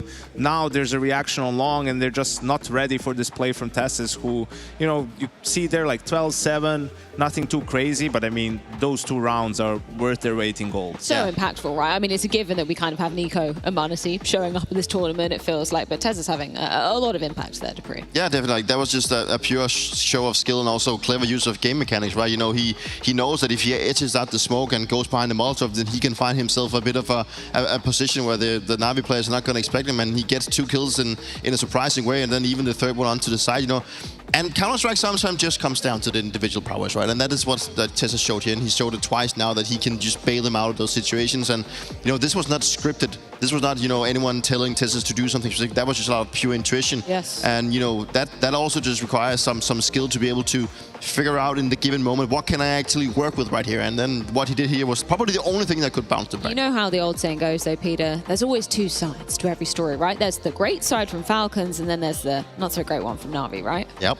That's what happens. I mean, like, I think for the likes of Navi in round 11 as well, you know, at this point, they just got to get some rounds at the time. You know, they lose long control, then they try to push tunnels at the get-go to try and get that very important information. But looking at Navi, they just seem so disconnected in this give situation. You can see that they don't have long control, so it actually forces Alexi to just run down long to check, because the B-split pressure is all. And then you see Wonderful with what I talked about coming into the game. He needs to hit that shot off Catwalk. And I think this round really speaks to both sides. And you can also just, the fact that Monacy walks through the smoke and catches a guy in the side. At this point, it just feels like a facing game, you know, just toying with them. But this round really speaks into that. Navi looked very disconnected, but at the same time, it also just shows what Falcons and what Kerrigan has brought to the table when it comes to these mid-rounding. It's like Kerrigan just loves to play around mini-fakes. This round specifically, he did 2 B-split smokes, and it just causes so much chaos inside the Navi camp, and it doesn't help Navi up until this point. Haven't found any success at all. They were not disconnected, they couldn't play off each other, and it was just, you know, very hard to see a team that we know can be so reliant on their team play having such a struggle figuring out what to do in these situations.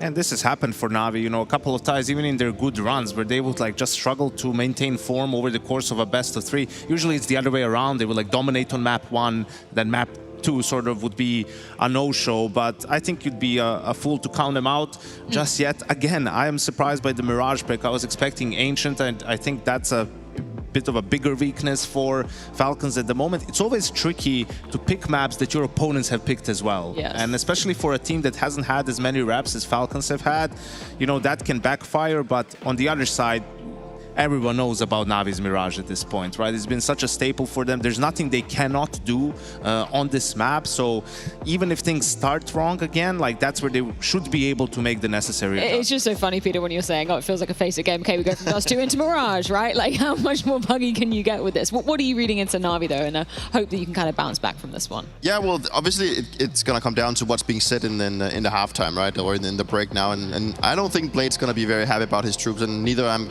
thinking that Alexi is also going to be pretty upset with what they've been showing so far. I think it's, of course, this is Navi's bread and butter. That is where they have ironed out the majority of mistakes. It's a map that even in their slump they used to be going to pick, even if it wasn't Ancient. So it's a very familiar one, and it's the one that Alexi loves calling on the most on the T side as well. So I think it's not really out for Navi yet. The fashion they showed on Dust 2 worries me a little bit, and it also speaks a little bit to what they showed against Spirit, a team that's just a little bit disconnected, right? And this is not the time where you want it, and especially coming into the major, they looked so solid. They really seemed like a team that started to function once again, but so far so good. I mean, like it's been pretty rough for them, so they have to bounce back in this one. So there's not really much to say that they just have to do better than what they just showed. How much can you say, though, between maps, Janko? If you Blade out there, how much can you be amping up these guys? I mean, whatever triggers them, right? You need to use it. And also you're saying things like, we're going up to our map pick. It's our best map, you know, we're prepared, we know what to do here, and then after that it's Anubis. So you're still feeling confident about the remaining 2 maps, right? And you just focus a bit more on the CES. You asked me this before, sometimes it's easier to lose a map 13-3, right? Because you are just getting started. You can just say, guys, we threw that map. Like, look at the rounds that we lost. Even the second round in the second half, they should have won that, right? So there's no, you know, there's no way that happens to us again. We need to step up, but they do need to step up. We mentioned Wonderful in the pregame. His woes against Falcons continue, and there was a couple of important rounds where he was sort of the focal point and couldn't just get anything done for his team. And they have 2 really good maps coming up for them now. So, I mean, they definitely just have to go out and just forget about this one. There's nothing more to be said. Sure, they have to react to what happened, because if they carry on with that same kind of disconnect that they showed on those 2, then it's not going to get better, because they have to up their communication. They have to be more aware of each other. They need to be communicating more in terms of what they need to be doing, because they didn't get anything done on those 2. Sounds like they've got an almost endless list of improvements, but it is time to be jumping into that second map, not before we head things to a short break. Hope may be on the horizon for Navi if they can indeed right their wrongs from that dismal display on Dust 2. It's Mirage coming your way, not before you skip Premiere. Stay tuned.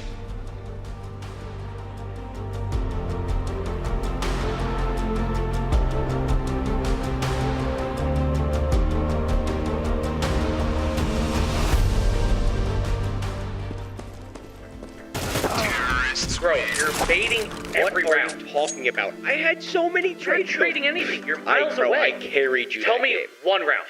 Hold on. Let me pull up CS stats.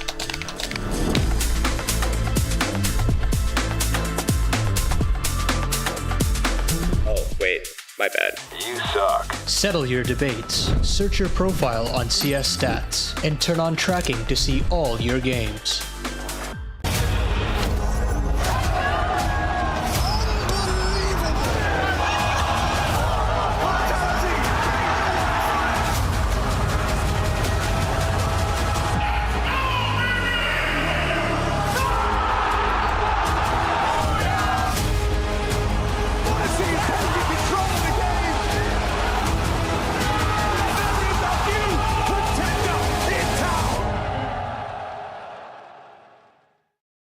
The Dispatch is back and looking better than ever. Oi! Get a move on, you know who we are! This season, it's bigger deliveries. It's alive, Hugo. Bigger personalities. Efficient way of working. And bigger problems. Trace! Featuring special guests. Alex, what the hell is happening? And of course, the team you know and love. Is this really necessary? There it is! $100,000! I've had enough of you! Be careful what you wish for. The Dispatch. The all-new season premieres February.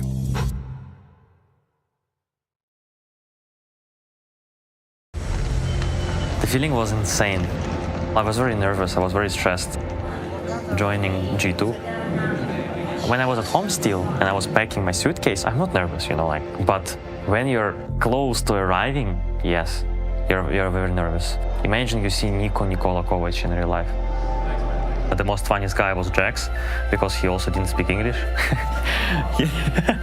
He spoke English, I'm joking, but he will understand. The most arguable person for me in the team was Nico, because he's gonna tell me to not pick here. I'm like, no way, I can, of course. He would explain me deeper and deeper further. To come to the point where I had to agree, we had to talk a bit. He was the first kind of players of young generation that people started talking about as the next Simple, for example. I think he was one of the youngest players to join FPL, and I got to play against him and also with him, and I could see why people were saying it. Fucking Monesi is monessing us hard, If you ask anyone on the team right now, I think everyone was very surprised how mature he is. When you talk to him, how wise he is, and very respectful, and he had always good manners. For me, joining Tier 1 organization, speaking English, international team, environment was so different compared to Navi Junior. I had to relearn how to play this game as a team as well. My first big tournament was Katowice. It's the most memorable tournament that I had in my career.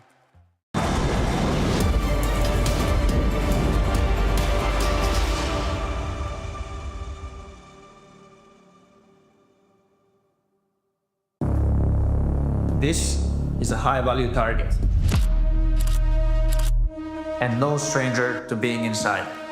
He has had multiple stints and will not go willingly. Wait, if you won't go willingly, why are we bringing him out? I spent some time in jail. 2015. 2 long years before I made it out. Hold up, give me some more info. What is this? David Frozen Chenansky, our prime target. Hold on. When you say target, what do you mean by that? Don't you worry, my friend. Nicola, you know it's just an expression, right? A meme. He's not actually in jail. Not according to newly uncovered classified information. 9th of April, FaZe Clan signed up to Harris County Jail LAN in Texas. What? These fuckers will do anything for a couple of VRS points. By day, they farm the inmates. By night, they're held in their cells. Wait, what? They sleep in the cells? Equal accommodation. What can I say? Competitive integrity. Right. Makes perfect sense. We paid the warden's buyout and got the all clear on our little stunt. In, out. This whole thing is gonna be a breeze.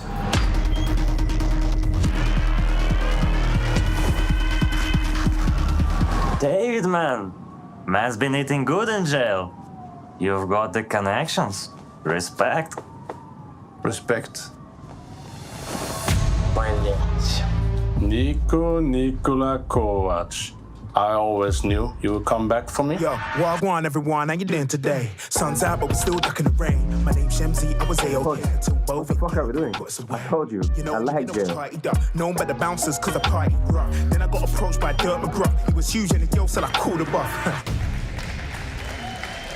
Well, that's how we got here, huh? Carrigan in a Falcons jersey, and Falcons a map away from the Lanxess. Was it all part of Blade's master plan? I'm not so sure after that Dust 2. We're going to have to wait and see. Mirage is up next. It's Navi's pick. It's their time for redemption. And it's Falcons coming off the back of an absolute stomp. Yeah, even though the numbers on Mirage have been kind of hit or miss for this version of the Falcons, it's the fashion that they went on to close Dust 2 that's giving you some concern. Na'Vi looking a little disjointed, have to refocus in between these maps and have to hit hard from the word go. Looking at this A play, Falcons have gone to clear top middle, so they will have fast rotates available here. Monesi would love to thin the herd, but he's dead right away. Makazi leads with an entry. It's explosive, and once that nade hits the smoke, Nico takes Makazi with him. Na'Vi going to get that sight, they get the spawn. This is a lot of control. Can Falcons take it back? Tess has high flash, and Falcons are coming in. 2 players here, Flash wrecks them both! It's a double kill lined up right there on a platter. Now just got to pick apart the rest. Bit tapped out. Falcons recover in the pistol. Just feels like a different energy today from the Falcons, doesn't it, right? They are all smiles. They are flowing and everybody hitting hard. It's a big pistol round picked up by the Falcons at the Dawn of Mirage. Na'Vi get the plant they forced last time. This is Na'Vi. Maybe a little bit shaky today. Could not close from any advantage back on Dust. Will Mirage be different? I see what you're saying there, though, right? Falcons do have this kind of swagger about them right now. Playing as though, you know, Na'Vi are massive underdogs or something in this head-to-head.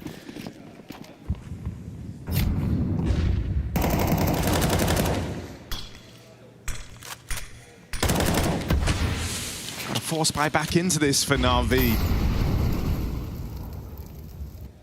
Hero guns for Alexi and Makazi and an attempt to get out into middle. You're working with a lot less in this buy round, though. One smoke left.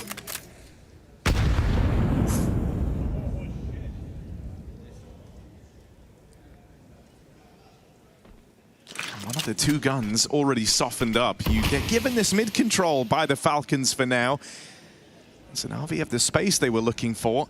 Just begs the question, what do they want to do with it?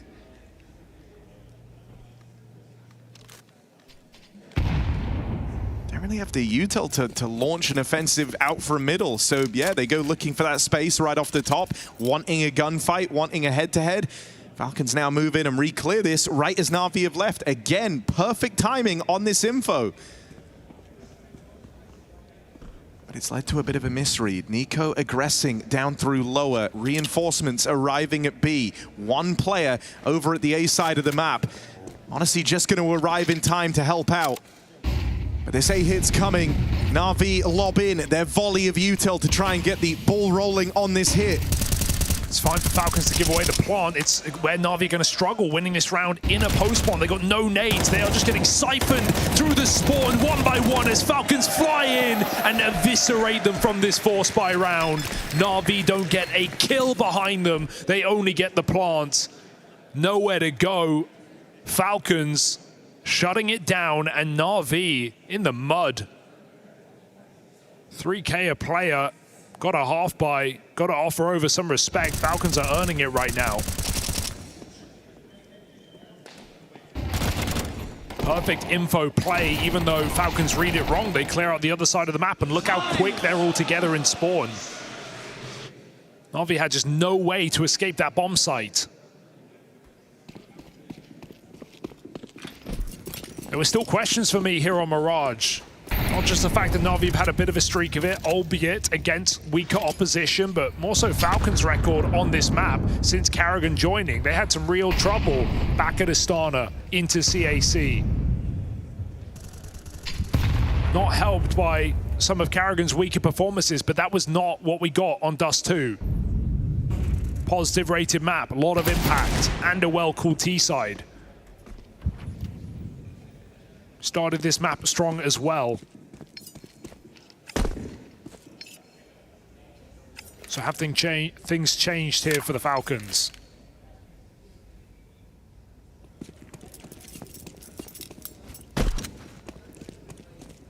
RV with a smoke and a flash. A hope and a dream on this B bomb site. Kiyasuke starting to claw back to B. They've got full mid info. Monacy's peeking top mid at this point, so Falcons know what's up. Well-timed block smoke. Na'Vi will be coming through. Smoke goes in first. Karrigan going to open. And just a mow down from the captain. They try and abuse his bomb site. He shows them the door. Karrigan's not delusional. He knows he is kind of the weakest link here. He's used to squads trying to home in on his half of the map. I do expect, you know, that won't be the last attempt to get past Karrigan at B we see for Na'Vi in this game. That's already a promising sign there. Sure, it's only up against the Pistols, but there was some money put into that round. It was a whole group of players flocking through the apartments, and it's going to give Na'Vi Bit of pause before they next go for that B hit, looking for this mid control. Falcons get unlucky. That nade doesn't break the top mid smoke. They would have multiple players on their screen. It is a brawl, a bash from Bit. He does in a double. That could have gone a lot worse for Na'Vi, so to sit in a man advantage is not a bad position. Bomb retrieved, Na'Vi get grouped.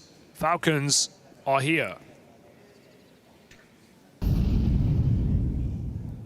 Carrigan getting into position, spawn side, but they're already out ramp. This isn't info he has. Still gonna strike on a good timing. Carrigan, big damage. Now hands off to Kiyosuke. 1v2 and a CT re-wrap. Gonna get here very, very quickly, running the whole way. IEM hears this. And he's gonna delay this bomb plant. Forces you to go for something a little safer. Gives him that 1v1. Alexi had to chase for the trade. So Na'Vi's captain keeps that round in check. I do still like the way that Kiyosuke plays it, just charging them down. It's just so much confidence here on this start of the game for Falcons. Doesn't look like much of a reset from that second map. They just keep it coming. It was, I do think that round just comes down to the top mid smoke not getting naded open. I think if it gets broken properly, Falcons find multiple kills at the start of the round in middle. A very fine margin here for Na'Vi. Full blind on that flash. It goes a little bit wrong, but m0NESY still survives. Re-molly, and Alexi is burning alive. He has to smoke it. He knows they're coming out connector. Falcons putting a lot of threat on middle. Lexi almost dies to utility. But you're going to need more to take down the Grenadier of Na'Vi.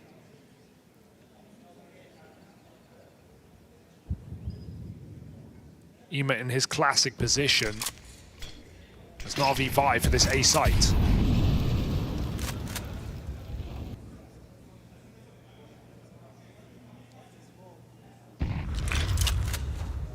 Bit spotted. Na'Vi heard. Yeah, the longer you can keep Bit out of the equation, the better. Kept up his strong major performance, was the only guy for Na'Vi on Dust 2 hitting. Now he's got the squad with him though. And with entries out of Wonderful and Makazi, this is looking to be a quick round. Carrigan won on the backstab, but I don't imagine this amounts to anything here. m0NESY's already saving, low on HP from that earlier skirmish. I love what Na'Vi do there. They know that IEM is such a threat that Falcons are looking over their shoulder. IEM was under earlier. He threw a con molly. He made a lot of noise. It made it pretty obvious, hey, this is an A attack. I'm coming in from the mid split. And then when Na'Vi get out A, they don't swing jungle. They don't even put a smoke down. Falcons are holding for the cross. Nothing comes. They start looking back mid. They look connector. They check window. That's when Na'Vi swing. IEM was never there. They know their lurker has put so much paranoia for Falcons that they can't feel safe in their positions. Na'Vi catch great timings on those swings.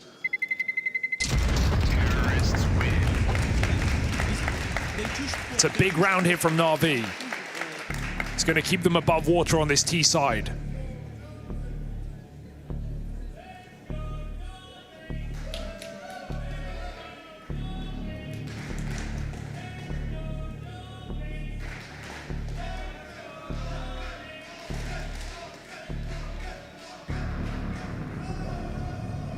Without a doubt, for the Falcons, kind of the worrying part of their Mirages has been the T sides.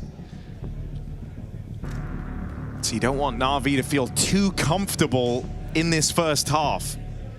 Well, these CT rounds are worth a hell of a lot to the Falcons. Have a double orb purchased up.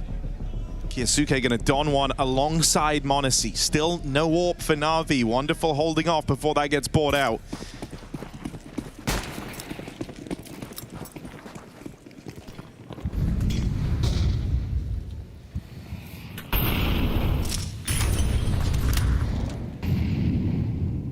Of aggression out towards this B site. This is where this double AWP could come as a real surprise. Yeah, you want to punish Carrigan. Well, this is not the man you were expecting, not the weapon either. Ooh, Jiggle forces that shot. It's huge info here for Na'Vi. It might adjust their plan entirely. You hear them run back, but Na'Vi aren't so sure. Double nade on IEM. Nico jump shotting, really just trying to flush out this lurk.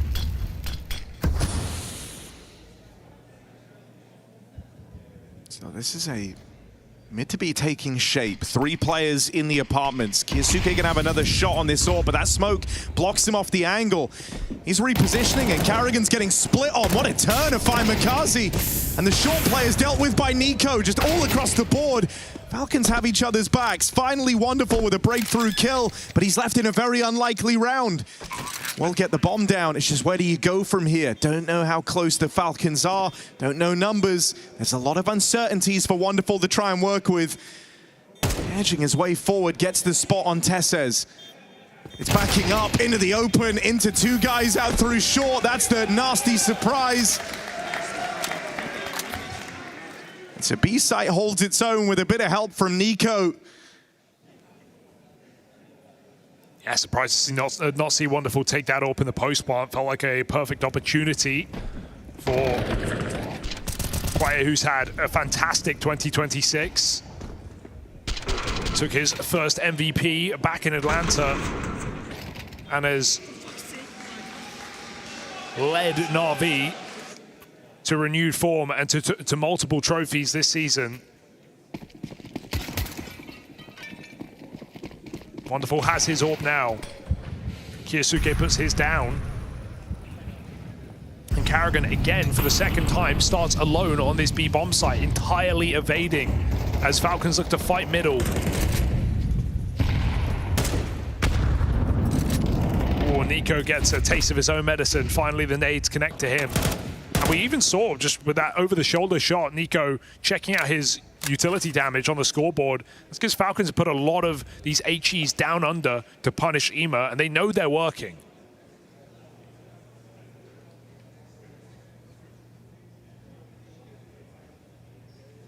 This is a dangerous peak. Nico won't commit.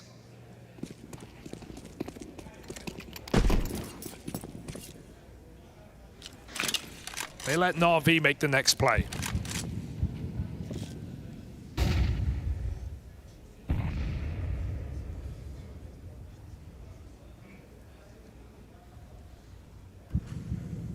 Already looking like this might be another go at trying to abuse this B side, but you've got a lot of bodies out towards middle.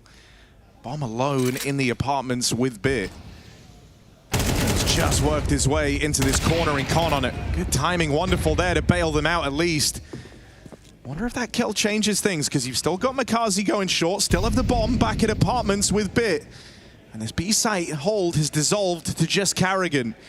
2 players ready to come around the corner. He's asking for rotates, but they're so far away. He is on his own here, and big damage won't cut it. Needed a kill, really. Wonderful. Oh, that's a punishing miss. Tesses gonna mop him up. They're back on. A game of foot here, flash to send Kiyasuke in. Nades brutal, softens up Alexi. Now they've just got to clear him. Does Makazi try and help? Swinging on out, bit of help there. And so Na'Vi's game plan of abusing B, this time able to misdirect the Falcons, get them rotating away. Everything works out. Yeah, just saw Carrigan kind of shrug it off there. He knows he was fighting the urge to push up on short and take that engagement. He changes his mind, but he doesn't get back around the corner in time. They trap him in that position. And only damage, it's not enough. Na'Vi are able to convert. This solo B presence finally getting punished. Because it's one thing to have your weaker player on the B side, but when you leave him alone as well, it's going to get even harder. Despite that, Carrigan's 8-3 right now. But this round, nothing done, and Na'Vi do convert that 5v3 that was getting out of hand.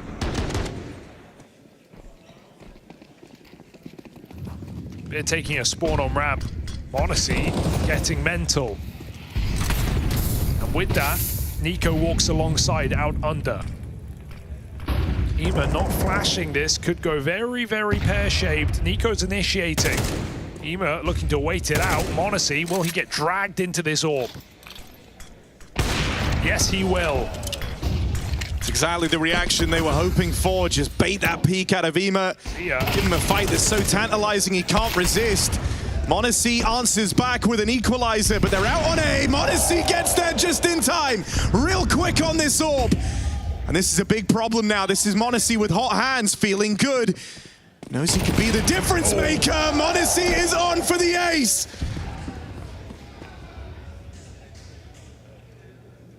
It's his AWPing counterpart left in this, and m0NESY's departed, going back to B. Leaves Wonderful a 1v1 for the site control. A low HP kiosuke hides back in the spawn. But he needs this element of surprise. The only way Wonderful finds kiosuke here is if he goes for the check, if he goes for the clear. If you assume you've got room, you're dead to spawn. And so Wonderful, one chance to make this happen, walks right into the crosshair.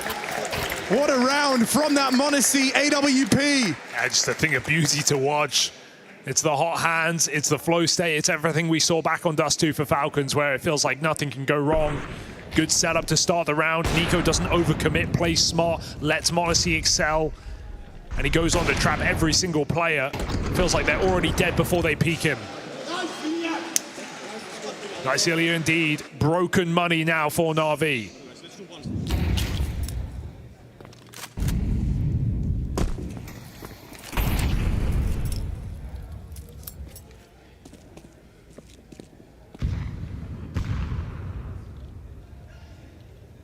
Na'Vi keep getting Falcons in this vulnerable position where they could reset them, but they're struggling to capitalize. All these breakthrough rounds that would have turned the tide, offered up a streak, just haven't come through. And they're not really in a position where they can chase their losses.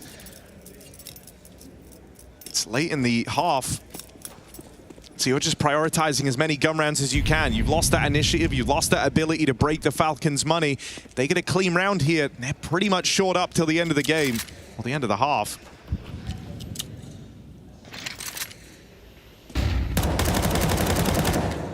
And a very active CT side down to swing and fight around this mid control.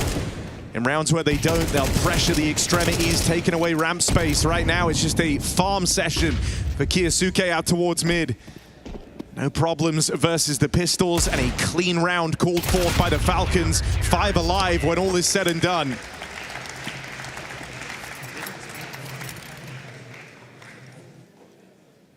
So there's that money built up. Here's the challenge for Na'Vi.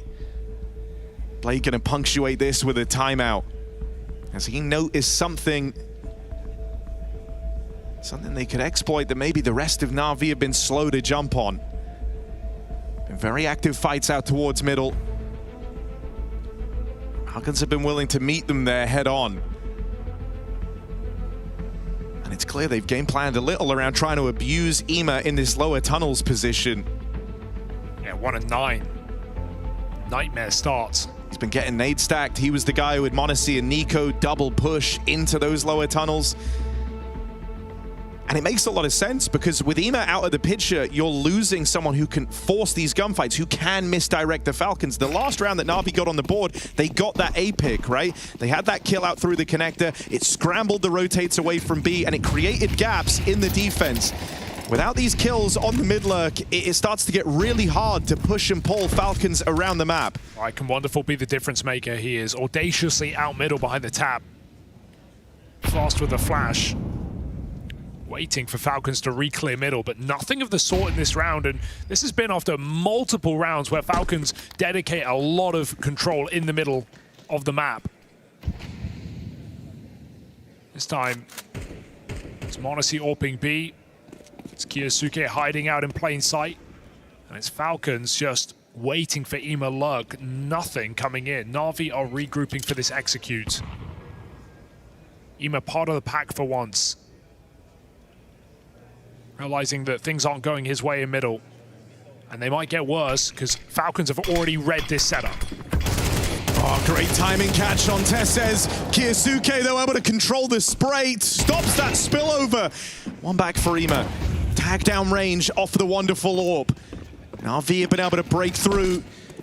That double kill doesn't matter, as they still get their entries. And so down to a retake now. Carrigan stuck on IEM.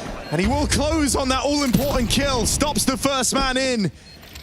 And with it, gives Falcons something to consider. NiKo's wounded. They made some money with the 5 alive round, but it's not invincible, and they might just feel the pressure to save here. It's a reluctant save out of the Falcons. You saw them down to give that 3v3 a go. Yeah, Monacy's not feeling like the AWP is a limiting factor in this post plant, but the man advantage certainly is. Big kill from Ema over Stairwell. And Falcons can't find a way back in, so Na'Vi do get a 4th round on this T side. Slowly but surely chipping away at this first half. It's huge entries from Ema. Kiyosuke was looking like he had a hell of a multi-kill lined up there on balcony as they come through that smoke. But Na'Vi, who broke the timing, jumping on this default player as the smoke blooms in Palace, so...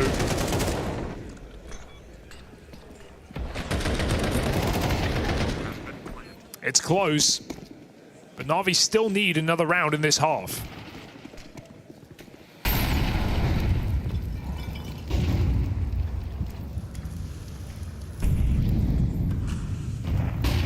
Ema faking a mid-take, while the rest of Na'Vi look to go quickly into an A-play. Molly forces Tesses to commit to a real awkward fight. Double entry for Mikaze. And he just guns it all the way spawn side with him already in at CT. This is a very rough round for the Falcons. 3v5, out of position, no control.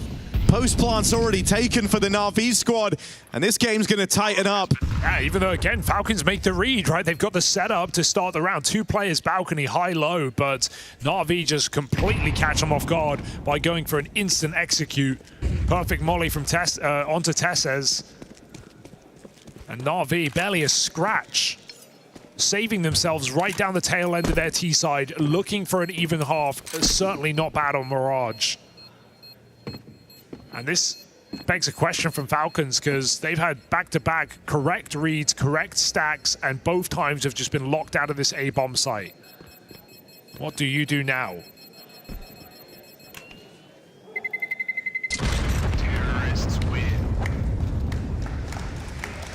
RV showing up, not willing to go out quietly in this series. Felt like there was a chance they could have got blown out, no more. I think something that's been nice about this too is, you know, for the Falcons, to give them some credit on this CT side, the thing they were doing well was like re-aggressing in the mid-round, you know, not necessarily like swooping in and looking for all these early fights, but it was kind of as there's a minute left, they go, they re-clear mid, and then they have something to react to. And with these pace changes out of Na'Vi, you've almost removed that, right? It forces you to just be right in your read from the top of the round with the pace that you've been getting out of them. There's not been this kind of second timing for Falcons to play on, to go and gather information, to go and run some type of double play in the mid-round. Will Na'Vi keep that up? Wonder what the adjustment's going to be on the back of that pause.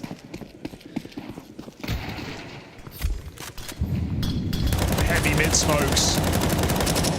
Falcons dodging the nade stack again. Second time's the charm, but Na'Vi come charging up short with an entry. Carrigan alone. This abuse on this B-bomb site might be inevitable as Na'Vi crack it open. Again, just playing with pace. Playing on that very first timing. Alexi cutting down the rotates. And now clutching at straws in a 2v4. Tesses makes it out, goes right into that wonderful orb. Monacy might have had a sick 4K earlier. Surely doesn't have this one in him. First shot lands market side. But now they've got him boxed in and he's working, fighting against this clock. Every second that passes, it gets more and more unlikely. Monacy, crazy second. But trade right away for Na'Vi. They piece together how to beat the Falcons, tying us up at 6-all on the half.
First base is a Dren. He's going to hit the ground there. Oh, what a jumping double from Cole! What is going on right now? How does he do this? Cole is save luminosity with the all-play.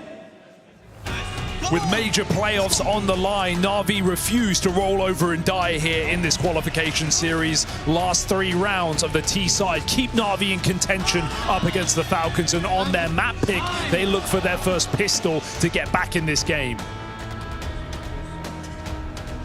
Yeah, had the realization very late in the day at round 10 how they could break the Falcons' defense, and it's given them enough to make something of Mirage after all. And Wonderful, not want to miss this opportunity, nails that opening. He's got support from Bit. And so this crossfire looking to be brutal, tearing through the Falcons. Bit up and over, just remaining dynamic. They'll finally deal with him. But it's just a flood of Na'Vi players in the face of the Falcons. And Nico was trying to put together his own ace there. He was 3 kills deep with a P250, but too many targets as Na'Vi flood the site. Banging shots from Bit on the Julies. And that is their first pistol in this best of 3. Couldn't have come at a better time. Will the second half of this series belong to Na'Vi?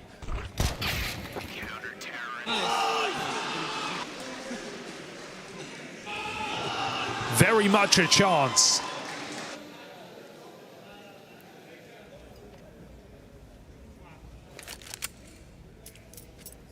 And this is also where Falcons have had a lot of their struggles. All smiles here, though. Cracking jokes on the ramp. But yeah, you're right. T-sides have been full of troubles.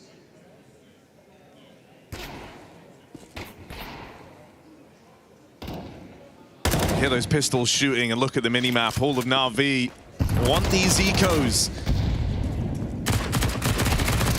And so no bomb plant, nothing to be found here. Just Nico and his Deeg, and not for long.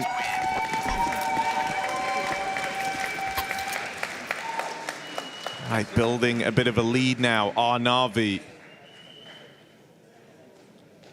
And after Wonderful really struggling back on Dust 2, returning to the form he's held at this major. Right in there behind Bit on the scoreboard. I think there's a lot to feel happy about right now for Na'Vi. This is 5 in a row.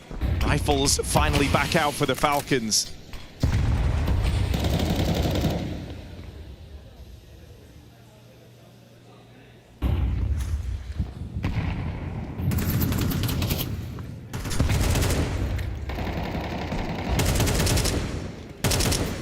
Attempt to go about that lower tunnel's control, and McCarthy didn't like it. Spam connecting.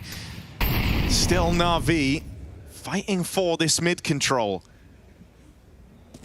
Eventually just going to slink back.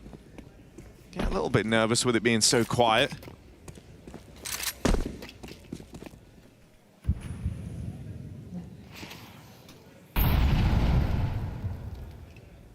And they've used really all their defensive util here.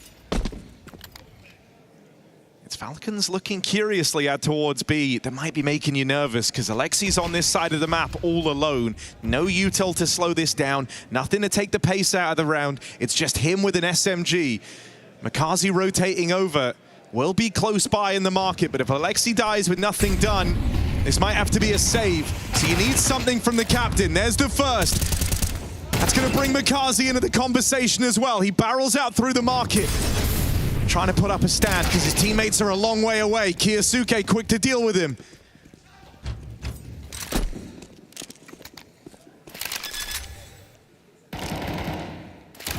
On plant now and a decision to make. He got 3 players primed and ready to go for this retake. You're going to look for an incision. All grouping up, market side. They swing on out, and as Kiyosuke went looking for that trade, he realizes the cover is there. Him and Monacy trade the contact, leaves it to Bit, and he gets pincered, sandwiched from both sides. That was not an easy 2-on-3, but they handle it really nice.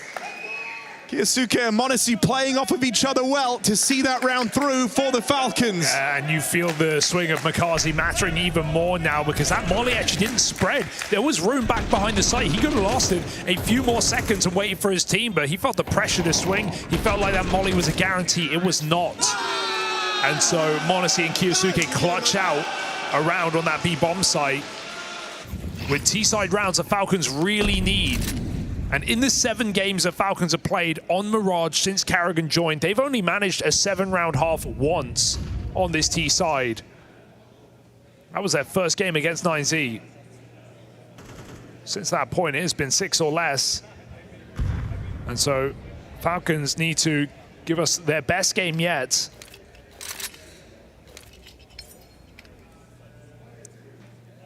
Against the best team they've faced, with everything on the line. Good entry. One guy already is. This is on track to be Kiyasuke's best game at the major thus far. 18-7. Top of the board for the Falcons.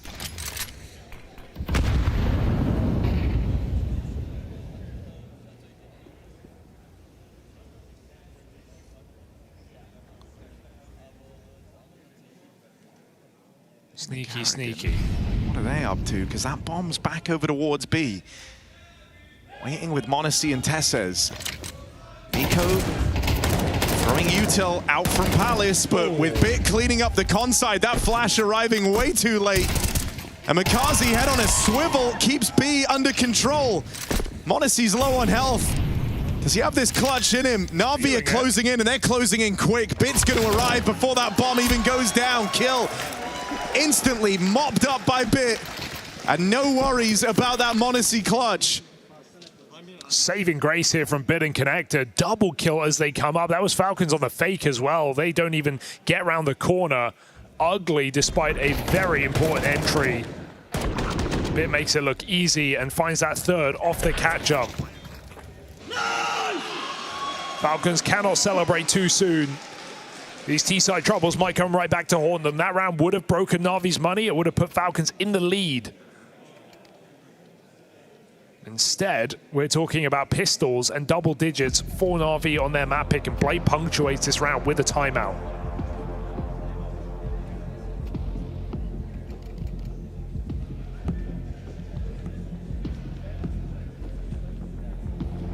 Trying to keep Na'Vi cool because they know they have Falcons right where they want them.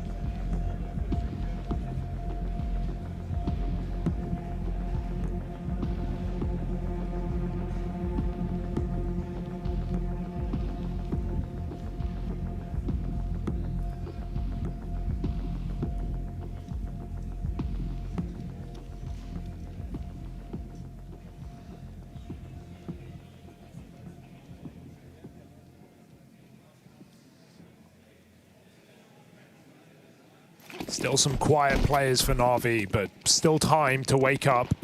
Falcons have a couple of deagles.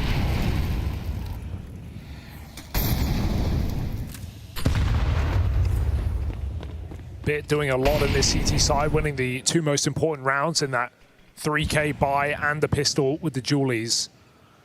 It's back in spawn on this one. Bomb is Palace. Karrigan is searching. Wonderful breaks the silence, and 1 by 1, Na'Vi get into this round.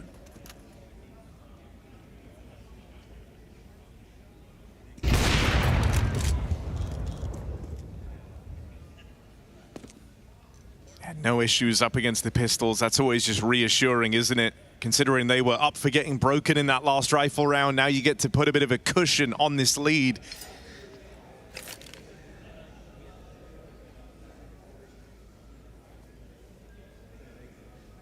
And Na'Vi know this map is kind of won in this next round if they're able to take it when the guns come back out for the Falcons.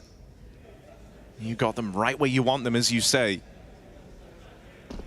Just get through this one, make it concise, make it clean. Finish with 5 alive. And already you feel like you're onto a winner. Kiyasuke getting sandwiched here with Love, a chance to strike with this Deagle. But they've not made it a fair fight. 2 players latched onto this position. Deagle delivers 1. Loses the bomb short side. Kiyasuke does need to die, so can't be too successful here. Nails a second headshot. Starts to close in on Wonderful. Waiting back in the market, he'll collect a freebie. Still, that's great damage in at the close. That's a 2v5 with 3 kills. Found before time expires for the Falcons. It still feels like it's going to be a very difficult game for the Falcons to win it out on Mirage now on this T side. Na'Vi just 3 rounds away from taking us the distance to Anubis in this series, and Wonderful is warming up. 4-0 on the opening duels, Bit holding very strong in a couple of rounds, and Falcons have been very reliant on Kiyasuke and m0NESY. So let's see what this first buy, or second buy for Falcons in the half, has in store. Got broken very early in this half. They've got to make this one work. Bit finds Kiyasuke in middle. They try and set him up. He goes down. Wonderful, holding strong. There's a trade, but this is a 2v5 we're talking about. Na'Vi are not here to throw this away. m0NESY's got all the attention. Na'Vi are moving in to get rid of him. If he falls, Carrigan ain't winning this round. They're just going to ice him out while he's alone. Double swung, nowhere left to hide for m0NESY.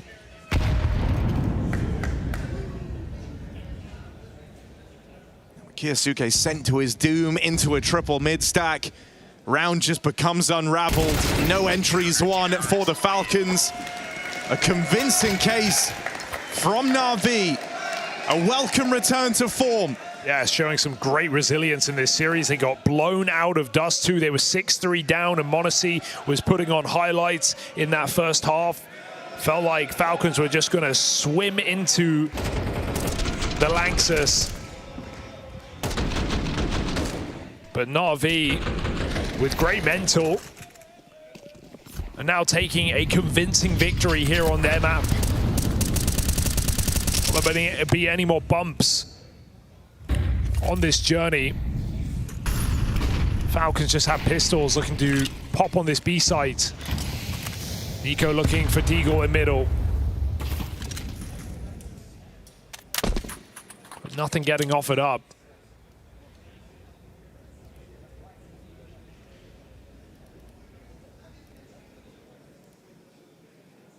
And so Falcons give time to Nico, searching in middle. Oh, Wonderful, missed that. A brief window, perhaps, for Nico. Bit, oh, he just stumbles into this angle. Nico's holding on. Bottom con smoke, and Bit doesn't know Nico already got here. There is an opportunity, but Bit just swings in, denies it. Good check. And with that, hope will die, as all Falcons have are 2 flashes.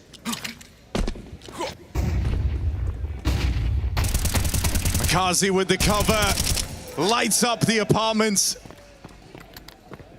And with it all ablaze, m0NESY throwing into another unwinnable clutch. Has that 1 kill short, but Na'Vi beeline for him as they make a break for a close on Mirage. It's been left down to this. Zonic calling in his timeout. But he knows just how tall of a task this is. This second half has belonged almost entirely to Na'Vi. Just 1 round since moving to the T side for the Falcons. They're not winning the opening fights. They're not clawing back clutches. This is a very different game to how this started back on Dust 2. Yeah, I mean, I'm getting shades of last year's Cologne for the Falcons. Remember when Kiyasuke came through with an incredible Dust 2 against Furia in that elimination game? Was the only guy performing. Everyone else went absolutely cold. Falcons fell short of playoffs there. Now, sure, there is still room to lose this series, but that is not the goal for the Falcons. However, it might have to be decided on Anubis. Sonic's timeout over. Falcons' time to shine. And Na'Vi with wind in their sails, 4 straight rounds on this CT side.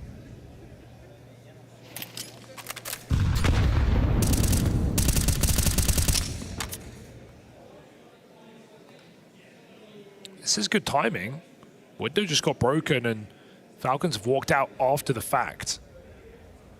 So no info at the moment for Na'Vi that everyone is here. But no one open for the taking. No one susceptible to this contact play. How deep will Falcons get before Na'Vi realize that's a perfect timing? Great catch. Kiyasuke double. Surely that's enough. Bit puts up one of his own. Will they check Makazi? No, he's been overlooked. That's a free kill. And this could still spiral. This could still get away from the Falcons. It's Kiyasuke and Nico left in this. They've got to combine their powers, but right now they're split up. Alexi with the reroute back around spawn side. You got 45 seconds here. Bomb loose out towards A, and you're still playing a guessing game as to where Alexi is. Hunting for ghosts. They're looking on B. There's nobody home.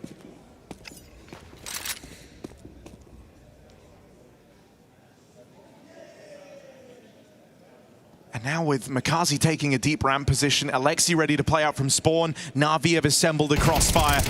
Within that one kill from Makazi, Nico left in a real rough clutch, and he'll swing him wide to seal the deal on Mirage.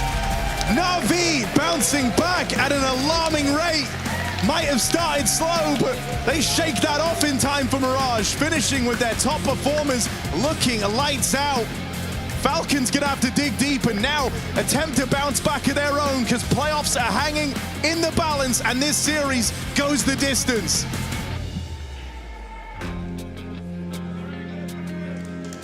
One hell of an admirable recovery from the side of Na'Vi, and as Harry just alluded to, a third map to decide who is going through to the Langsess. It felt like they had that completely locked down on the CT side of things, Peter, and just as you alluded to, you just have to forget the dire straits that was Dust 2 and refocus on what was a incredibly locked down game plan for Na'Vi on the second map.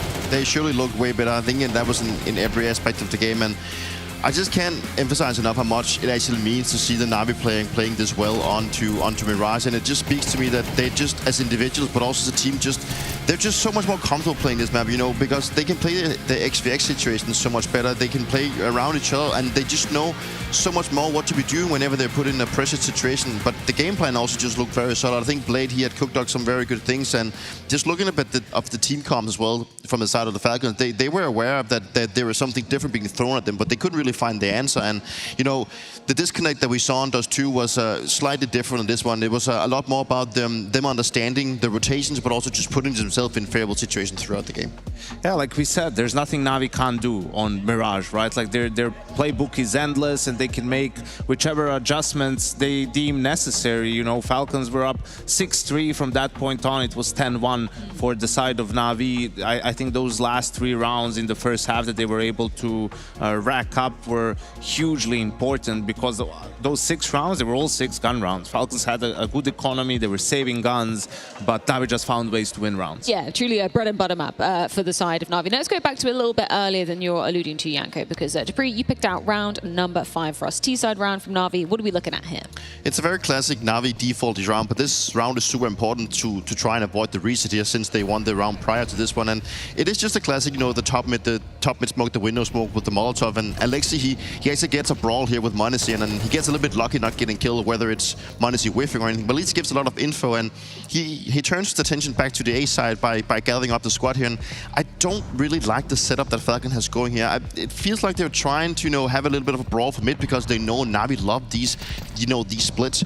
As of now, it just this Molotov that Alexi is going to be throwing here, that's kind of the key to me, because both of the rotations happening for B happens in jungle, and then you just isolate 2 players with 1 Molotov. I would have loved to see that Falcons would have rotated maybe a little bit faster towards CT, so they would spread out their defense a little bit more, and also just Nico gets shot in the back. I think he thinks Tessus has his back, but yes, he doesn't. Yeah, and I think it's also okay if you want it to be a mid-centric setup.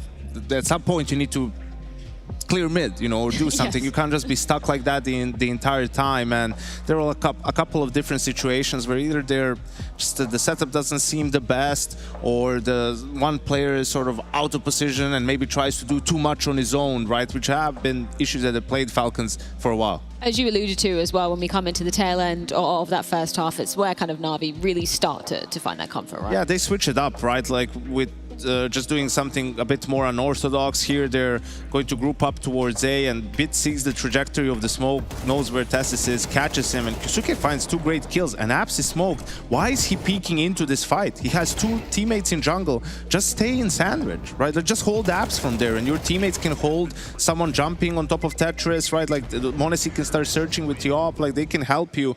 There's a lot of things that can be done here, and yeah, he had a lot of kills. He had a really good game, I think, but it's still some of these details where it's, you know, you want to see progress, right? Yes. It's been a year now in that he's been on the team, and sometimes the bloodlust can really cost the Falcons. He got a little bit stressed in that position. I think that's probably why he decided to peek. So he would probably rather peek than finding himself stuck in there getting Molotov or just someone, you know, timing the peek.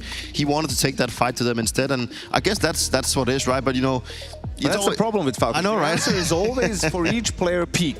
Yeah. Never a thought crosses their mind. I mean, not never. I'm just saying, it's like, it's never, oh, maybe I can wait and my teammates will come and help me, or maybe I'll just buy time for my teammates to rotate in. No, it's always like, I don't want to die in a stupid way. Doesn't matter how you die if your team wins the round, right? So it's about changing the way you think sometimes a little bit to have the bigger picture in mind. And yeah, Navi was just a better team. It's not like that this one round cost him the game or anything like that, but those issues are going to keep creeping up for the Falcons. No, it's a telltale, right? It's something that happens a little bit too often if you're a fan on the side of Falcons. But if you're a Na'Vi fan, more specifically, if you're a Bit fan, you're having a good time right now, Peter. Yeah, like Bit has been the best performer for Na'Vi throughout the major, so it's good to see that he continues doing so, right? He's the anchor of the team, but he gets so much done, so also being the lurker, like specifically on A. Like, he switches it up all the time. Like, he's either lurking in Palace or he lurks on Ram, and he just gets like so much stuff done. Even like the round here where he sees the trajectory of the smoke and goes out. The pistol round, he's also being a nuisance. Even then when he actually falls back and play connected, this round was really important for him as well. He's just such a solid player. Like, he gets so much stuff done for the team, and it's nice to see that he just continues his form, because he's very much needed to continue to see Navi do good at this major. And it's just such a joy to see that he's playing some of the tough positions, but he just gets a lot of good timings, even having 100 ADR through it is with 4 multi-kills. That's big in a game where they needed to bounce back to find that disconnect that they couldn't connect for Dust 2. And 4 multi-kills doesn't sound like a lot, but it felt like it came in the 4 of the most important rounds. You know, first gun round in the first half, second pistol, reset round in the second half, right? So every time his team needed it, he stepped up to the task. And yeah, a different conversation I feel like Blade can have now with his players. What do you suspect he's saying? It's quite a gesticulating there, isn't he? Yeah, I think it's a lot. I don't know if Navi expected Anubis, right? The Falcons haven't played it with this lineup.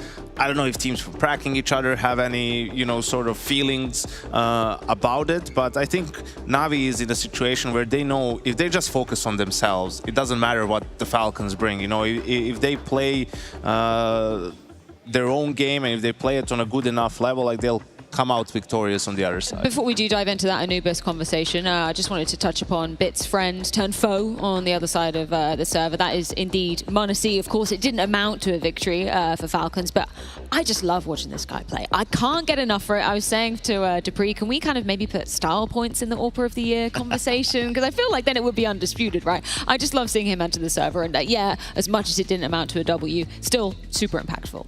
I think without the m0NESY, he would have been an even bigger defeat. You know, he had that massive 4K on A where he just knocked. What's so good about him is that obviously he's very flashy. He's good with both the AWP, but also with rifles. But you know, he gets so much stuff done for the team, and I love this new approach. I don't know if he's like the like Kerrigan or Sonic going, but he goes for a lot of fights, and I want him to go for these fights because he's good enough to do it. And sometimes, yeah, he can have an off game, but most of the time he hits these nutty shots where people are trying to jiggle him, but he still managed to hit it. He's a massive clutch player as well, so he's very important, and it's just good to see that he's turned out for the major in exact form that we hoped for. Yeah, he is lights out. The entertainment factor is through the roof when m0NESY is on the server. And as we saw, even on the first map, which yes, Falcons won in a dominant way, it is like the players coming through with some of these rounds and getting them out of bad situations, right? So we'll see on Anubis. It's a huge unknown to see how they're going to approach it. Maybe it's a good thing, you know, on Anubis, you really have to play as a team. There's not really much you can do, you know, on your own. That good or bad for Falcons? Good, because they'll they'll be forced to do it. Right? Okay. And play a bit more together. But we'll see. I mean, this is the map that Navi has been picking time and time again against Vitality, and they've had some success against them on. So they won't feel any worse on this map than they would have on Mirage. They get to start on T side of things, they being Na'Vi as well. What do you expect seeing them hot out the gate?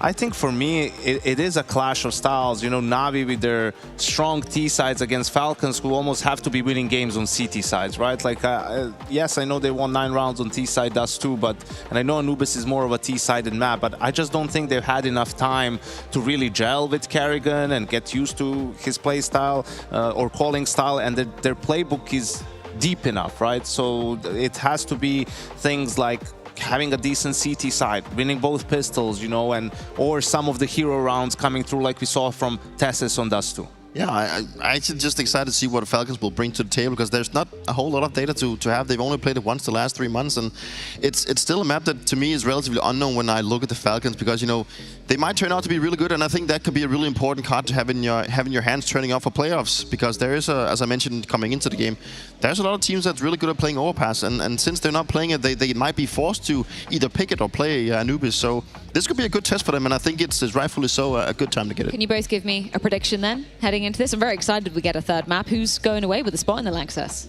I think Navi, they're the better team on Anubis. Yeah, I think Navi's also going to run away with it. Well, let's see if Falcons can indeed be bouncing back into this one. Not the greatest showing, to say the least, on Navi's map pick of Mirage, but that does leave us knocking on the doorstep of Anubis. This map will decide who goes through to the playoffs at the Incel Extreme Masters Cologne Major.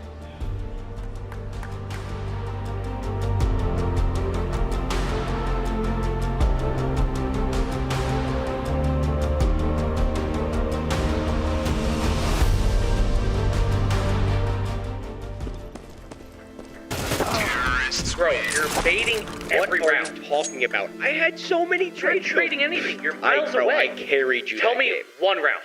Hold on. Let me pull up CS stats.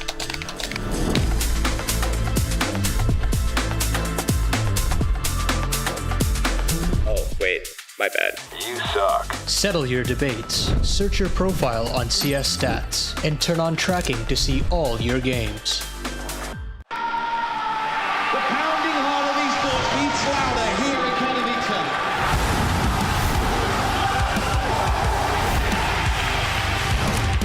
Double peek, he's getting his shot. Unbelievable! Something special to throw this decoy, and that's exactly what happens. Got him, Vincere! We are back!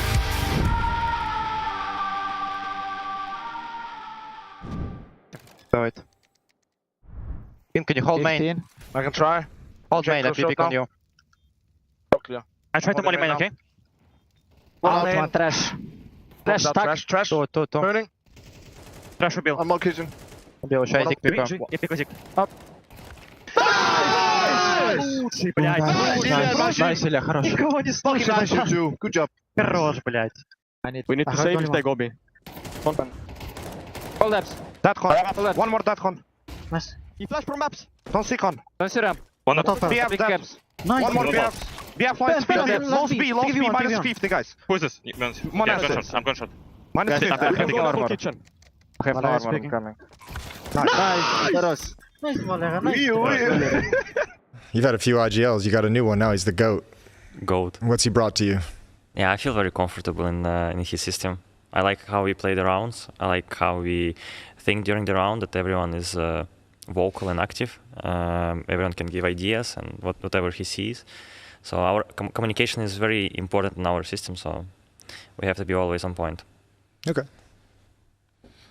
Yeah, I was wondering also, we've seen, in these two events, Kyosuke playing, much better in some of these playoff games than it has been before. What is it? What do you feel like is the reason for that?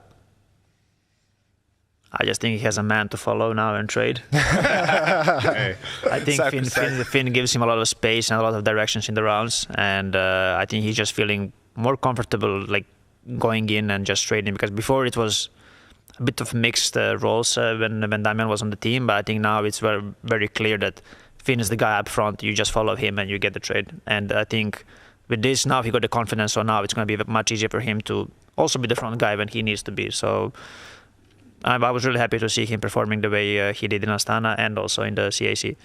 And I have to ask you, Finn, you know, over the course of your career, and especially in FaZe, like you've been a fan favorite everywhere you go. Obviously, with the Falcons organization, there's a lot of people out there hate watching.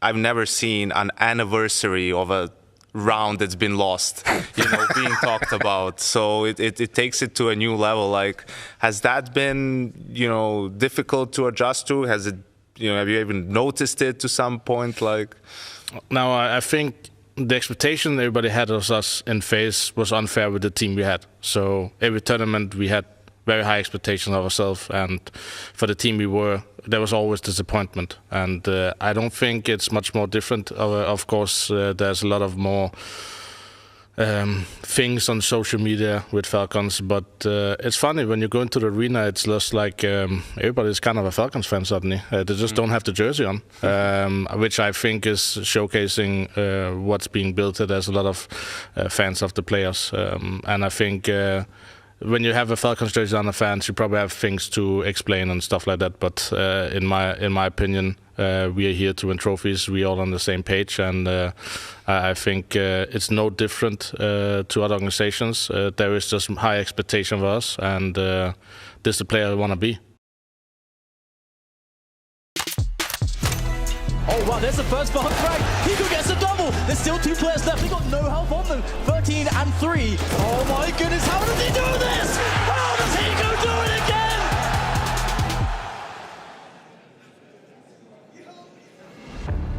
Well, playoffs on the line, and Na'Vi with one hell of a bounce back sees this series go the distance. We're about to witness the first flight of the Falcons with this new look roster on Anubis, our decider.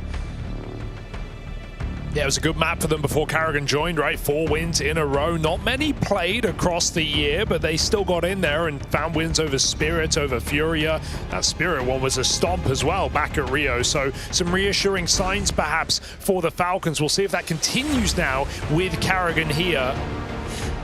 Yeah, for Karrigan himself back in FaZe, only playing this map 4 times this year. So Na'Vi, having put in more time on Anubis, at 11 matches played 2026 than FaZe and Falcons combined. Got the reps, and maybe they've got the momentum. But there's a lot of questions around how the Falcons are going to look on this map. Oof, and wow. That is one hell of a way to start. Nico and m0NESY. That duo, that pesky duo, getting stuck in out towards mid. 30 shots here, and they want to go back for more. Falcons feeling hungry. Set up together. Flash could be potent. Nico full blind. m0NESY shoots him in the back, and he finds 4 in this pistol. m0NESY standing tall, shrugs it off as Falcons just walk all over Na'Vi. 4 out of 5 pistols in the bag for Falcons in this series.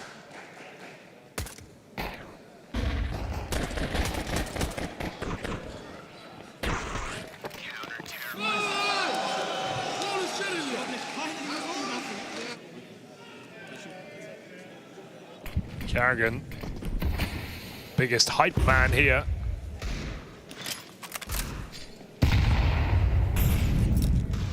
As Falcons trying to get the good vibes back in this series.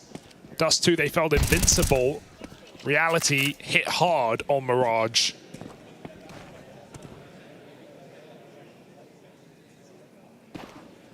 And Anubis is always difficult to predict.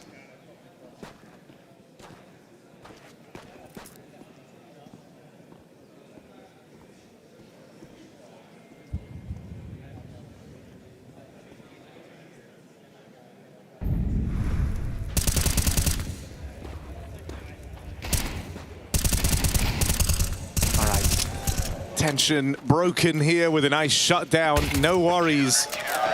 Kiyosuke and Karrigan stopping that B play. No entries found. A 5 alive round for the Falcons. These guns are coming through for Na'Vi. Curious what kind of tone we see set in these rifle rounds for the Falcons. You see some CT squads look to be really aggressive from the get-go, try and set a precedent early of taking away this water control. Some preferring to just play it by the book, by the numbers, lean a bit more into stacks and mid-round aggression, but we are going to get something early here. Flashes primed and ready over towards B main. Couple going high here from Odyssey. It's going to send Ema back. Falcons take the space. Don't overcommit. Just a lot of resources used in this position. Blocking Na'Vi on an early move. But Na'Vi weren't in the business of getting anything done. They were really just waiting out this opening move from the Falcons. And so they're fine to recommit back to B main. Walk it slow.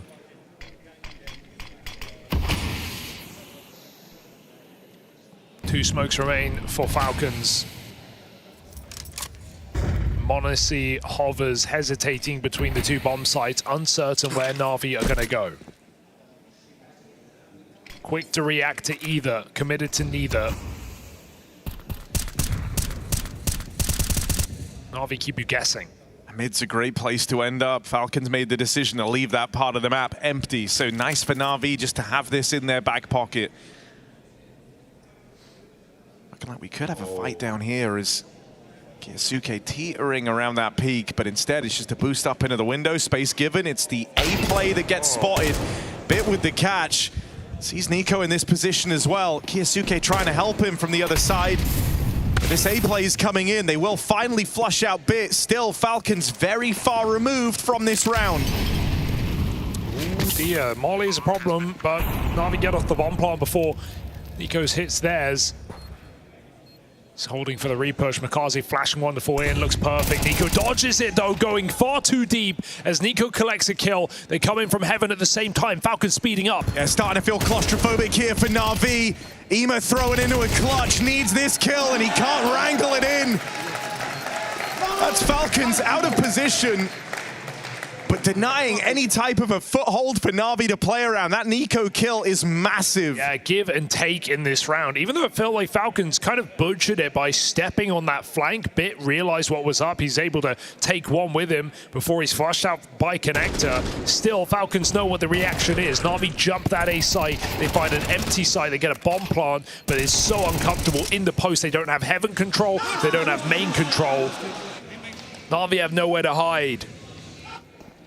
So frustrating round to lose, because even though Na'Vi make the right reaction, they get nothing from it. Trying to utilize a lot of nade stacks across these last two maps. None of them have connected. It's m0NESY's AWP starting A for a change. The thing about CT Anubis is you got to be dynamic. You got to keep changing it up. Can't be predictable. So Falcons try something else, and it works wonderfully. Yeah, ain't no predicting that. Little timing push for Tessez with m0NESY covering on that AWP. And this hero gun round off to a rough start for Na'Vi. That AK lost in the water. Wonderful gonna go fishing, grabs it. Won't be able to fare against that m0NESY AWP. Falcons with very confident reads on the CT side. We've seen 2 rounds now. They just literally walk out of A main, not even peeking or strafing, just shifting into the fights. Seem to know what Na'Vi are up to. Pre-Molly down on B as they look to reclear this position. It's been absent, vacant for a while, but Falcons are here, and they're here in a big pack. 3 players ready and waiting. That's a nice entry from Ema, but are you ready for everybody in this bomb site? Nico keeps the pressure on, and there is no getting out of here, Na'Vi. Tessez ended your round before it began, and Falcons go 4-0 up on a very difficult half. I think if you're the Falcons too, you know that this is one area of your map pool that just hasn't been tested, and so if there ever was a time for it to try and get figured out, it was going to be at the major. Able to dodge playing it across Astana, CAC, and you know it was only a matter of time, so they had to have put some work in. Yeah, no one likes this map. Very few at least. least played of this stage by a margin of 2. Or multiple, rather, but it's bound to come through in some of these playoff series where teams are looking for any edge they can get. Punishing Vitality on it, we've seen frequent. Na'Vi know very well. I think that the thing that's just always scary is, you know, dealing with the unknown quantities. Because the thing you said about, you know, this being a good map for that old Falcon squad, you know, it's not like these players are suddenly going to feel massively less confident on the map. Sure, that the captains change, some of the ideas you're going to have will be different and where you pull them in. But that net comfortability is there. This is Na'Vi wanting to have not sprung a trap. Sure, other squads already in those playoffs will thank them for being the team to volunteer this info about Falcons on Anubis. It's been off to a good start. So how are Na'Vi going to try and break through? You got the m0NESY Orb. Again, just keeping it dynamic as to where this pops up. Last seen it out towards A main. This time on a line through those mid doors. And a dry face from Alexi baits them in into this double setup. Now m0NESY does get a little bloodlusty there. Tries to play it forward, goes looking for more, and gives away a kill to the wonderful AWP. We're seeing we know Na'Vi are very reliant on their read of the game, which isn't necessarily a bad thing with Blade and the prep and the staff behind Na'Vi, but you know, you wonder if that will be difficult on a map like this where Falcons just keep changing their setups every single CT side. Nico now back in this A site, because that was Alexi not calling for the flash. Wonderful had it out. Alexi said no. He dry walked it into the orb, into a double setup. Falcons find an immediate double kill on middle, but somehow Na'Vi are back in this round. Yeah, Tessez didn't manage the trade, and so now things can get awkward. Will catch Bit second time around. Tag down range from the orb, and only a dink for Tessez. So this one handed off to Kiyosuke and Carrigan in a retake. What was feeling like a comfortable round now called in a question. Oh, he hit the timing. No, he hasn't. Wonderful. Missed opportunity. Could have saved Dima's life. Will make up for it with a late trade, and now is to see this clutch through. Kiyosuke's already slipped the net. Scales up into heaven. Blade looking on. Nervous now, but footsteps heard, and Wonderful's got that to play with. Kiyosuke's chasing Ghost all the way in a spawn. Doesn't realize where Wonderful's gotten to until that Molotov comes out, and that's enough to win it. What a confusing round for Wonderful. He absolutely misses the craziest timings. He misses Carrigan slipping out heaven, killing his teammate, and then he misses Kiyosuke walking through the entire site and getting up into heaven. He pieces it together. Kiyosuke goes running for nothing, and he can't find him. So Wonderful's Molotov wins the round, and that is Na'Vi from a 3v5. They lost 2 kills in middle at the dawn of the round. Nico and m0NESY shut that down, and still Na'Vi clutch it out.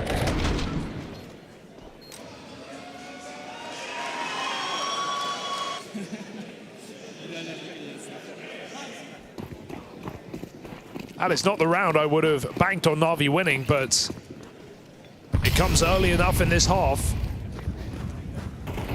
Falcons just rushing mid, but Wonderful's got the B pick. That could open it up. He's hit some blinders. Even that tag through heaven in the last round was crazy. Now an opening onto Carrigan. Mid-aggression, Alexi looking to quell it. They don't know about Nico. So he's going to try and play out on this island for as long as he can. m0NESY thought about flashing to help him out. Nico says no. Could he hold it? Doesn't want this telegraphed. Knows he needs a multi-kill here. That's the bomb away from Na'Vi, and Nico just goes on patrol, looking further afield. Gonna keep trying to strike from new positions, new angles, get as much value as he can from being in Na'Vi's backline. But this Wonderful orb, it's been lights out on that angle, gonna deal with Nico. Huge smoke. So much uncertainty in this round for the Falcons, not knowing where to hedge their bets, and as they walk into this A site, Bit has already set up shop. You might clear positions, but do you check back site? Bit waits.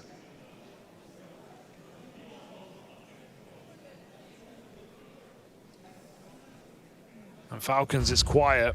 May they walk away? They start to hear the steps, but Bit is here to punish. Oh, there's the spot. He just saw the m0NESY AWP. Still, the info is there. Bit now dead out in the open. They're going to try and retreat, but there isn't time for this. makazi's got to battle forward, and he's effectively in a 1v2. Wonderful's not a part of this. makazi's got to do it alone. Off that bomb, there's the catch. Kiyasuke can stop this. Charging in. makazi with the save. How on earth did Na'Vi win that round? It goes so wrong from such a strong position. Bit blunder. And makazi with that swing out, I thought he had no chance to get those kills. Falcons give him that opportunity. They go for the fights. Na'Vi win them out. makazi staying very cool in a very stressful round. That is 2 bangers back-to-back for Na'Vi, a 3v5, and then this.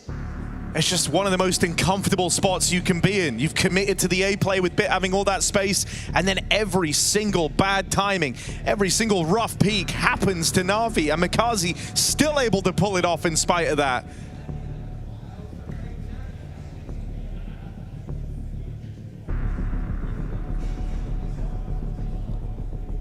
It's maybe the most stressful 4v2 you've been in, and he absolutely nails his side of the bargain.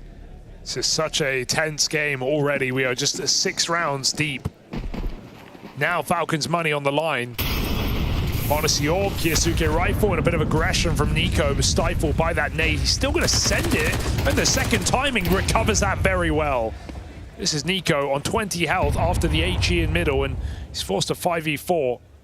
Tesses goes patrolling too, but pushing up here. Will he just leave with a AK? It's a perfect chance to. Once more, he'll get it. 5v3, what could go wrong?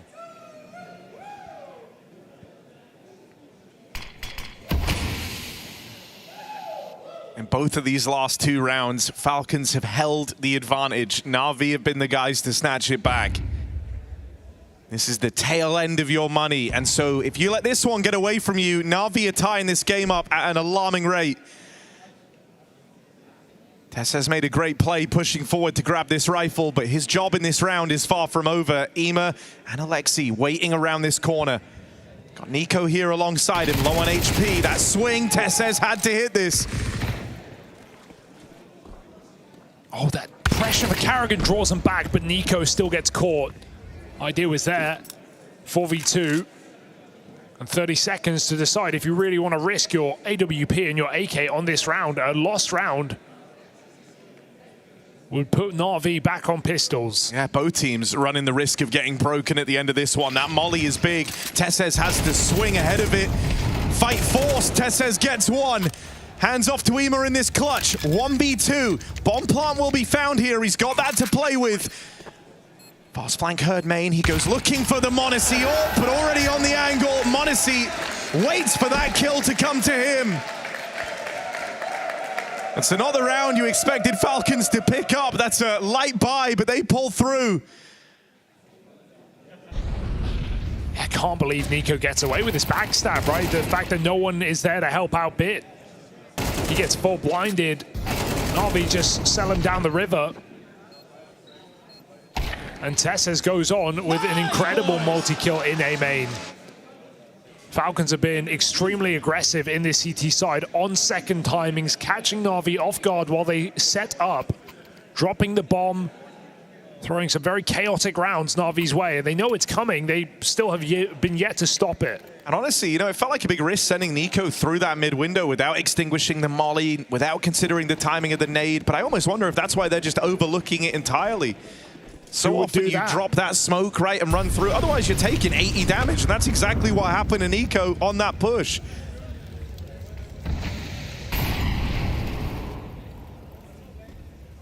It's so crazy, it might just work.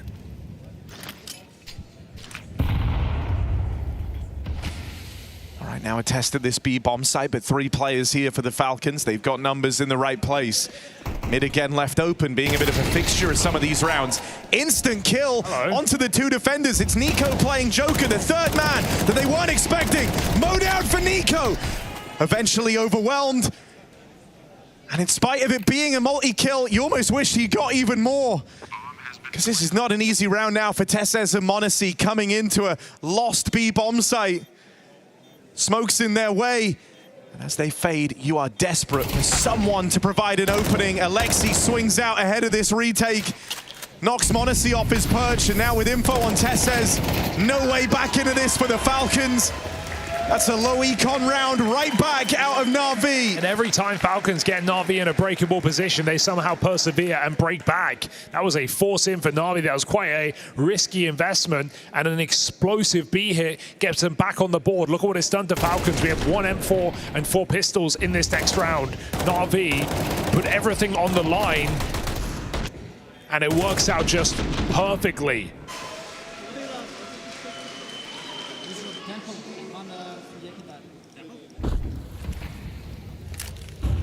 Bit of a pace change here for Na'Vi. It's what got them over the line of Mirage come the end. Just flat out rushes. Arrogant in trouble, alone on this B bomb site.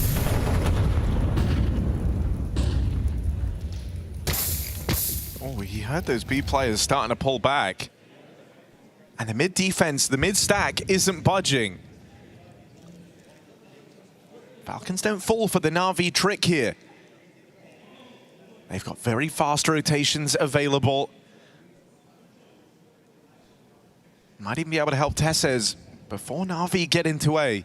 Na'Vi still feel like they're making up their mind in this one. Falcons are flying blind. They really don't know where to hedge their bets. That pick comes out in middle.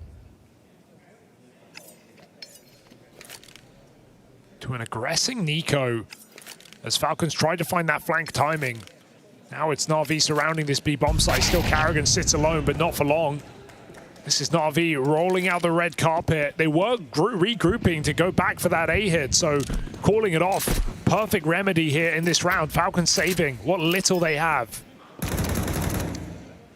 And Na'Vi eyeing up a very nice T side after all. A slow start to this third map, but now recovered.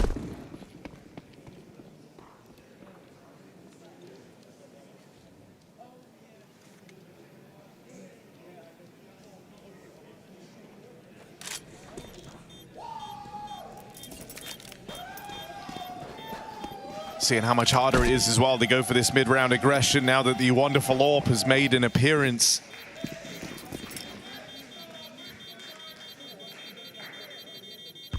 Next up is just these saved guns for the Falcons, eco around it, and so maybe a gamble needed in this upcoming round. This is the lead about to get away from them, pending a big moment from the hero weapon. It will be in the hands of Kiyasuke.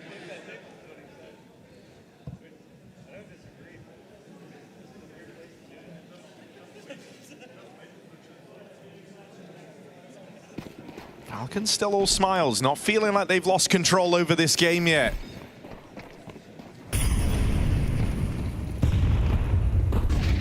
And if last time it was a gamble in the wrong place, this time Kiyasuke might try and force fights out of this rifle. A main aggression has just been so profitable for Falcons, but look at how Na'Vi know that. Look at how they're set up. They've got 3 players, eyes on this position. Nade ready for the AWP contact. Wonderful on the line. It couldn't be a better setup from Na'Vi to stop this aggression.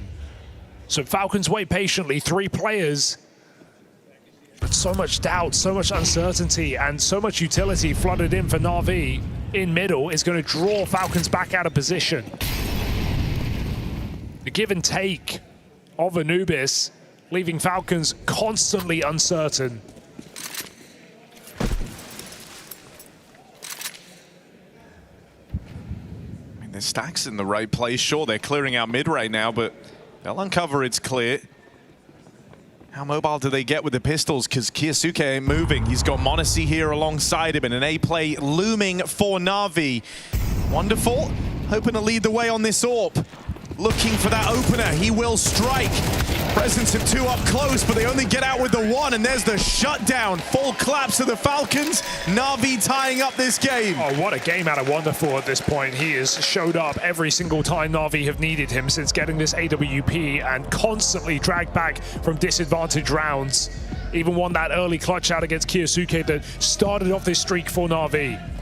And sure, you can look at Falcons, you can say 5-round CT Anubis, their half is done, it's good. They don't need to worry.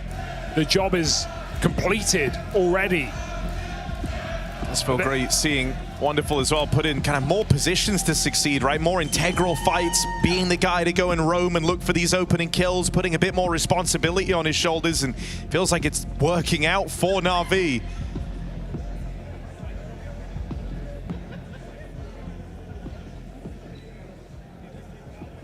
Yeah, definitely not just here to set up stars, but rather be the guy in the limelight, and Na'Vi need him. Performing now, but this round might come at the cost of 2 if you lose it, Falcons. Wonderful again, and risky fight for Kyosuke through the smoke, but no punish.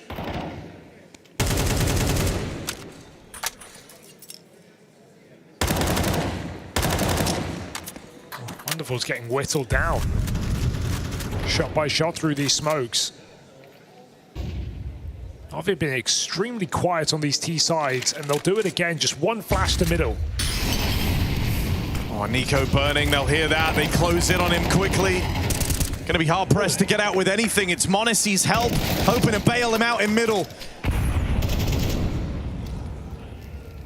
Kept it even. Kyosuke getting curious, might just walk right in a bit. This is the fight he's hoping for, ready for that. There's the punish. Double push in through dark, and that's given open runway into the B site. Nico gonna try and plug this hole. Moves over. First man on the scene, only man on the scene. Tessez out of this round, out of the picture.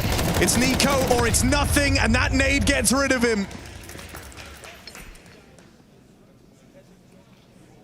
Tessez really down to give this one a go. Plays it through that smoke, and Mikaze looking on, waiting for that exact move. Yeah, you can see the desperation now showing for Falcons. They can't save forever. They've eventually got to compete for some of these rounds, and Na'Vi just do not let them in. Lock and key, perfect position from Bit to punish the re-aggro. It's the first time Falcons have tried that kind of push out through water this early in the round, and Bit is so ready for it. Even had Ema there to trade out if things went bad, and they didn't. Been a long time since we last saw any type of B aggression.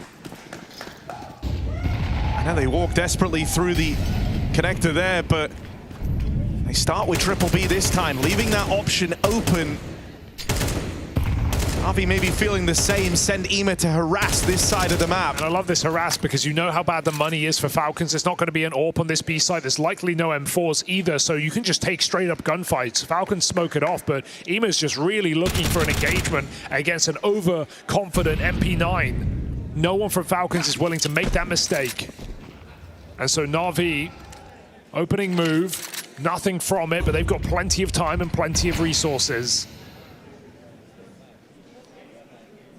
Tessez now with no support on this A site, leaning very far back, ready to drop this Molotov, but on that jiggle, it's got to go out. Smoke first. Gets a second chance. Alexei knows it's not a fight worth taking. Just his presence in mid is enough to put fear in Falcons, and they just feel like they have to go into the water. It's a crazy kill for Carrigan to trade out. Na'Vi are very split up right now. It could come back con. I think it might be their best move right now. It feels like Bit's just faking. B is very weak. Bit can't die for nothing. Knows it's SMGs around the corner, just trying to waste as much time as he can. Now you're left looking at m0NESY, who's called for a rotation. Carrigan moves back in to join him. Needs something here from the hold. One and done for m0NESY. Another one of these even odds retakes. Falcons have struggled with them. It's Nico, it's Tessez. Fast push out towards the connector. Great post-plant position, and Alexi has a nade. Tess has smoke on bomb, no kit either. Falcons need to get a move on, and they need to force these fights out of Na'Vi. They can't wait forever. Ema is so far away. He cannot really play this bomb from this position. But that's why it might work. Tessa is discounting or no? Ema just gets the shot off, and Nico trying to chase him down. Cannot find a thing to work with. Alexi over peak. Ema on the wrong side of the site, but it doesn't matter if he hits the shot. Na'Vi recover that post part and recover the half. 5 rounds straight at the end of their T side. Is it just Mirage all over again?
There's the flash, that's going to catch Crims out, they're going to push on through, MBK gets one, but Crims with a spray down, he gets himself the triple, and Fnatic are not done yet.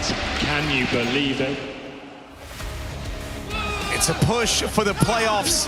Falcons' first time on Anubis with this roster. And while it started strong, Na'Vi went up for one hell of a resurgence. 7-5 lead secured after a 5-round streak to close out on their T side.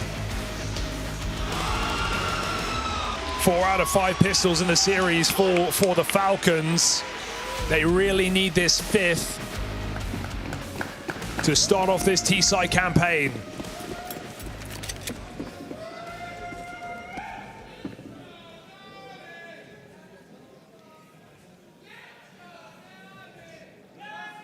And a bit of a paradox almost, because T-sided map, but T-side problems for the Falcons.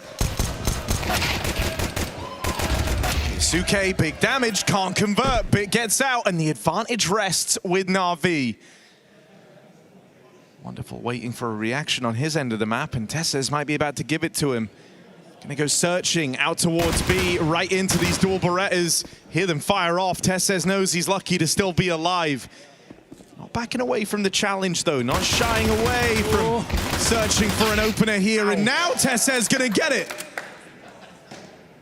That has literally kept the round alive. All the nades on Karrigan and Monacy. Are they going to throw a fake exec first? We have 2 decoys. Something that we have seen before, but it looks like they just want to walk in and make this happen. Oh, that hurts. That's both your A players softened up. Both your guys in this bomb site low. Bit hits a blinder on that Tessez flank. Oh. Planted, Monacy can't cover, and as they jump in, it gets denied. Na'Vi swarm as soon as that bomb goes down. And out of all the times for this pistol track record to turn sour for the Falcons, this is maybe the worst. Losing out on that one there, going to give Na'Vi a hot start to this second half. Yeah, no bomb plant to even force a buy, to even justify in this second round. It'd be crazy to see Tech9 Armors when you're this down in the hole. Na'Vi just throw themselves at Falcons and find that pistol. The missed smoke doesn't even matter. There's more shakiness on display. Falcons T-side's really struggling. And let's look to history, right? Even though it's the first time with Karrigan in this lineup, we've seen good T-sides from Falcons on Anubis, where you're meant to get them. Against Spirit, where they won back in Rio, it was an 8-round half for Falcons. They got 7 against Furia. This is a game where they're going to have to rely upon them. And will that difficulty rear its head here in this all-important matchup for the major playoffs? Next round will set the tone. Simply done here by Na'Vi. Wonderful, keeping cool. As they put on 9 rounds on this CT side. Dude, I mean, if you're Na'Vi, you're so happy with what you've got out of Wonderful across this series. You know, he has been in great form at this major, him and Bit, both of them. But a really, really rough start to the entire thing, and then just able to bounce back so concisely. Now sitting up towards top of the board here on Anubis. Absolutely loving this series-wide recovery from Europa. Guns back out for the Falcons and a heavy lean out towards that B site. Nico left to his own devices here, playing to contain any type of aggression out towards A. That beats a smoke. Deep molly and all this push though has left Alexi alone on this side of the map. So sure, they get all the control they wanted, but they lose the B site. Good reaction to pounce upon this for the Falcons. Gonna net them a bomb plant, a post plant too. Reaction is Mikazi giving chase right away. Karrigan had to hit that, was not ready for Wonderful. Nico taps from afar. But if Tessez doesn't buy time, Nico might never get the chance to play. They're so focused on dealing with him. Tessez slips the net, entirely unaccounted for. And so we say Wonderful's been on one hell of a game. But this is a tricky clutch. Oh no.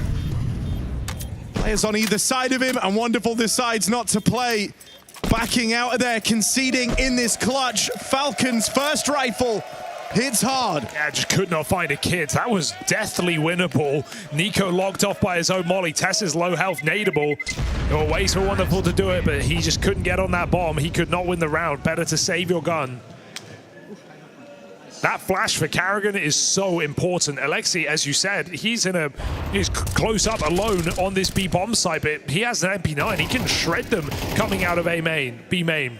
Karrigan full blinds him. Falcons find that crucial entry on the empty site. First step in the right direction.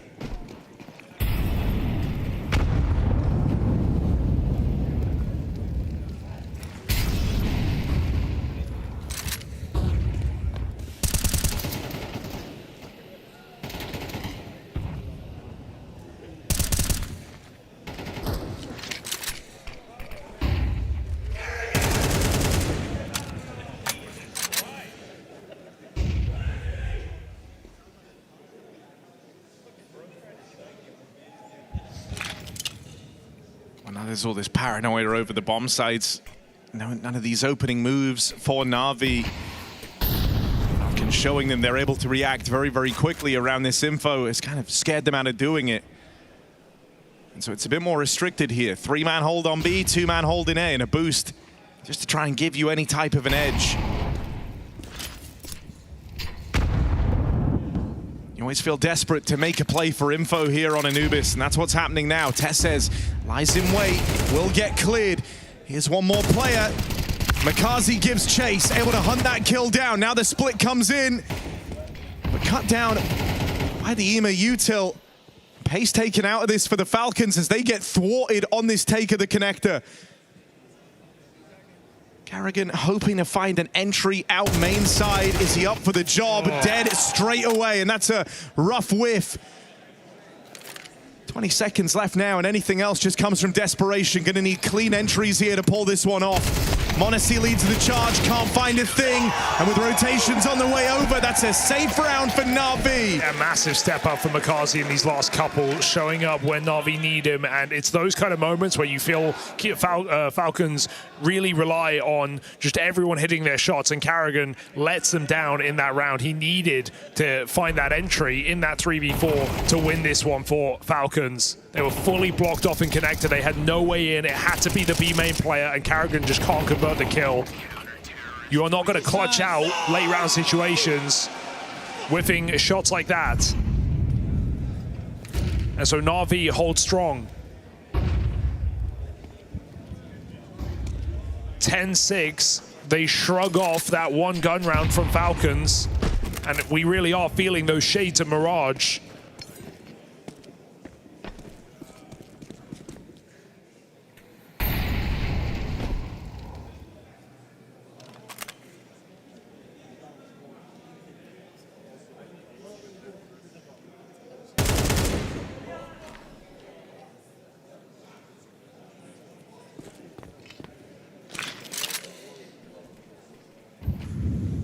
Control lost, but Emo and Wonderful both considering this position. Smoke falls very wide, allowing them to cross temple. Emo getting run at here, but it's mostly Glocks. Well contained by Emo. Not letting anything happen here. Oh dear. Oh dear. It's let him get away. Look at Wonderful raging on the camera here. Oh my God, guys. This is real rough, Tessez! Nice. No way. Bomb's loose. And that's the part that makes you feel safe. Nico dead as soon as he tries to grab it. Ema on for the ace. And Tessez might have offered some Deagle heroics here, but this is the dying lights of his round now. Coming through this smoke into the crossfire. Tessez, a dead man. Getting stressful for Na'Vi. I don't feel like it needs to be. A nice 4K round out of the Emo. We've had all the riflers stand tall in this second half after Wonderful got them there in the first. 11-6. Everybody relax. Everybody take a breather. And Zonic calls a timeout, but I think Blade would have either way. Because Na'Vi are just 2 rounds away from the major playoffs. And Falcons are falling flat on their face come this second half.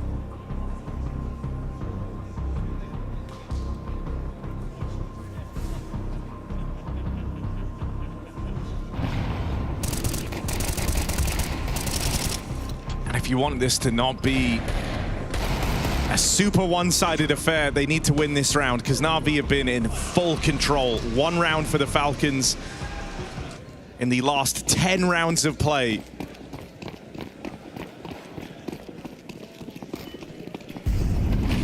Same thing happened last map. 10-1 in those last 11 rounds. Strong starts, slow finishes. The Falcons' second half lets them down.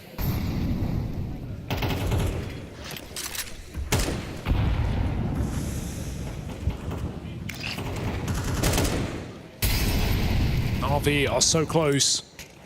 They can feel it. Falcons running low on utility. This is where you need a legacy player to step up, a m0NESY or a Nico, to deliver you around.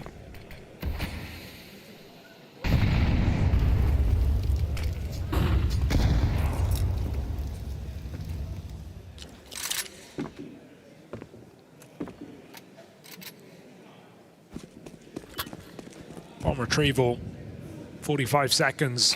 One full kit left of utility on Kyosuke. And an aggressive stance out here in main. I mean, this round is won or lost based on the success of these main fights. Two guys nearby for Na'Vi. Bit full blind, big damage done. Ema can't last long, only gets out with one. And Na'Vi start to move on round. They hear a player out towards middle. They know that Carrigan's taken space away. That Monacy Orb strikes, dealing with Mikaze. You'd like to think on numbers alone, this is now a safe round. Na'Vi not feeling pressure to play for this one, back on out. Yeah, they've got room to play with here in this game. They don't need to throw away this opportunity and this money. Keep the full buys coming. You lose it to that main fight. A bit of stress here, as it could have all just been avoided with a couple more kills in that A-hold, but good double flash for Falcons. Makes Bit turn right into the second. And with no multi-kills, come no more rounds for Na'Vi. Falcons find a 7th, breaking that quiet streak.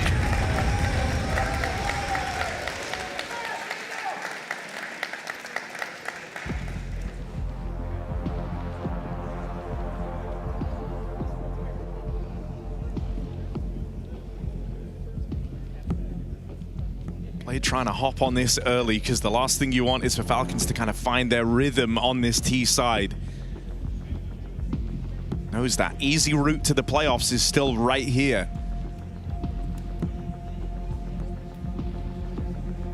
You want that last one just to be a little bump in the road. A fortunate call where they just so happened to hit you right where they were most vulnerable. You don't want this game to go the distance, not with the lead that Na'Vi have had. Rangers really laying down the law in that timeout. He really had a point to get across here to Na'Vi, and not happy with that main hold.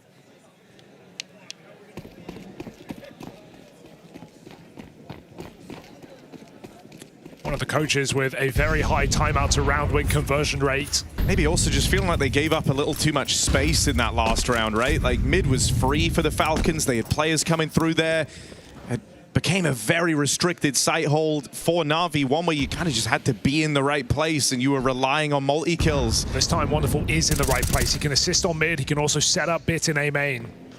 A couple more options open. Better to have your AWP on this side of the map. For now, just scoped up on his line. Falcons trying to blow him to bits, but nobody in the camera. Same idea for the Falcons. Get that mid control first.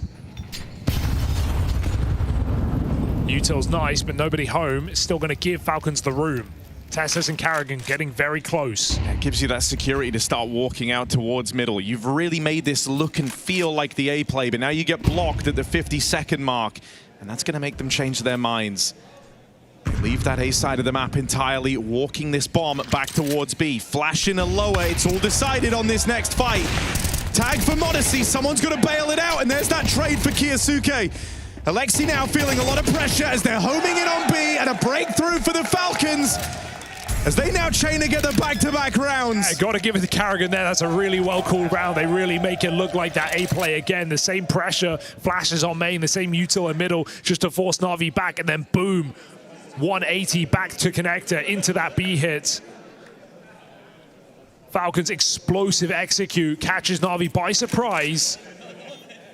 And a perfect time to pull that round out after the one they just won on that A bomb site. Falcons keep themselves in this game.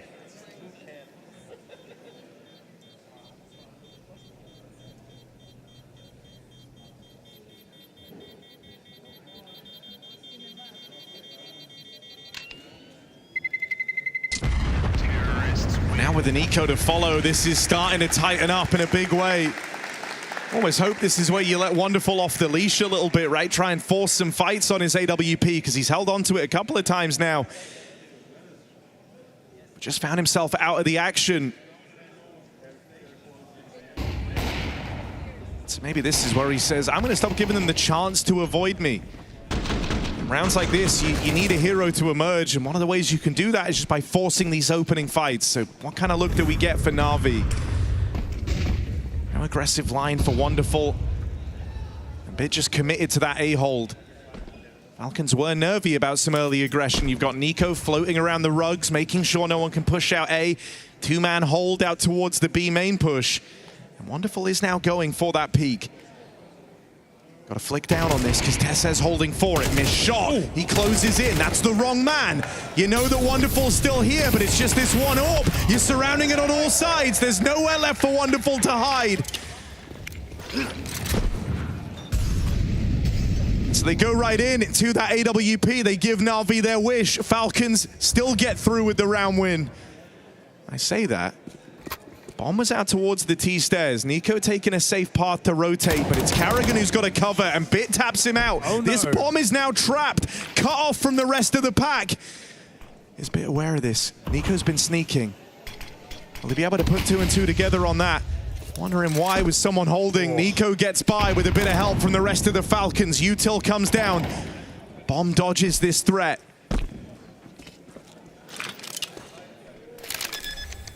Such integral assistance from Kyosuke has got Nico in this site and put the bomb down, and now Na'Vi have a tough decision to make. They know positionally this is not their round. They've got to buy regardless coming up, but odds against them either way. Na'Vi walk out of this one. Falcons will find a third on this T side in a row.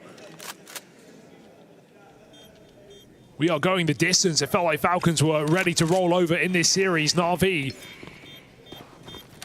showing up on Anubis. But Falcons have dug deep.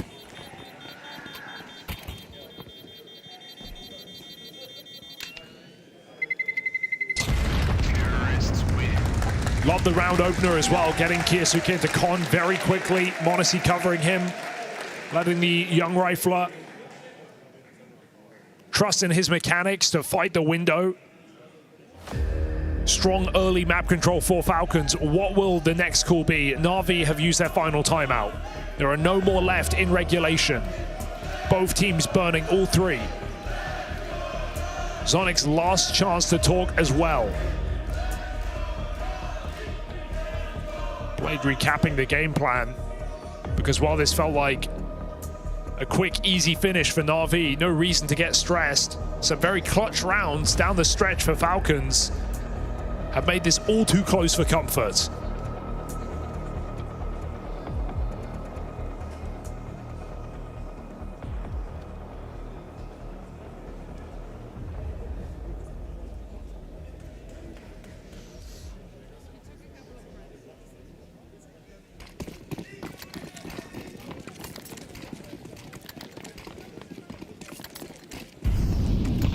Come around now, but you're getting worried you're running out of time to stop this.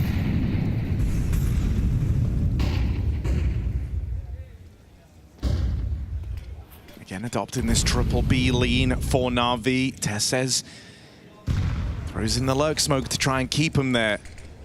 Suke even scaling up down towards Dark. And I mean, a lot of these rounds have ended out towards the B site for the Falcons, so trying to keep Na'Vi paranoid.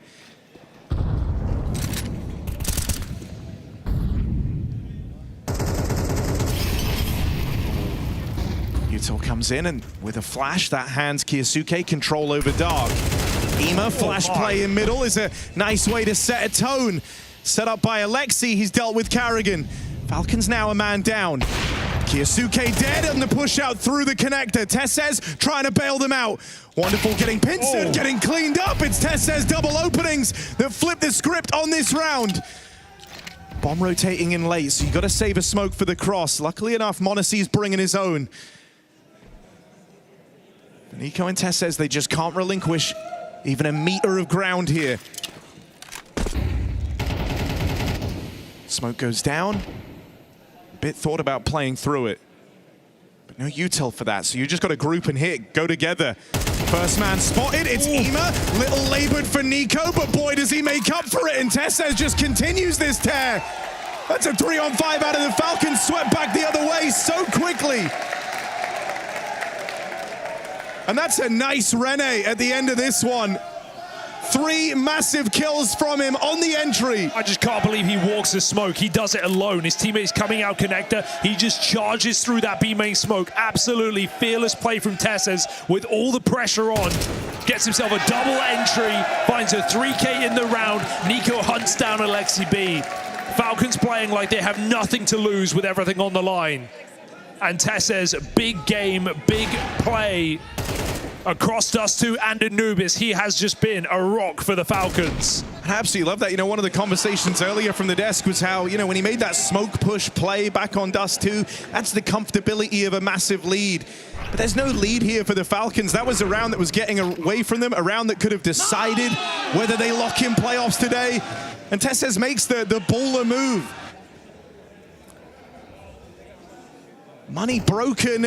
Na'Vi might just have to stomach the fact that Falcons are about to tie this up. This was 11-6. Now looking to relinquish the lead. Na'Vi playing with just a Hero M4 and an SMG. And resilience that we rarely saw from this Falcons roster pre-Karrigan. Showcased it in Astana in that insane overtime game against Furia, time after time, bringing it back from the brink of defeat. And here it just felt like a foregone conclusion come the end of Anubis. But more twists, more turns in this tale. Falcons are catching up.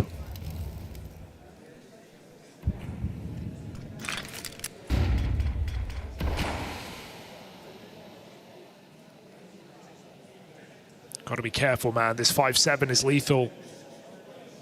We've had some straight up ridiculous multi-kills from this pocket rocket. The bit currently rocks out towards this A bomb site. He's entirely alone as again Falcons hit the right bomb site. He's done big damage. Much needed trade for Karrigan there to stop that from getting too weird. This round with is only on. pistols, Na'Vi, they know they've got a buy coming up in the next.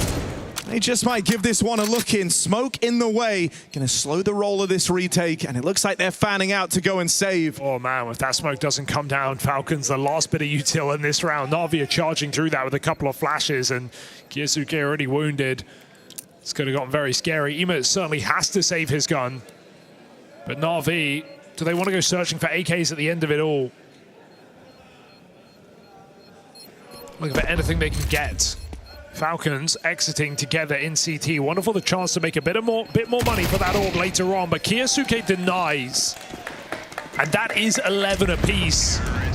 Falcons still here, whether you want it or not. 5 rounds in a row on this T side.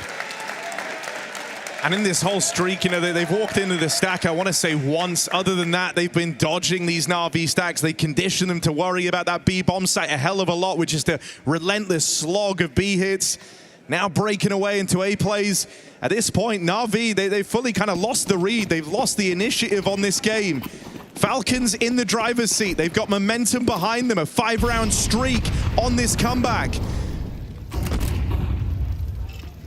After all this paranoia at B, finally the A play into a solo hold. Look where Falcons set up again. It's going back to basics, back to what was working, back to these B entries out of Tesses. Brutal. Just banged out. Falcons keep it simple in 23, and they just smash this B bomb site. Na'Vi forced to save. Emo just lost out of position in this CT side, has not been able to bring great form into these last few rounds. Wonderful avoided. Na'Vi nowhere to be seen. You just want to sink into your chair right now. You don't want to be here. You can't believe you've given this up. This was your chance to lock in the playoffs tonight, and you had everything to play with, everything to play for. Massive lead, turn to ash. And now you've got to get out with these saves. If you fall, you've got nothing going forward. Wonderful. They're closing in from all sides. Refuses to give it up. And finally, Nico pries it from his cold, dead hands. Falcons on to match and series point. This is a disaster for Na'Vi, and Blade cannot call them off. He cannot calm down. There are no timeouts left. This is Falcons on a heater. 6 rounds in this T side in a row. A team that has struggled massively with the offensive half. Felt like they were disappearing come the end of this series. Digging deep yet again. against a legendary organization with 2 Cologne trophies in their cabinet. But Na'Vi might have to fight on the final day. Is it ever as easy as this? 6 rounds in a row. Can Falcons finish what they started? So much has had to go right for the Falcons, right? You were getting some weak performances here, some struggling players looking a little uncomfortable, but they've just come into their own across the board, man. Tessez sitting up top of the charts with some ludicrously impactful rounds at this B-bomb site. Nico coming alive. m0NESY starting to find his form. Kyosuke with his best series yet at the major. And this is all the while Carrigan has kept them at arm's reach, staying away from these stacks every step of the way. Opening for Kyosuke, but this is nothing more than a ruse. This is one man trying to put the squeeze on that B site. The rest of the Falcons ready to split, ready to end this on the A play. Wonderful and Bit. It's Na'Vi's 2 top performers. Brothers in arms on this push. They've got to be the guys to stop this. Wonderful. There's the opening. For the first time in a very long time, Na'Vi have an advantage, a 4v3. Oh, this feels desperate. They're trying to make a ruckus so Tessez gets the timing, but he only has 20 seconds to make this move, and it all feels too obvious. Alexi's looking over his shoulder. There are too many angles to consider. Ema is in the right position for once as Tessez comes in on this flank. Ema gets his. Tessez now knowing about, doesn't have the time to close on this. Na'Vi, they're watching on as Alexi wastes these final few seconds. Overtime secured. Oh, this is a game that deserves it without a doubt. 2 stumpy maps leads to an overtime on Anubis. A game Na'Vi could and should have closed a long time ago, but they get the chance to now in bonus play. Falcons fall just a little bit short of the golden run.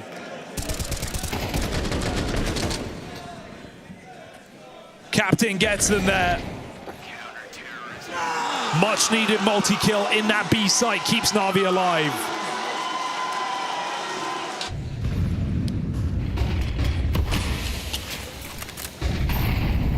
And we know what overtime's like, a little bit more aggression, more risks taken. And Makazi goes straight out connector in this first round.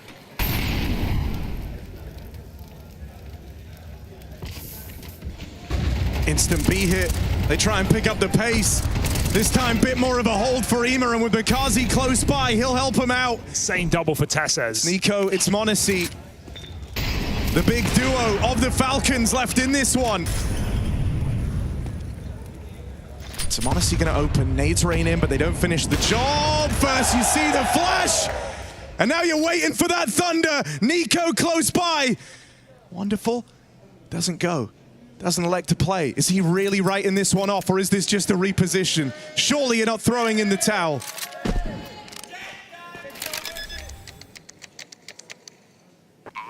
Reroute all the way around spawn side. And a tricky 1v2 laid out in front of Na'Vi's top performer. Want to see his eyes on this CT. Walk up, and he doesn't miss. Nico not even required. m0NESY gets it done on his own. 5 rounds without a kill for m0NESY, but he breaks in this first of overtime. Another disadvantage hit out of the Falcons. Finds success. 3 on 5 when the trades come in. Tessez sets him up. m0NESY knocks him down with a strike in this round.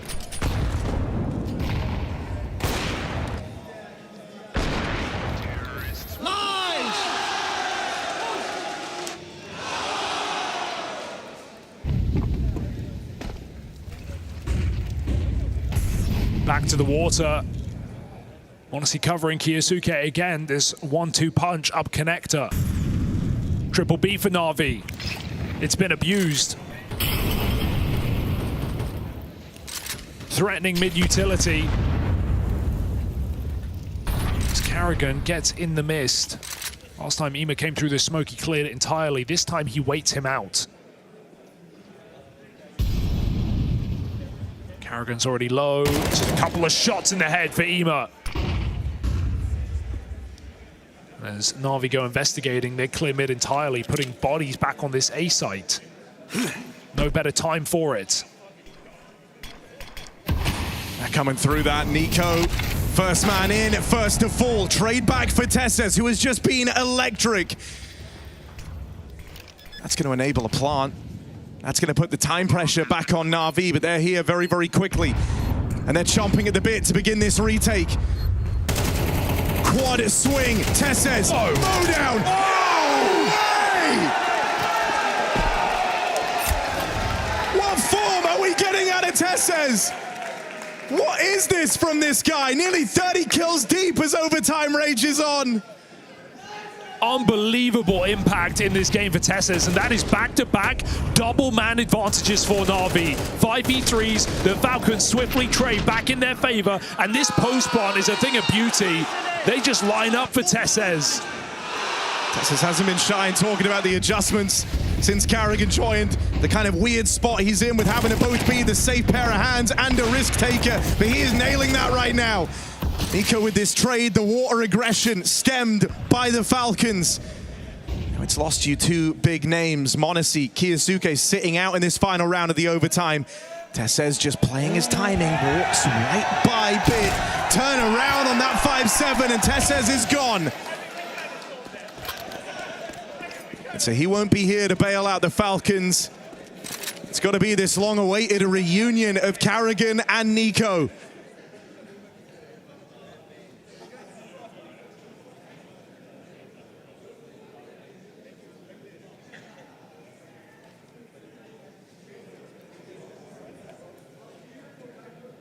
Moon spent wondering what could have happened if this duo elected to stay together all those years ago.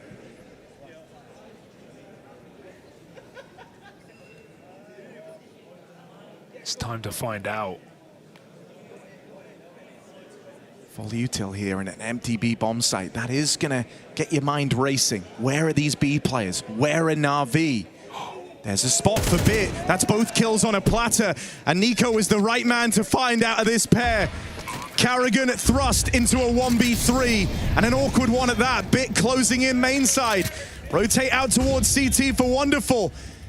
Carrigan doesn't have a lot of time to get very comfortable here. First kill secured, but it's Bit's backstab that at least puts something on the board for Na'Vi. A confident approach for Bit. He was not shying away from that clutch. Just walks right through that smoke to play off his teammates. Na'Vi dangle in this game, but they hang on with one round on the CT side. Absolutely enough, given the T-half that Na'Vi gave us back in regulation a while ago now, but a very successful round when you move past those pistols. Big pickup for Na'Vi to stay afloat in this all-important series. No one wants to be in that final day of play to make it to the playoffs.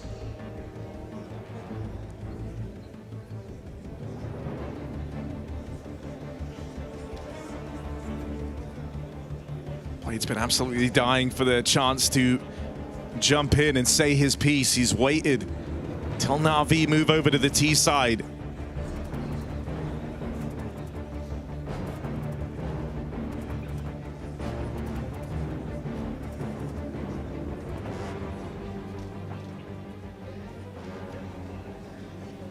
Falcons back on CT were very aggressive in regulation. We saw a lot of opening moves, second timing pushes, walks out water, pushes out con, Nico dropping through the window. They were not afraid to get stuck in. By the end of that half, Na'Vi had them stuck in their bomb sites. They had Falcons tamed.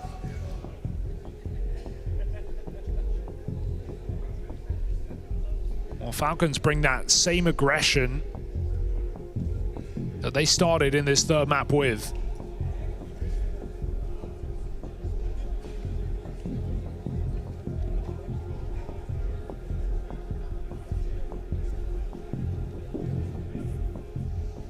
Almost wouldn't hate the idea of seeing them take it to a greater extreme while they have this one extra round to play with. Because, you know, they were actually good at getting the openers on that streak of rounds that they lost. It was a number of these 5v3s getting squeaked through for Na'Vi. It was as they tried to fall back and play their bomb sites that problems would emerge. This makes you wonder what would happen if they just kept on pushing. Back in after the tech pause. And Na'Vi on the more comfortable half. Will that one round delivered to them by Bits Triple be enough to seal the deal on the series?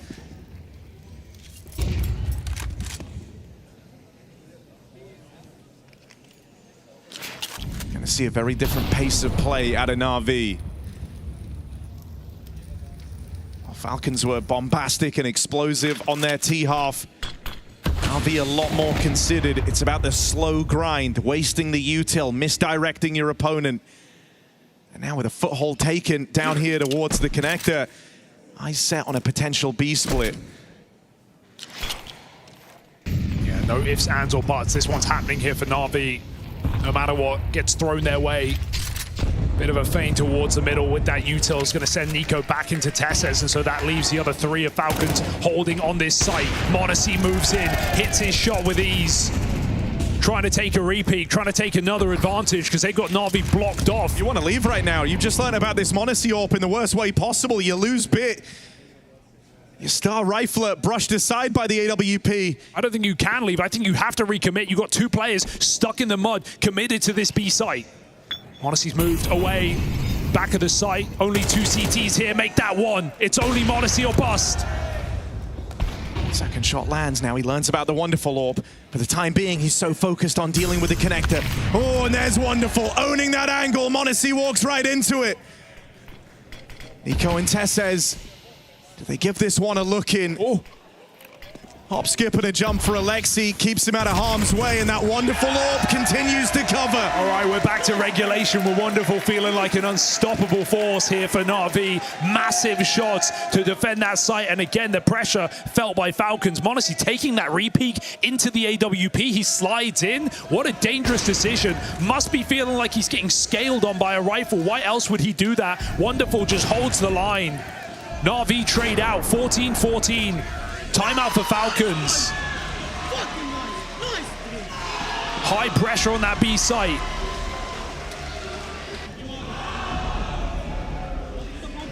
And so Zonic timeout. Both of them now used in this overtime.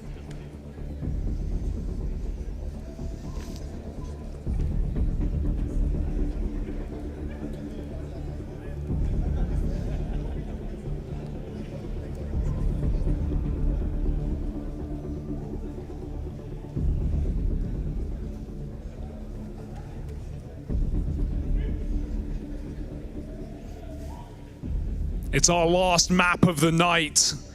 Cologne, are you ready to send a team into the playoffs? Then let's do it.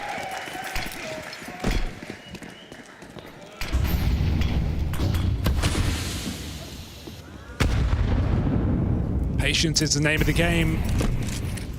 Na'Vi walk through the water. There is this double setup in mid. This is an area that Falcons have largely neglected, so it begs the question, what's the idea with Nico and m0NESY? Maybe the chance at a fast flank, because they're seeing a lot of util getting lobbed Tesses' way. He gets completely blocked out by this smoke. Your one man inside of the site can't do a thing to stop this. Na'Vi moving in. Nico sees the shadow. Knows Alexi's right there and up for the taking. Arm needs to go down. Na'Vi put it in. Tesses can't win his fight. Now you need Nico to deliver. Okay. Does get past Alexi. That at least offers something for this flank. It's him and m0NESY embarking on it. You'd love Carrigan to just get one here. Makazi low. Ema in position to swing and trade this, so going to be hard-pressed to get out with anything more than just this one. But Carrigan does secure his kill. Ema offers up that trade, and now Wonderful strikes on the AWP. There's the reply. Ema's feeling pressure now. Boxed in on both sides, but top of the board. Can't get out of this one. Falcons. Oh, it's seconds close. On this defuse. It's close, I don't know. Down to the wire. Real close, and they just about get it. No kid, no problem. m0NESY with less than a second to spare. Or despair for the Falcons, as they would have conceded match and playoff point. It is now in their hands. Right there for the taking. A very difficult retake. An integral check for Nico. Carrigan getting his one. And m0NESY some sharp shots late in this game to put Falcons in advantage again.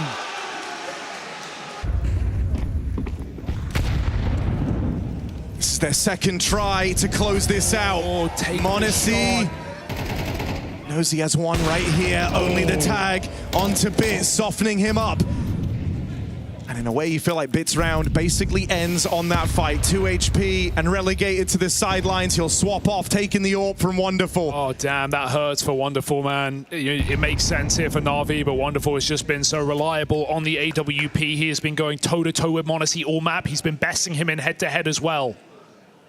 Now it is bid on that weapon, but he has had a pretty poor map by his standards with the rifle. Na'Vi have to shake this whole thing up. They had the lead. And they've seen two faces from the Falcons. One that play within their bomb sites, the other that play out towards mid. More often, this area's been open. A triple stack here at the best of times. Nico and Tesses in with openings. m0NESY's AWP hasn't moved a muscle. Hanging around, the flashes are good, but m0NESY still offering up resistance. Left down to this, 2v2, mid open. They hear rotates getting scrambled. Karrigan tries to block the A play, but Wonderful doesn't buy it. Oh, he's got so much faith right now. This guy has not been missing. Wonderful making the move that could take us into another overtime. Bit goes first. AWP sent in, back turned. Wonderful had to trade that. Worth it. So down to this clutch, 1v1 to decide if play continues or if Falcons lock in playoffs right now. It's their freshest face, their rookie player, Kyosuke, faring off against the battle-hardened Wonderful for the clutch, and overtime, run it back again, Wonderful delivers! Who would have thought handing this guy the AK was a mistake? It's back to a triple kill for Wonderful with the rifle. It does not hold him back. Na'Vi demand another. They won't let you into the Lanxess that easy, Falcons. Kyosuke had the chance to get his team there, to get himself there for the first time. But legends don't die easy. Na'Vi keep hustling.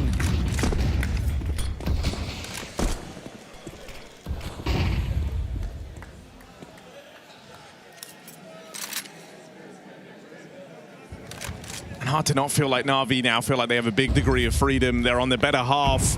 They've clawed it into another OT. This is your chance to make Falcons feel the pressure.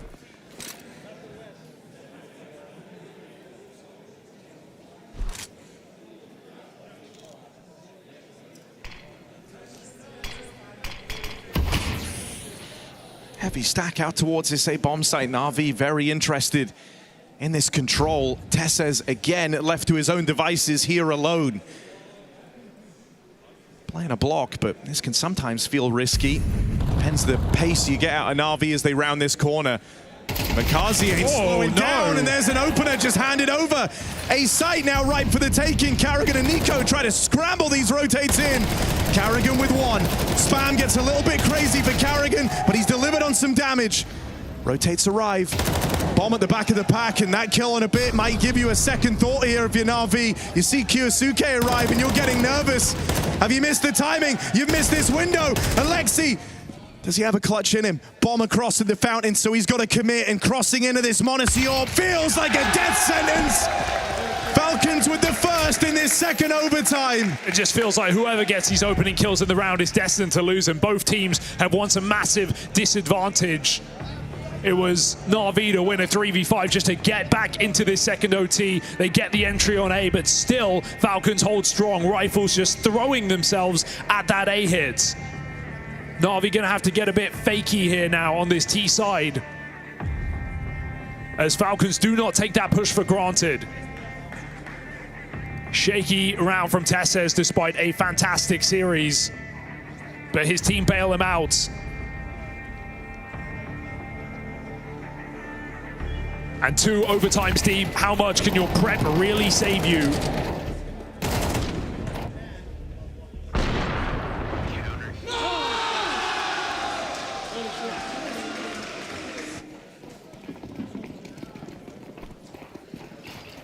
Fragging or not, Karrigan is the master of the late overtime games. He's been here many times before. We've seen that extend to Falcons I mentioned that Furia match against Astana. They know how to long out a match. I mean, that's why, in spite of these 0.7 ratings, this guy has been in the most finals in CS2 at Majors, which does feel crazy to think about. The absolute roller coaster that FaZe Clan was.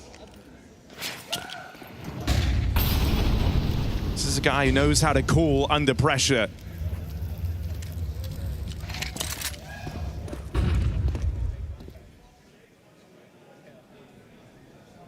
Karrigan with a watchful eye over middle. Doesn't have to commit to a fight here, would just love the early warning. Because his players in A are committed, they are deep. And that smoke cuts off vision. That's a bit of a problem for Karrigan. His whole responsibility here was to tell him if anyone's crossing. And so for now, a gap opens out towards A. Tessez gonna strike through the back line on his aggression. And that gets Blade head in hands. Losing Bit to a backstab like this is a big blow. Now Na'Vi are stuck in middle with no clear end destination. Getting a very emotive Blade today. Roller coaster match. Karrigan in an integral position, committed to his death, but he falls off before the fight. Na'Vi come chasing, 15 seconds, surviving is everything. Can m0NESY hit the one fatal shot? There it is, that might be enough. Repeat denied. Kiyasuke in the sight, a wonderful hit, a banger. How is he still alive? All right, that's the bomb down. Wonderful carving a path. It's him and Ema, the two top performers here for Na'Vi. They lose Ema right away. Wonderful, still going. And one shot left in this AWP. Just rattles past. How does he lose that? The hot hands, iced out by Nico. Cool in this clutch and shuts it down for Na'Vi. Back-to-back rounds for Falcons. Wonderful was doing the impossible, but he got team flashed out by Ema.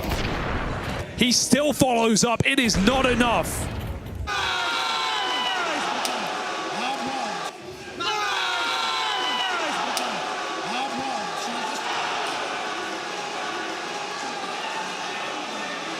And this Falcon is resilient. They gotta keep it up. Oh, Nico can't stop it. m0NESY now, expiring from that flash, still here and still threatening. Finally dealt with, finally cleaned up, but it came at quite the cost. That could have been a clean sheet of entries for Na'Vi out towards middle. Instead, even odds, 3-on-3, and your T side is split up. Bit given a bit of room to try and play dead right away. And in a game that is skewed massively towards these T sides, the prospect of a flawless CT half, that is a massive red flag.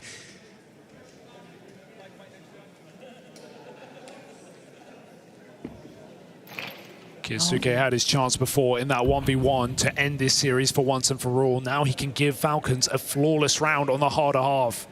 They're both coming his way. Kiyasuke crumbles, Ema half health. Alexi on the line, but that smoke takes him off for a second. That second might let Karrigan back into play.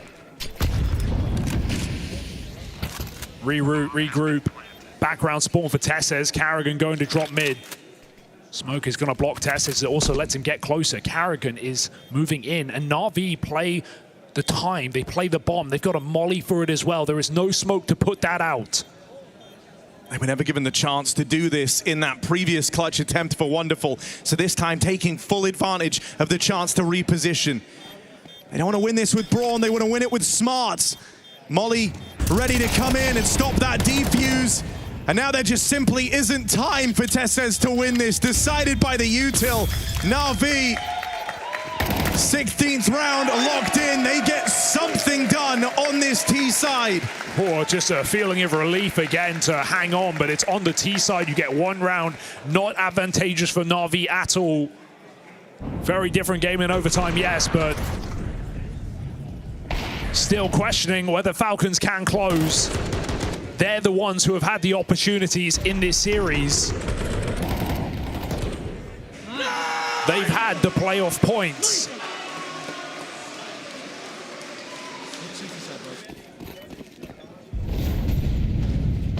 Wonderful, up to 30 kills first.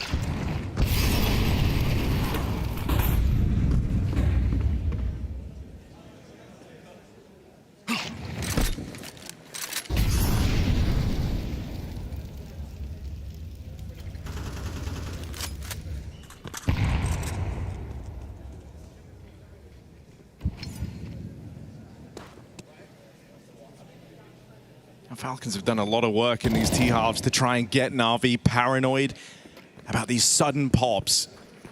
A string of B-site finishes on their way to the comeback. Only varying that up as this one looked to go into overtime. And so they're going to begin this second OT T-half. Running back a tried and tested classic. 3 players here waiting to receive for Na'Vi. Eamon's actually had a great game, 32 frags deep in a prime position. Up close, ready to deal them the killing blow, but blinded by everything. Nico, Flash, and Tess's double entry back on his T-sides. He has absolutely saved Falcons time after time in this series, and once again, he delivers them the match point. Double entry, and a round that Na'Vi cannot consider, not due to money, but due to position. Impossibility here for Na'Vi. Falcons foaming at the mouth at the prospect of another chance to make it through this game. 11-6 down come this deciding map. And Falcons with a 3rd opportunity. It's not just 3, is it? They'll have a 4th one after the fact, thanks to those 2 CT rounds. And so sure, Na'Vi, they've been able to catch up, they've been able to close the distance. Every one of these chances Falcons have had. But this time they've got to do it twice over on the harder half. This is a mammoth task ahead of Na'Vi.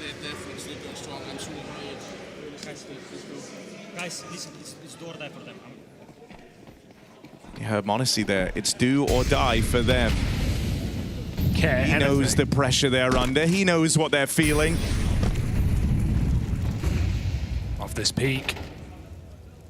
From the opposing side, Monacy tries to fight Connector, but nobody's here. They flash out A-Main. Monacy's back turned. He's been brutalized. Rushed by Ema in the water. Advantage no longer. What? Falcons 3 kills away. Carragher just pouncing out through mid has just saved them from that push. And what was looking like a home field advantage there for Na'Vi, not just winning out gunfights, but taking away important parts of the map, gets flipped on its head. And now do they just try rejoin their rock? Tesses has been the guy to beat on these B holds. When you're in the position that he is, you've got to both be the safe pair of hands and the fire starter. That demands perfection, and he has delivered on that in this map. They link up with Tesses for this B hit. Na'Vi out of position, the wrong read. And that's going to give way to a bomb plant, a 4v3 for the Falcons. This is their time to close. Na'Vi here every nade. They know it's here. They know it's coming. 3 players all together in the spawn. Kiyasuke fighting ahead of this smoke. He wants to finish the job. Starts off with the first. Kiyasuke lines them up. And this is him looking for the Lanxus for the first time in his career. Falcons, first time in the Cologne playoffs. And wonderful, what a game he's had. But even he can't stop this. Carragher waits. Wonderful connects. But Falcons go all the way. Carragher joins this roster. And they go the distance here in Cologne. Major top 8 locked in. And give Rene his flowers for this one. What a game from Tesses. Not the name you talk about, but here on this 3rd map, man, this guy put in one hell of a shift. You weren't talking about Nico, Monacy, Kiyasuke, none of these multi-million-dollar pickups. It was the humble Tesses that put the hurt on Na'Vi. A heroic renaissance for Tesses indeed, right when Falcons need it. They shut down from 11-6 down. They drag it back against Na'Vi, and Na'Vi will have to fight tomorrow if they want to get their dreams of the Lanxus again. A stunning comeback from the Falcons, and they earned the ultimate rewards tonight. We've seen Falcons choke their fair share of leads, but they flipped the script on Anubis after being 11-6 down to secure playoffs in Cologne. A monumental haulback on that T side, and finally Yanko, they deliver the finishing blow in double OT. That was one hell of a map to earn a place in the top 8. I think for all the Falcons fans out there, or people who just follow their games for a long time, you've seen them lose this game countless times before, right? Like when the game gets close, when they're behind, you lose a couple of silly rounds, and that's just it. They fizzle out. But ever since Carrigan joined, the game against Furia in Astana, the game against G2 here in the first round, and now, you know, the cherry on top, this game against Navi, down 11-6 on T-side Anubis to win 6 rounds in a row, secure overtime, beat them in double overtime, you know, the second best team in the world who's been on the rise for the last few months. That's why he was brought in, and that's why he delivered. Such an important win for Falcons. That's no biggie. I mean, it takes some coolness to be able to call this one out of overtime, but as we just mentioned before, Harry mentioned before, you can talk about Nico, you can talk about Mons, but it was Tessus who really stepped up the fray and just simply put that ribbon on top of that cake, because holy damn, he had a lot of impact in the overtime game. And I assure some incredible calls coming out of Carrigan as well. He does join us here up on the desk. It feels like you're breathing a bit of sigh of relief. Congratulations. Tell me about the mental during those final moments. I mean, we played so good on those two. I was surprised we got those two, to be honest. I think, from my opinion, that's a mistake from their side. That's the map where everything works for us. Of course, we are losing some maps here and there. But yeah, I'm super proud with all the way we put into Anubis. Actually paid off here, and we were really prepared for that. And we would have actually picked it if it wasn't, those two was open. So we had zero preparation on those two and just played our game. Is that maybe a recipe for the future? Yeah, I think those two, everything just makes sense. I think we have played like 13 or 14, those two now with this team. And that's obviously a map I saw that they were struggling on when I joined the team. So I knew it on Astana, everybody's going to pick it against us, and now it's our pick. You come into this roster, Finn, and you've made 2 grand finals, and now you're in the playoffs of the major. I mean, how does that feel coming from let's just be a little bit nice and just say not such a good time in FaZe, and then bring it back into Falcons? And does it feel like you have the pieces to work out the puzzle now? Hey, we went to HLC Belgrade final. That's also something. It was obviously rough times. I think this year has been really rough. Also coming in now, my individual level. I think it's the first time I can feel the pressure of everyone eyes are watching at me, hate watching my stats and everything, but the team trusts me so much. I'm also telling every time in debriefing, I played like shit again today. It can't keep going. I am trying my everything to boost the team, and the last 2 days has been me shouting so much that I lost my voice to boost the other way. I think as a leader you have to understand that I have maybe 5 responsibilities, and when I can't control my game, I can control my energy, control how I lead. When I do everything that, I'm just hoping that I can get a better games. And good to relax for a few days now. I would really like to just jump back to Mirage, because you didn't really seem to get the flow happening there, despite your really good teamwork that you had on those two. Were you not prepared for what they were throwing at you, or what was the issue on Mirage? I think there was some small details on that CT side that could have gone on away and we could have a bigger lead, but T side, I went to kind of a high-risk call in the second gun round with that late fake. I had a chance to kill, and then we go for the trade, and they know it's not a fake. And if we get that one kill, the trade, or we don't go for the trade, I think we can put that money situation burst, and we can play the after plant. But then the snowball from there. They're really good on Mirage, and they had good game plan. They switched up a lot, and by the time I realized it's already over. There's so many different things that get brought up when you talk about Falcons, and especially since you joined. The least talked about topic is probably Tessus. So yes. He had an incredible series. I feel like Dust 2 as well, a lot of big moments, but on Anubis he was just unbelievable. So tell us a little bit about, you know, how he's been like since you got into the team. It's sad. I think the biggest hater is himself, of him. I think after Mirage he was pretty frustrated that he got targeted. I mean, I know a thing or two about getting targeted in official, and I think you feel that responsibility that you're not performing, but the way he showed himself in Dust 2 and not Overpass, what I'm saying, and Anubis in the end was incredible, and he's a key pillar of this team. And yes, nobody talks about him, but I had a talk with him. He has to be flexible, he has to run, he has to close, he has to hold anchors. He has one of those flexible roles in my system where sometimes I run for him, sometimes he runs for another guy. And sometimes he's lurking without the pack. So it's not an easy role he has, but he's performing to a very high level, and I'm super proud of him. Carrigan, I just want to focus on your kind of history in the Lanxess, of course, champion back in 2022. It was an incredible game, of course, versus Na'Vi. Wasn't a major, though. For you, obviously, you've kind of made your name back in making it to the grand finals of basically all of the CS2 majors as well, right? What does it feel like knowing that you're going to be entering Lanxess and now there is a major title on the line? I mean, it feels good. Obviously, I played a lot of majors in there, and I think Lanxess Arena is one of them where I think I only had one grand final. But always been in the quarters, always been in the semis, not always, but in many times of the how many years I played Cologne, and I think the only player to play all Colognes, but this one I didn't qualify for. Let's just say that's not fair, but I am here, and I am super grateful for this opportunity.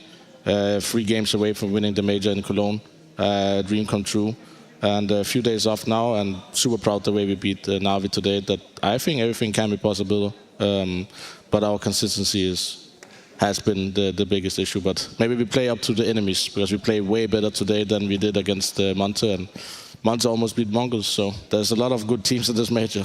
It's something that Janko brought up. You always kind of seem to play to the level of your opponents, and it's funny that you kind of noticed that as well. Is it like? I think it's following my career. I think it just has to not be clean. But I remember watching playing this Anubis game. It was 11-7, and I thought about that Anubis a comeback against Na'Vi in Paris, 15 or 14-9 down, and we came back and won. Because I saw Na'Vi, I had flashback that it is possible, especially on T side. It was a good. I smiled and I'm like, okay, let's get back to work. Yeah. And I'm sure you're not satisfied with the level of the team yet. You didn't have that much time, but do you feel like you will get a boost compared to some of the other teams, perhaps, once you get to the major playoffs in that arena? I mean, I told the team that at any major finals I've been in, we never peaked in the group stage. You never want to go through you don't want to cruise through things. You want to make sure you have to fight every map, fight every game. And by that, you bring resilience into the playoff. Whatever you see today, we're down 11-7. It's looking grim after a fantastic start, and we fight our way back. And against a team like Na'Vi, who has good protocols, saving a lot. There's a lot of weapon runs we had to win on T side. So bringing that into the arena, I think that can help us. And yeah, we've been in 2 grand finals right now. Obviously, winning grand finals is another topic, but let us take it there if we get there. Just touching on the grand final, since you've been in 2 already, and I remember that you said that, and obviously with the limited time that you had as a team, being ready for a best of 5 grand final in terms of your map pool, do you think are you guys in a better place if you would get there now? I think right now, the map pool doesn't matter. It's how we communicate, it's how we play the system. There is a lot of different habits, what they're used to. If they don't take the freedom, I will have to micromanage. And today I could feel that they took the more freedom. We played way better. On those 2, it was everything, how they want to start the round in stairs area, how I then fit the whole system. And today was where everyone was kind of chiming in and taking initiative, and we were playing the mid-rounds really good. The map doesn't matter at this point because we're too early to build our map pool, but obviously those 2 has been a map we can play even with our B or C game, and that's what defines a good map. Carrigan, I just want to say thank you so much for giving us your thoughts. As always, congratulations. We will indeed see you in the Lanxess. Enjoy these next few days off. Thank rest you your voice. Rest your voice. Dankeschön. Auf Wiedersehen.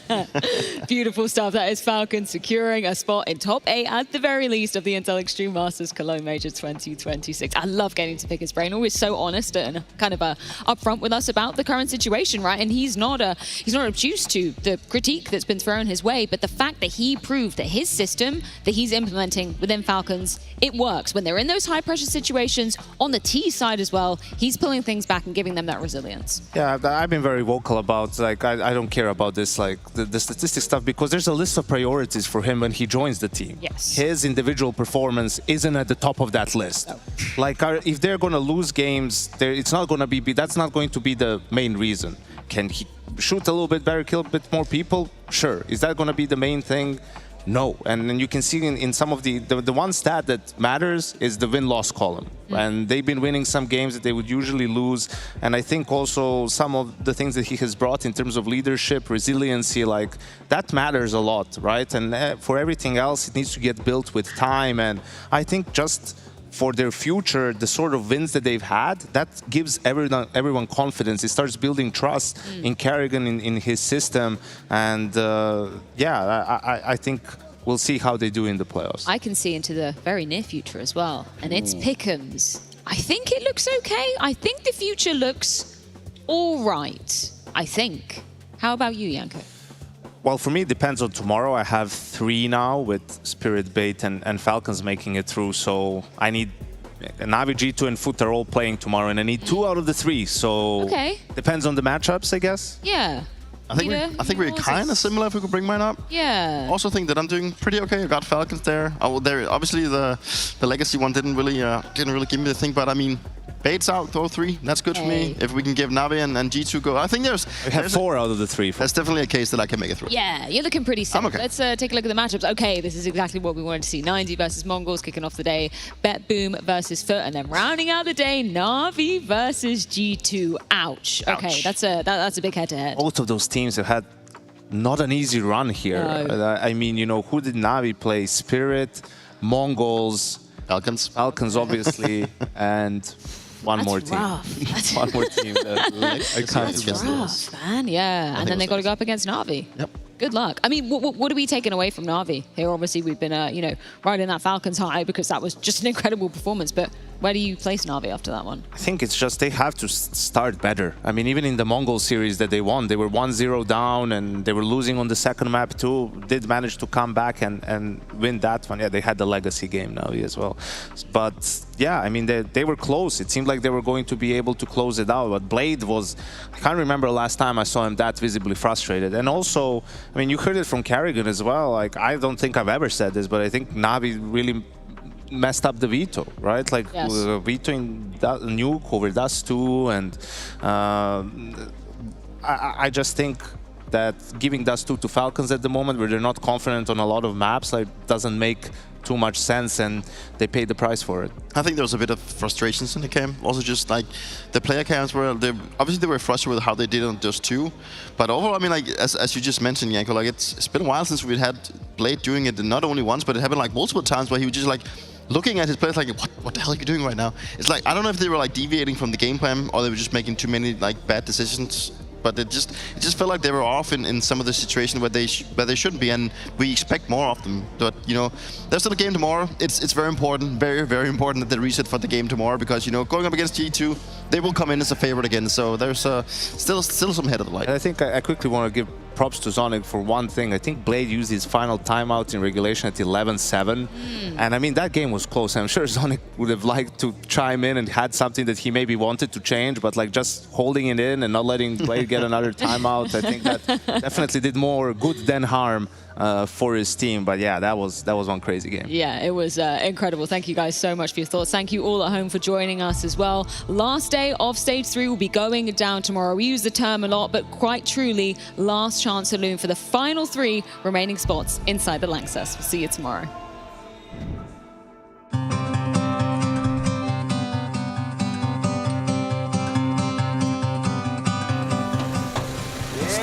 What's up, bro? My tracks, is that my heart you're holding? How do I get it back? How do I stop falling? I've got it all to lose. Yeah, this one's gonna prove. Execution on 3. Yeah. 1, 2, 3. Execution! If you leave me with the light. And as he taps that bomb, Searchin's gonna have to come out through the windows. Oh, he nails it! Timing's beautiful here. 10 seconds though, that's a long defuse, so it's still he's got it. The wire. What? No kids. What a scrambled round, not once, twice, but thrice. Nice sequence from Robs to hold this off, and he finds the head of Sorte first. Trying to get another, he has. Second, yes, Flames, he's got one. Oh, guess they can win 2 on Force as well. Vitality on their game. Time for that AWP to deliver. Sunpire's first connection, and it's an important one onto Nissim. Great awareness, but there's Sunpire's picking up his second. He can close it all down. He's found 3. That's the impact. That's the trust G2 show in their sniper. Another push of the tunnels alongside the window. Woxy just doesn't have the weapon to fight on multiple fronts, but maybe his skills will help him! No! No way! That's unreal! That is unbelievable from Woxy!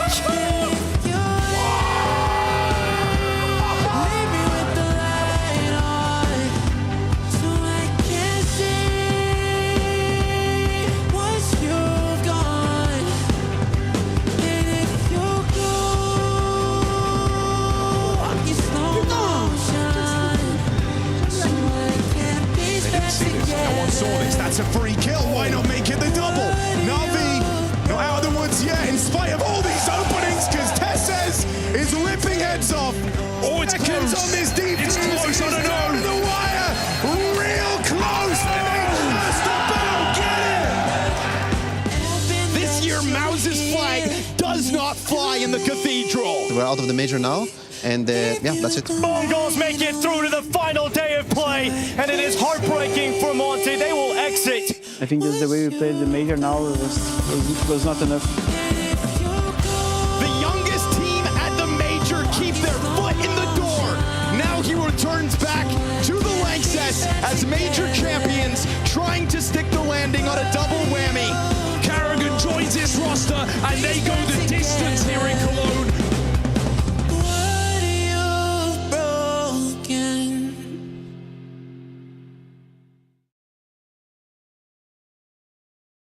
The Intel Extreme Masters Cologne Major 2026 is brought to you by ESL in partnership with Intel, Acer Predator, DHL,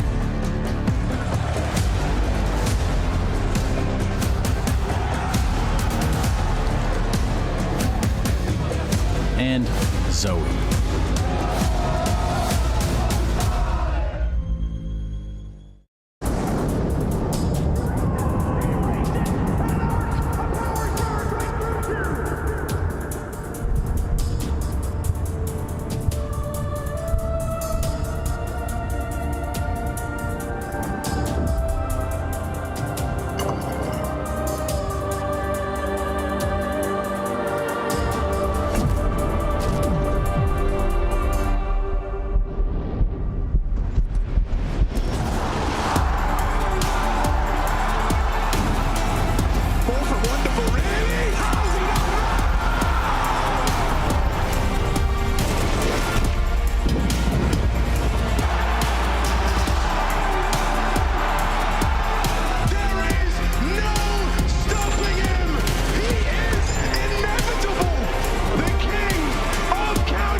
Double peek, he's getting his shot.